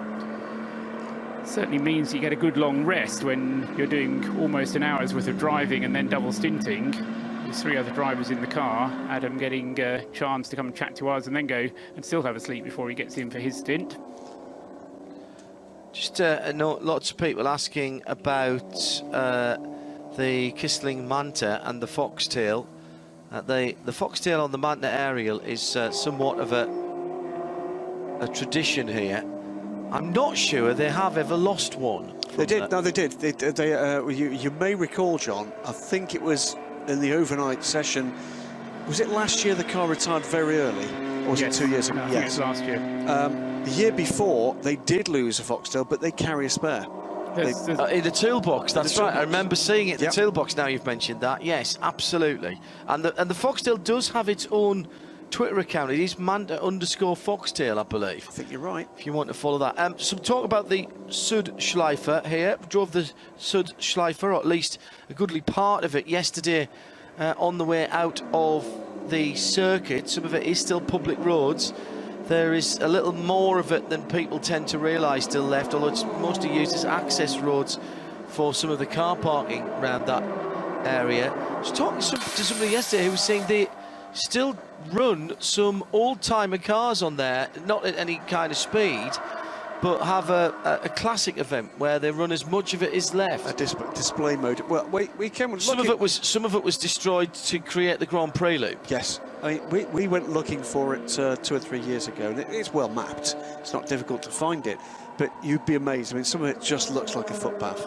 Yeah. It is because it's grown back. Well, actually, you know, even some of the original side of it, it's very narrow. Look at the pictures, Graham, and you'll see that they didn't. A lot of it didn't have Armco, of course, in those days. It was earth banks with foliage around it, and an extraordinary. The bit that you can drive on the public road is a brilliant piece of road, and it loops back around to one of the more usual ways in and out of the circuit. Puts me in mind a little bit of the downhill section of Rouen-les-Arts, actually, although it is much narrower. The 968 coped admirably, I would say, on the way back there. I don't think I've been on a dull road in this region ever. Well, I mean, there isn't a dull road between here and the Ardennes. I mean, you can just go off and just explore when you've got time. Absolutely together as they cross the line that time. 11th and 12th place cars, 22 the Ferrari, the Wochenspiegel sponsored car, with the number 20 Schubert BMW right behind it as those two cross the line. It's Jesse Krohn in the BMW, Daniel Keilwitz at the wheel of the Ferrari, but absolutely together. And I wouldn't be at all surprised if we didn't see the BMW up into 11th place next time around. For those of you in the UK who fancy a bit of endurance racing yourself, even if you're a club racer, Jim Cameron, good evening. Mission Motorsport and their Race of Remembrance over the weekend of the 11th of November down at Anglesey. We'll have some late night driving and some darkness driving in that. It's a technical, challenging little circuit, fantastic place to go and race, and a fantastic set of people running it as well. And if it's not already oversubscribed, it will be shortly. But look up the Race of Remembrance, Mission Motorsport, the brilliant set of people who help us keep our covenant with the lads and lasses who go off to protect us and fight on our behalf, and don't always come back in the same pristine condition that we sent them out. They do great work, and that is one of their major fundraising efforts of the year. An endurance race at Anglesey, the Race of Remembrance. If you haven't heard about it, go online and look it up. It's wonderful. Fabulous nighttime pit lane shot here of the Foxtail Manta, the 122 car, and the team go to work, the Kissling Motorsport team go to work. The thought did occur to me, was there ever a race car that the public around something like the Goodwood Festival of Speed need to see more than this. That really does deserve its place in an event like that. Just tells another part of the story of motorsport that many people don't know. A couple of quick updates from the Aston Martin garage. First of which is indeed, John, you're absolutely right, it was a puncture for the 49. The car has been refettled back out and running. The second is we did misidentify driver in the number 7. It was actually Nicky Thiem finishing a double. Yes. Darren Turner was getting aboard the car. I knew that. My apologies. And so Nicky having done a fine job in whittling away that advantage to the number one, to the 150 for 26th position. That's now handed over to Darren Turner. And that's not a position in class, but it is a position overall. Remember, what we're looking for here is we're looking for as low a number with a 2 at the beginning as is humanly possible. Well, even better if it could be a 1 and an 8. Wouldn't it be great? The best position, finishing position for an Aston ever was a 4th place for a GT3 car. That was in the top SP9 class. A non-SP9 finished 19th, I believe, was their best finish. Plenty of time yet. We're not even 8 hours in, not absolutely. even 1/3. So David King has his plan. Softly, softly, catchy monkey. Somebody who's not going softly, softly, whoever's in the 704 Glickenhaus at the moment, just done an 8 minutes 24.392, which is the fastest that car has done. So you were saying, Graham, he would like to get back onto the lead lap, but it's going to take him an awful lot of laps, even at that speed, for him to get himself onto the lead lap. We've had the pit stops from the 98 and the 1. They came in together, they've gone out together, and still waiting for the battling Ferrari and Schubert cars to come through. The Ferrari and the Schubert BMW went past us, separated by almost nothing at all, and then they've just gone through, or we're just waiting for them to come around at the completion of another lap, and then at the end of this lap, those two, the number 50 HTP Mercedes should come through in 4th place, but as it comes through in 4th place, number 50 probably coming into the pit lane. So Mercedes then currently lying in 5th and 6th places. The 2 BMWs, one from Schnitzer, one from Rowe Racing, in 3rd and 4th places, and still Audi 1st and 2nd at the top of the pile. Best of the Bentleys down in 16th place, still on the lead lap, but only just. That's the number 37 Bentley. Sadly, the 38 cars already. 38 car. It was the 38 car that retired, wasn't it? Yeah, bit the dust, yes. I put it on a piece of paper and then gave you the piece of paper. I didn't make a note of it myself. Yes, now I have done. So the 38 car has withdrawn. And the other thing I was just going to mention was the 702, the other Glickenhaus, still going strongly, but still occasionally having shorter stints because, for whatever reason, it can't pick up all the fuel in the tank. Although his last stint for the 702 was a full 8 laps. 704 in the pit lane now as well. Yeah, that was obviously 18th position. Obviously, that fast lap coming as the fuel load lightened. 9 laps that last stint. They are on the 704. The 702 hasn't done a 9-lapper, but the 704 has. Whoa, hang on, that car hasn't been out of the pits long enough, has it? That was the 42 BMW back in again after 7 laps. Okay, only 1 lap short. The red and white BMW, 5th position. 50 car in as well, in from 4th position. Yeah, the 50 on schedule, as you say, the 42 possibly 1 lap early. He's had one other stint that was a 7-lapper.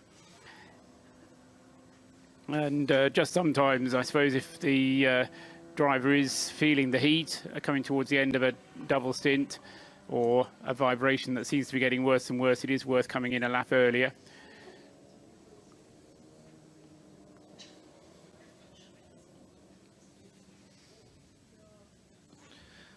This from James Counter. Could you give us a rundown of how much of a victory threat the top cars pose? Well, at the moment, any car in the top 20 could win this race, and probably beyond that. And we're still on course John, for record distance. Yes. It's too early to say that, but I mentioned earlier on the. Do you remember the number? It was 6.7 laps an hour that you need to achieve. Well, we've been not quite metronomic, but we've been oscillating between 6.5 and 7, so that's exactly what you need. So the record distance is certainly on the cards, and of course with no full course yellows, but we've had plenty of section yellows and section code 60s. So there is just still the question of what the weather is going to do during lunchtime on Sunday. But apart from that, we're set fair for the rest of the race. So let's just keep our fingers crossed and hope that this pace can be maintained. Certainly the way that the strength of that top 15 still, John, so impressive that, you know, you'd be foolish to write any of those out of it by any means. Still looking for a name for the number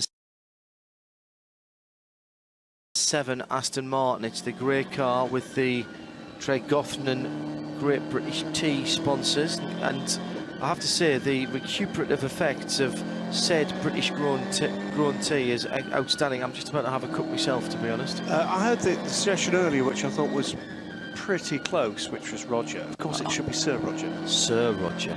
Very good. Sir Roger is what that car should be. Yeah, that came in from Vix Cutler, who's at Finky Dink Design. I made a note of that earlier because I like that one so much. I think that might be tough to beat with, for my money, one of the best bonds. Sean Connery, yeah, loved it, but I did like Sir Roger Moore. Big air by Timo Scheider. You heard the engine revs rise there on the 43 BMW. He's still throwing the car around and passing one of the slower cars so quickly that there was not a chance that I could identify even what make of car it was. It was a yellow thing that was coming down through Flansgarden and down towards the second carousel. My goodness, he was on it there. I suspect that Timo Scheider wasn't too interested in what it was either that he went past. He just so long as he got past it. Yes, fair point, well made, Paul. Thank you. It's Tom Blomqvist, by the way, in the 42, the other Schnitzer BMW. And so he has taken over the 42 from Marco Wittmann. And that car, having made its pit stop, will be out of the top 6 next time we see it across the start-finish line. But of course, Schnitzer still in with a big shout here. 2 cars currently in the top 6. But such is the competitiveness at the front that any time you get a pit stop, a big change of order. Although having said that, the 29 Land Audi certainly seems to be able to extend that margin, and no matter who you put in it, Marcus Winkelhock was able to extend his lead while he was driving it. I think Marcus stayed in the car at the last pit stop as well. Yes, he did. So Marcus Winkelhock continuing to lap faster than anybody else consistently in the lead of the race. Live from the Eiffel Mountains, this is RadioLeMans.com. It's the Radio Show Limited live coverage from the Aston Martin Lounge here at the Nurburgring. Paul Trustwell, John Hindhaugh and Graham Goodwin, editor of DailySportsCar.com. Marcus Winkelhock then still in the lead of the race in the Land Motorsport Audi, running on Dunlop tyres. And that car still running metronomically, an 8:31.7 last time around. Quickest car in the top 10 though, Christopher Haase with an 8:29.7 in the 28, the sister car. Both those cars now running on Dunlops. It is just after 11:30 here Central European time, just under then 16 hours still to go, and Graham has the hourly update for our odd hour classes. We've split the field, or the classes, in half. and we do 1 hour, 1 the next. Graham, how does it stand? It stands like this, and the last time I get a chance to say good evening before we get into good morning. Yeah. And we'll go right down the top 5 overall to start with. All SP9 cars at this point in the race, led by the number 29 Land Motorsport Audi. Then it's the number 9 Audi from WRT, the one surviving car in the GT in the SP9 class from that team after the departure of the race to the sister 10 car. The 43 BMW in third place. The number 50 is the first of the Mercedes AMGs. That sits fourth, and the 42 BMW sits fifth. In SPX, the lead car, we have to go down to the first of the Glickenhaus cars, running now in 18th for the number 704, of the sister car running 3 places further back, the 702 car, and in 1 place further back than that is... Actually, sorry, second place is the Renault, isn't it? The Renault is second, it's yes. in the top 20, the Renault, and then the second Glickenhaus. So that's pretty tightly fought, that little class at the moment. SP7 is the next class that hits the go button for this time around, led at the moment by the number 66 car, 24th position overall for the number 66. That is one of the squadron of Monza racing cars fielded here. Stefan Aust, Ralph Overhus, David Jahn and Christian Bolrath for the number 66 car. That car sits 24th position. 68, these are all, of course, Porsche Cup cars. The number 68 car is the Capella Motorsport Race for Kids car. Willi Hüppi, Thomas Capella, Thomas Gerling and Harald Hennes. That is 3 German drivers and a Swiss. Second position in SP7. Third in SP7 is the number 63 car. Pits as I speak. And that is, of course, another Porsche Cup car, an all-German squad.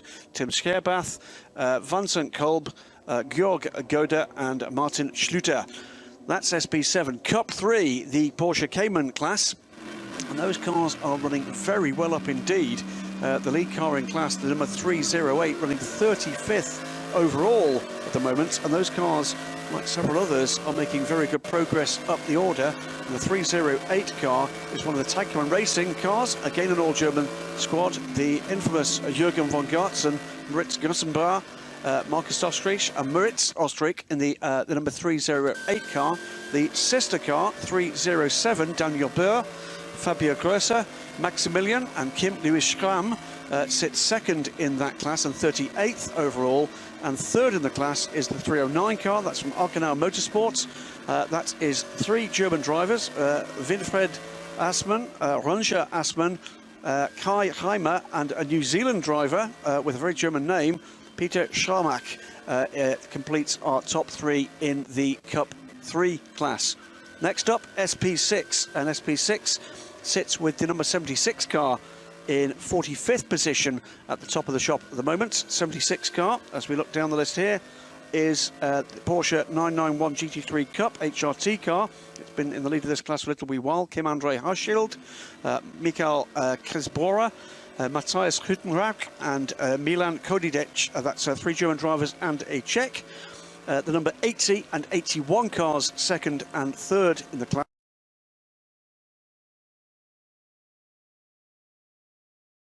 But they're way further down the order, and that is the Hofer Racing BMW M3 GTR for the Kroll family, and Roland Eggermann, the number 81 car, the other Hofer Racing BMW, this time M3 CSL, for Christian Titzka, Bernd Küper, Michael Fischer, and of course the estimable Cor Euser.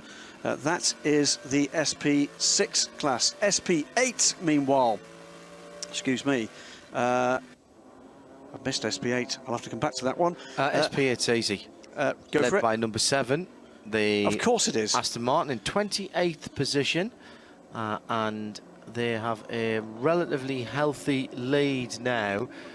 It was the Lamborghini. It still is the Lamborghini. 42nd. That's a Dual Motorsport car, the GT tired car. But that has dropped more than a full lap behind the Aston after it's had a problem. Long way back for anybody else in that. It is the number 2 car that actually sits third. Very nearly 20 minutes is the extent of the Aston Martin's lead in SP8. Say it quietly. And it is the Mustang in third, the WR, which stands for Wolflick Racing. At the end of that Mustang that derivation.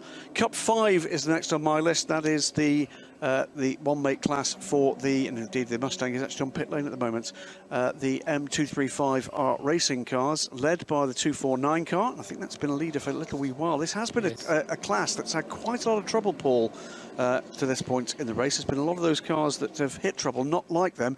This is the Adak Team Weser MS-EV. It's Yannick Mettler, Swiss driver, then 3 German drivers, Patrick Hinter, Marc Arret and Michael Schrey in the 249 car. 236 is the Valkenhurst Motorsport car, Thomas Hetcher, Raoul Owens, another ex-Renault RS01 driver, and Thomas Leher, all down here as being German drivers, but Raoul Owens is very much British. It will be his racing licence, I'm sure. 251 is the third place car in Cup 5, and that is Jose Manuel Balbiani, Roberto Fernando Falcon, Harold Gessenhardt and Gleb Kutapov, I do apologise, sir, in the 251 car, completing the top 3 in Cup 5. SP8T, and that is led now by the number 40 car. That is the BMW M4 GT4. That car sits in 37th position, ahead of the 52 and the 53. I'm pretty sure both of those are BMW M4s as well. Yes, they and are. Indeed they are, and both fielded by Team Schirmer. It's been those 3, but in different orders throughout the race so far. Actually, 53 is an M2. It says You're here. right, absolutely right. It's a different Team Schirmer car. My apologies. That car has made its way up, with the 51 dropping back out of the top 3. And I think the 51 actually did leave that class for a little wee while, and that's now running in 4th position. SP5, meanwhile, only one car I can find on timing and scoring for that class right now, and that is the 83 car. That's the Leuthäuser Racing and Events BMW 1M Coupe. Harold Rettich, Fabrice Reicher, Dominic Nuri and Richard Putscher. German, French, Austrian, a nice international group for that lot. And then the V4 class, I can find 2 cars on the list for that. The leading car running 77th overall is the number 143 car. That is a BMW E90 325i from Pixum, Team Adrenaline Motorsports. Christopher Rank, Danny Brink, Philip Leisen, Nicholas Steinhaus ahead of the 156 car. That is another Securital Zog Rennsport cars. It's another BMW. It's a 325i for Torsten Kratz, Oscar Sandberg and Kevin Varum. Thank you, Graham. The next hour we'll do the other classes, of course. 13 car, the Chrysler Dodge Viper Competition Coupe has had a mechanical flag. That was 10 minutes ago, a little bit more than that, black with orange circle flag. And that means that car will have to come back to the pits lane. I haven't seen it in the pit lane. Not for a long time seen that car. That was the car that had a sparkling start and then, I'm afraid, pitted at the end of its first lap, didn't it? Well, it was given a black and orange flag at 25 past this hour. So it's been back out in that case. Right. Amazingly enough. News from the Haribo Racing Team, number 8. Yeah. Uwe Altzen isn't very well. Oh dear. He was due to be doing a double stint, came in at the end of his first part of the stint, complaining that he didn't feel very well, got out of the car. They had to quickly put another driver in, and apparently now he's been to see the team doctor, and they've decided not to use Uwe for the rest of the race. So not a problem necessarily, because they are a 4-driver team. Lance David Arnold, Maxi Gotts and Renger van der Zande, the other drivers of the car. But it does mean that Uwe Altzen hasn't completed the 15 laps that he needs to complete in order to be classified as one of the drivers of the car. One of the rules is that if you're going to be classified, you have to complete 15 laps. However, if you tell the organisers that you're withdrawing one of your drivers, then you're still allowed to carry on. It's just that he won't be amongst the classified drivers. Used asks on at RSL_studio, why is the Glickenhaus competing with GT4 cars in the SPX class? Seems rather unfair to those GT4s. The SPX class is for cars that aren't, strictly speaking, homologated or legal in any of the other classes. So the GT4 cars that are in that class will be GT4s in the future in the case of the Audis. The Audis. There's one exception. The Manthey GT4 car is there, so they are not competing against their own customers. That's correct. The Manthey car, I believe, is the car that we saw as we see the number 43 car on the feed here, coming in from third position down pit lane. Yeah, the number 150 car, which is the next target for the number 7 Aston Martin. Washing my mouth out. 26th position overall is the next target for the number 7 Aston Martin GT8. That is, I believe, the car we saw racing here under the Manthey Racing banner as the development car for the Cayman GT4 last year. It is a car that's owned and run by Manthey, as it is being here. Manthey build those GT4 cars for Porsche, and you're absolutely correct, John. That is a move to take that car out of contention with the customer cars bought from the same team. And the two Glickenhaus, reason that they are SPX is that they don't fall in to one of the more easily classified categories. So they're not a conventional GT car, I think is exactly so, Paul. It's not a GT4. It's not really a GT3, although it has GT3 levels of performance, and the same can be said of the Renault RS01. Exactly. Reason for that: Renault RS01 has never been a street car, a road car derivative hasn't been built.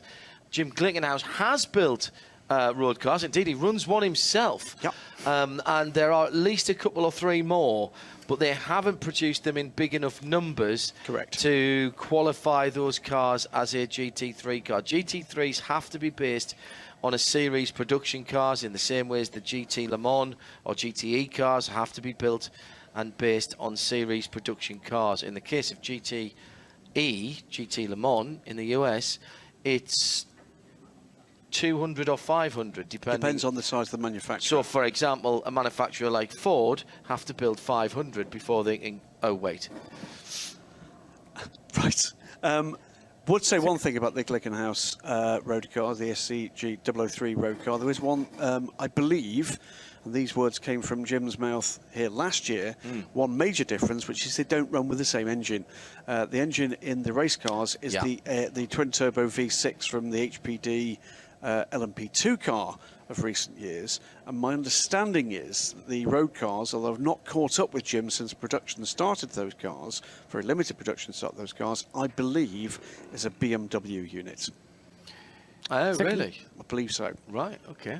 Second, third and fourth place cars all in the pits at the moment. That is to say the Lant Audi, the Schnitzer BMW and the WRT Audi, not the leading Lant car. That still Markus Winkelhock stays out for another lap, as has become his wont. So that number 29 car, incidentally, that 29 car has been leading the race since I think it was 6:30 it took over. I was going to say 6:30, no, sorry, 7:30. Yes. 7:30 it took over the lead on the last occasion, and it's now 11:45. And that's uninterrupted by pit stops or anything. That car has been in the lead of the race, but the second, third and fourth place cars all in, and the cars behind on outlaps following their respective pit stops. And the 28 car, being the fourth position car, still having remedial work to the right front of that car. We saw a headlights unit being replaced on the Christopher Harty car early on in the race. More racer tape going on there, and clearly Lant Motorsport not happy about how that front splitter and aerofoil area is hanging on, as it were. But it's not wasted time. No. Beauty Good of point. the minimum, Good point. The beauty of the minimum pit stop time is that you can take the time that you have to spend in the pits to do useful things to the car. They're coming up now. What are they? They're 3 minutes 27. They're going to have to go within the next 5 seconds. Otherwise, they will start wasting time. I think he's already gone. Okay, well, that's good then. Okay. Christopher Meese was looking there, watching just over down the work. now. Good. Indeed, Okay. With a bit of a concerned face, second busiest racing driver on the planet after Marcus Seefried, Christopher Meese. How many weekends was it he told us he raced last year? Oh, it was something ridiculous, like 37. It was something completely ludicrous. Chatted to Christopher at the Bathurst 12-hour this year at the start of the year, and was telling us just how busy he'd been in 2016. I think he's only marginally less busy in numerical terms this year. Paul, sorry, I think I cut across a point you were about to make. No, I don't think so. As long as he went out in the car before the limit was, and I think it was about 3.5 minutes, which was what the pit stop time should be for him. Yeah, 3 minutes 31, so spot on the minimum time required. So even though that work was being done, nothing was really lost. Marcus Winkelhock due in at the end of the lap that he is currently on. So the Land car number 29, by one means or another, and it's been mainly by consistent pace, has stretched this advantage now. It was in sort of the mark of about 30 seconds. It's now over a minute, and consistently over a minute. It's less than that. Sorry, it's more than that at the moment, but it will come down after the pit stop for the 29 car. But it does have this very useful margin, and I made the point when Martin was here that car suddenly got itself out of the pits again without losing the lead, and you kind of had to make a little note. That was a significant moment in terms of measuring the lead advantage. It's that time of the evening as we head towards the witching hour in Central Europe, just 10 minutes away from midnight, when people are starting to find somewhere to get their head down and maybe get a little bit of shut-eye. The STI Subaru in the pit lane. Father's Day in Germany tomorrow. Ah. Darth Vader. I am your father, Luke. The 90 car then in the pit lane, SP3T. They will have been hoping for bad weather with the all-wheel drive on the Scooby. 29 is in from the lead then, and already Marcus Winkelhock is out. And was that Connor De Philippi getting in, or was it? No, it's Fantalinta, isn't it? Oh, I don't know. They've all changed helmet designs recently, these drivers. It's annoying me. Shea Adam is watching, she'll tell me. Watching in Florida, wondering why it's not dark outside when she stops looking at the screen and looks out of the window. I've done that before. I remember a year that we did the 24 hours, the Rolex 24 Hours of Daytona from the studio in the UK, and I remember somebody missing their braking point into turn one and taking out one of those poly barriers. I was right, it was Connor, wasn't it? It is Connor De Philippi. Yeah, it was. I should have just left it with the first person. Yeah, somebody took out one of those poly barriers that marks your braking point and sent it up, and I immediately looked out the window to see which car it was, and of course looked across the meadow in daylight. Where there was a white plastic bag floating across. Yes, that's right, there was. Well remembered, Paul. Well remembered. There was a white plastic bag. What? Oh, yes, of course. It can mess with your head, can't it, this game? It very much does. Very much does. So this is the time now that other jobs can be done. Remember, there's a standard time for all of the pit stops, to A, for safety's sake, and B, just again to try and work that balance of performance so no one has an advantage. Also, in fairness, the other thing is you are working on pistol grip petrol pumps, and some will fill quicker than others. It's the luck of the draw. So that this balances those vagaries out as well. The other thing is that it enables things like brake disc changes to be done without necessarily a longer pit stop.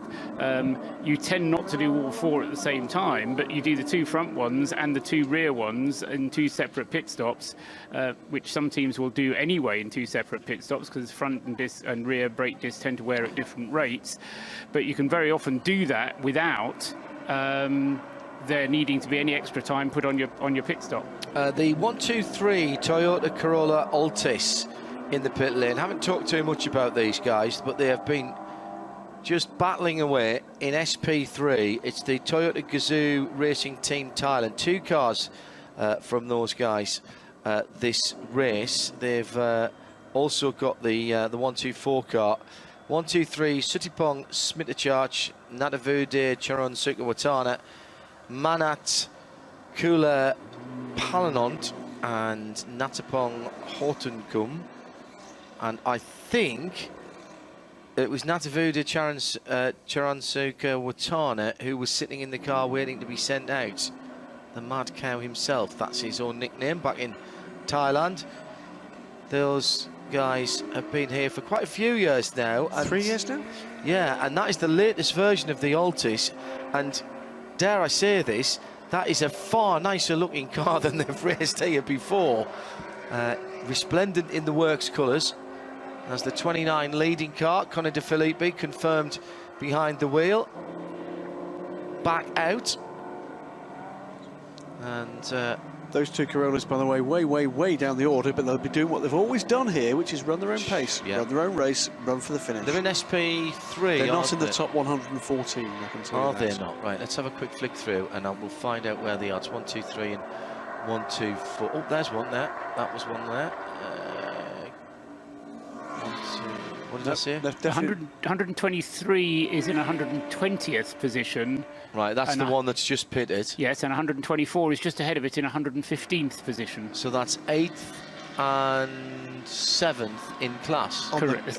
Yes. On the cusp of the third page of tying and scoring there. Yeah, 1, 2, 4 well, ahead. That's a heady triumph. I will tell you that there is quite a bit of intra-team rivalry there. And the 1, 2, 4 ahead of the 1, 2, 3 will be causing a little bit of concern for the 1, 2, 3 who would think of themselves as the lead car and the more experienced drivers. Anybody else can be asked to use them by the organisers. So it's not quite the blue flashing light, but I think what they're trying to do is to have a cars that are at a certain pace having yellow headlights, and the ones that aren't at that pace have to have white headlights. So it's not your choice which colour headlights you have. It's down to A, which class you're in, and then B, whether you get a note from the organisers. Get the note from your mum. You will have to have yellow headlights, please. Yes, no gym today for little Johnny. I noticed earlier on when we were on board with the Hyundai just how good their headlights were, and they were white headlights. I've also noticed how respectively poor some of the faster cars' headlights seem to be, because they are yellow. They're not meant, these LAT headlights are particularly not meant to have yellow across them. I would have thought it would have made more sense for the faster cars to have white headlights, or maybe it's because they want the less experienced drivers and the slower cars to have the better headlights. 1, 2, 3, 7th place in SP3 has had a little bit of a whoopsie, and that's non-compliant racer tape. It's not the same colour as the car. No. This is black and white going on a red and white car, and that frankly shouldn't be allowed. Those two colourways shouldn't be allowed to mix. Should be called race control for that, I'm afraid. Yeah, I'm sorry. That, and for anyone who doesn't understand that, that is my soccer affiliations coming through. Well, you say soccer. There wasn't much evidence of that this season. Well, no. There wasn't much playing of it going on. We turned up at a few games. Which was nice. Which was nice. And not enough, unfortunately. Gets them out, doesn't it? Mainly of competitions, mind you, but it gets them out. Yes, Morris Nietzsky Nietzsky, excuse me, says Father's Day. He says, as a German, I can confirm Father's Day was on Ascension Day on Thursday. That explains why there were so many fathers out getting a day away from the family on their motorbikes, because there was wick with them. In fairness, if we keep saying it, some of those dads might get a second present. Yeah, it's quite possible. Good point. Trying to work out the effect of the last set of pit stops, and I've got a feeling that we've had a change around in the BMW ranks. The row racing car number 98 has got itself ahead now of the 43 Schnitzer car, whereas before that round of pit stops, the Schnitzer car was ahead of the 98 car. So we'll see how it pans out when they get to the end of the lap they're currently on, because they're still on their out lap. That's Janine Hill, not Jake Hill. Yes, I know that, but that is a 2017 Cup car that is in the pit lane at the moment, Porsche Cup car. Janine Hill, one of the drivers. I didn't think we had any 2017 cars here this year. You could tell that because it had the slightly different rear spoiler. The engine note is a little different because it's got a different exhaust and therefore more power, considerably more power. But the big giveaway looking from the outside is the escape hatch. Yes. In the roof. The extraction hatch is its proper name, actually. A few moments ago, on board with the Glickenhaus through the Hatson back, just firing its way through the traffic. I think a fairly special lap underway just the moment as he grabs 27th place from Darren Turner. 9:07 that time around from the number 7 car. Still taking offers on a potential name for that car. Yeah, hashtag name that Aston to at RSL_studio. And at the moment, and it's not me that has to pick, but at the moment, my favourite comes from a Vix Cutler at Finky Dink Design, and she said, Roger, Sir Roger, I think we've decided. You've got a big Union Jack and Tregothnan Great British Tea on the side. I like the idea of that. Fabulous. Earl Grey, very popular as well. Either Earl or Grey, and the car is a deep grey colour. Stunning looking car. Car did the race, that actual car did the race last year, was at Bathurst this year. I believe is the only race version of the GT8 that's been produced. Might well be, might well be. I know Darren Turner's got a road-going version. Keeps telling us that. Yeah. It's quite irritating. Yeah, I find that, frankly. I think next time he says that, I'm just going to... Really, Darren? Oh, sorry, your microphone has failed again. Yeah, exactly. It's midnight. Good morning. Oh, it's not actually 30 seconds early, I was there. Dear me. No. By the time that goes through the World Wide Web and gets to everybody who's listening, it will actually be after midnight. I'll fill for another 15 seconds for you. By the time I finish this sentence, which will be in about 10 seconds' time, it will almost be at the cusp of the point in 4 seconds' time when you can actually say, in 1 second's time, John. No, it's not actually. You were weird. Talking to time. RJ Bourne says, watching from just outside Sebring, Florida, glad to see those spots on the circuit just as bumpy as my home track. And it is now Sunday morning here in Central Europe, so good morning.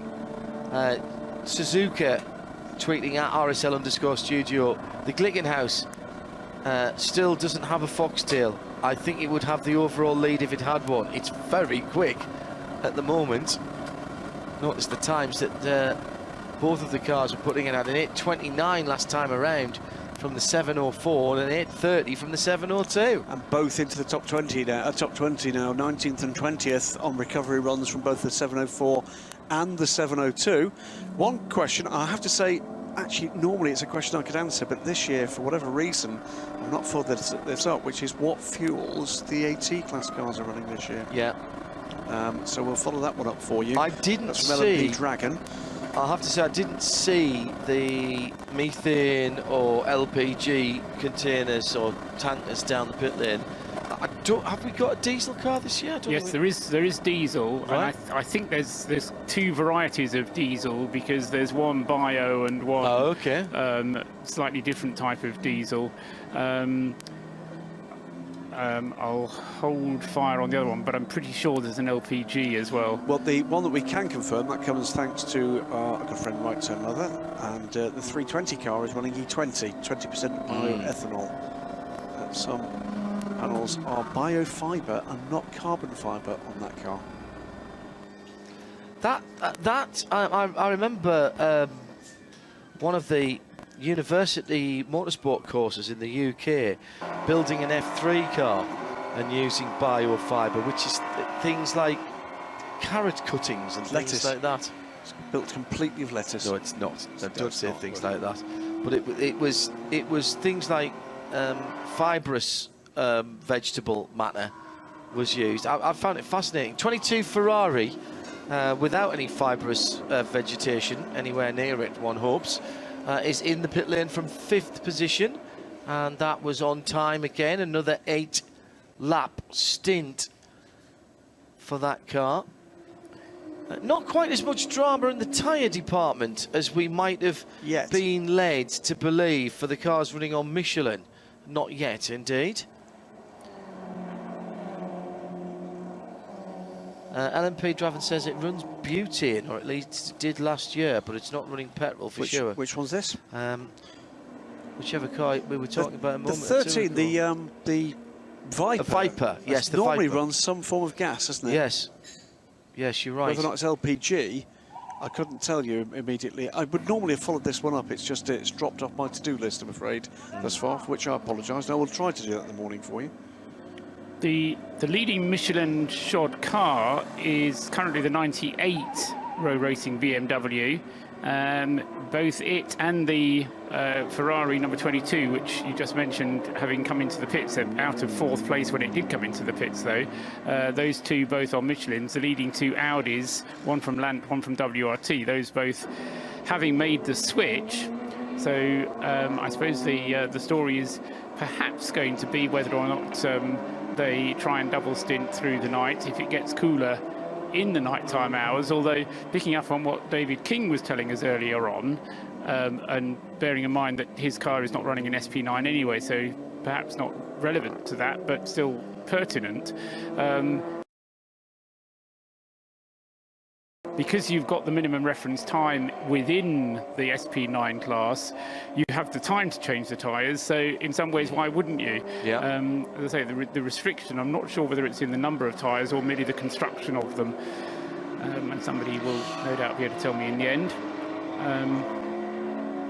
For Marcus Keir, LPG, not LVG, when we were talking about alternative fuels. Sorry if that didn't come through quite clear. Liquid petroleum gas. Yes. Cars have run here on LPG. Yeah. Including a VW Scirocco. Yes, I remember that. Those big one that Stucky was driving with Hans Junior and Junior. Yes, before they all teamed up in the Lamborghini a few years later. Put him, I thought, one of the all-time great runs actually in this race. A car that's, with its history, I think that anybody gave that car a chance of actually even a decent finish, but finished the top 10 if I remember rightly. Yeah, I think it was about 8th actually, if memory serves. Great run.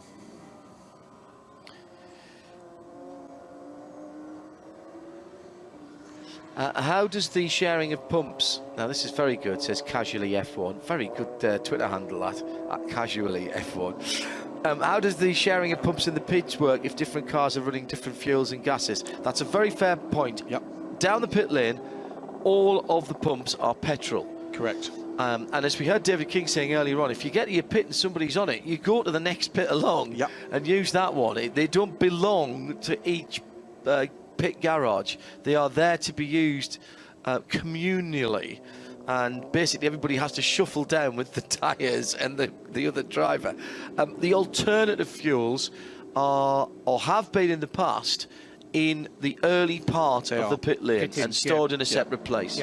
So whether it was diesel, a liquid petroleum gas, or any other of the gases like butane, they were in a different spot. It basically looks a little like some kind of alternative fuels trade show down the end of the yes, lane. That's right. With all sorts of weird and wonderful gizmos to actually make sure the cars are refueled safely and quickly. 702 car is on pit lane from 20th position. Team go to work, fuel, cooling down the car. One part of the engine cover off for the team to take a look. Suspect it doesn't need work, they just like looking at it, as do we. It's a very good looking car. They're checking the brake pads as well on the front end, just getting an idea of how far through the friction material they are on those. If I remember rightly, that runs Brembo's. New set of Dunlops going on, and that was new. Certainly on the left front. Oh, didn't quite get the nut on to start with. We'll get another go. Pole position for the team car, the 704, in what was a very, very interesting top 30 shootout. That one will live with me for a little while. Yep, the race is compliant for a mixed class endurance race with the addition of this Seat. It is the law. Have to have a Seat Super Copa in the race if you're going to mix touring cars and GT cars. Well, we talked about cost-effective ways of going endurance racing. The Super Copa out of single make competition for quite some time now. That's a car that campaigned across Europe. Huge amount of aero on the back of that car, as the Glickenhaus is getting some remedial work around the turbo area of that engine, I believe. I've seen them doing work in that area of the car on several occasions, on both cars, in fact. Do you know what the lights are for down the side?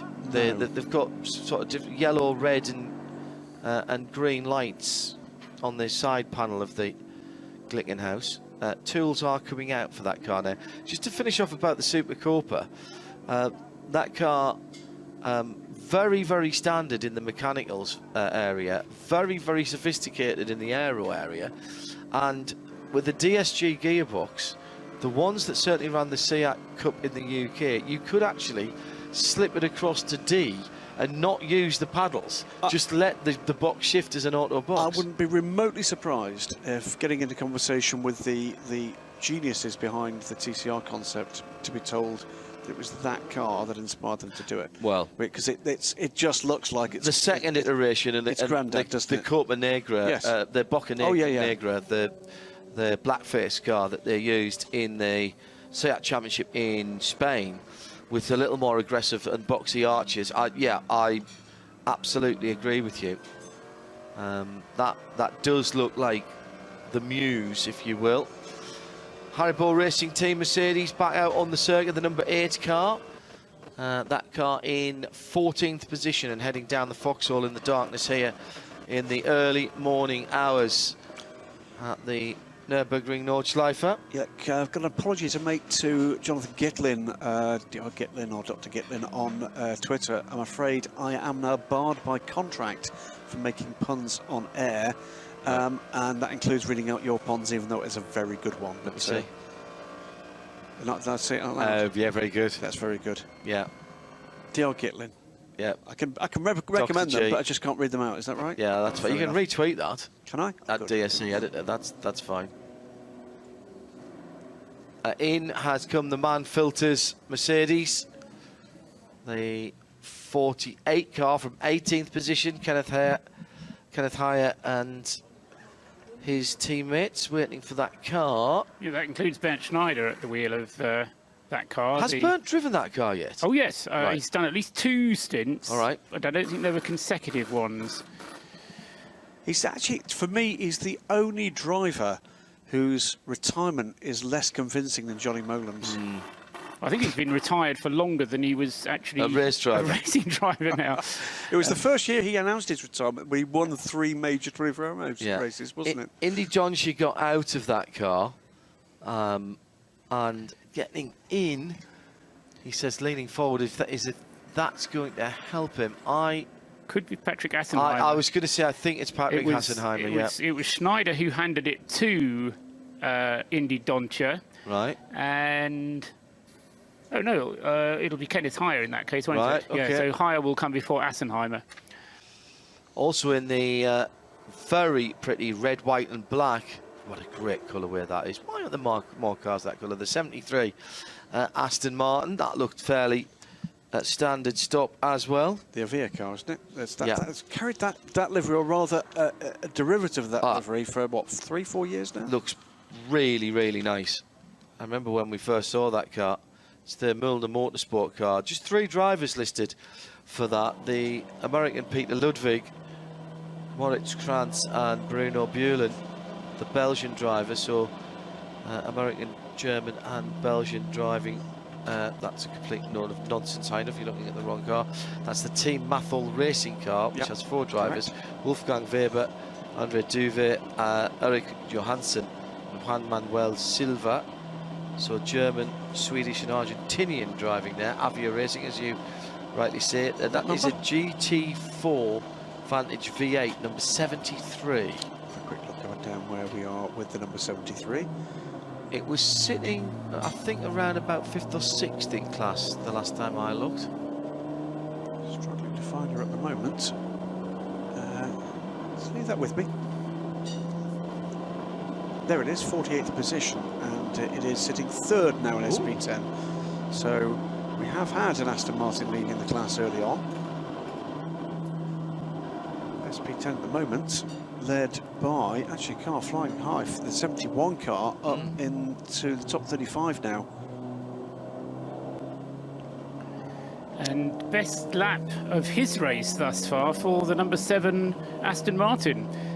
Just on that last lap, a 9 minute 7.473. I don't know if David King has told him he's allowed to push on a little bit at the moment. We've got Nicky Team out of the car, so I'm guessing that that has now been handed over to Darren. Yes.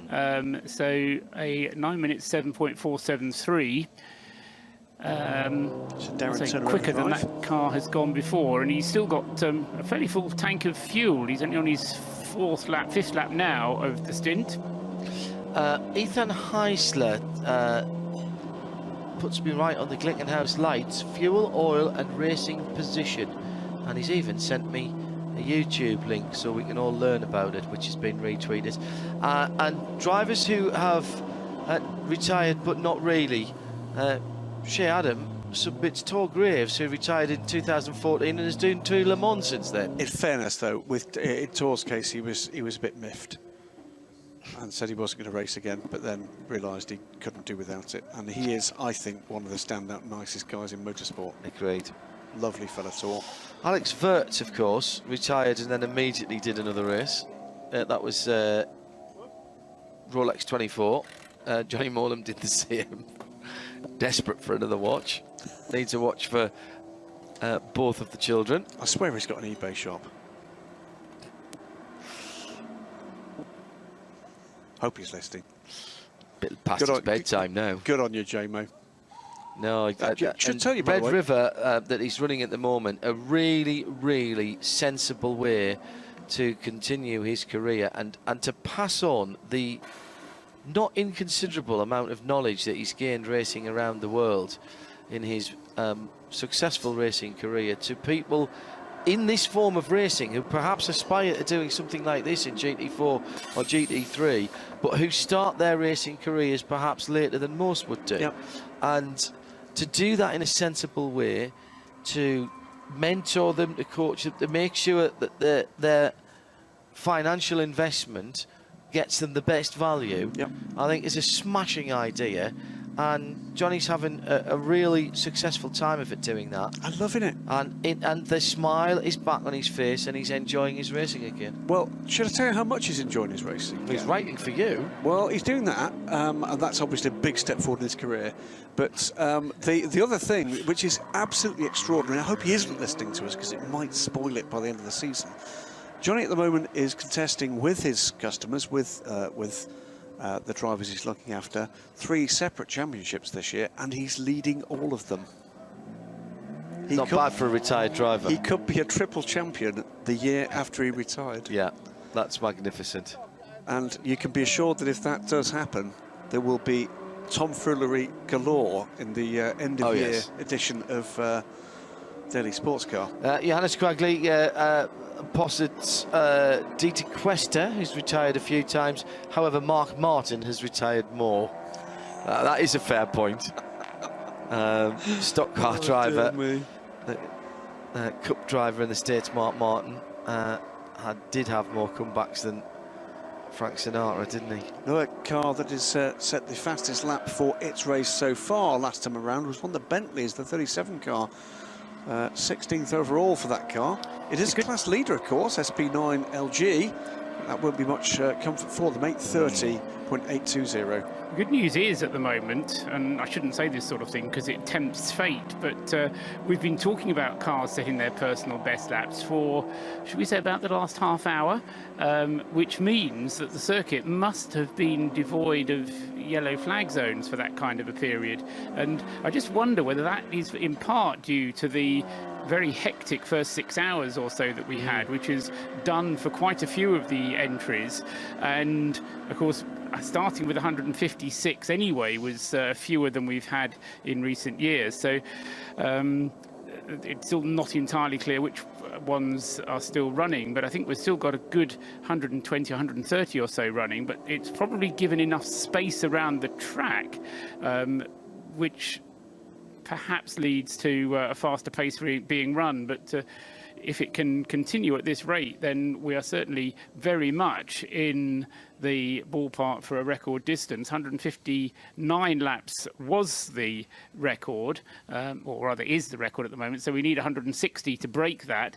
And at the moment, we're looking at 161 if we can continue at the pace at which we're running at the moment. What is particularly impressive is the continued pace of the number 29 leading Audi. Conor De Philippi not hanging around, nor has any of his teammates, to be fair to them, because they've all been pushing on. But that gap just continuing to be stretched. And, you know, we spoke about it being at 25 seconds, then it was up at 1 minute and 10 seconds. Next set of pit stops have been and gone. Another couple of hours of racing has gone. And it's now up to over 90 seconds, the gap first to second. And not only is it 90 seconds, but that car is also ahead in terms of its fuel stops. It's always the last to stop and effectively gets onto the next lap. So it is not only kind of in the lead, but it has this very comfortably is probably too strong of a word, but a very convincing cushion. BMW being pushed out, Z4 being pushed out of the pit lane just to try and help the clutch a little bit. A bit early for that, isn't it? Not a problem with push starts. No, Nurburgring 24 either. Indeed not. But you start to worry when you see, still with 15 hours to go, plus the crew deciding to push the cars out. I think there's probably somewhere around 135 to 137 cars, Paul, that are still in this in terms of out there. There's nothing to say that some of the cars that aren't in the pits and have been for some time may yet be revived. But in terms of a quick glance down, and we don't always get official retirements here, Frickadelli, number 30 in the car, in the pits, excuse me. And that car 22nd position, and very much a local team, of course. And that is now I see where I've made the error in my Porsche spotting, because the Frickadelli Racing team have got one of the new 911 GT3Rs, and that has got the escape hatch in. Oh no, that's got a different rear deck on it with the different louvres on it.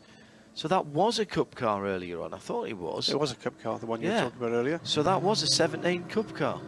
I'm impressed that somebody's got a 17 Cup car in here. They debuted at Sebring for the first time in quite a long time. That the new Porsche Carrera Cup car didn't debut in the Middle Eastern Championship. The US getting them first. And, I'm very impressed to see somebody's got one here. So Rigby, by the way, offers the option for David Ashburn as the driver who's raced longer after his retirement than anybody else. The thing with David, though, is he's bonkers, and he didn't really mean it. So I don't think we can have David Ashburn, to be honest with you. Yeah. Love your lots, David. It is fabulous, but completely bonkers.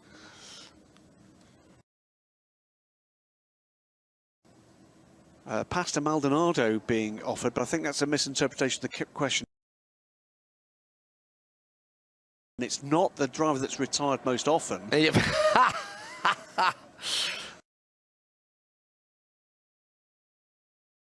That's very good.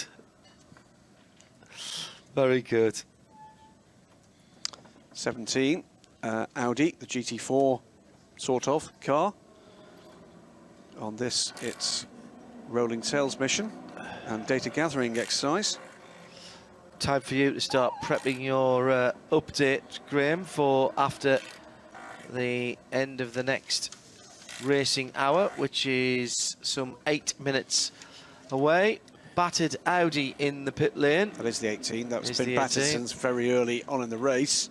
Yeah, seeing parts of an Audi that we really shouldn't be seeing. New set of Pirellis going onto that car. It's not very seemly, is it? No. Ladies losing their skirts like that. That's the GT4 Audi, isn't it? Which, yes, it is. Have to say, when it turned up, looked like a beautiful car.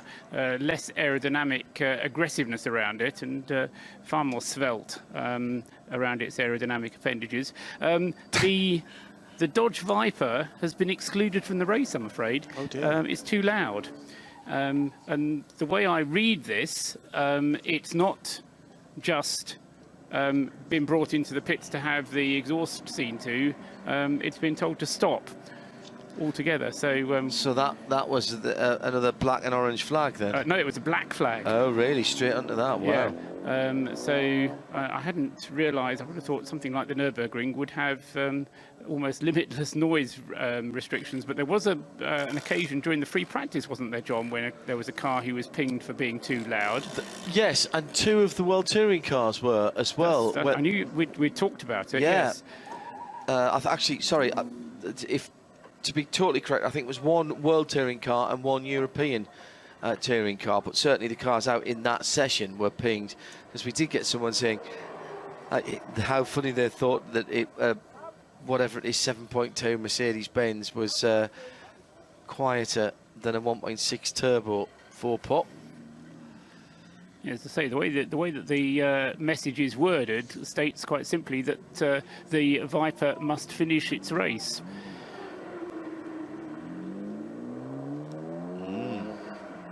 Enough warnings given.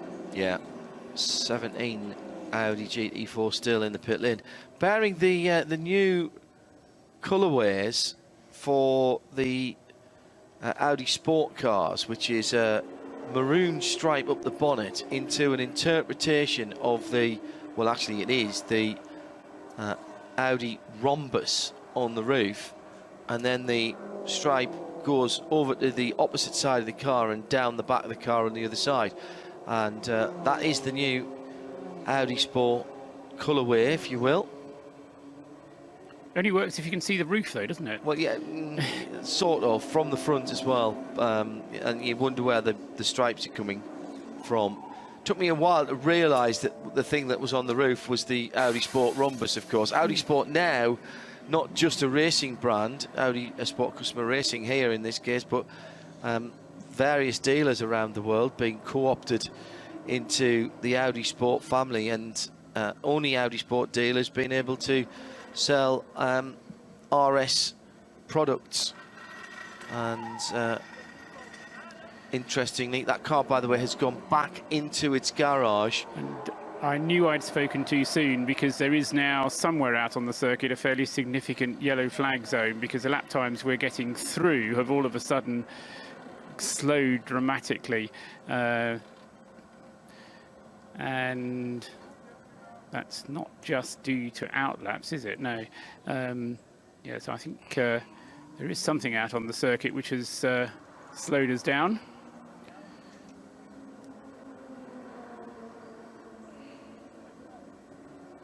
Yeah, and 8 minutes 52 was the last lap time from the number 29. And we'll see when it comes through. The second placed, that's Conor de Philippi. Nico Muller now at the wheel of the number 9 WRT Audi in second place. He was a minute and a half adrift. And then a further 3/4 of a minute behind him is the 98 Row Racing BMW, with the Ferrari up to 4th place for the moment, but coming not yet towards the end of its stint, but it doesn't have so far to run. The battered Audi, people standing looking at it and not working on it, never a good thing. The car that won last year, Mercedes-Benz AMG GT, or the team that won last year with the Black Falcon team, out on the circuit at the moment in 6th position. The eerie blue light flashing on the top right-hand corner of the window, and also the blue light inside the car, which is lighting up the appropriate switches A little bit of black light paint on there. Looking like a 1978 disco. And let's face it, you'd know. Oh, would I ever, mate? My misspent youth. Every discotheque coming through the second of the carousels, by the way. Every discotheque in those days had a black light, didn't they? And some of the more funky ones with things painted on the wall. I have no idea. I was way too young for that. Yeah, sort of thing like 78. Yeah, right.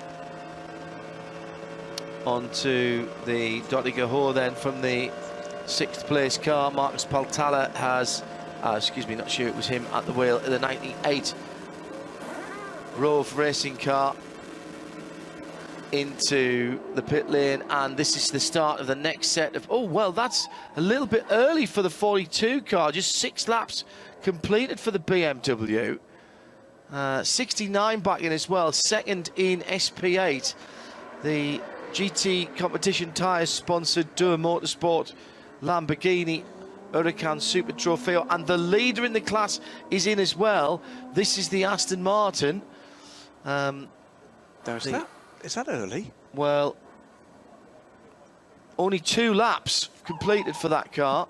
So yes, is the wait a minute, I'm looking on the wrong line on that. No, I don't think it's 2. For Aston the number Martin. 7, yes, it's done a full 8 laps. 8 laps, so no, that's fine. That's gone through quickly, But hasn't it? the GT car is, I think, in strife here. Tribute to Nicky Hayden on the side. I noticed a couple of the Honda teams wearing the 69 numbers with the stars and stripes as armbands on the grid. I thought that was a nice touch today. Absolutely. Yeah, this is a problem, and it may be planned maintenance. Looks like it could be. Oh no, I was going to say it looks like it's a brake stop. They clearly knew what it was. It's something in the suspension, and they've got the requisite tools out to work on the damper on the left rear. Bit of good effort from that team. Yeah. 69 team. In comes the number 1 car. Having just completed that lap, this is right at the end of the pit lane, the white and almost Manchester City blue, sky blue stripes on that car. Last year's winner, as we mentioned before, in the pit lane. It's Radio Show Limited live from the Aston Martin Lounge. We're bringing you full uninterrupted coverage of the 45th ADAC Zurich 24 hours of the Nurburgring. The Nurburgring 24 hours on RadioLeMans.com. So as we head towards 1 o'clock in the morning, just after midnight, Johnny Palmer will be in the hot seat next, but only after Graham Goodwin has done our hourly update for the classes that we are watching on the even hours. Graham, how does it stand? It stands like this. And good morning, everybody. SP9 leads the way, and in fact it's a train of 17 SP9 cars at the head of the field, with only the SP9 LG, the earlier generation car of the number 37 Bentley Team Abt car, in 16th position, spoiling any kind of pattern there. The number 29 Planet Motorsport Audi still leads the way from the number 9. Then the number 98 BMW are the top 3 in SP9 and the overall. SPX have been in the mix courtesy of the 2 Glickenhaus SCG 003Cs and the Renault. They still fill the positions 1 to 3 in the order 704, which sits in 18th position overall. The 702 sits in 20th position overall, and the number 35 Renault RS01 in 21st position overall. They're your top 3 in SPX. SP3T is headed by the 28th place car. That's the number 89 effort, and 89, excuse me, is the LMS Engineering Audi TT-RS. That's a car that's been in a strong positioning class throughout the race so far. The consecutively numbered number 90 car is the Subaru. That sits second in SP3T. And the number 90 car is where in the order? 28th or... It is just behind. It's 89 and 90, 28th and 29th, so a real battle underway in class and overall. Then the 170 car is the third car in class, And the 170 car, as I look a little further down the order, is the Toyota Gazoo Racing Lexus RC, the SP3T car. So 170, not that far behind the 89 and 90. So SP3T looks already like one of those battles that could last all the way to the end of this race. SP10, that's the class for FIA GT4 homologated cars.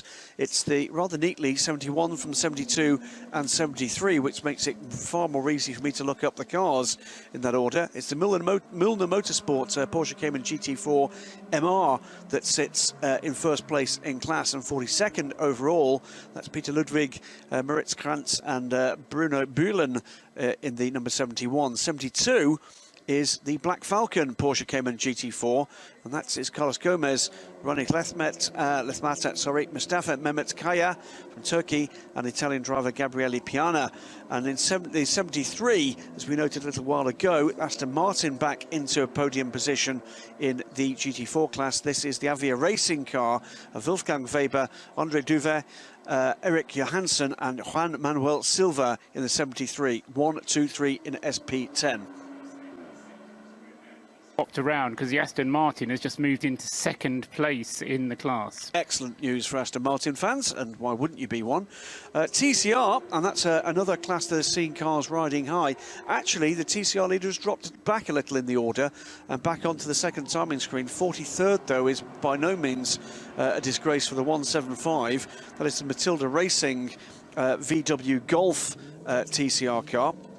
That car, I think, has led for almost the entire race, if not the entire race. And it's Andreas Gulden, Benjamin Leuchter, Dennis Wüsthoff and Konstantin Kletzer in the 175 Matilda Racing VW Golf TCR. 172 is the second place car in TCR. And that is an Audi RS3 LMS, wildly successful customer product for Audi Customer Sport. It's Bonk Motorsports, Hermann Bock, Rainer Partel and Max Partel, an all-German squad in the 172. And 171, another Audi RS3 LMS and another car from Bonk Motorsport, Michael Bonk, Volker Pietmeier, Alex Burkhardt and Andreas Muntmann, another all-German squad, completes the 123 for TCR.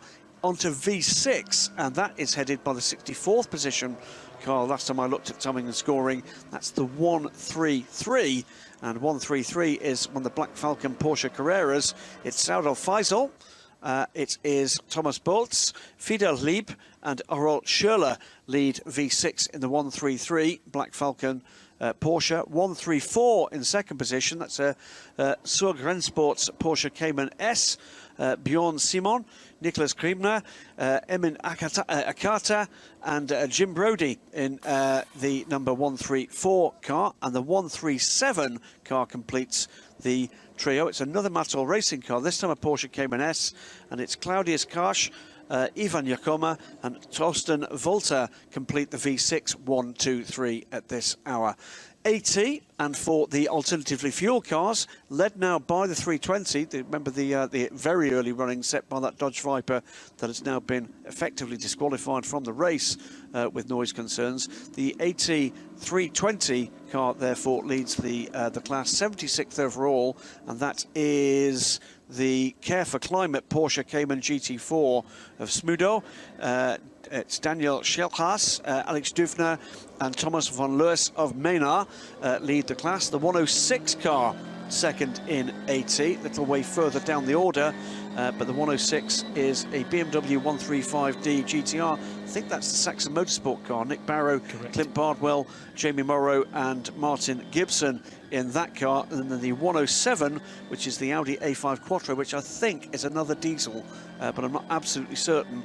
That is Thomas Harnisch, Marku Honkanen, Michael Eichhorn completing the AT. I can only find one V2T on the screens I've got immediately available. It is sitting in 100th position.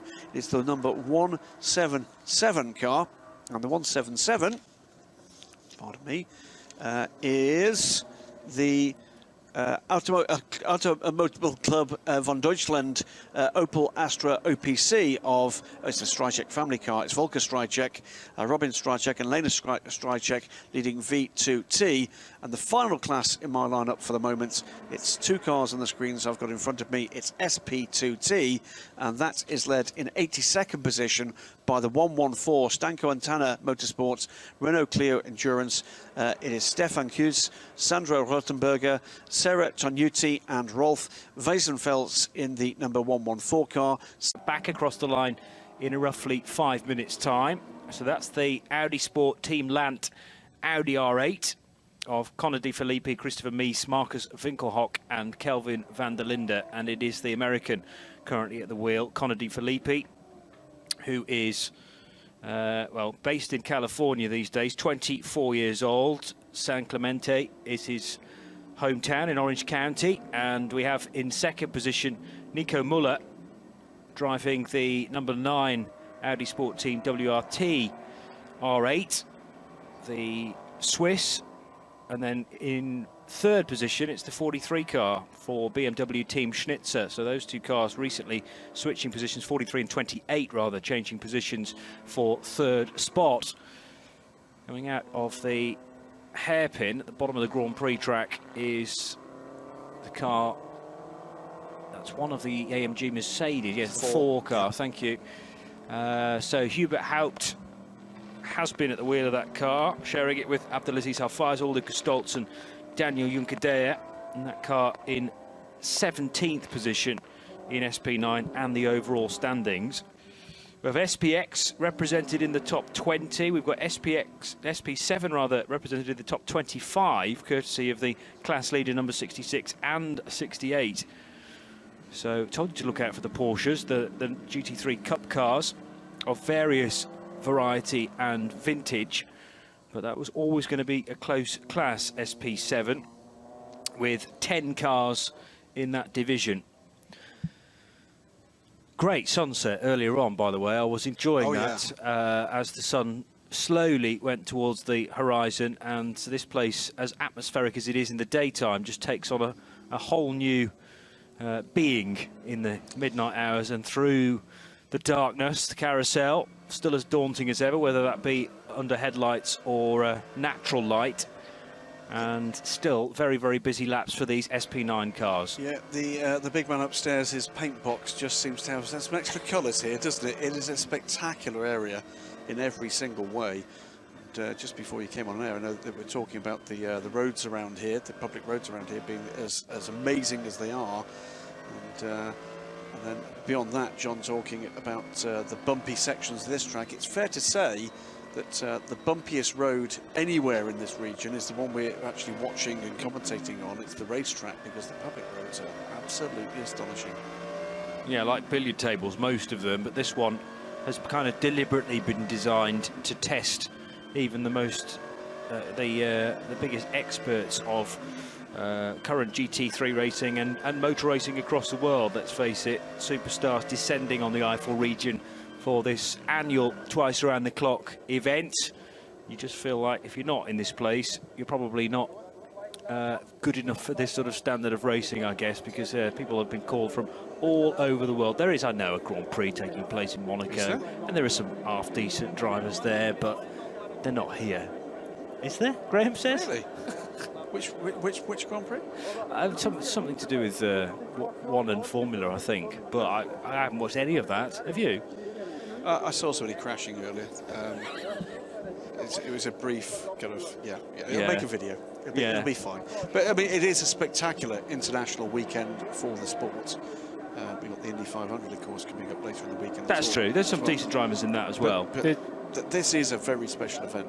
Make no mistake about it. There's still something out on the circuit, though, which is slowing the lap times, and has done really, I suppose, for the last 20 minutes or so. Now, just over 9 hours, 10 minutes, 9 hours and 12 minutes into the race. It was just as we came up to the top of the hour, or half past, depending whether I'm measuring the time elapsed in terms of time elapsed in race terms. And for about the last 15 minutes, the lap times have been way out over. We went out to 8.5 to 8.50s, and now we're at 9-minute lap times for the leading runners. So something is out there which is slowing us down. It definitely isn't on the Grand Prix loop, because we're getting green sectors for some of the cars. So it's, and here we've actually got an in-car shot. We get a moment, get a chance to see. You can see the bollards, can't you, on the side of the road as they're being feddled through. Now, where is that? Possibly on the way up to the carousel. Well, we're in, on board on the video stream with Timo Schade. He's in sector 4. That's a long sector, unfortunately, in terms of us spotting where it is, but we've not got the tracker up, I'm afraid, at the moment. Yeah, okay, he's in 43, isn't he? He is indeed. So that's the third place car as Connor De Filippi goes back across the line, and it is that fourth sector that he's losing about 30 seconds, I guess, the leading Audi. Yeah, I think it's a stretch coming out of the carousel and going up towards Hoa Acht, possibly. But as I say, at the moment, and that is leading to gap still being pretty consistent, but I thought that Nico Muller was actually closing the gap a little bit on Connor De Filippi, but I think it might have just been that Connor experienced more yellow, as it were, than Nico Muller did, and that just enabled him to put in a slightly quicker lap time. You see the last one again there from De Filippi, 9 minutes and 23 seconds. That's a full minute slower, so that's not a problem, I don't think, for Connor De Filippi. He's just come through and completed another lap, but losing a whole minute on his best lap time, right. And so it'll be about a minute and a half before we get the second placed WRT Audi coming through. And on the sectors, it suggests he's losing 30 seconds in the third sector and 30 seconds in the fourth sector. So it's maybe something that's straddling both sector 3 and 4. Or two separate incidents. Or two separate incidents. I thought Paul suggested it was just the one yellow area. Only because I noticed that the lap times have gone up. I mean, I don't have access to the track mapper to the track mapper thing.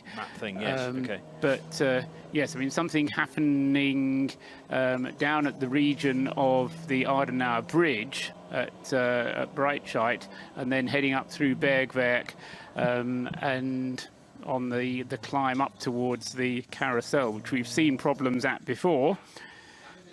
Yeah, so everybody doing sector 3 times of 2.5 minutes rather than the sector times that we were seeing during the top 30 qualifying, for example, far closer to the 2-minute mark. And you can generally do sector 4 when it's clear in just over 3 minutes, and it was a 3.5 minute sector for Connor De Filippi. The 40 car, which is one of the that's the M4 GT4. That's the one with the BMW junior drivers. Right, yeah. And a proving run for BMW's new customer GT4 version of the BMW M4 has gone on official sale this weekend. So sales are open for that car. Securtal Sorg Rennsport M4 GT4 from SP8T, and the drivers Dirk Adorf, Ricky Collard, Jorg Wiedinger and Jethro Bovingdon in the number 40, and it's been in the top 3 in SP8T for pretty much the whole race, and the 4.0 car 8T is led by that car indeed. So I can remember my first Audi roundup for that group, it was in 3rd, and it's made its way to the front. Yeah, good performance by those guys, and can't tell you unfortunately who's been driving that most recently, but they're all pretty quick, being BMW junior drivers. So with the exception of Jethro. With the exception of Jethro Bovingdon, thank you. But well done to those guys so far, because obviously we're a decent chunk into this race now with 14 hours and nearly 40 minutes to go. Sorry, Paul. Yeah, it might not be a bad time for second, third places to make their pit stops. In fact, in any case, they're coming up towards the end of their 8-lap stint. So 9:43.28 generally do come in together, along with the number 19 Schubert BMW that Tom Onslow Cole has been driving for the last stint, and wouldn't be at all surprised to see those coming in. Of course, taking advantage of the fact that part of the circuit is neutralised, you'll lose slightly less time during the pit stop, because the minimum pit stop time is the same whether or not the track is being lapped in 8 minutes 30 or in 9 minutes 10 as it is at the moment. So expect to see a flurry of pit stop activity, as I say, amongst the top SP9 class cars. The question then for the Land Motorsport team is whether they decide to come in and lap early to take advantage of the slower lap times, or whether they run Conor De Philippi for his full 8 laps. He's currently on his 7th lap, whereas Nico Muller, Timo Scheider and Christopher Haase are all on their 8th lap of their stints, respectively. Well, the lead 2 cars into Sector 3 now. Third place car still making its way through Sector 2. So we'll know in what's that, about 6 minutes, whether or not we are going to see those cars onto pit lane. As Paul says, taking advantage of that potential, or lack of disadvantage, really, as well as a minor advantage, I guess, of losing less time out on track, should the track go green whilst they're on pit road. The other Land car is already in, the 28. As is 704, from 16th position. It is, yes. So that's a couple of cars stopping from the top 20, and the 62 is in, which is 4th position in SP7, I have it. I think that car has dropped back a bit, because that car was in not that long ago. Ooh, I don't think the 62 car. So if you can tell us, Paul, that's one of the SP7 cars. That was the car that's got Janine Hill aboard. And John and I seem to recall we're talking about that car not long before Johnny took the mic. Well, I took a note of the order at about 10 minutes to go to my stint, and 66 was out front from 68. But you may well be right that 62 has dropped back, well, sort of midnight time and out of the top 3. But it is good to see at least 4 SP7s in the top 38, and therefore on our first screen of timing and scoring. In fact, it's the top 5 now that are represented from the Porsche Cup class. 66 leading 68. Yeah, 62 was third, Johnny, on the lap 43 for those cars. They're now on lap 57. Yeah. So, but it was only in third place for a lap. The rest of the time, 62 was outside the top 3 positions, and as you say, now back in fifth place yeah, in the class. Yeah, so 63, 54 is 4th, and 62 slipping back to 5th position. Some of these Porsche Cup teams don't actually have team names, but it is Manthey Racing that leads the class from the Capella Motorsport 991 Cup car. That's the Race for Kids machine. And then the Goda team running their GT3 Cup car. Tim Scheerbarth, Vincent Kolb, Georg Goda himself and Martin Schluter are the 4 drivers in 63. It seems to be the 164 Renault Megane, which was the other car in Class V2T, Graham, when you were going through your list. I spoke to Janos Wimpfen before the race, and he told me that the 164 was going to be a non-starter, but obviously they managed to get it going in time for the start of the race. But they were down in penultimate place, I think, in the overall standings. However, they've come off in the Kesselchen area, and that is the reason for part, at least, of the slower lap times. And there's also been an incident in the Fuchsröhre, and there is replacement of barriers going on there, and they suggest it's going to be about half an hour's worth of barrier replacement. So 2 separate incidents, as we were kind of concluding, one in Fuchsröhre, one at Kesselchen. What I'm not told is what the car was that hit the barriers so badly at Fuchsröhre that it's going to take them half an hour to replace them. Porsche running well off the road there to provide space for the Gigaspeed team GetSpeed Performance 911 Cup car, and that car is far quicker than the Porsche that it's just overtaken, so it might have been a Cayman from the exclusively Cayman Cup class that was steering clear of this 60 car that looks pretty swift. It is another SP7 machine, and car 60 of a 10 car class is in 6th position and 56th overall. But Connor De Filippi due across the line in about half a minute in car 29, having this 2-minute lead then. It's going to be less than that. Okay. Trying to peek out the window and see if I can see him go past. Less than that, you're right.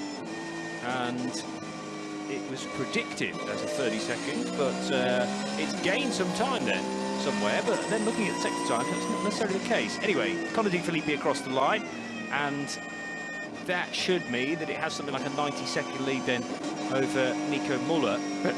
But that purely, I think, as a result of different ways that it's come across the repairs going on the circuit, that is a loss of lead for Connor De Filippi, and a gain for Nico Muller of around about 25 seconds, or no, not as much, say 15 seconds, sorry, because it was out to the minute and 36, and it's going to be down under 125, I think, this time. And happens when he comes through. Muller's time, well, yeah, Muller's lost 3 seconds and 10 seconds, about even Stevens through sector 4. Yes, it might be up to about 2 minutes of a lead for the American, yes, but German car. Muller's going to be into the pits, isn't he, at the end of this lap, in all likelihood. Yeah, lap 62 for the number 9 WRT Audi. Right, so we're expecting that car to head our side of the Armco barrier once it reaches the end of Tiergarten, and the 43 car will take 2nd place then. No, because that'll be bound for the pits as well, okay. As will the 28. Yes, of course. They all three, 2nd, 3rd and 4th, because you've not been here, you won't have seen this pattern. But what happens is the 2nd, 3rd and 4th place cars all come into the pits at the same time. And then Connor De Filippi, or the number 29 Lant Audi, comes in on the next time around. But it has that extra lap of an advantage on its fuel, usually. So waiting for them to come through, and yes, into the pits then does come Nico Muller in the number 9 WRT Audi, to be followed, I expect, by the 43 Schnitzer BMW. The other thing was happening that was during my stint, which was the first 3 hours of the race, was that we had this spell during the pit stop cycles of the number 98 Row Racing BMW leading the race. Have we now got into a format where that doesn't happen? It doesn't lead the race, but it does bubble up to 2nd place. But then, actually, doesn't it? No, it bubbles up to 3rd place, but then goes back down again when it has its relevant pit stop, because the 98 slightly later on the pit stop cycle. Okay. 33 has managed to get ahead of 31. I noticed recently. The Falcon BMW ahead of the 2nd of the Frickadelli Porsches, isn't it? Yes. And again, that might be due to 2nd numerically, to pit stops. Sorry, the 1st on the road, but 2nd numerically. It's a battle for 9th position. So Peter Dumbreck started that BMW, I remember.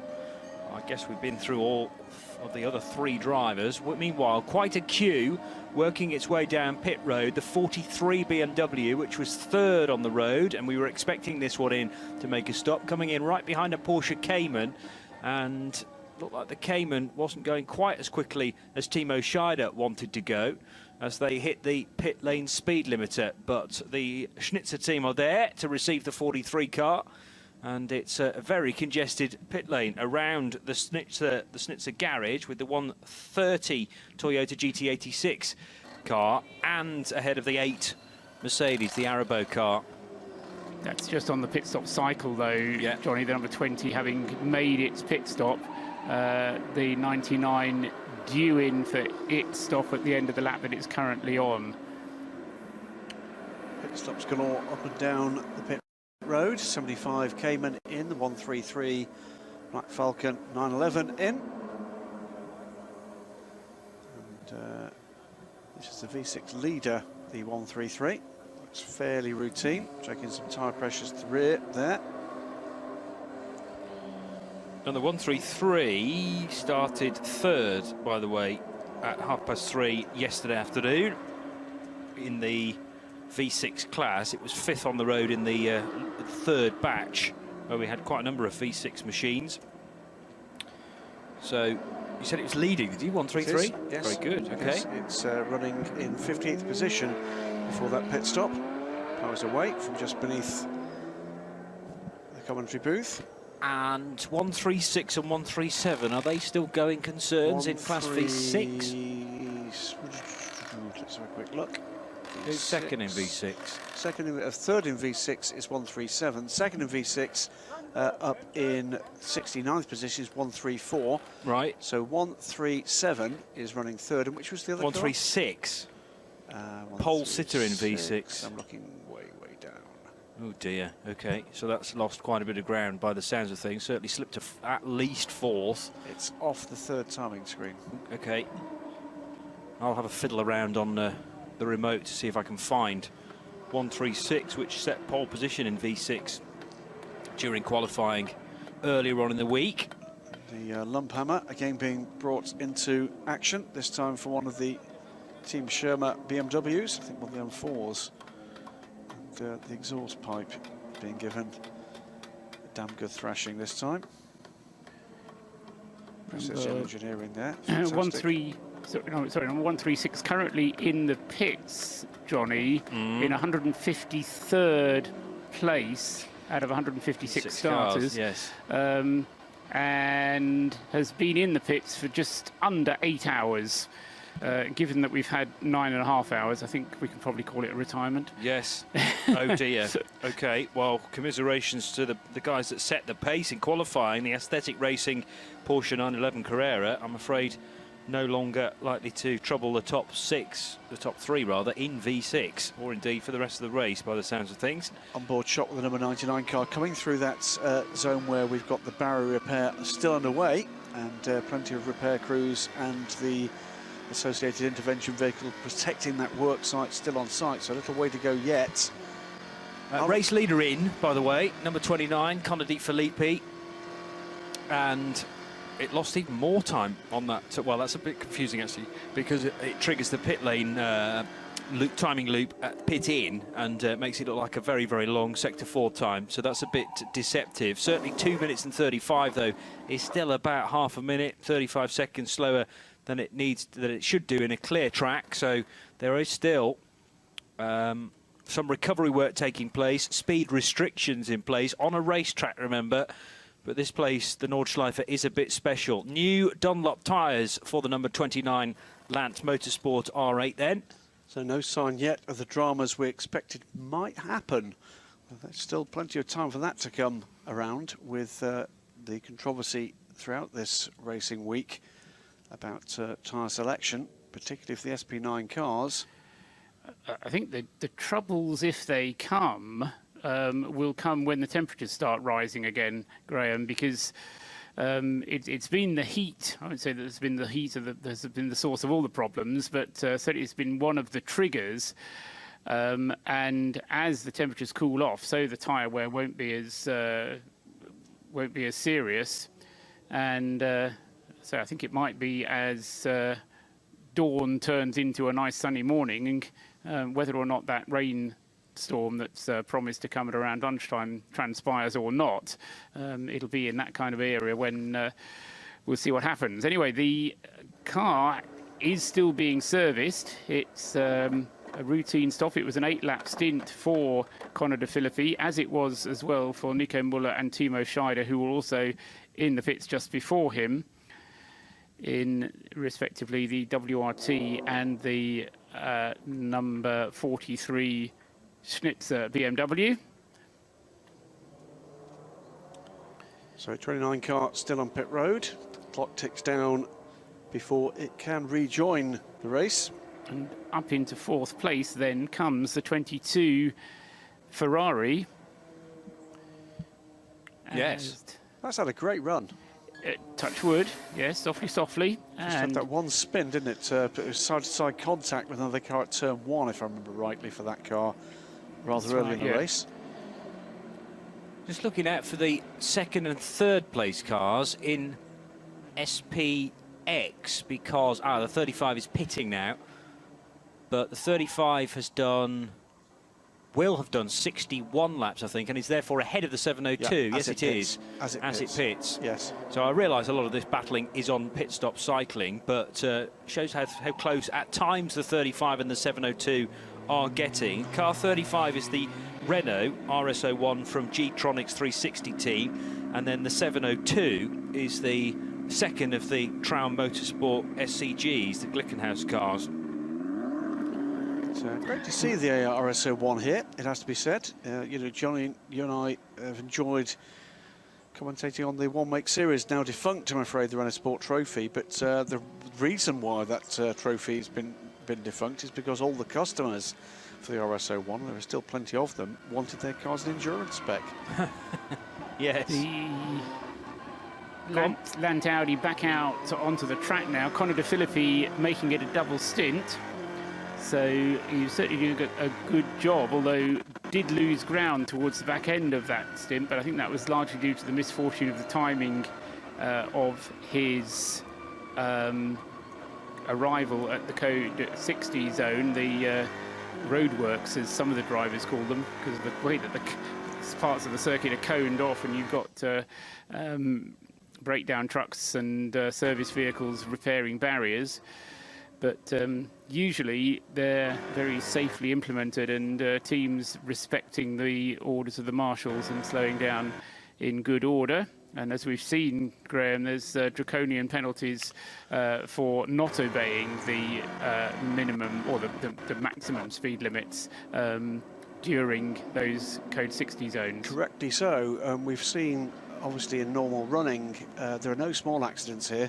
And what you don't want is any of those accidents, man or otherwise, when you've got track workers potentially in harm's way. So correctly, race officials here take these slow zones and incident sites extremely seriously, and having been party to the drivers' briefings for more than once here, the drivers left in absolutely no doubt as to what the consequences will be.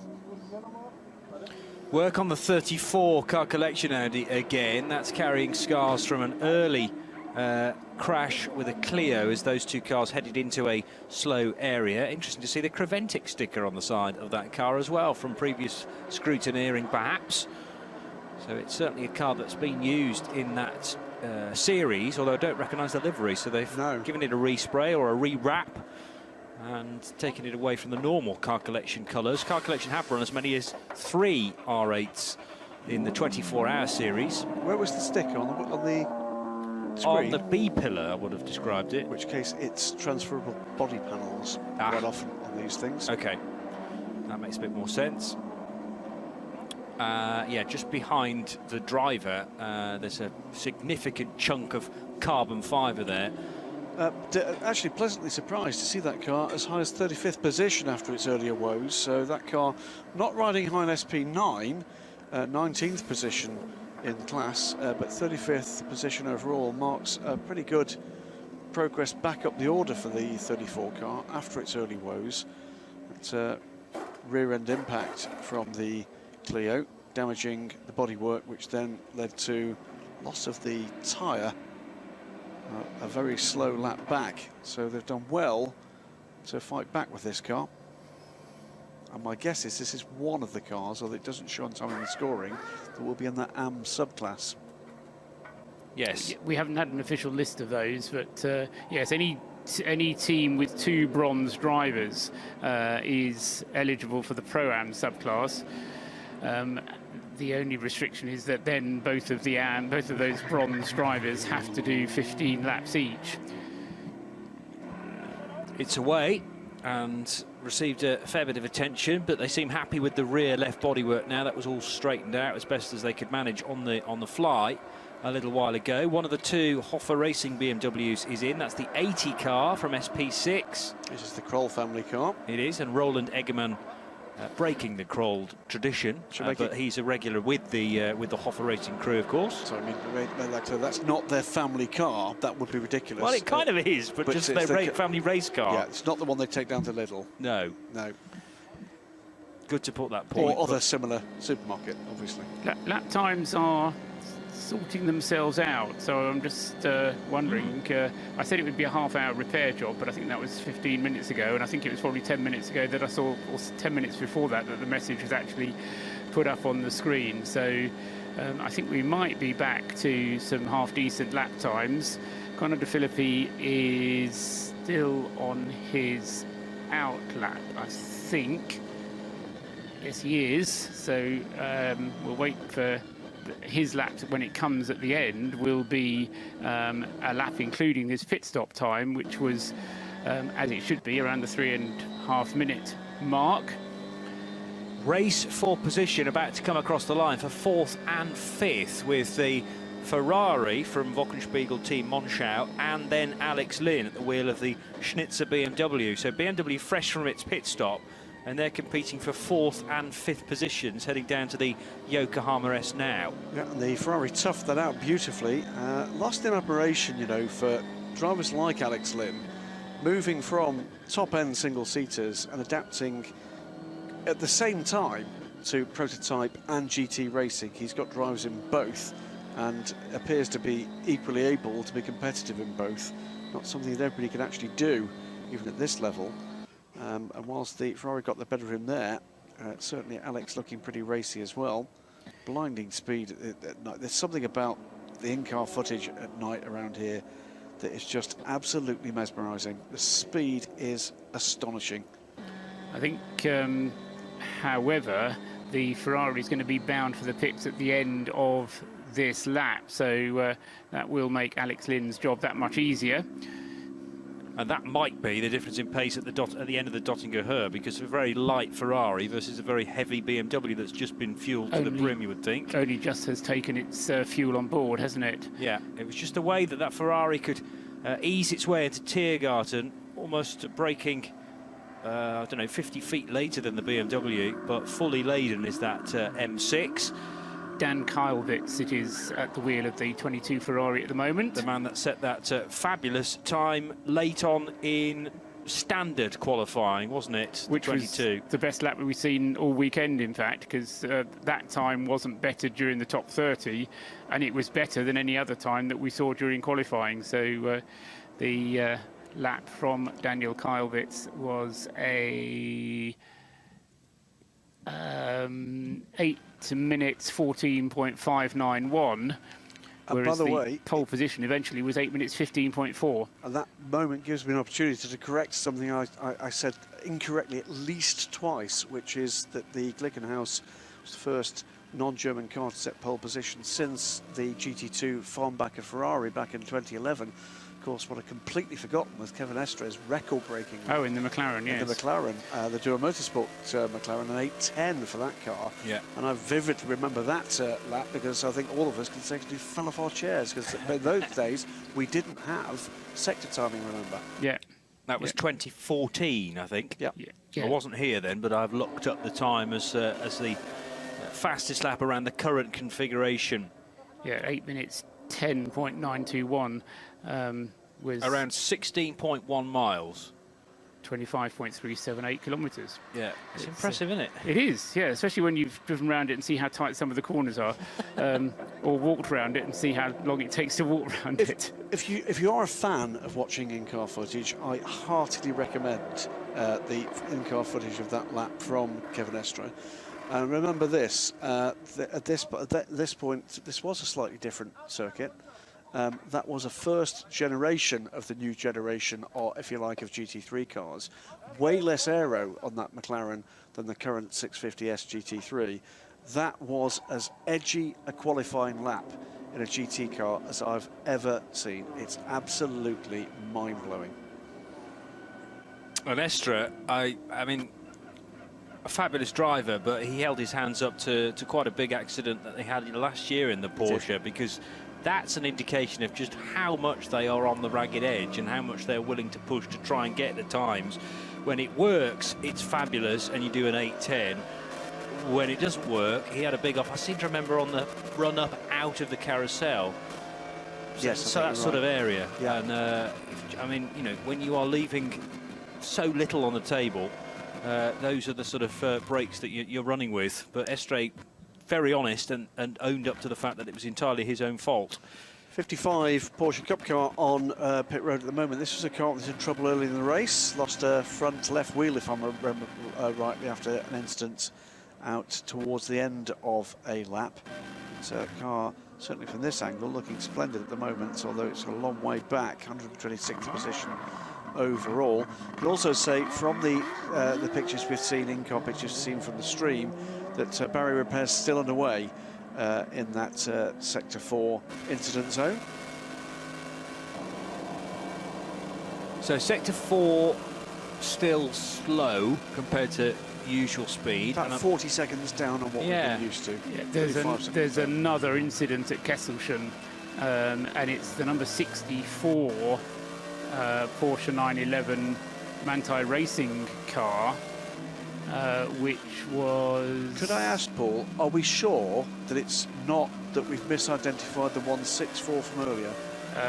Because that was the car we thought was involved in that area. Yes, it could be. I'm reading out the messages that are coming up on the ticker, so it's just flick back through the times. I spotted one to do with 64 and had presumed that that might have been the one that was earlier reported as a 164. It could be. 64's been there, that message's been there for a little wee while. Yeah, in 10 minutes, but it was definitely 164 before then, because it reports the car make as well. So it was definitely reported as a Renault Megane. Difficult to confuse the two, really. Quite. But in the darkness, you're looking out for car numbers, really, aren't you? Really dark. Yeah, exactly. True.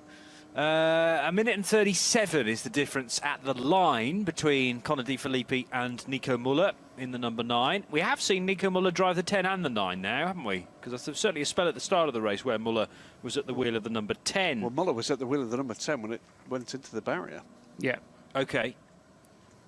So he's been trusted with the 9 now as well. I'm saying nothing. OK, fair enough. So just remind me, because I did see the incident, but remind me how we think it ended up in the barrier. Well, we know exactly how it ended up in the barrier. It was, I think it was the 118 Clio that had the was rudely shunted by one of the Porsche Caymans quite early in the race, and lost its front bodywork and trim. And I'm not quite sure what the Clio driver thought he was doing, but as the 10 came around to go by, the Clio just seemed to turn left into the Audi. The Audi left the track, clanged the barrier heavily. That, I think, damaged the steering. Well, clearly damaged the steering. Struggled across to the other side of the track. Eventually restarted, rejoined, and as it was trying to make its way back to the pits, clearly whatever was holding the steering together failed, and it took a sharp left turn into the barrier on the inside. End of race. And another incident I can offer you out on the circuit at Hohe Acht, at the top of the hill after the carousel, and that's 251. It says here the BMW that Balviani, Falcon, Geiselhardt, and Kutapov are driving. Doesn't say anything other than that car has had an accident at Hohe Acht. I reckon there's something being retrieved or mended. Now, I'm just trying to identify exactly where that is. It looked like the run through Adenauer Forst, and then the double left-hander after that. Yeah, so just before you get to the left, right at Adenauer Forst, there are cones out on the track. So you mentioned Foxhole a little earlier on, I think, Paul. Yes. And there are still cones out there and barriers being fixed, because the 160 BMW 325i has just been through that area, and just before that tight technical section at Adenauer Forest, sort of between there and Foxhole, there's certainly at least 4 service vehicles out on track Yeah, just as the came through the instant sight and got back on the power and up to speed, was remarkably passed by a low-flying fighter jet, which on closer inspection was an SP9 car. The departing speed, I think we'll call it that, was utterly remarkable. Yes, I misidentified the lap times. I don't think we have had any improved lap times in the last half hour or so, and it did say that the barrier replacement at Foxhole was going to take around half an hour. So we've had, for the drivers, what must be very frustratingly slow lap times, but nevertheless, you know, when you've got 25 kilometres to play with, if you do have to replace barriers at one point, then get on with it, do it, and then deal with the rest of the racetrack as a racetrack. Yeah. Yeah, that's always been your argument. You know, you've got a long racetrack still to use at full speed, and you just need to dip your pace past what looked like just barrier repair. Couldn't see a car there. And it must be tricky in the middle of the night to try for the recovery crews and the maintenance crews to fill in what is left of that Armco, because I'm thinking back to one of the Audi TT races that happened this weekend, where part of the Armco barrier on the Grand Prix track was properly clanged. Exactly. And that took ages to sort in full daylight. Yeah, and you know, you've got to make sure that the thing is straight and lined up and all that kind of thing. So no, it's all hats off to the marshals for that, or the engineers, I suppose they are more than marshals.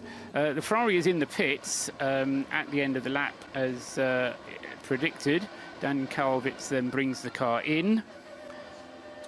Should say, by the way, there cannot be a repair crew anywhere on the planet that has more experience of repairing Armco barrier than the guys around here. But yes, the added risk of darkness, and of course, how many times have we had darkness and appalling weather as well? And they do turn these things around remarkably fast. And the key, of course, is not getting it done quickly; it's getting it done well. Yeah. Spot on the mark, 3 minutes and 32 seconds for the number 22 Ferrari. 8 laps on the stint, and spot on for his pit stop time. But of course, that will lose him the 4th place that he had. It's already lost him 4th place because the BMW already passed him. So Audi still 1 and 2, over 90 seconds separating the first two. 2 BMWs, one from the Rowe Racing team, Schnitzer in 4th.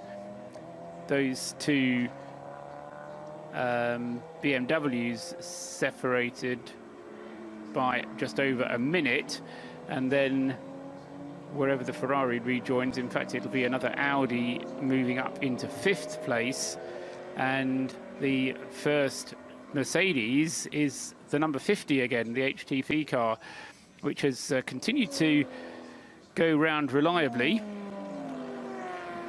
One of the HTP cars having been withdrawn already, the number 47 Mercedes.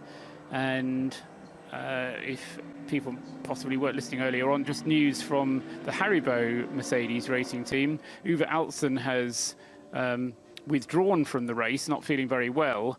So the rest of the Haribo race number 8 car will be done by the remaining 3 drivers. Being Lance David Arnold, Maxi Goertz and Renger van der Zande, by the way. Is a pretty good selection of drivers to have left in some ways. Yes, it's very, very good indeed. Renger van der Zande, the 31-year-old from the Netherlands, and Maxi Goertz, the same age, and Lance David Arnold at 30, based in Duisburg still. But yes, Uwe Altzen, I used to watch him in DTM racing when it came to Donington Park, not in the early 2000s. I remember seeing him in an XJ220 at Silverstone. Very good. Phenomenal driving. Driving with great gusto, should we say, even in those days.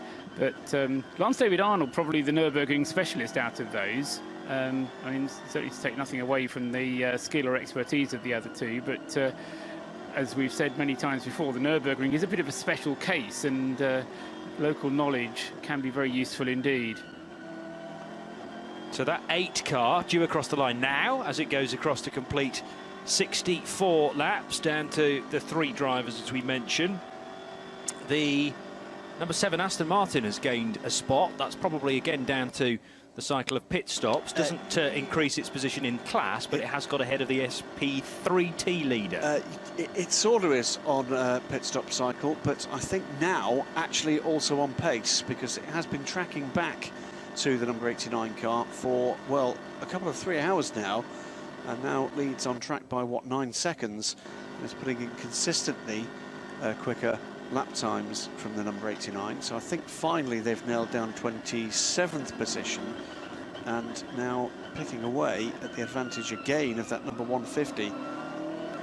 And I can only think that there must have been a longer pit stop for the number 7 at some point, because I've not spotted the pace of the Aston Martin falling off any, but they just stopped catching the 150, and that could only really be either an incident on track we certainly don't know about, or that they lost time in the pits. Yes, but the major concern for Aston Martin and the number 7 car is winning SP8, and that car has something like a couple of laps advantage, might be a lap and a half over the number 69 car, so it's going well so far to keep off the advances of the Lamborghini Huracan Super Trofeo car of Door Motorsport. So, pit lane for the PlayStation liveried 101 Valkenhurst BMW M3, 39th position for that car, 20th in SP9. Can't see anything untoward with pit stops for the number 7. I think just listed out what I have, and their laps read like an 8 times table. Yeah. the puzzle is that it was something like 47 seconds back for the 150, at times with the 89 car in between the two, and has dropped back to over a minute back. And whilst I've seen the odd lap where it has dropped a few seconds to the Cayman ahead, more often than not, it's been taking a little time out of it. So I'm at a loss to understand how it's lost a chunk of time.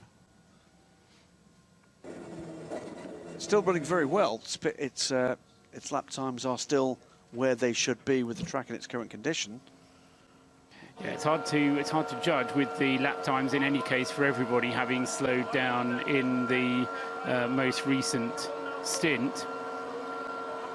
Certainly Nicky Thiem was right on the pace, but that was when the lap times were green and going well.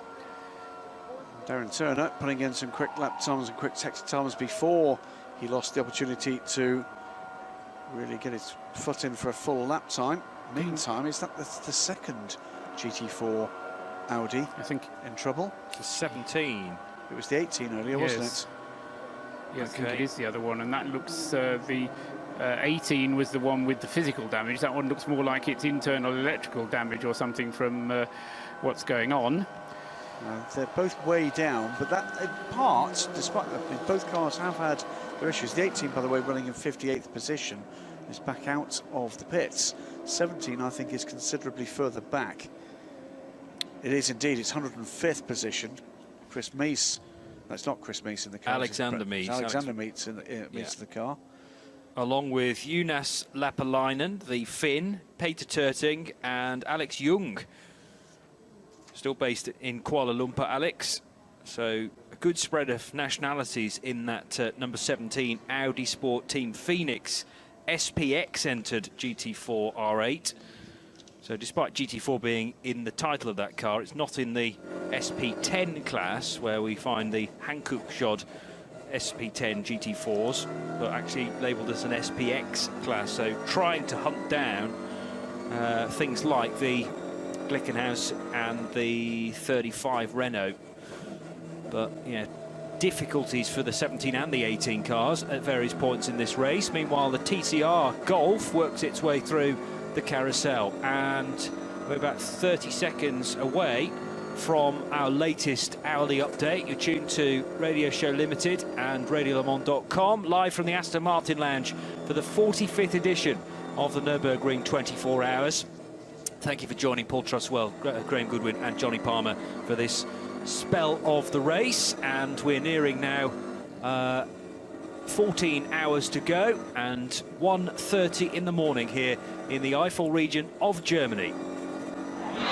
The Nurburgring 24 hours on RadioLeMans.com.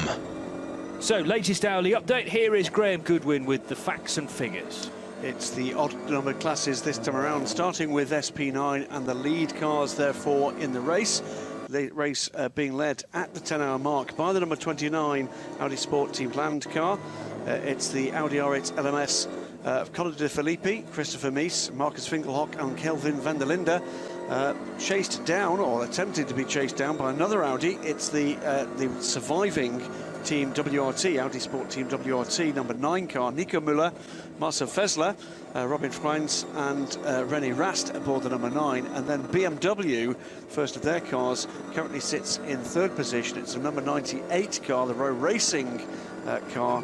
And that car, Marcus Paltella, Nick Katzberg, Alexander Sims and Richard Westbrook, the 4-man crew for the number 98. SP7 is the Porsche Cup class, and that car, that class rather, led by the number 66 car at the moment, as it was just 2 hours ago when we last wrapped this one up. Monza Racing, Stefan Aust, Ralph Overhaus, David Jahn and Christian Bolrath aboard the Porsche 911 GT3 Cup MR for, of course, Monza Racing. 68 is next up, and next up on track as well, 24th and 25th for these two cars, and 68 is the Capella Motorsport Race for Kids Porsche 911 Cup of Willy Huppi, Thomas Capella, Thomas Gerling and Harold Hennes.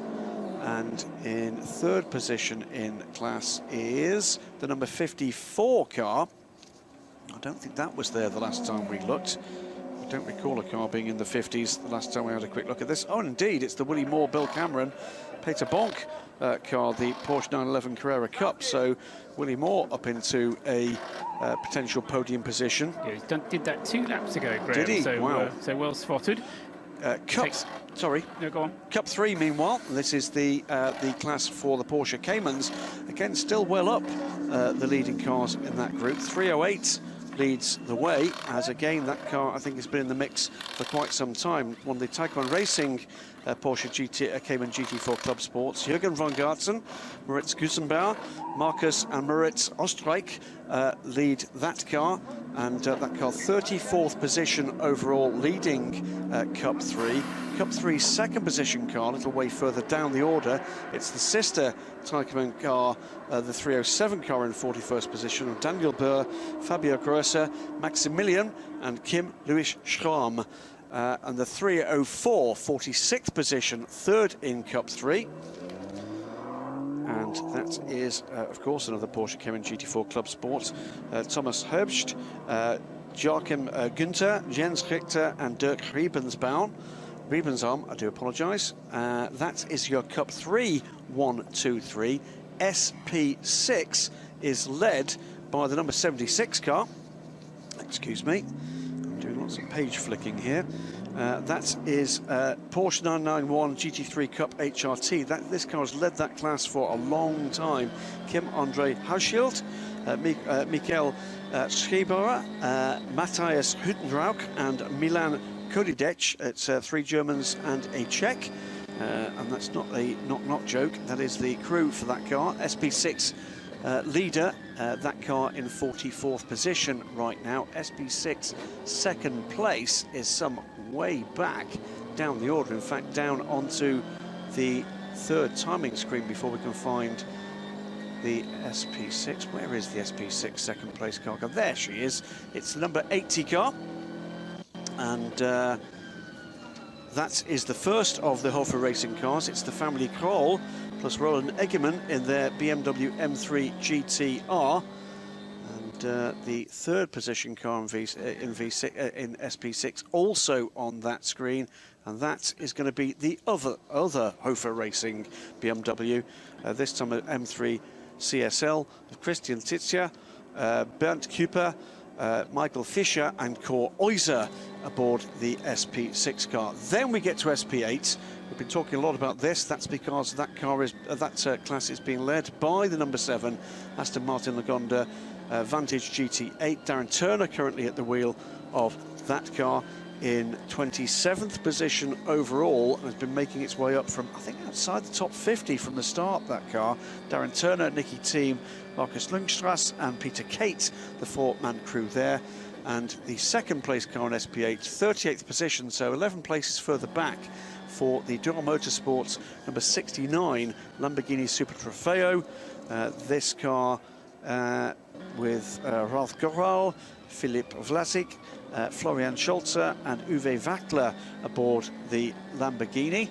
SP8 third position, excuse me, and looking further down than we've seen before for the SP8 third position car.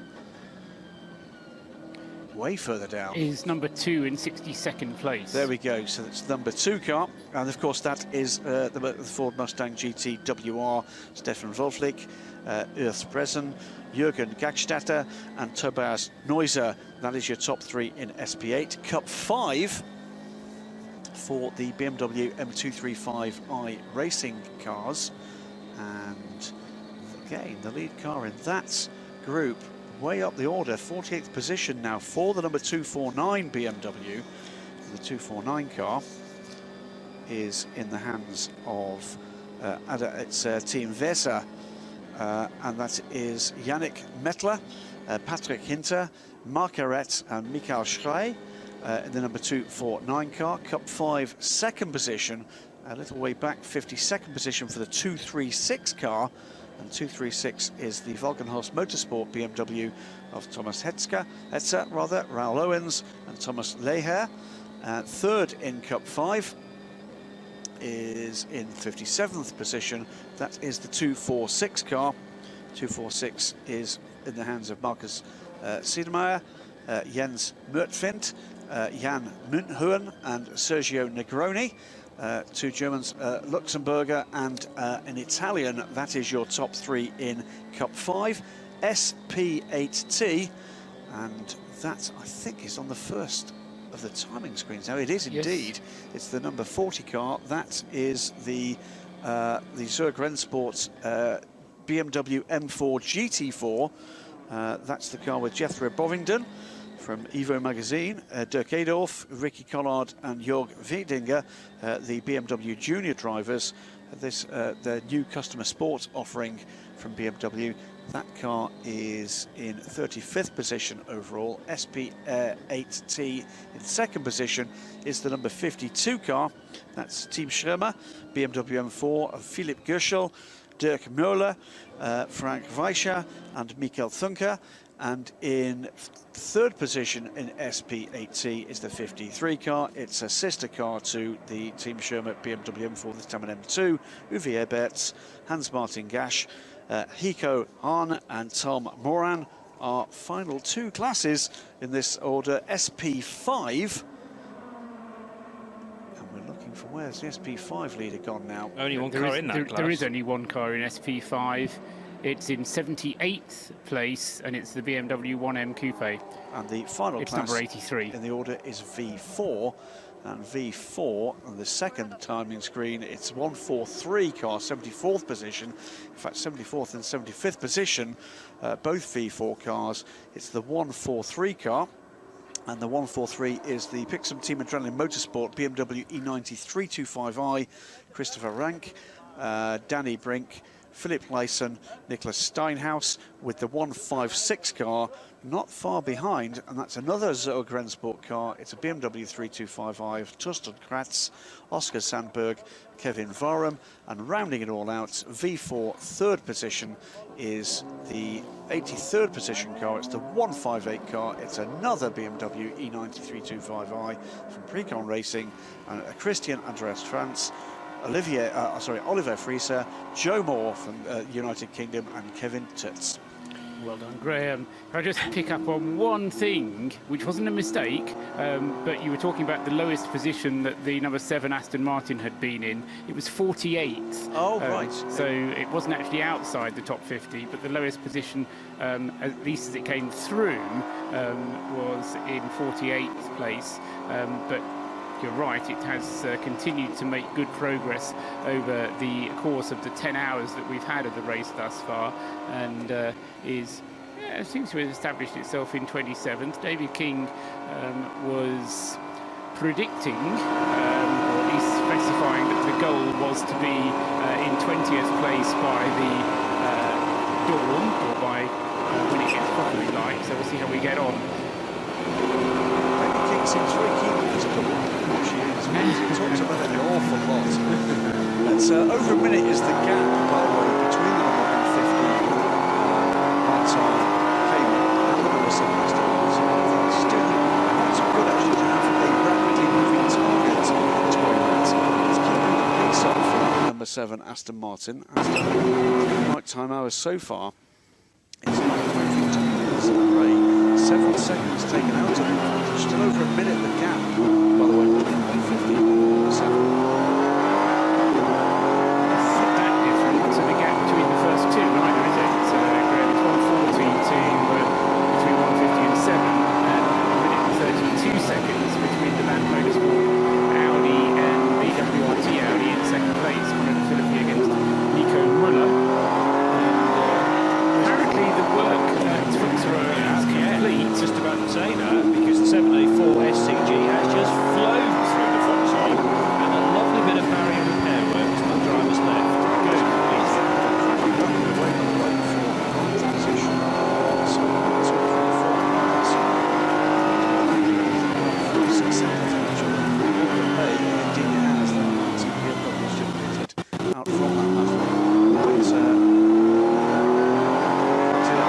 Just how quickly those lap times go down to very fast lap group. We're seeing in the early dark hours. The other one, Alex Lynn, was in that battle with the Ferrari earlier on. He's got another battle on his hands at the moment because he's got a very fast-moving second-land Audi behind him, and I wouldn't be at all surprised if there wasn't a change there. I think he's gone by. Has he gone by already? Okay, the predicted lap times seem to imply that the 28 car is by. Right, so the Land Motorsport car, I think now with Pierre Caffer behind the wheel. Oh, no, not quite. 43 just ahead of 28, but it is a second. Mere seconds, 1 or 2 seconds, that's all. Yeah. Just reaching the end of Sector 3 as you were uttering that sentence, Paul. Now, a slow section that isn't the foxhole. This is much further along the track. The SCG has reached this area, and let's try and identify it for you. I don't think we've yet reached, I was going to say Breitscheid. Maybe we haven't reached the really low part of the circuit. This might be the climb out of there, though, and on towards the carousel. It's the, is it driver's left or right? It's to the left. So the cars are going to be sent to the outer, the right-hand lane, if you like, and that's more barrier repair work, I would suggest. It is. With one of those Mercedes trucks with the crane on the rear. And that young sir is a Mercedes Unimog. That's just coming up to the carousel, I think. Let's have a look. Yes, it looks a little bit like that. Yeah, it's the left-handers that go up the hill, and you're going uphill, uphill, uphill, and then you get to the where the Steilstrecke goes straight on. The circuit turns to the right, and then the hairpin left of carousel is at the top of the hill here. Yeah, just coming into that bit there, as you say, where in the old days you used to go straight up there in a really very steep kind of concreted part of the track, and this is concrete paving, of course, on the left-hand side of the carousel.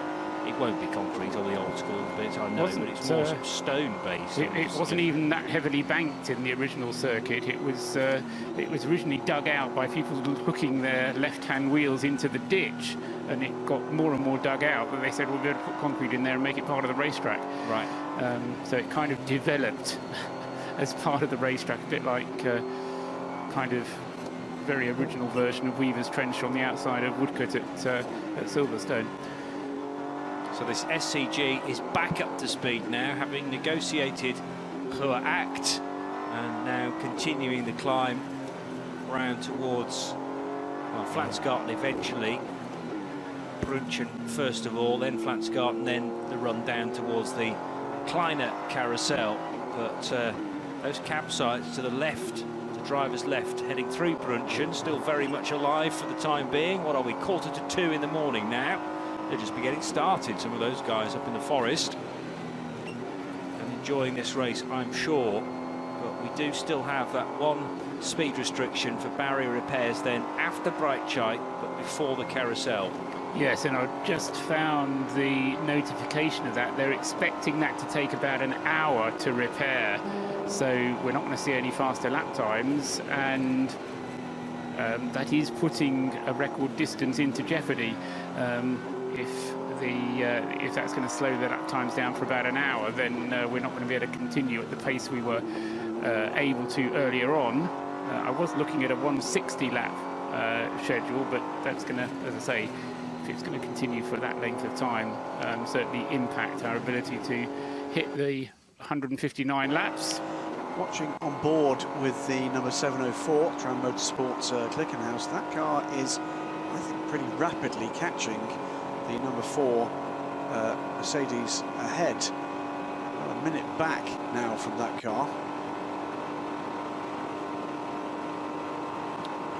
An hour for barrier repairs, I mean, we've seen that in the past, I would presume. It's nothing unusual. It depends. It depends how much barrier needs replacing. And indeed the supports is the bigger issue, isn't it? And exactly, and just the resources required to get out there and put it all back together again. Yeah.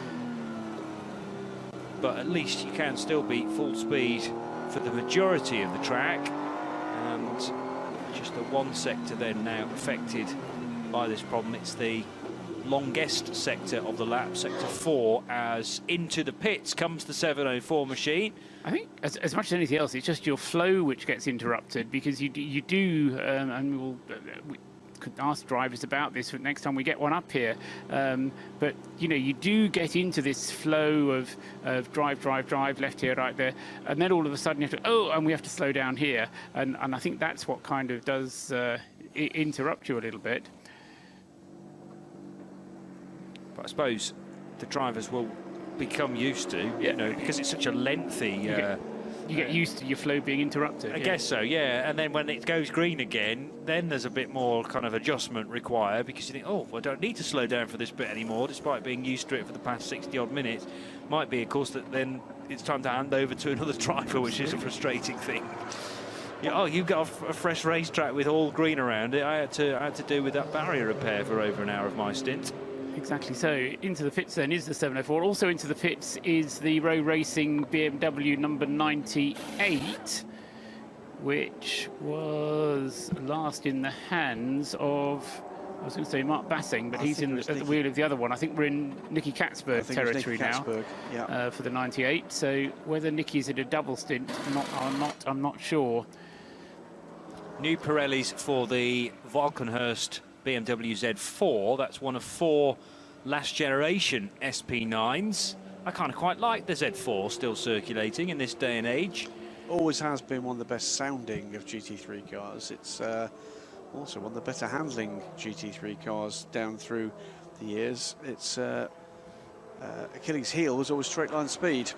Yeah, but you couldn't really get much more different from the current BMW model. The big M6 just overshadows the Z4. I've seen the 2 cars running together through the Vidal chicane earlier on when I was watching the sunset, and you'd never know it was the same make if you didn't know they're on the same precisely. badge. You're absolutely right. Just a point really on the Tram Motorsport, the Clickenhouse efforts, and it does strike me that, you know, we have seen a major shift forward from this effort this year, and from a level of expectation where, look, it was great when we had the P45 Competizione originally turning up, the Ferrari-based machine, then with the hybrid system fitted to that car. Then we saw the first iteration of this car, the SCG 003C. But the fact that they will be, at this point, bitterly disappointed with where they are on track, which is 18th and 20th overall after delays for both cars, is, if nothing else, a mark that the level of their expectation has soared sky high from the improved performance we've seen from the car and from the team over the last 6 to 8 months. I think that's a great step forward. I think it is, but even for the 6-hour qualification race was always a bit of a question mark over the reliability of the car, and I think we've seen a bit more of that in this race. but that's not something they can't necessarily sort out. You know, a quick car can be made reliable more easily than a reliable car be made quick very often. But in fairness to particularly the 704, the biggest delay they had was actually not of their own making. Indeed, it was being actually hit by another. Yes. Oh, and then, as I say it, there's a hit there from the number 33. That's the Falcon BMW. I'm pretty sure that hit the back of the Ferrari. Well, may get that's an opportunity. That's for position. Yeah. Those two are for position. That is get an opportunity to describe that for you again. But yes, you're right. They're both circulating for the 67th lap, and with two cars pitting up ahead, that's put them into 8th and 9th position, possibly going to be 7th and 8th briefly, depending on how far in front the number 1 Mercedes is. But the Black Falcon AMG has come in to serve a pit stop, to be seen to by the team, rather, to be serviced. Should be Adam Christodoulou taking it over, I would Number think. 1 car, okay. Having had him up here telling us that he was going to be driving it through the night. He had his rest. And also on pit lane is number 7. The Aston Martin is just beneath our feet at the moment. And we get a nice shot on the video stream of that car. And absolutely spotless. Is this going to be Dubs Roger, also Roger? Seems to be the favourite from the collected thoughts of our very own Twitterati. I'll call it boring 8 because it's just been absolutely on the nail with its 8-lap stints thus far. The only stint that wasn't 8 laps was the one that was preceded by the formation lap. I think we've got a driver change in that car because that doesn't look like Darren Turner's helmet to me. May well be, as the wheel nuts are tightened up, and there's no central hub on those wheels, is there? Is it 5 nuts you have to undo and redo up again? So it's going to be rather fiddly, that pit stop for the GT8. Meanwhile, the Ferrari and the BMW crossed the line with something like 0.3 of a second between them, and there might be a bit of Wochenspiegel paint on the BMW, vice versa from Falcon Motorsport to the 488. If Graham saw that contact correctly, they are absolutely nose to tail now, heading through the hats and back onto lap 67.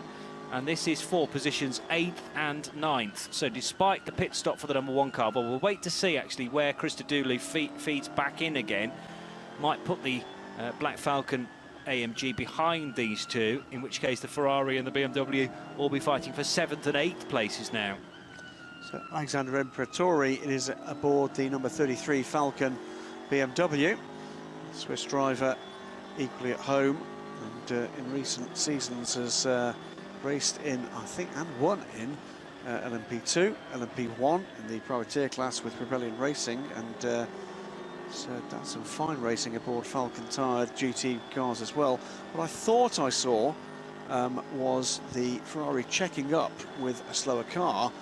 Caught out Imperatori behind. If he didn't just nudge the Ferrari, it was very, very close indeed. 0.4 of a second at the end of Sector 2 for these cars. Really nothing between them at all. Imperatori heading through Arenberg now will know the back of that Ferrari, much like the back of his own hand by the end of this stint. Can't find a way by at the moment. Connor Di Filippi, by the way, just headed across the line now to start lap 69. And we're expecting the Nico Muller-driven number 9 Audi Sport Team WRT Audi over the line within the next minute. Well, Costa confirming, having looked back at the stream, that indeed there was some contact. Clearly hasn't stopped the Ferrari from lapping very rapidly indeed, and that's to be thankful for. Just overtook a Ford Focus, I think. I was worried that we didn't have any Fords left in this race. We'd lost both. That looked very much like a Ford Focus rear light cluster. Well, we could do we only had 2 in the entry, did we, Graham? We had 2 Ford Focus. We allowed to Focuses. Yes. Not allowed to say Foci, are we? Yeah, it's not a word. That's the main reason why we're not allowed to say it. It's a good enough reason. Amongst the good reasons for not doing something, the fact that it doesn't exist is actually, I think, one Although of the better ones. we do have the Nictionary, where Nick Damon makes up words for fun during other Radio Show Limited broadcasts, so you could start a new arm of that. I'm prepared to be corrected on the Ford Focus, but it looked very like one as the two cars whipped by. It's very dark out there though, and we have had a Porsche Cayman, I think, or a Porsche Cup car mistaken for a Renault Megane earlier on, didn't we? No, I think it might well have been both. I think Paul might well have been right. I think both of them were off in more or less the same place. 64 and 164. Apparently so. What are the chances? Here's the 59 Manthey Racing Porsche. It's coming from 38th position and making a stop. So slipped to 38th, in fact, from 37th. And this is the car that was running in the top 10 in the early stages of the race. The Manthey Porsche 911 GT3R being driven by Steve Smith, Randy Walls, Harry Procek and Sven Muller. Should say as well, by the way, we heard from Paul earlier about the exclusion from the race of the number 13 Chrysler Viper, correct? Yes. And I'm told via Twitter the car was measured 4 times rather above 130 decibels. That's loud. That's really loud. That's really, really loud. I mean, like Chrysler Vipers are nice because they're loud, but if it's side pipes, we've had that problem before with cars, haven't we? It's where you put the noise measuring device. And a rather inauspicious way for a car that has won the 24 Hours of Nurburgring, hasn't it, a Chrysler Viper? Several times. Not that kind of Chrysler Viper. No, it was but the GT1 derivative of it, whereas that is a competition coupe. But you're absolutely right. It's got the Burberry same V10. name. Yes. Right. Did we talk about the 98 car coming in for a pit stop? No, I'm sorry, there's no time. I did say it would, and because we were mulling over that it was Nicky Katzberg's time, because I think we had Nicky Katzberg in the car, and what we were waiting for was notification as to whether or not he stayed behind the wheel or handed it over, because I'd lost track of whether he was at the end of a double stint or not.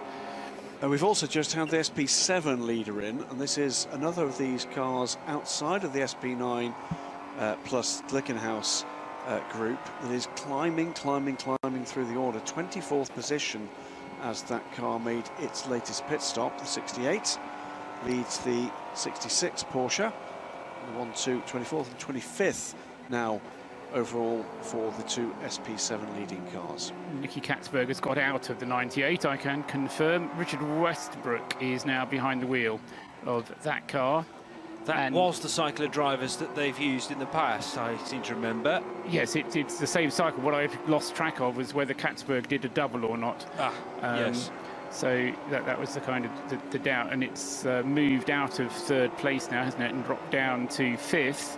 Still very close indeed in the group behind, but I don't know, there's just something about the way that Lant Motorsport Audi has got itself with that minute and a half an advantage. I mean, I suppose a minute and a half can be fluttered away fairly easily, so you still need to pay attention, and certainly in terms of the last lap, for Conor De Philippi, he lost 7 seconds on that last lap alone, but that could easily have been just the way the yellow zones worked for Nico Müller or against Conor De Philippi.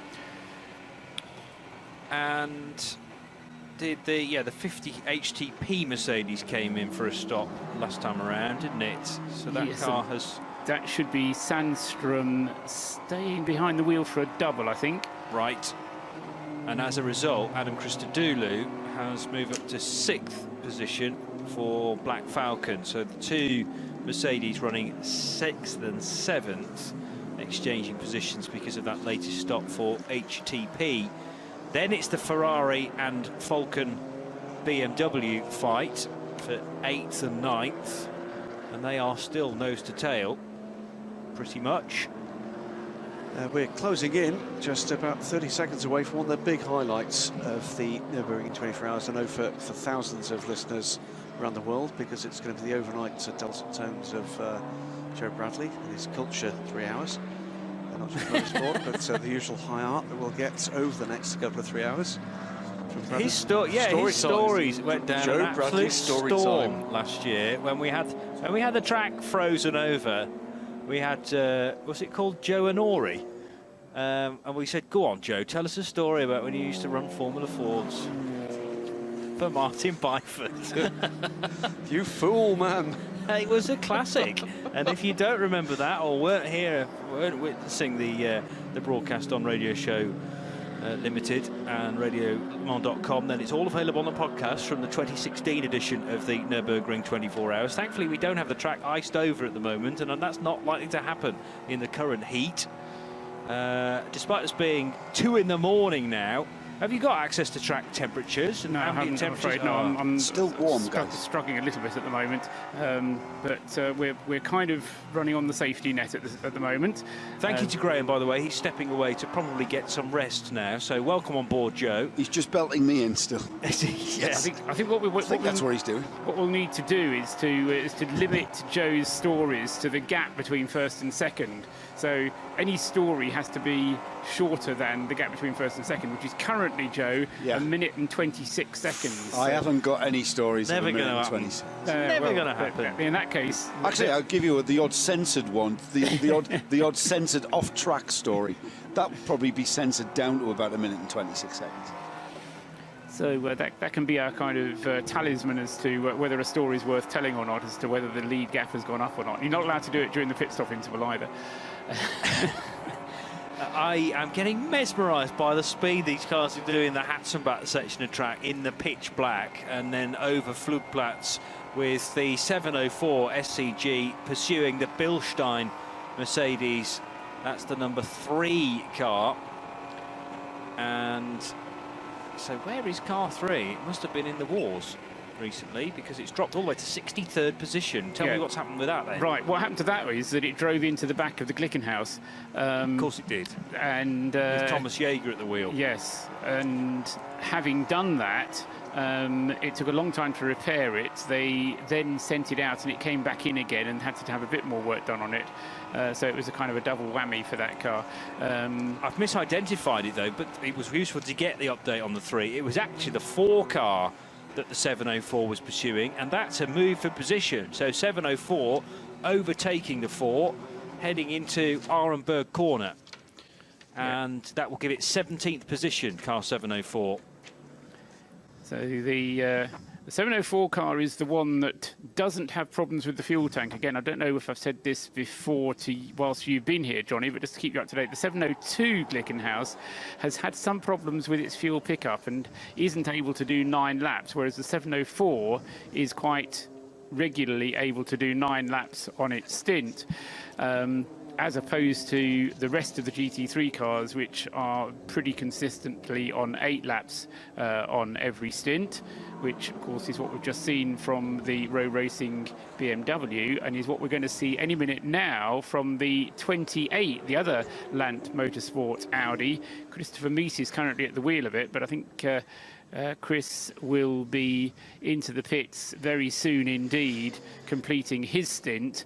And then once he's completed his stint, it'll be another lap before we get the second place battle, as it did at the beginning of your shift, Johnny. The 9 and 43 cars coming in for their simultaneous choreographed pit stops. The 70 Aston Martin receiving a bit of service, by the way. Yes. Where has that been in the wars then? It had an off bright shite with a puncture. It was pulled back, and what we weren't sure of quite how much damage was done to it, but I think there was an indication there on the screen that it has had a bit of damage done. Was that devoid of a left-hand headlight? I didn't see the picture. I was merely reporting that the 70 Aston had had a puncture. It was at bright shite. It was brought back. They fixed it and sent it on its way again. It could well be that there was a headlight problem as a result of damage sustained after the puncture. So that's driving around with one eye closed. It's bad enough. This place is scary in the bright sunlight, let alone in the dark. With asking of your headlights as much as you possibly can, with additional lighting as well.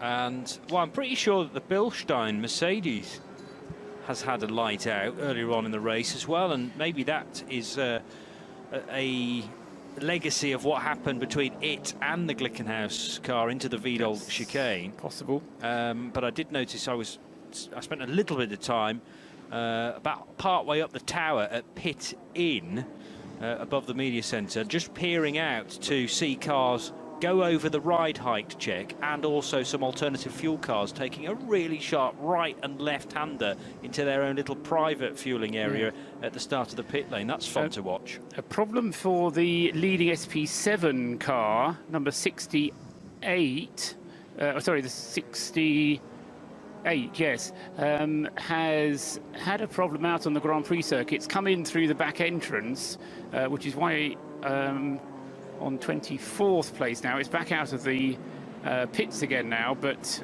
is completing or going off on its 65th lap for the second time, because it's kind of headed off there. And I think in the meantime that will change the order of SP7, because at the end of this lap 66 will come through ahead of 68 if it's not being shown on your screen already in that order. And that's a change in the SP7 class, the class for the Porsche 911 Cup cars.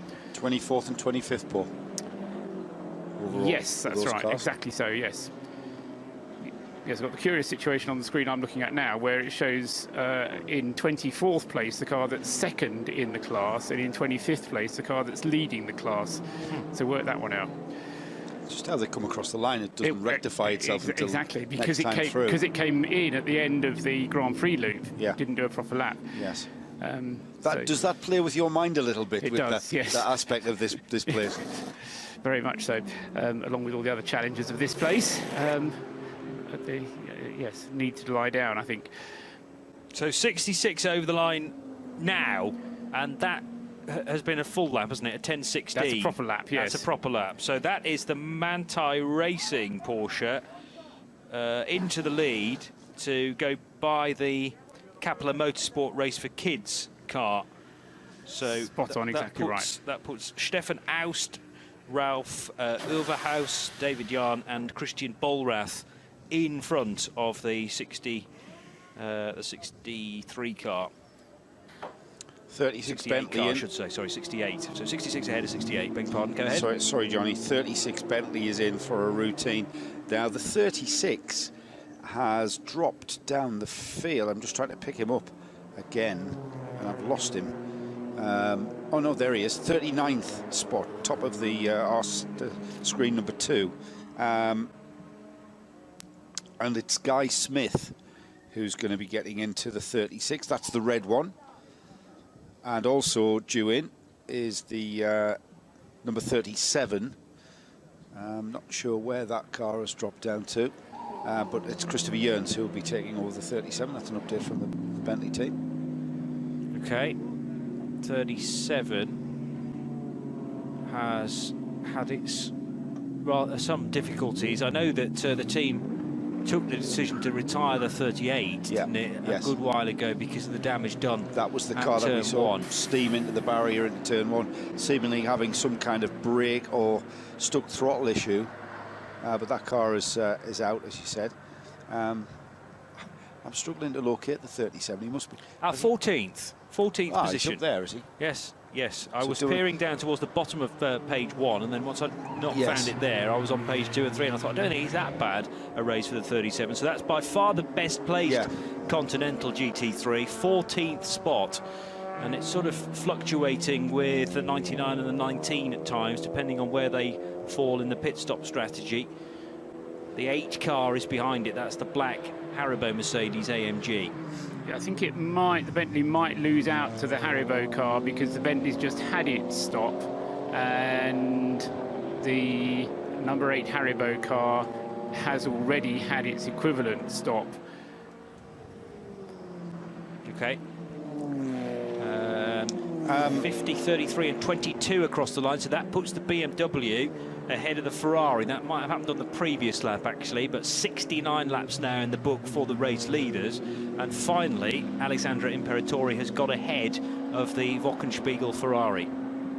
Thanks to @Lanzarote Camel, who confirms that the Aston that we were talking about does in fact have an eye patch on the left-hand headlight. So and we also have a BMW out there who also has a headlamp now because of damage on the right-hand side of that. So I just can't really begin to consider what that must be like out on the darkest parts of the Nordschleife.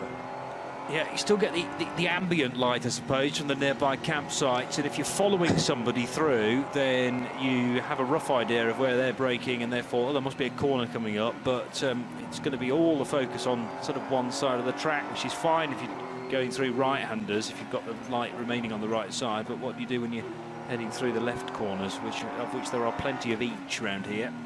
Yeah, so ambient light from the burning campfires. They're just merely reference points, I suppose. Don't necessarily tell you where the track goes next, but you can identify little bits and bobs here and there from your daylight racing hours. So no regulations to be maintained.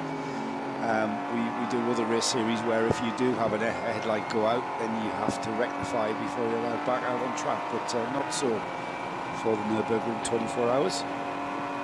Imagine if you're showing some white light at the front. Yeah, exactly, and what they're particularly concerned about, particularly on the slower cars, are the rear lights, because they're far more important in some ways when you're closing up on a car that's behind you. Coming towards the end of the lap for the second and third place cars, that's Nico Müller and Alex Lynn in the WRT Audi and the Schnitzer BMW respectively. Those cars will be into the pits.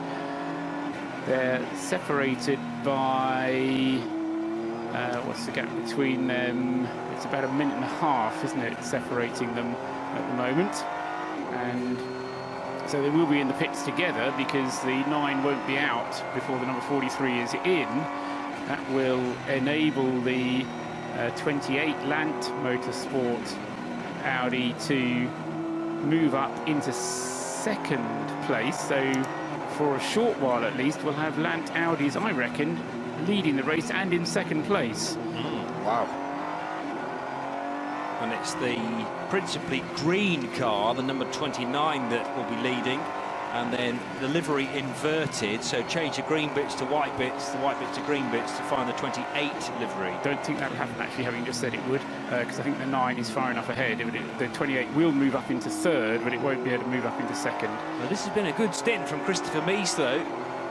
He has, I reckon, put in some very good average lap times here, as you would expect from a driver as talented as Mies, particularly in GT3 machinery. Hardly has a weekend off. It seems that way, doesn't it? Yeah. Is he still racing in the States as well as part of the WeatherTech Sports Car Championship? He certainly has raced GTD in the past. Yeah, I think he is. He's doing something like 37 weekends of racing. Oh, is that all? I think I've done more races than that this year. For Radio Show Limited, perhaps not. But I've certainly got a lot in the schedule. It's quite easy sitting here, though, isn't it, compared to driving? Well, do you reckon? Mind you, Earl Bamber said to me earlier on today... We had the same discussion with Darren Turner. This is tough. Fantastic. That's a shot in the arm for us commentators who think we're past it. Earl Bamber said he counted the screens. What did he count? 11. Yeah. 11 screens of information, and where do you decipher? We're ignoring them all. Oh, we take no notice of them. We just make things up. We lean on Paul a lot. He likes to analyse data a lot. So struggling today, I'm afraid. Yeah.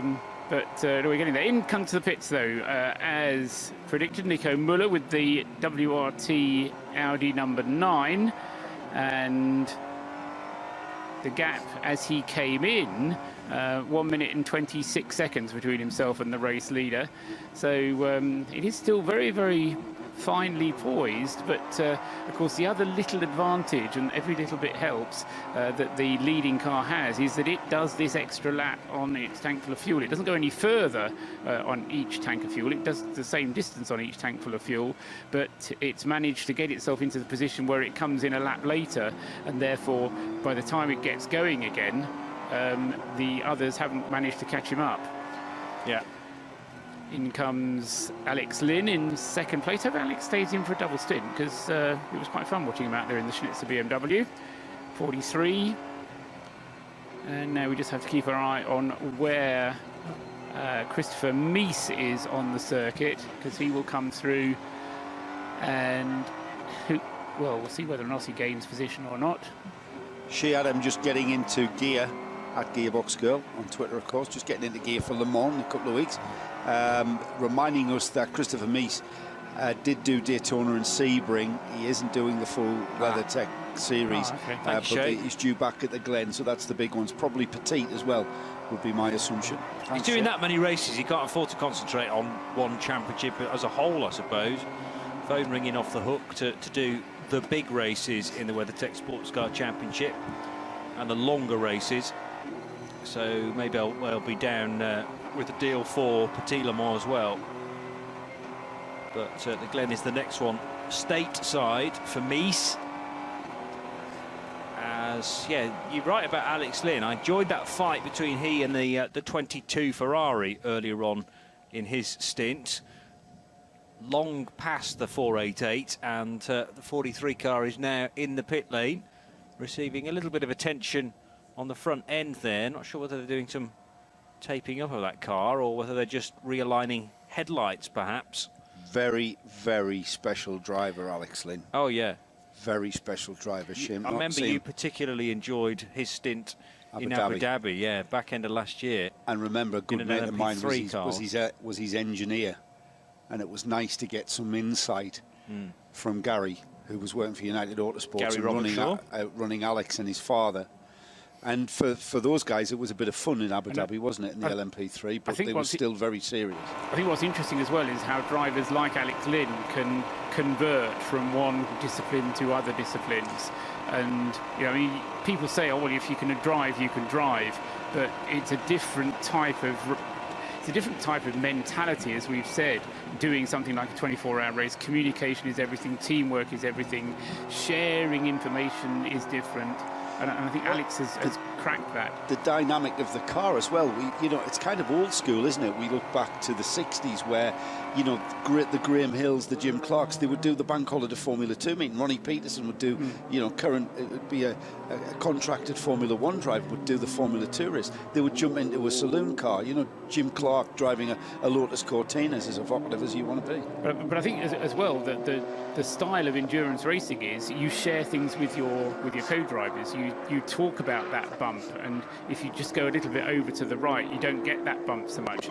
You don't go too far over, and you kind of share that amongst yourselves. Whereas if your teammates in a single seater category, you won't necessarily do that extra bit of because you think, you're going to keep that in your pocket, aren't you? Exactly. So, and I think that's what I mean about some single seater drivers just don't quite make that transition to sharing everything with their colleagues. As well as that, the difference of the dynamic of the difference in the cars that Alex is in a very short space of time. He's gone from being a GP2 driver on the path to a Formula 1 drive to becoming a sports car driver, a GT driver, and he was in an LMP3 car, the one that Johnny alluded to in Abu Dhabi, and the kind of story, if you like, that chatting to Gary, his engineer at the time, was the way that Gary, the sort of race engineers rate drivers, is the kind of feedback they get, and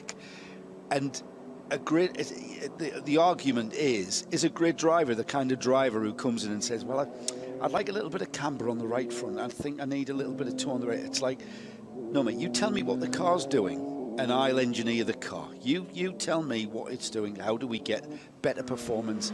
How do we stop the understeer through wherever, and let me engineer the car. And Alex is the sort of driver who works well with an engineer, and the experience that he'd accrued at a very, very the GP2 is a very, very competitive series, and it is sharpening a razor blade in preparation for when they make that next step up the ladder, if you like, to Formula 1.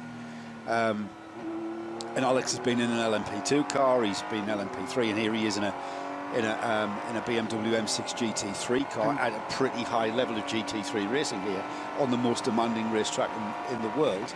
And here he is, with that number 43 BMW running into third place. Now, looking at the qualifying that those guys did, sorry, Paul, I know I'm ranting on, but the way that the BMWs, you look at them in qualifying, and I picked the BMW to win this race back in the beginning of the week when we first got here. And I don't know why, it was just something about them. They were just going about their business. They weren't being dragged into anything. And also, when you look at their driver lineups, there isn't any kind of weakness there at all. Each and every one of those BMW drivers in the top BMWs can perform, so there isn't a massive variation in driver performance. Whenever any of those drivers get in those BMWs, they are on it, they are optimized. He's 23, Alex Lynn. I honestly thought he was a little older than that. I still remember watching him in the 2011 Formula Renault Championship in the UK, which he won. And then, as you say, skyrocketed through the single-seaters. Will be at Le Mans this year with G-Drive as well, sharing the number 26 car with Roman Rusinov and with Pierre Thirier. And he has stayed behind the wheel, just to emphasise that point. That's what he wanted, wasn't it? Exactly. It is going to be a double from him. Robin Freins has taken over at the wheel of the number 9 car from Nico Müller. So WRT now back in the hands of Robin Freins. Robin, who is also very quick, so it's going to be tough to see how they get on. Conor De Philippi should be on the way into the pits if he's not there already. And he's timed it just wrong, because the other message that comes up on my screen tells me that the barrier work that was going on at Kesseltrom, which should have taken an hour to complete, they've been working double time, overtime, and got the job done in 40 minutes. And apparently now we are free to race right around the circuit. Joe will no doubt tell me whether he can spot any yellow zones around the circuit, but I'm told we have indeed free all around the circuit. I've got my little yellow beacon flashing in the top left-hand side of my screen. It's after the carousel, and it's up towards Horak. So you come out of the carousel, and you then go towards. Okay, is that just a single yellow though, or is that? No, we've got a huge area of yellows going into code 60. Okay, right. So pretty much from the bottom of the hill at the carousel up to Horak. Okay, well, the message was timed about 10 minutes ago, but I didn't want to say anything. Maybe I shouldn't, because it was at that stage green all the way around. But anyway, so De Philippi, the leader in the pits, and so number 29 sitting on a cushion of a lead just under a minute and a half, and in a moment he'll be back out again. I say in a moment, about another minute and 20 seconds he'll be in the pit lane. Are many eyes out there. Lanzarote Camel and Stiffy Van Door spotting a car pointing the wrong way, static, with traffic coming upon it. I would presume or deduce that is what's brought out our code 60, and Stiffy Van Door, Matt Guest, is telling me that the 55 has gone missing. 55 Porsche. Okay. It's good having this team of observers out there for this. Yeah, very much so. 55 is the Andre Krumbach, Ivan Reggiani, Nicola Bravetti, and Christopher Friedrich, SP7 Porsche. So where do we have 55 in the SP7 class? Obviously, it's going to tumble down the order now because it's in grief after the carousel. While you and I scan the timing screens, Shea Adams just reminded us, of course, that Alex Lynn won the Sebring 12 hours. That's not shoddy, is it? There you go. There's further evidence. It really is. To how quick that kid is. Expletive hot. Yes. Yeah. 55's outside the top 114, so it's not certainly not troubling the top 5 in SP7, and there are 10 cars in that class. 55 is currently 126th in overall positions, 9th, and no, not last in SV7, but 9th in SV7. And out on his way again goes the race leader, having had a routine pit stop. Conor De Philippi hands the car over to Kelvin van der Linde. You were talking about quick drivers in the BMWs, Joe, and I'm not going to disagree, but equally both the Land and the WRT Audi teams have also got some extremely strong driver lineups there. Oh yeah, I'm not saying that, you know, that there are comparators, Paul, no doubt about it. We were kind of just talking about Alex Lynn because he was the one in the car at the time. Has he stayed in the car with double stint? Double stint, yeah. I have to admit, although I've heard of Kelvin van der Linde, I didn't realise quite how quick Kelvin is as well. Just 20 years old, originally from Johannesburg in South Africa, but now actually lives in Germany, I believe. And with his Audi commitments, that would make sense to have moved. But Kelvin van der Linde has been at the wheel of that number 29 car quite a lot of this race so far. And currently it's Kelvin who holds the fastest lap of the race at the wheel of the 29. Prior to him, it was Robin Freins who held the fastest lap of the race. So the two fastest drivers in over a single lap currently in their respective mounts. And so when we get to the end of this lap, we'll be able to see how much of an effect the pit stops for them both have had. And they might have had an effect because there were yellow zones out when both of them made their pit stops. So it'll just be a matter of working out who was affected the most by the respective pit stops. It was, Kevin van der Linde drove a double stint earlier on, and now he's having his second turn behind the wheel. So the car was started by Marcus Winkelhock. No, it wasn't. The car was... I seem to remember van der Linde in it from the start, but that might be mind playing tricks. No, I think you're right. I think... have we seen Chris Meese in the 29, or has he mainly been in... Well, has he exclusively been in the 28 car? You'll have to give me notice of that question. That's fine, he's sorry. certainly been in the 28. Yeah. 29... Where is 29 currently? It's leading the race. Sorry. Sorry, I'm...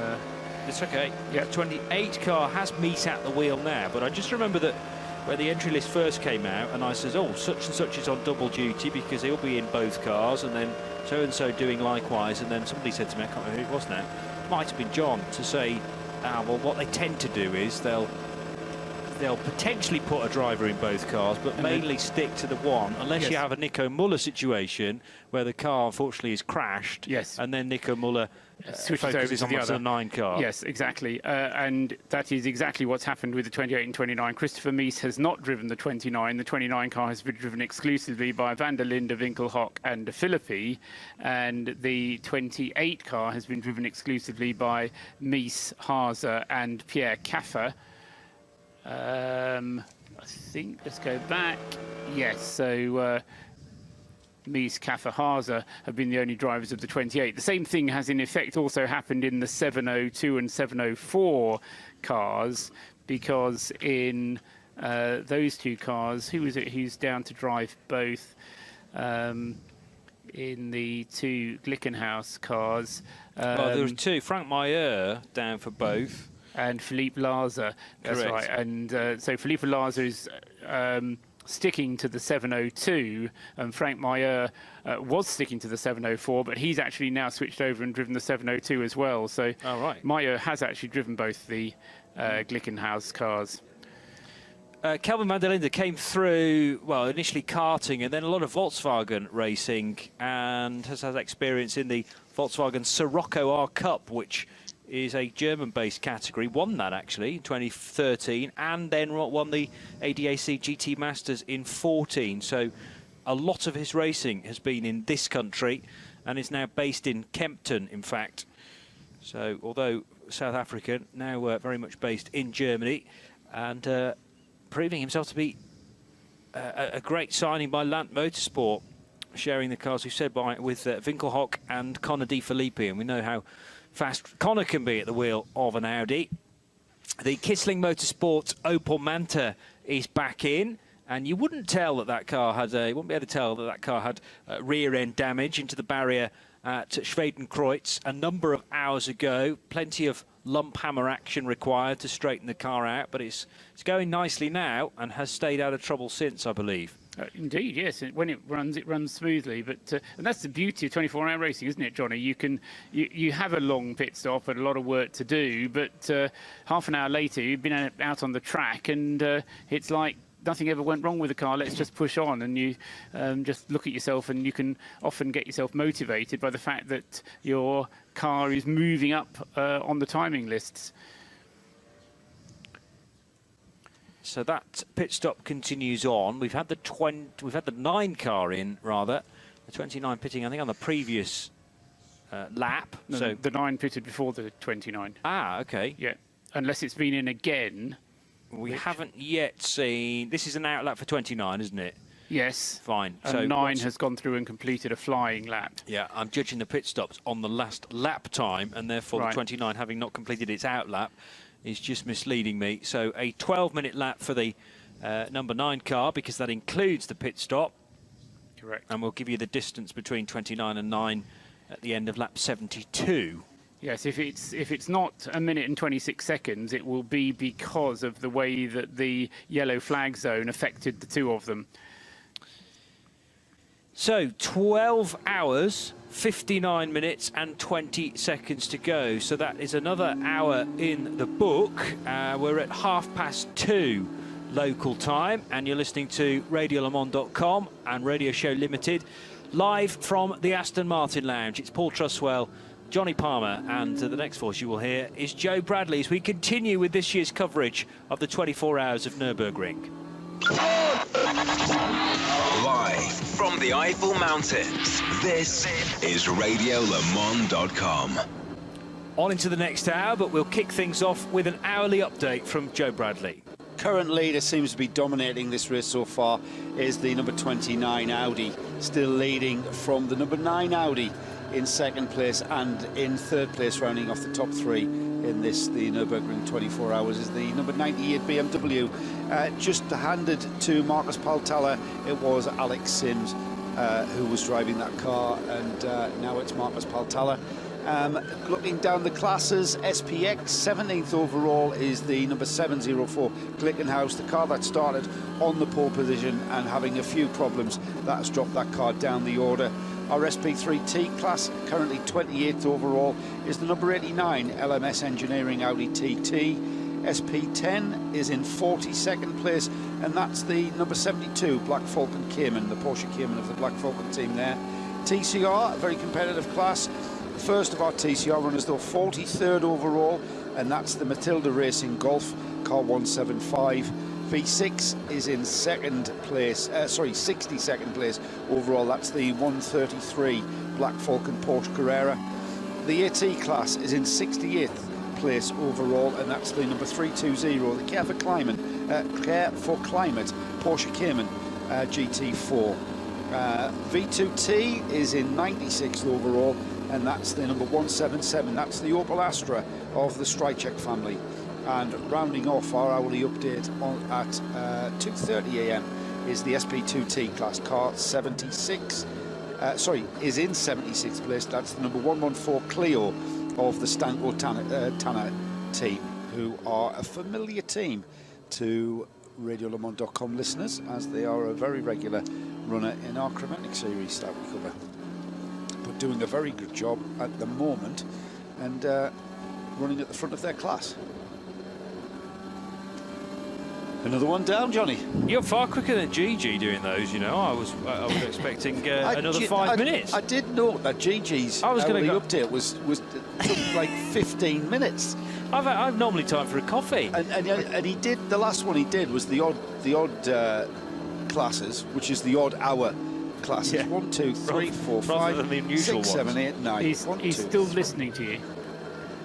I'm not sure which one I'm still deciding which one to prefer. You can tell, though, Gigi's obviously got lots of experience in 24-hour racing because he strung it out. Yeah, it's more detailed, and therefore I prefer it. Is that what you fluffed your pillow up for? Because you're going to have a little snooze? I'm sorry, mate. We've got to press on, haven't we, Paul? Clearly we have, yes. Clearly we have. I've only got another hour, and then I can do that properly. So the race leader has gone through completing his outlap now. Yes. And so we wait for this minute and 26 seconds for the second place car number 9 to come through, and it's gone up by about 10 seconds. It's up to a minute and 35 seconds. So my guess is that that's possibly been because the 29 car came in just as the yellow came out up at on the way up to Hoa Acht, as Joe was telling us. And of course, when the 9 car made its pit stop, the circuit was pretty much green all the way round. So what is going to be something to look out for now is is, what is it? It's the number 98 row racing car, which still has Nicky Kapsberg in, did I say? No, we didn't. We changed the driver, didn't we? We went from Kapsberg to Westbrook. So it's Westbrook at the wheel of the row racing BMW, and he is only 24.5 seconds behind the number 9 WRT Audi. So that's something to keep an eye on. And then a further less than half a minute again behind that is the number 50 Mercedes. Now, how long has the Mercedes got before its next pit stop? Because that car is on a different schedule, the number 50 HTP car. Yeah, that's coming out towards the end of its current stint now. So Mercedes number 50, although it's only half a minute behind the row racing BMW, is going to fall down again once it makes its next pit stop. And the next two through will then be Christopher Mies in the other Lant Audi with Alexander Lynn trying to chase him down, and he is right on the tail, isn't he? Alex Lynn right on the tail of Christopher Mies. So BMW versus Audi out in the dark in the Nurburgring, very close together indeed. Yeah, and equally close together to the fourth place, number 50, Paul.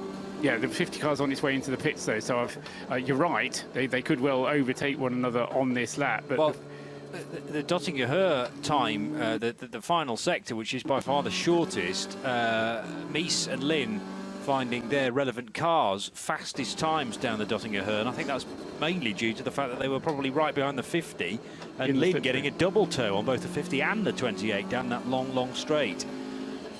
So there may well have been a change of position, as the 50 car will pit on this lap, you reckon? At the end of the lap that he's currently on, yes. 73 laps, right. And they have all split or gone over the timing loop at the end of Sector 1 almost together. So I'm going to watch that battle with interest to see whether they can get by the 50 car before it stops. Christopher Mies, the quickest through Sector 1 of that three-car train. Yeah. Nothing in it, though. Say again? Nothing in it. I say quicker. No. It's marginal, isn't it? 24.7. 1 minute 24.7 in difference to a 1 minute 25.5 of the Mercedes in front of it, and the 1 minute 25.2 of the Alex Lynn BMW behind it. So he's the Audi in a Mercedes BMW sandwich. Yeah. So just waiting for those cars to appear at the end of Sector 2, and we'll tell you the order. Expecting the HTP Motorsport Mercedes to come through just ahead of Mies and Lynn, but it is going to be a close-run thing. Yeah, they're totally together. 4th, 5th and 6th, still in that same order. The Kissling Motorsport Opel Manta heading through the darkness and into a slower zone, possibly. Or, no, beg your pardon, that's a bit later on. No, it is slow zone, a bit further up. I'm about to let, that's what was happening. It's an SP9 car that was just slipping through there for the Opel Manta as it turns right and then approaches the carousel section of track. I've really enjoyed watching the Manta doing its drifting onto the Hatzenbach a couple of days ago. The Swedish shuffle into the double left-hander. The most noticeable thing there, Johnny, as we remain in car on the stream with the Opel Manta, is as he went into the carousel, his headlights are then pointing into the banking, and he can see like a metre in front of the car, and the rest is complete blackness. Now I know on the TV screens and on your whatever you're watching on, it looks a lot darker than it does in reality, but it's still considerably different in the carousel. It's Jürgen Schulter driving the Manta at the moment. If you, as I say, just looking up on the screen, that's the car from which we're watching the onboard shots. Jürgen Schulter having just taken the car over from Peter Haas. Thank you for that. There's a big digital display of which gear he's in as well, which is good to see. 4th gear, working its way now up through Brunchen corner, down to 3rd. Left-hand that you just can't see as you turn in. If you assume it's there because it was there a lap ago. And now heading for Flansgarten, I think. Yes, and these sequence of corners appear to pop up at least twice on this section of lap. There's the right-hander which just gently rises, and then you go into a blind crest. And then there's another right-hander as well. I've seen a lot of footage filmed on mobile phones and similar on social media of public days, the track days here, and things going very, very wrong into that corner. It's a popular spectator spot for even just the kind of the day-to-day running of this track, if you want a bit of action. I told you I've done that, Johnny. You have, yes, true. I've taken my sandwiches and just sat out at Brunchen, yes, and watched people driving around in the tourist laps. I mean, it's not that far away from the main road either, is it? So it's accessible pretty it's easy. Very easy walk. Yeah. Yes, it's a lot less far to walk than it was when we walked out to well, either the carousel last year or out to Nurburgring this year. Yeah. Well, we drove to the carousel, in fairness, Paul, and we still a bit of a walk, wasn't it? Still walked a considerable way. Yeah. The walk to Brunchen though is right next door to the main car park. 2 years ago, it was like being on a Japanese endurance game show, because I walked the Dottinger Hoa. Oh yeah, that was 3 years ago. Up to Hoa Acht, and on a hot Friday afternoon. The reason why we had that yellow zone at Hoa Acht that you told us about, Joe, was the number 55 Porsche 997 Cup car. Not sure who was in it at the time, but he had an accident up there, number 55. He was anyway well down the race order, so he wasn't one of the leading runners in the SP7 class. I think he's 6th or 7th in the class. So our collective noticed that one, Paul. Right, yeah. Good. Reported on that. Did you say so and I just missed it? Yes. Oh, sorry. Well, we talked about 55 You've just confirmed it.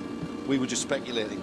We talked about 55 being 9th of a 10-car class in SP7. Right. And I think it may have been struggling before that incident as well. But generally, for the top 5 in SP7, they are staying together. Well, it's more like top 4 now. Well, I predicted that to be a pretty close class, with them all being Porsche Cup cars.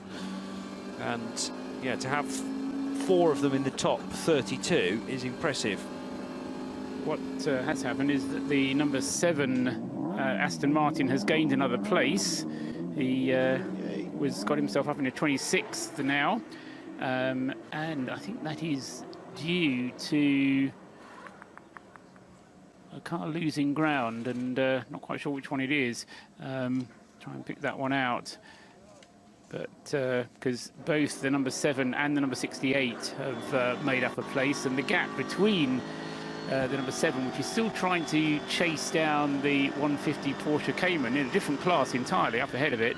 But that has gone up a little bit now as well. So over 2 minutes between the Aston Martin and the Porsche Cayman. I say they're not in the same class, but they're just battling for positions in the overall results. The number 7 car still comfortably in the lead of the SP8 class. So you're talking about 7 and 68 gaining a position? Yes. Over the 89 car, which is the LMS Engineering Audi TT RS2.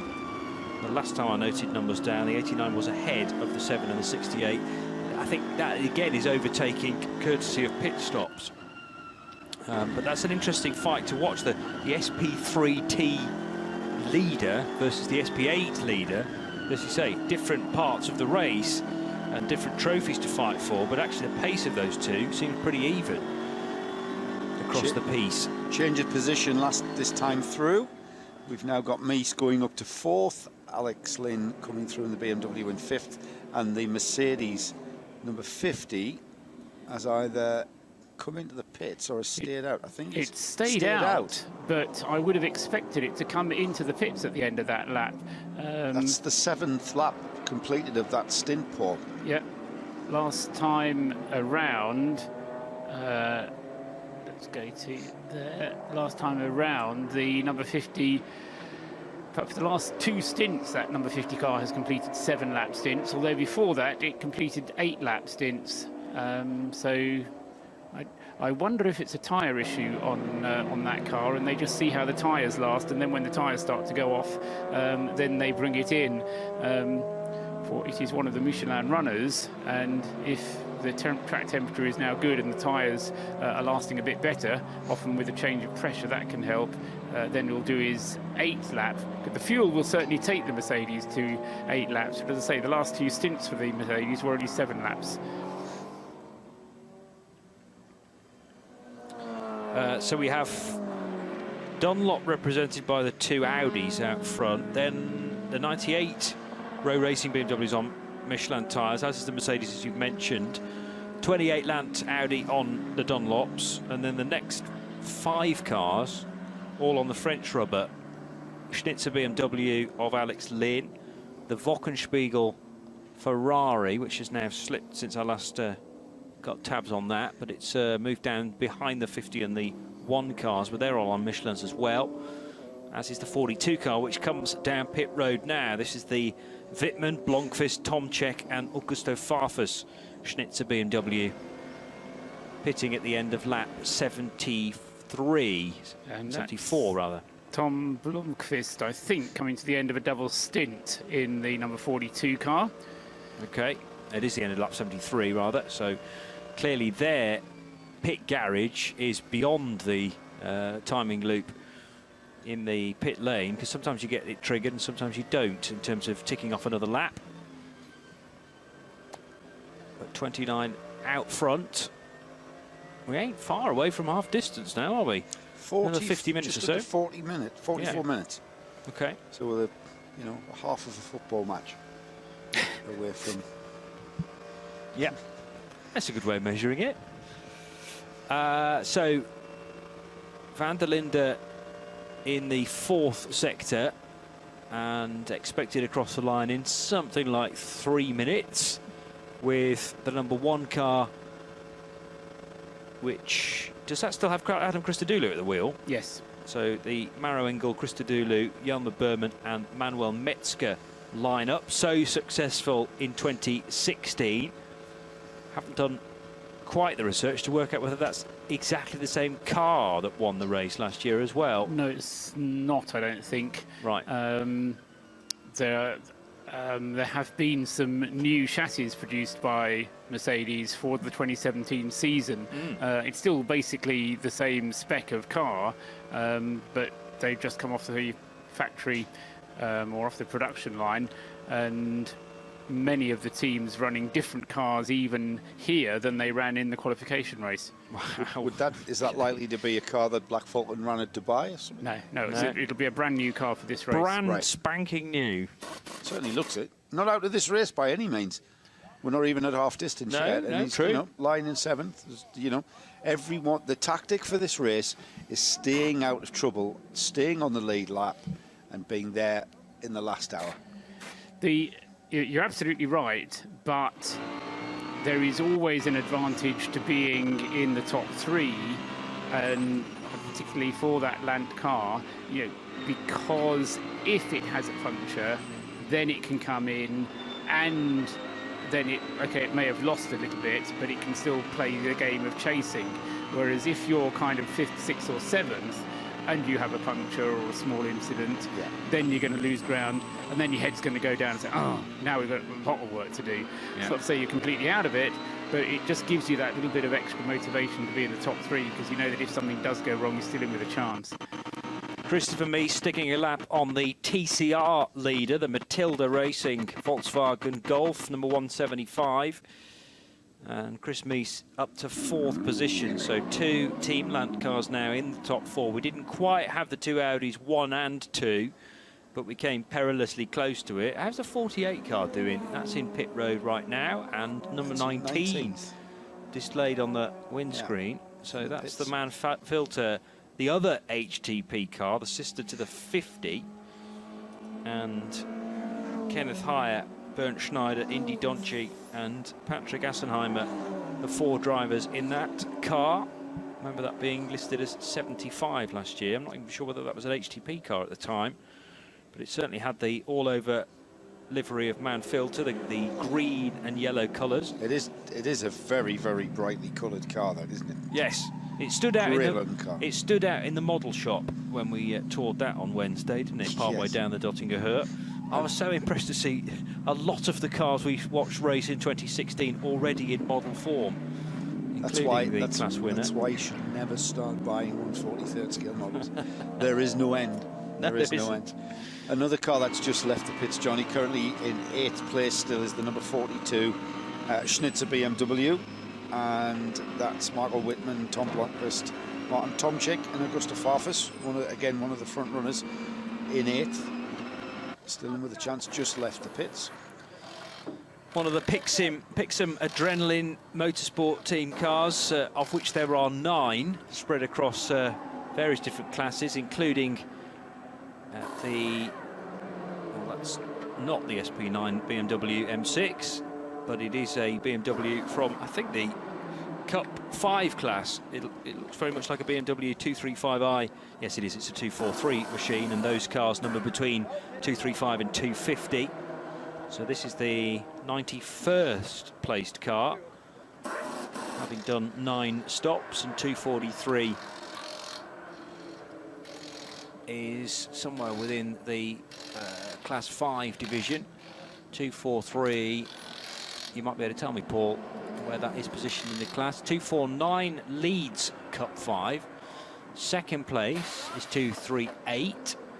And third position in Cup 5 is the 242 car. So it's not one of the top 3. No, 243 is currently lying 7th in Cup 5. Cup 5, one of the most populated classes we've got, with the exception of SP9. I think 13 that's right.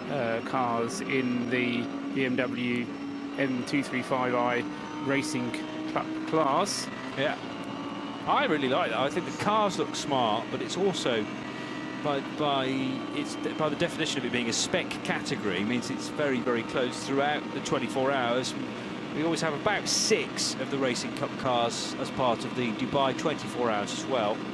But this is their spiritual home, as it is for that team, the Pixum Adrenaline team, who, as you say, pretty much based at this track, Paul.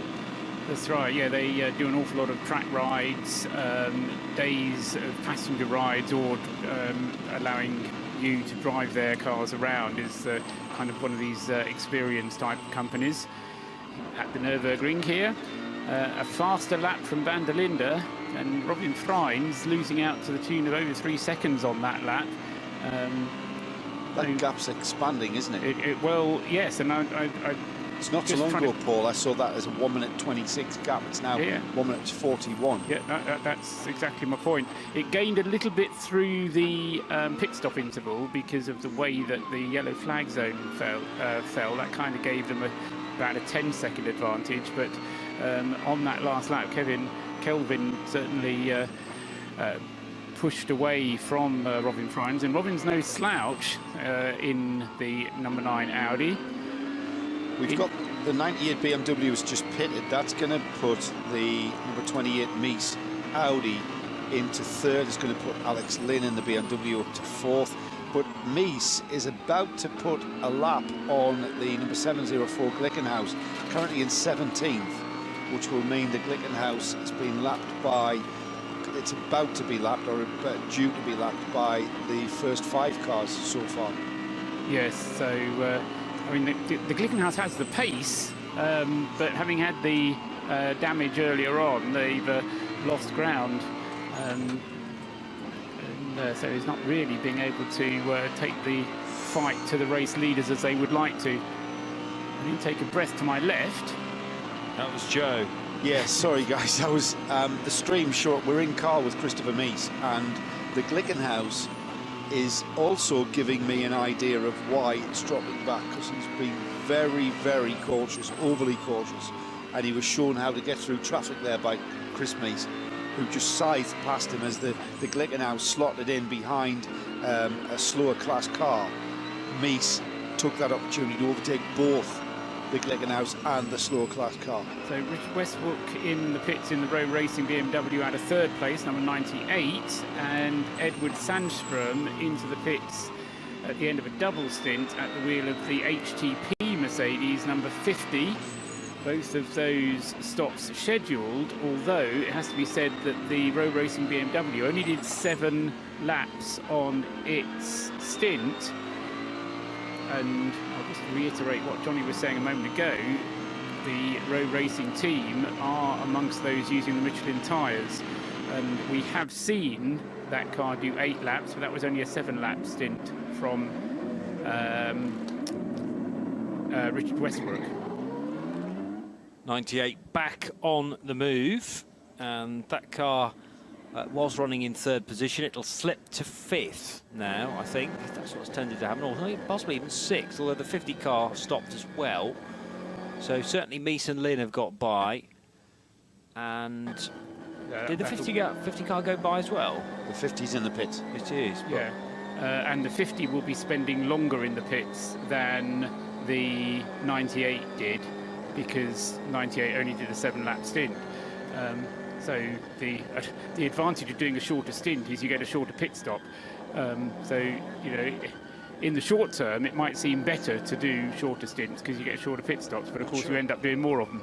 I'm not sure I'm a fan of that kind of regulator. It's quite unique to the Nurburgring 24 hours. Well, I really can't make my mind up about it. Yes, odd. I mean, I when I first saw it, I thought it's odd, but now I've lived with it and got my head around it, it does make a lot of sense. And it does mean that your pit stop is so much easier to do because you can get the fuel in and you can mess around trying to find a fuel pump and make sure that the fuel all goes in, and you can do a bit of extra work in the time that you are allotted for your pit stop. And the point being, the reason they make it a longer window for the longer stints is you need to put more fuel in. Yeah. Now we're in car again on the stream, with this time with Alex Lynn, who's on the tail end of the Glickenhaus. So the Glickenhaus about to go a lap down to the 5th place car of Alex Lynn, and this time the Glickenhaus is obviously listening to RadioLeMans.com, because he's shown a bit more commitment when he's passing traffic. He's obviously listening to me. And realising there is a quick car behind, not only because of the piercing white headlights, but also that Alex Lynn will be carrying one of those flickering blue lights in the windscreen. You can see it in the screen there, Johnny. That's right. It's like the police is chasing you down, isn't it? Well, it probably feels like that for the driver of the SCG up the road.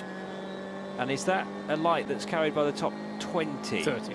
Top 30. So the 704 and the 702 will have lights on board as well.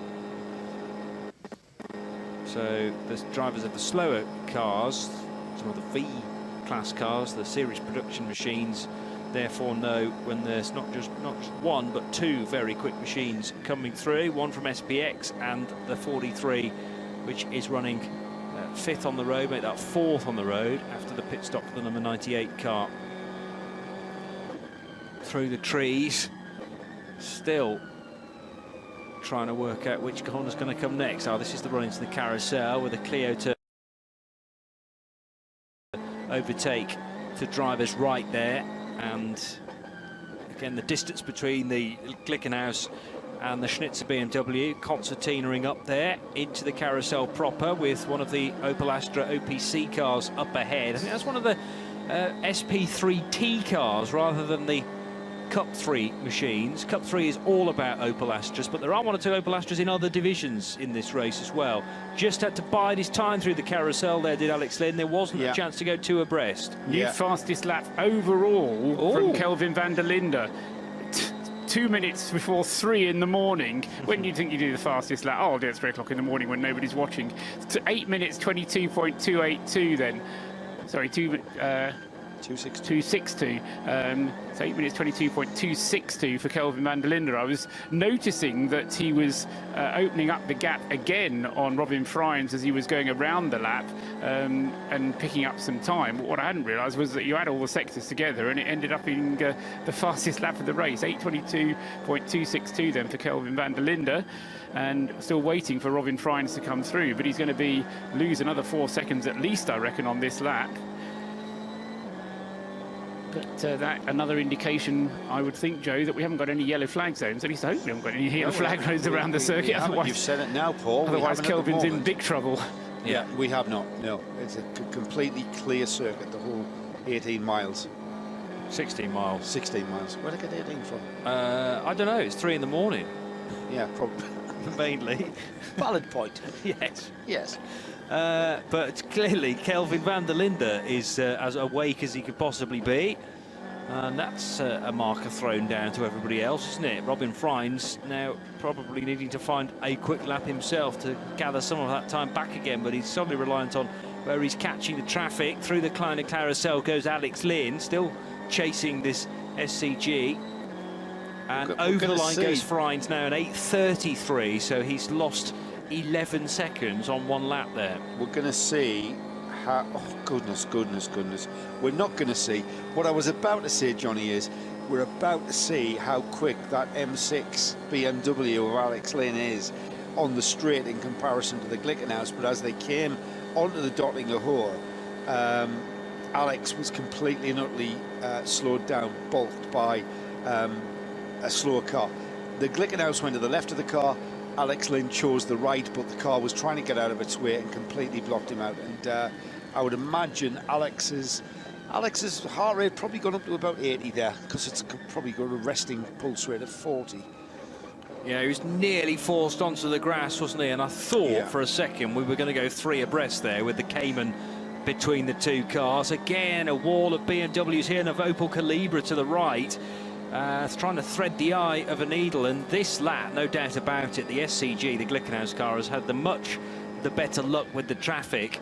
Alex Lynn trying to scythe his way through as quick as he can, but particularly through that last bit of the Nordschleife, which becomes a real bottleneck. He had a car to his left, a car to his right, and didn't want to risk slotting between the two. Now they're now out onto the Grand Prix track, and it's a lot easier to pass on the Grand Prix track because it's wider. Yeah. It's a lot wider, and they're much easier to scythe by the slower traffic. Plus you've got all this flood lighting. Yeah. So the headlights still doing a fantastic job picking out the road ahead of him, but all of the grass to the left and right of the circuit is nicely illuminated as well. And it looks like still plenty of spectators dotted around the grandstands enjoying some action at 3:01 in the morning here at the Nurburgring on the Grand Prix Strecke. And can some of that time lost on that lap through no fault of Alex Lynn's at all, can it be gathered back? I wonder. 5 seconds, John. Yeah, SCG car just away in the distance there, working its way through and on towards the Vidal chicane. So Alex Lynn dropping 5 seconds on the Audi of Chris Meese in front of him, currently 3rd and 4th. And in 5th in comes to the pits the #1 SAP sponsored Black Falcon Mercedes, and I think this is Christodoulou coming in to stay behind the wheel for a double stint. So we'll bring you information on that as and when it comes through. But the #1 Mercedes back to being the lead Mercedes, with the pit stop for the number 50 having now taken place. And I can tell you that it's Maxi Buch who's got out of that car, and Edo Mortaro, who's got into the number 50 HTP Mercedes. Should just say that although we're broadcasting once again from the Aston Martin Lounge, Paul, normally you have a position that overlooks the pit lane and indeed the Black Falcon garage, and you can identify drivers clambering out and getting back in again. I was just wondering whether to make a run for it, and then I thought, oh, well, no, Graham Goodwin will look out and find out what's going on, but... No, he's chatting. He should be in bed. He's doing what he does best. Yeah, quite. Carry on. The 7 GT8 car is moving on nicely, just being overtaken by Alex Lynn, but car 7 is in 28th position and easily leading SP8 at the moment. We shouldn't get too over ambitious about that, of course, and I'm sure the guys at Aston Martin will be watching carefully the progress of the number 69 Lamborghini from Door Motorsport with its GT tyres on. So, Paul? Yeah, the number 7 Aston Martin currently on its in lap, I reckon. Okay.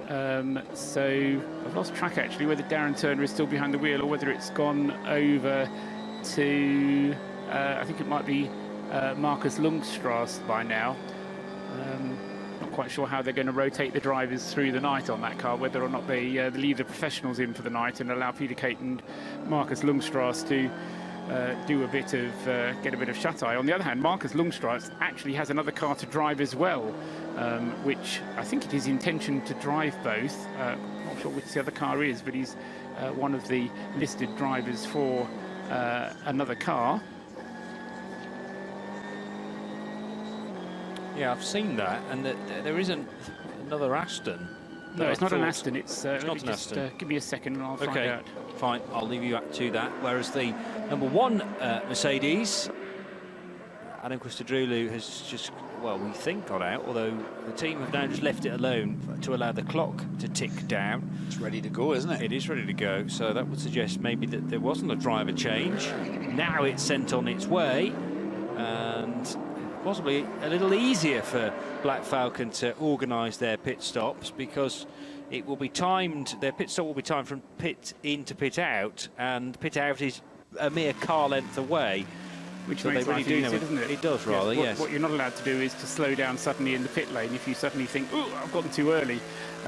It is another Aston Martin that Marcus Lundstrass is driving. It's the number 70 SP10 car, which Peter Lamehouse, Florian Kamelger and Andreas Benzinger are driving. So that's the car with the Hankook tyres on, won't it? It'll be as an SP10 car, yes. GT4, so that has a spec tyre, as we call it, mandatory tyre manufacturer. So the one car back on track. Let's say it is the Lichfield-born Adam Christodoulou at the wheel, unless we hear otherwise, and working his way through the first bit of the Grand Prix Strecke, and presumably double stinting the Michelin tyres as well. There's some work to be done on the front of that Z4, not necessarily. Not necessarily, no. Certainly, the impression I got was that they might be double stinting, but if it was a full tank of fuel needed, and because refueling and tyre changes can happen at the same time, there's kind of no handicap, no penalty to putting an extra set of tyres on the car at the same time. So I'll leave that one open unless we hear anything to the contrary. Okay. So some taping up required on the front of the Valkenhorst BMW Z4. That's the 102 car on Pirelli tyres. And the windscreen being cleaned for the Arabo Mercedes, which is the latest SP9 car to pit from 12th position. And I fear we may have gone to a yellow zone again, because having done an 8 minutes 22 on that last lap, Kelvin van der Linde's lap following it was an 8 minutes 50.5.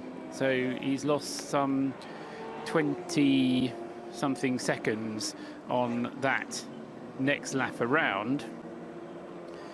So it's possible, of course, that Robin Frijns caught the tail end of it, and that was why he lost as much as 11 seconds when he was going through. So these things sometimes do kind of, what goes around comes around. Yeah. The Haribo Mercedes is in the pit, number 8. This is the car which is now being driven as a 3-driver team, with Uwe Alsen having retired from the team, not feeling very well. Lance David Arnold, Max Gertz and Renger van der Zande doing the rest of the driving in that car between them. Also in, there's the number 20 BMW, which is one of 2 Schubert Motorsport M6s. That's the Jesse Krohn, Jörg Müller, Bruno Spengler and Kuno Wittmer car, although Jörg, again, one of those drivers labelled as driving both machines. It's possible. We have seen it in other teams, but I would think that Müller will be specialising in either the 19 or the 20. And Müller actually driving the 20 car now, so that might provide the answer. So has been driving that 20 car, maybe expecting Jörg to step out of it. Yes, he's not yet been in the number 19 car. That's been the preserve of Klingman, Onslow Cole and John Edwards. Okay. Excellent. Tidying these things up slowly but surely. This still find that Jörg's name will be on the roof of that car, and if disaster strikes, I suppose Schubert still have the option to put him in the 19 car should it be required. The 8's about to be sent on its way then. That definitely does have a 3-driver lineup from this point on. Yes, the biggest problem with stepping from one car to the other is remembering to do your rest time that the regulations demand that you do, because you have to have a 2-hour rest period between stints. And whilst it's pretty obvious that you're having a 2-hour rest period when you're just driving, when you're just down to drive one car, because you know how long you've been out the car for. But if you're driving 2 cars, you may say, oh yeah, it's I feel perfectly okay, get into the other car and suddenly realise that you haven't necessarily had your minimum rest time. Yeah. And the two engineers of each car, and therefore the 2 teams of mechanics for each car, the 19 and the 20 in this example, needing to share data quite a bit, therefore, to work out when their drivers have last driven for either machine, and then making sure that they have sufficient time off in between. Some more good times from, this time, Christopher Meese in the number 29 Land Motorsport Audi. On that lap through, the previous lap through, did the car's best time. That was no, this is continuing on. I was about to say that's an out lap, but no, we've had a pit stop for the 28 a good while ago now. So this is lap 77, and that car just heading onto the Hatton back now as Robin Frijns reaches the end of sector 2, but Van der Linde is a considerable distance up the road. Yeah, so the gap has, if anything, come down a little bit again, hasn't it, having gone up. So I suspect what happened was that Frijns got caught in the yellow flag zone as he was going through it. Van der Linde escaped, but then the next time around, Van der Linde got caught by it. Remind me to tell you the Tom Onslow Cole story when he shafted us. In fact, I'll keep it for Haven, because it's to do with Harry Volkard in touring cars. Okay. Yeah. Well, that'll be worth hearing. Remind me. Do we need to wait for Tom Onslow Cole to be in the car? Well, it would have a nice synergy to it, wouldn't it? Yeah, we'll wait for that, shall we? Well, that's going to happen, well, depending on the rotation of the drivers. We've got John Edwards at the wheel of the 19 now. Has he stayed behind the wheel through the last pit stop? It says he is, doesn't it? It does. Yes. Okay, so it could well be that he's done a double, because Tom did a double previous to John Edwards getting into it. Right. So it could be a while before Tom's actually in the car if John Edwards is going to do another stint, and then they put Jens Klingman into the car after that. Do the story when Martin takes over at 3:30 then, I think. Yes, because Martin co-commentates with Harry, doesn't he, on WTC? That's true. Yes, yes. So they're good mates, and there's every chance that Tom Onslow Cole will be asleep right now, so therefore won't hear the story. Tom Onslow Cole does not remember the story, because I've asked him. Have you just made it up then? No, it's happened. It happens. It's just, right, fair enough. It'll all become clear when I tell you the story. Isn't it? Okay. Tom, he probably denied it because, well, it'll become clear. You're listening to the Radio Show Limited Network, live from the Aston Martin Lounge for the 2017 running of the ADAC Zurich Nurburgring 24 hours, and we're nearing 3:15 a.m. and at 3:30 that will be half distance.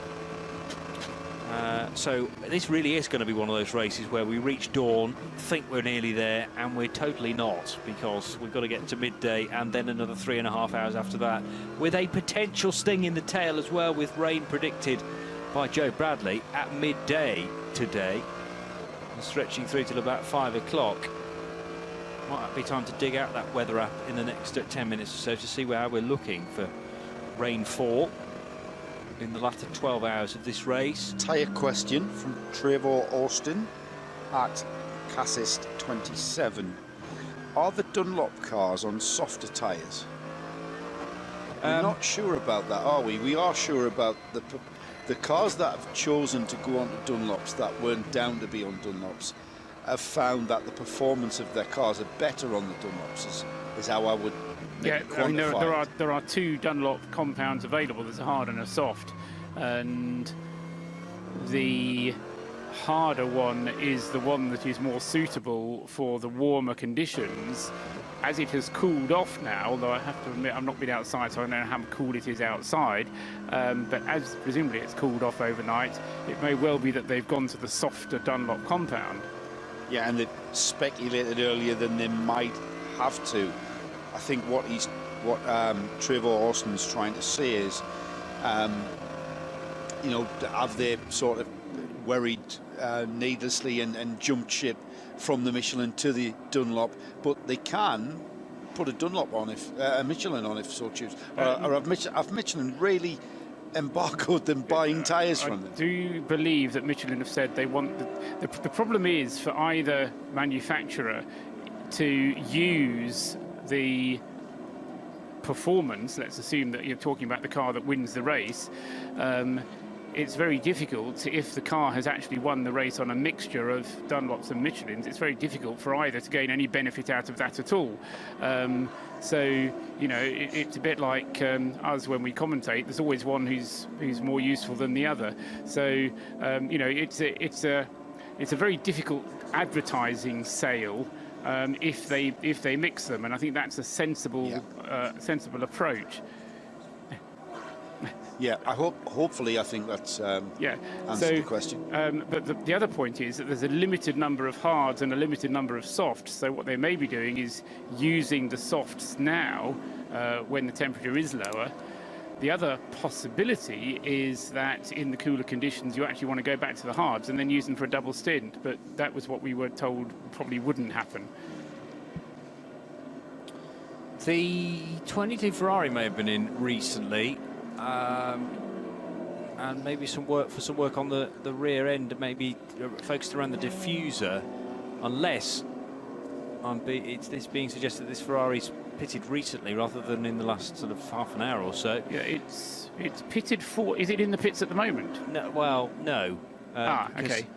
Because what I'm being treated to is some highlights from the evening session. Right. I know it's dark and the Ferrari was in pit road, but I'm trying to work out, because I didn't see those pictures first time around, trying to work out when that's happened, whether it's been in the last couple of minutes or whether these are from hours ago. Right. The 22 Ferrari was in the pits 4 laps ago, which was about half an hour ago.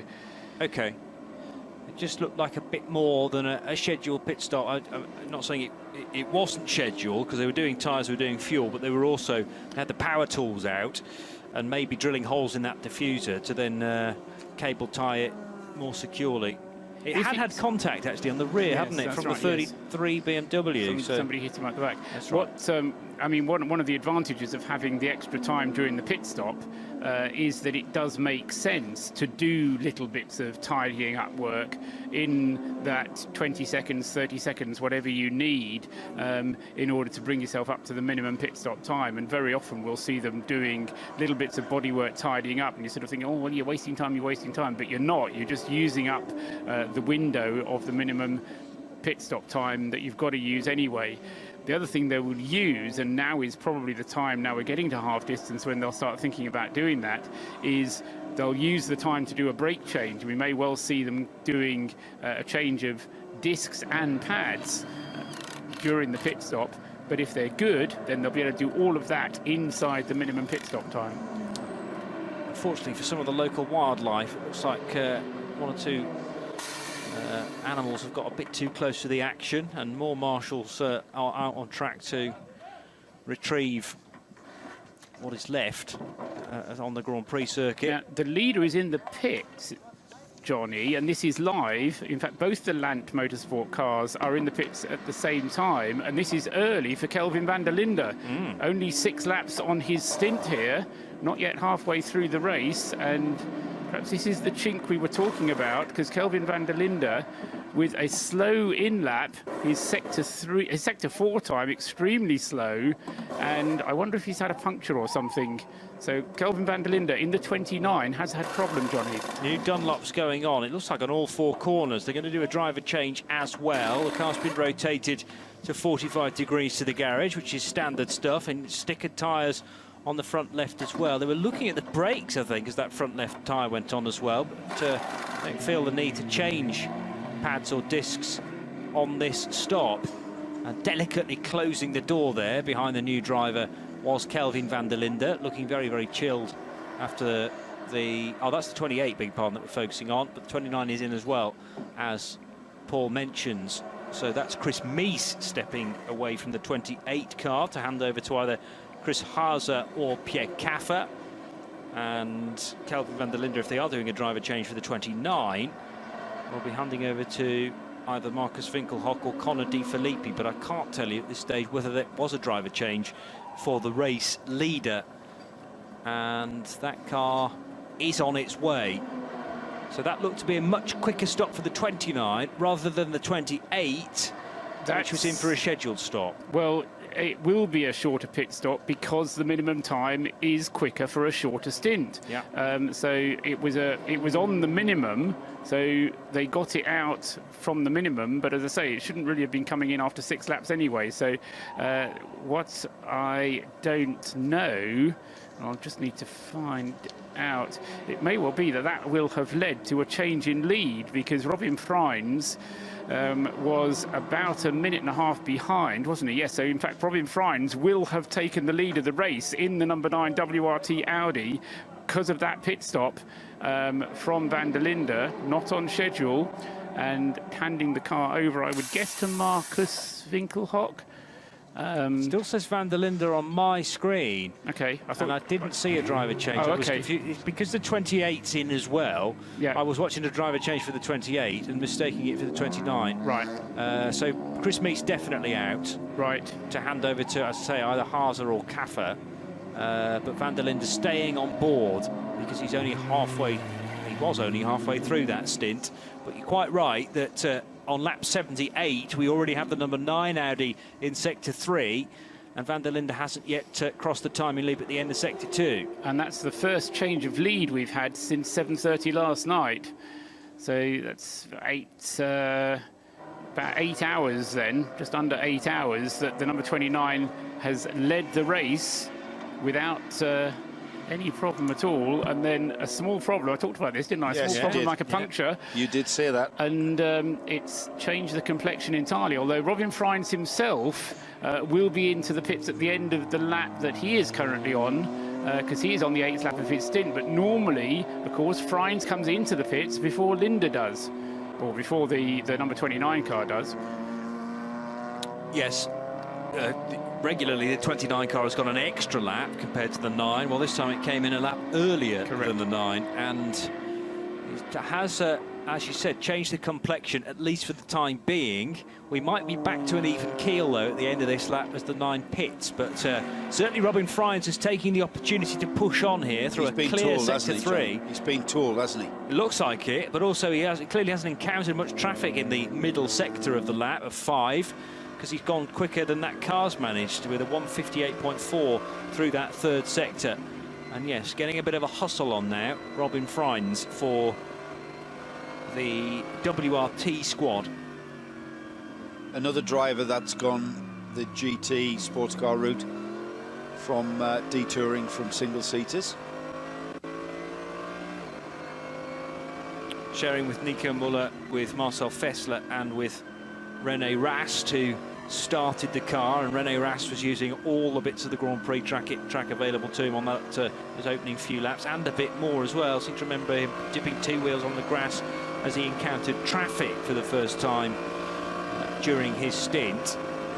You get a couple of clear laps, and then very quickly indeed you're catching up with the 3rd batch of cars, of V2T and V3 cars in the early stages of this race. But Robin Freins out front now, about to complete Sector 4 of this 78th lap then of the 45th edition of the ADAC Zurich Nurburgring 24 Hours. It's live on the Radio Show Limited network, live from the Aston Martin Lounge once again.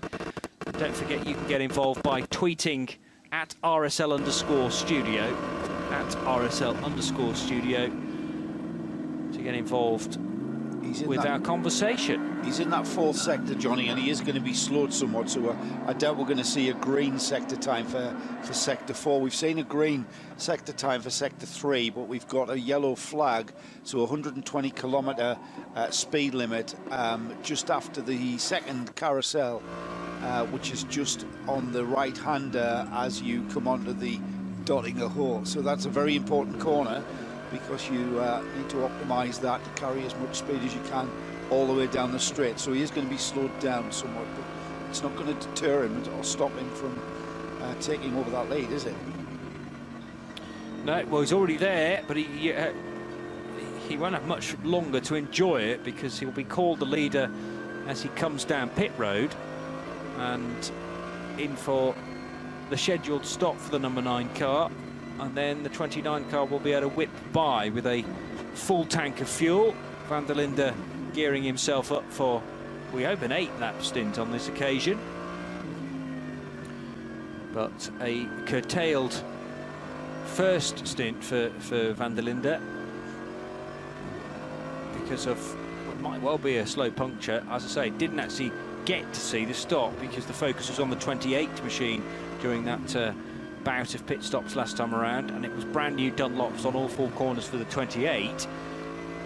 And they may have just changed one tyre, but again restricted to the minimum pit stop time. It depends how they're doing for Dunlop tyres, I suppose, because they're always going to be quite slim on the ground with those. That is the other question, yes, but I don't think you'd want to have an unbalanced car where you've got 1 brand new tyre and 3 used ones on the car. 3 that have done 6 laps is a good point, yes. So, I mean, we'll try and find out what that was all about, but certainly it's just, I don't know, it's just added a little bit of a frisson, and as I was saying earlier on, it's just that little cushion that sometimes you need. In comes the number 9 car then into the pits, but is taking the lead of the race as he comes across the start-finish line at the completion of the lap.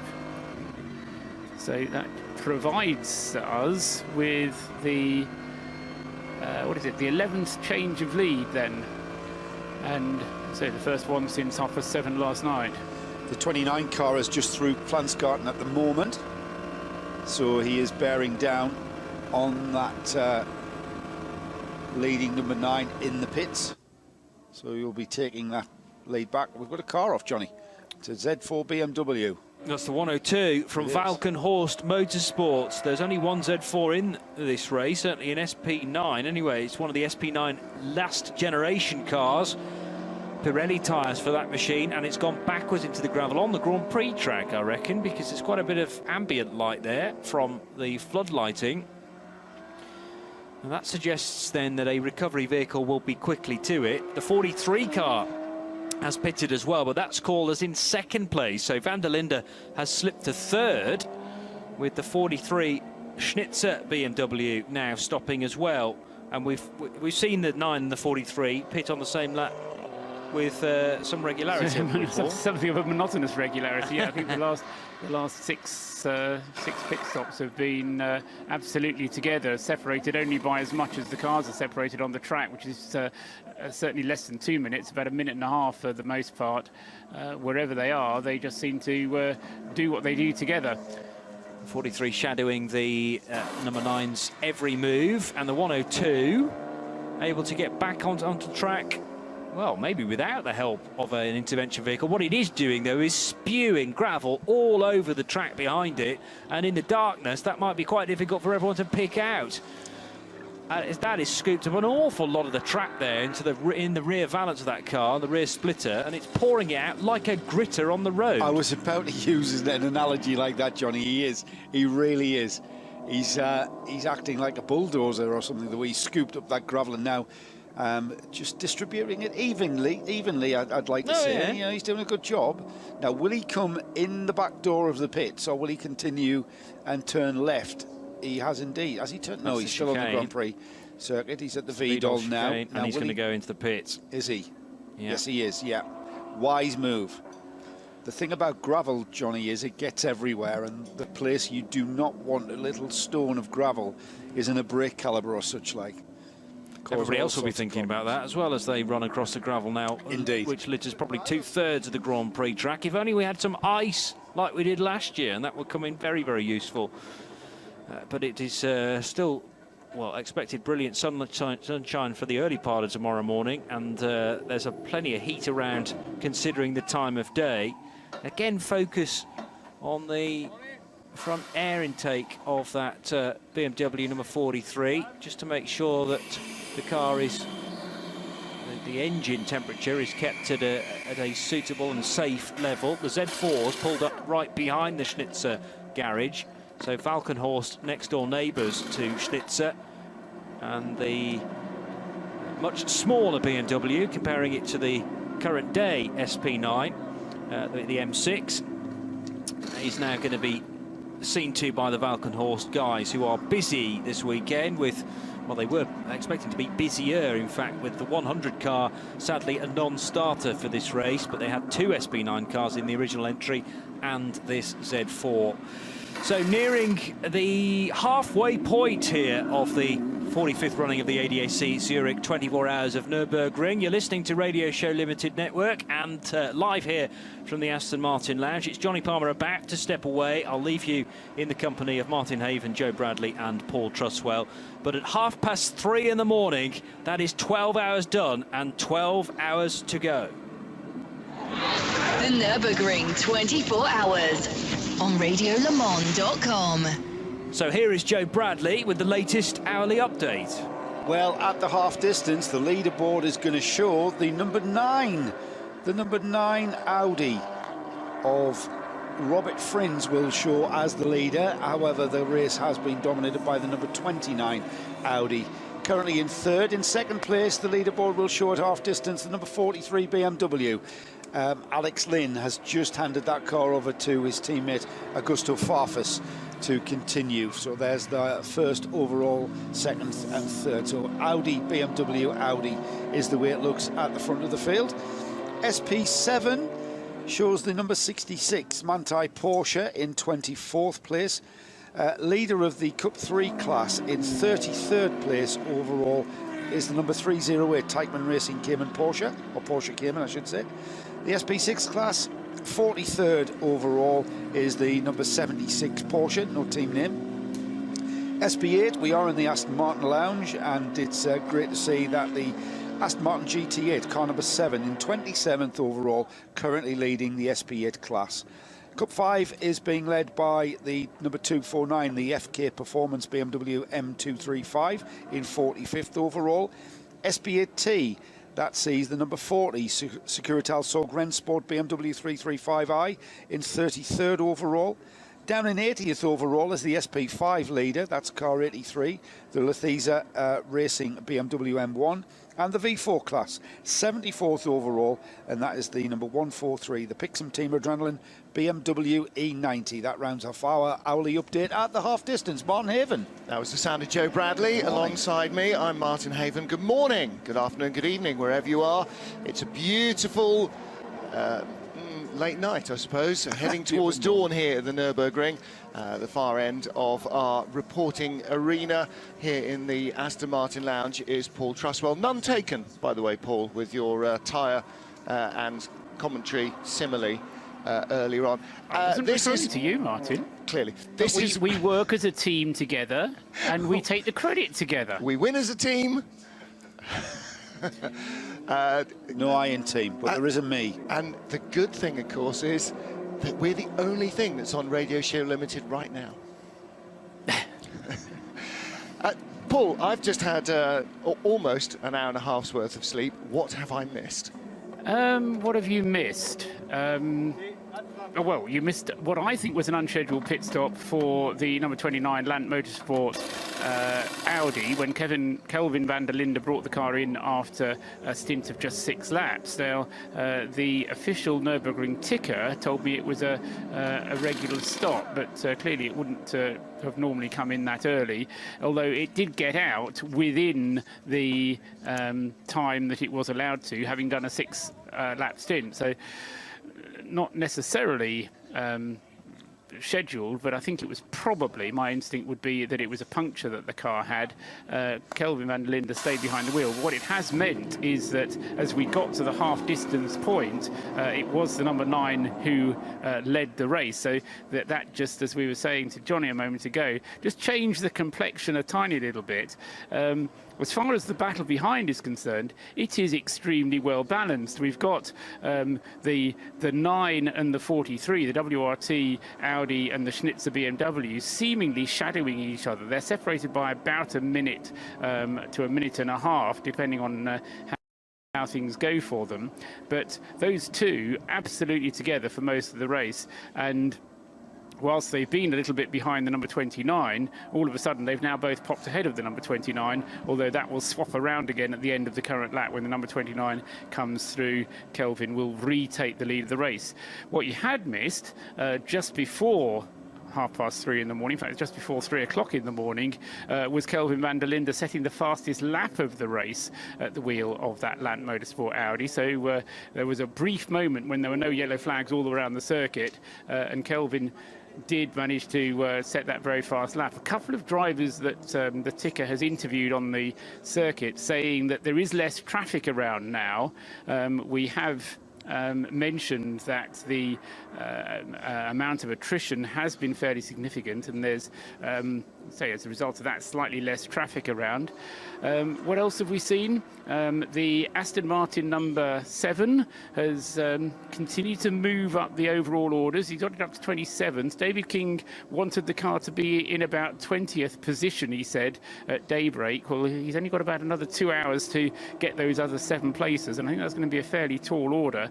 But I'm sure whoever is behind the wheel of the number 7 Aston will be pushing it along, but the most important thing is just to do 8 laps on every stint, and that has been achieved so far by the number 7 with very good reliability.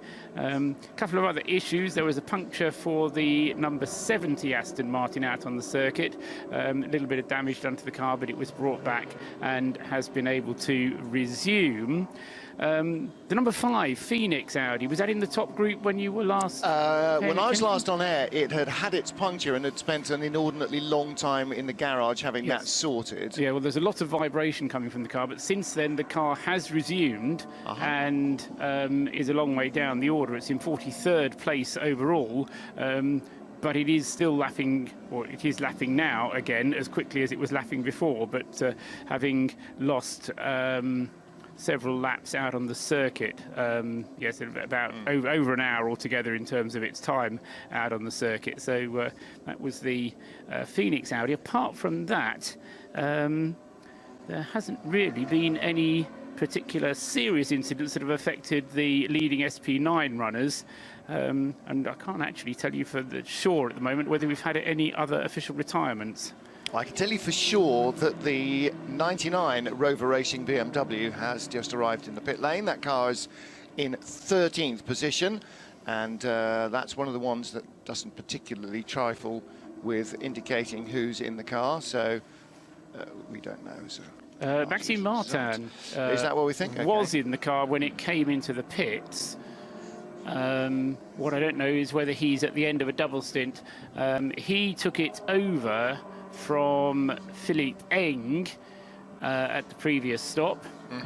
And yes, Alex Sims should be the next one to get into the number 99 car. So it'll either be Martin staying in for a double or Alex Sims getting behind the wheel of the 99 car. Best of the BMWs at the moment is in 3rd position, so the BMWs have sort of climbed the order a little bit in the darkness hours, haven't they? Yes. Having said 3rd, he's now been shoved down to 4th by the 98. Which is another BMW, so it's just one BMW swapping itself for another BMW. Yes, I mean, the interest really is in, yes, the 2 BMWs. We've got the Lant Audi, number 28. We've got the Lant Audi leading the race again now, number 29. But the 28 car, which currently has Pierre Caffer behind the wheel, having just taken the car over from Christopher Haase, and that car will also move ahead of the Schnitzer BMW, but the Land car number 28 involved in a splendid battle with the 98 BMW. So Audi and BMW having a nice little battle there. Interesting to note, perhaps, of course, that the two 98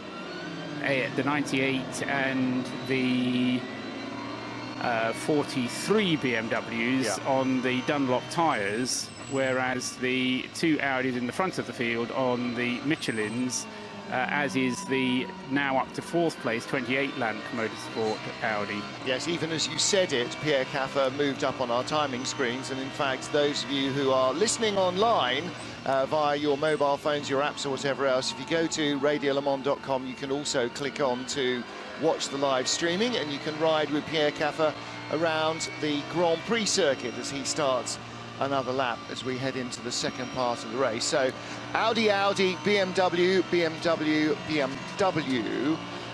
That is the top 5 at the moment, and in 6th position is the first, the Mercedes. That's car number 50, the HTP Mercedes, which is currently being, possibly being driven by Dominic Baumann, possibly not, who can tell.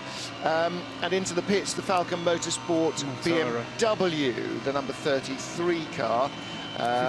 50 has Mortara at the wheel. Okay, fine.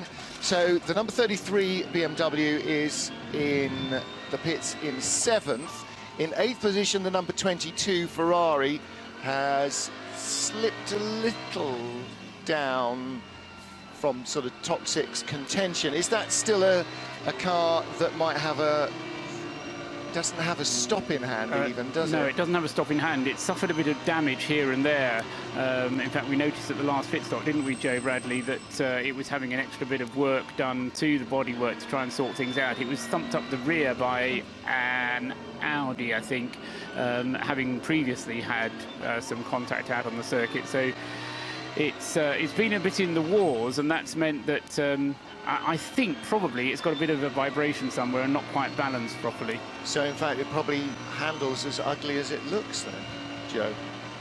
Probably. Yeah. It's hard to tell. Hard to tell. But yeah, you know, if it's hard enough to have damaged bodywork, there's every chance that it'll have rearranged the suspension configuration. Also, you may be running a little bit more tow, a little bit less tow than you perhaps want to. So it's going to give it an irregular feel. The problem with vibration is you throw new tyres at it and it doesn't cure it, and then you go, oh, right, okay, so now what have we got? Have we got a rose joint slightly going out, or is there a drive shaft pick up a lump of rubber, or... And you just, it's like an electrical leak, isn't it? You have to start chasing it around. The worry is if it's not, you know, if it's not a wheel out of balance causing the vibration, then what is it? If it's not a tyre or wheel, it's something pretty serious that's about to break. That's exactly right. Well, or maybe not, or maybe just hang on all the way through the race, but where is it? Yeah. And that's not disconcerting at all, is it? No. It's like having your teammate having a puncture and going, right, well, when's it coming to find me then? As you go down those sweeps towards Arenberg, not a problem at all. Do you know, there's nowhere on this circuit where you think, yeah, I've got this if the tyre lets go. Nowhere. Because you're either plunging into a corner with nowhere to go, or going down a relatively straight bit at insaner speed, and there's still nowhere to go. Masses of runoff, obviously, isn't there, at least? Look, I mean, 2-3 metres? Yeah. Meters? You really don't know what a metre is, do you? You meant feet, yes. Yes, I did, yeah. Those things at the end of your leg are not metres. Not even 12 inches as well. No, I know. Well, at some point. This is going to come as a disappointment to you, Joe. A lot of people everywhere. Not that many, no. In fairness. Peter Dumbreck has just left the pits in the number 33 car. Assuming, in the 33 Falcon Motorsport BMW. Talking of Falcon Motorsport then, the Falcon Motorsport Porsche that had that off when Jörg Bergmeister was at the wheel, got tangled up and sent into the barriers backwards, and then took forever and a day to be rescued back to the pit lane, and then seemed to spend forever and a day in the pit lane. I'll give you a minute and 45 seconds with that one, Paul, to bring us up to speed. Meanwhile, in the pit lane, and heading back out very quickly after what looked like a straightforward bit of service. And Mattol Racing, Zimmermann Brake Parts, Porsche Cayman S. That's a 3-driver lineup. Claudius Karch, Ivan Giacomo, and Torsten Folter. Now, just to ask you that question again, Martin, because I was in the process of trying to catch up some of the half-distance processing. You were asking about a car that's fallen a long way back. Falcon Motorsport Porsche of Jörg Bergmeister and Associates. Yes. That was the car that went into the barrier. Yeah. 44. And that's when it was dusky, and he got turned round in the barriers. Took forever to get him back, and eventually they brought him back to the pit lane, and then just sort of seemed to sit there for really quite a long time. And so gathering parts, gathering dust actually, which everything is doing because it is so dry out in the car parks. Everything is covered in a very thick layer of dust. Just had a little moment where the number 45 Mustang GT was passed by the number 2 Mustang GT WTF, or whatever it says. It's sort of clipped off on my start list. Which one of those is Mustang Sally? I can't tell because it's dark. I think it's the number 2 car that's got Sally. Yes, it is. That's Mustang Sally. So Mustang GT WB, W8, W something. Do we know what we don't. What? It's WR, and it stands for Wolflick Racing, because Wolflick is one of the drivers. That was Graham Goodwin who established that piece of intelligence. So, Martin Ragginger's Porsche, the Falcon Tyres car number 44, Jörg Bergmeister, who was driving it at the time, is still out in the forest somewhere. If it has been brought back. No, we saw it flatbedded back in. It definitely. If it came back in, it didn't come through the pit timing beam because it hasn't triggered the thing that brings it back into the pits. Gosh, Aruti. So that what looked like Did you honestly really think that innocuous. Were we watching the same footage? Yeah, we saw it on a flatbed truck all the way down Dottingham Hill. Yeah, but it hammered into the barrier backwards. It still had all 4 wheels attached. But that's where the important bits are, Martin, in the back of a Porsche 911. The important bits are at the front. As we will argue until dawn. I'd say the more important bits, the bit at the front just services the bit at the more important bit at the back. Clearly. Anyway, the car hasn't played any further part in the race since that time, and it has fallen in the overall standings to 143rd place out of 156 who may or may not have made the start, because we did potentially have the Renault Megane that was told to me to be a non-starter actually did start the race in the end, but then it crashed, so we don't have to worry about that one anymore. Was he one of those famous German entries where he wasn't in fact a qualifier, but he sneaked onto the back of the grid and hoped that nobody would notice? No, that used to happen even in Formula One races. That was hands higher. Yes, that's not the car which did start, which wasn't on the grid sheet, was allowed to start, and that was the number 39 car, wasn't it? That was shared between Michael Eden, Wayne Moore, and Niels Bornum. That car has also had various problems, and I don't think is still running. So they had a very troubled few laps, but they're out of it, I'm afraid. So we don't have an official page of a Bondon, or whatever the German for a Bondon is. No, we don't. It's a bit of a disappointment. What's the German for a Bondon? Kaputt? Gestürzt. Yes, beendet. Beendet. Yeah, that's about right. Although all of those don't actually mean the same as withdrawn, do they? And I'm afraid my tutors weren't good enough to teach me what withdrawn meant. We call that a retirement in English. What do they call it here, Paul? Ousted and Rennen. Yeah, there you go. Out of the race. That seems reasonable, if not wholesomely accurate, but that'll do nicely. So having set all our lead group off on their latest round of stints, the number 98 car that's in 3rd place is significantly out of sync with the cars around it. We've got the top 5 essentially on their 3rd or possibly 4th lap out of the pits, and then the car that's in 3rd place and the car that's in 6th position are both nearing the end of their stints, as the car Peter Dunbrake just leaving the pits in the number 33 car, starting another stint, so that is now sort of a whole Yes, an entire stint apart from everybody else. The Peter Dunbrett car being the number 33 car in 7th place. The reason, just to go back to the other question that you kind of half posed and half stated as a fact, the 98 and the 50 cars coming towards the end of their stints, as you rightly said, but there's a slight question mark over both of them because they seem to sometimes manage 7 laps on a stint and sometimes manage 8 laps on a stint, and there doesn't seem to be a rhyme or a reason when it's 7 laps or when it's 8 laps on the stint. Now, bearing in mind that they're both on Michelin tyres, both the number 98 and the 50, 98 BMW from Rowe Racing and the 50 HTP Motorsport Mercedes, I just wonder whether they're having tyre wear problems. Now it's the middle of the night and hopefully fairly cool. That will help the tyres, and we'll see both of them do 8 laps. They're both currently on their 7th, 98 and 50. We'll see what happens at the end of the lap that they're on to see whether or not they complete the lap by coming into the pits. Yes, who peels into the pits and who doesn't. But I would like to think that they will both stay out. Because that will be better, obviously, for both of their chances if they can do the full 8 laps, which the fuel will take them to. It's not a question of fuel just not taking them to the 8 laps. The fuel should take them quite happily to 8, but the tyres don't always do so. The number 22 Ferrari in 8th place is in the pits, having completed an 8-lap stint.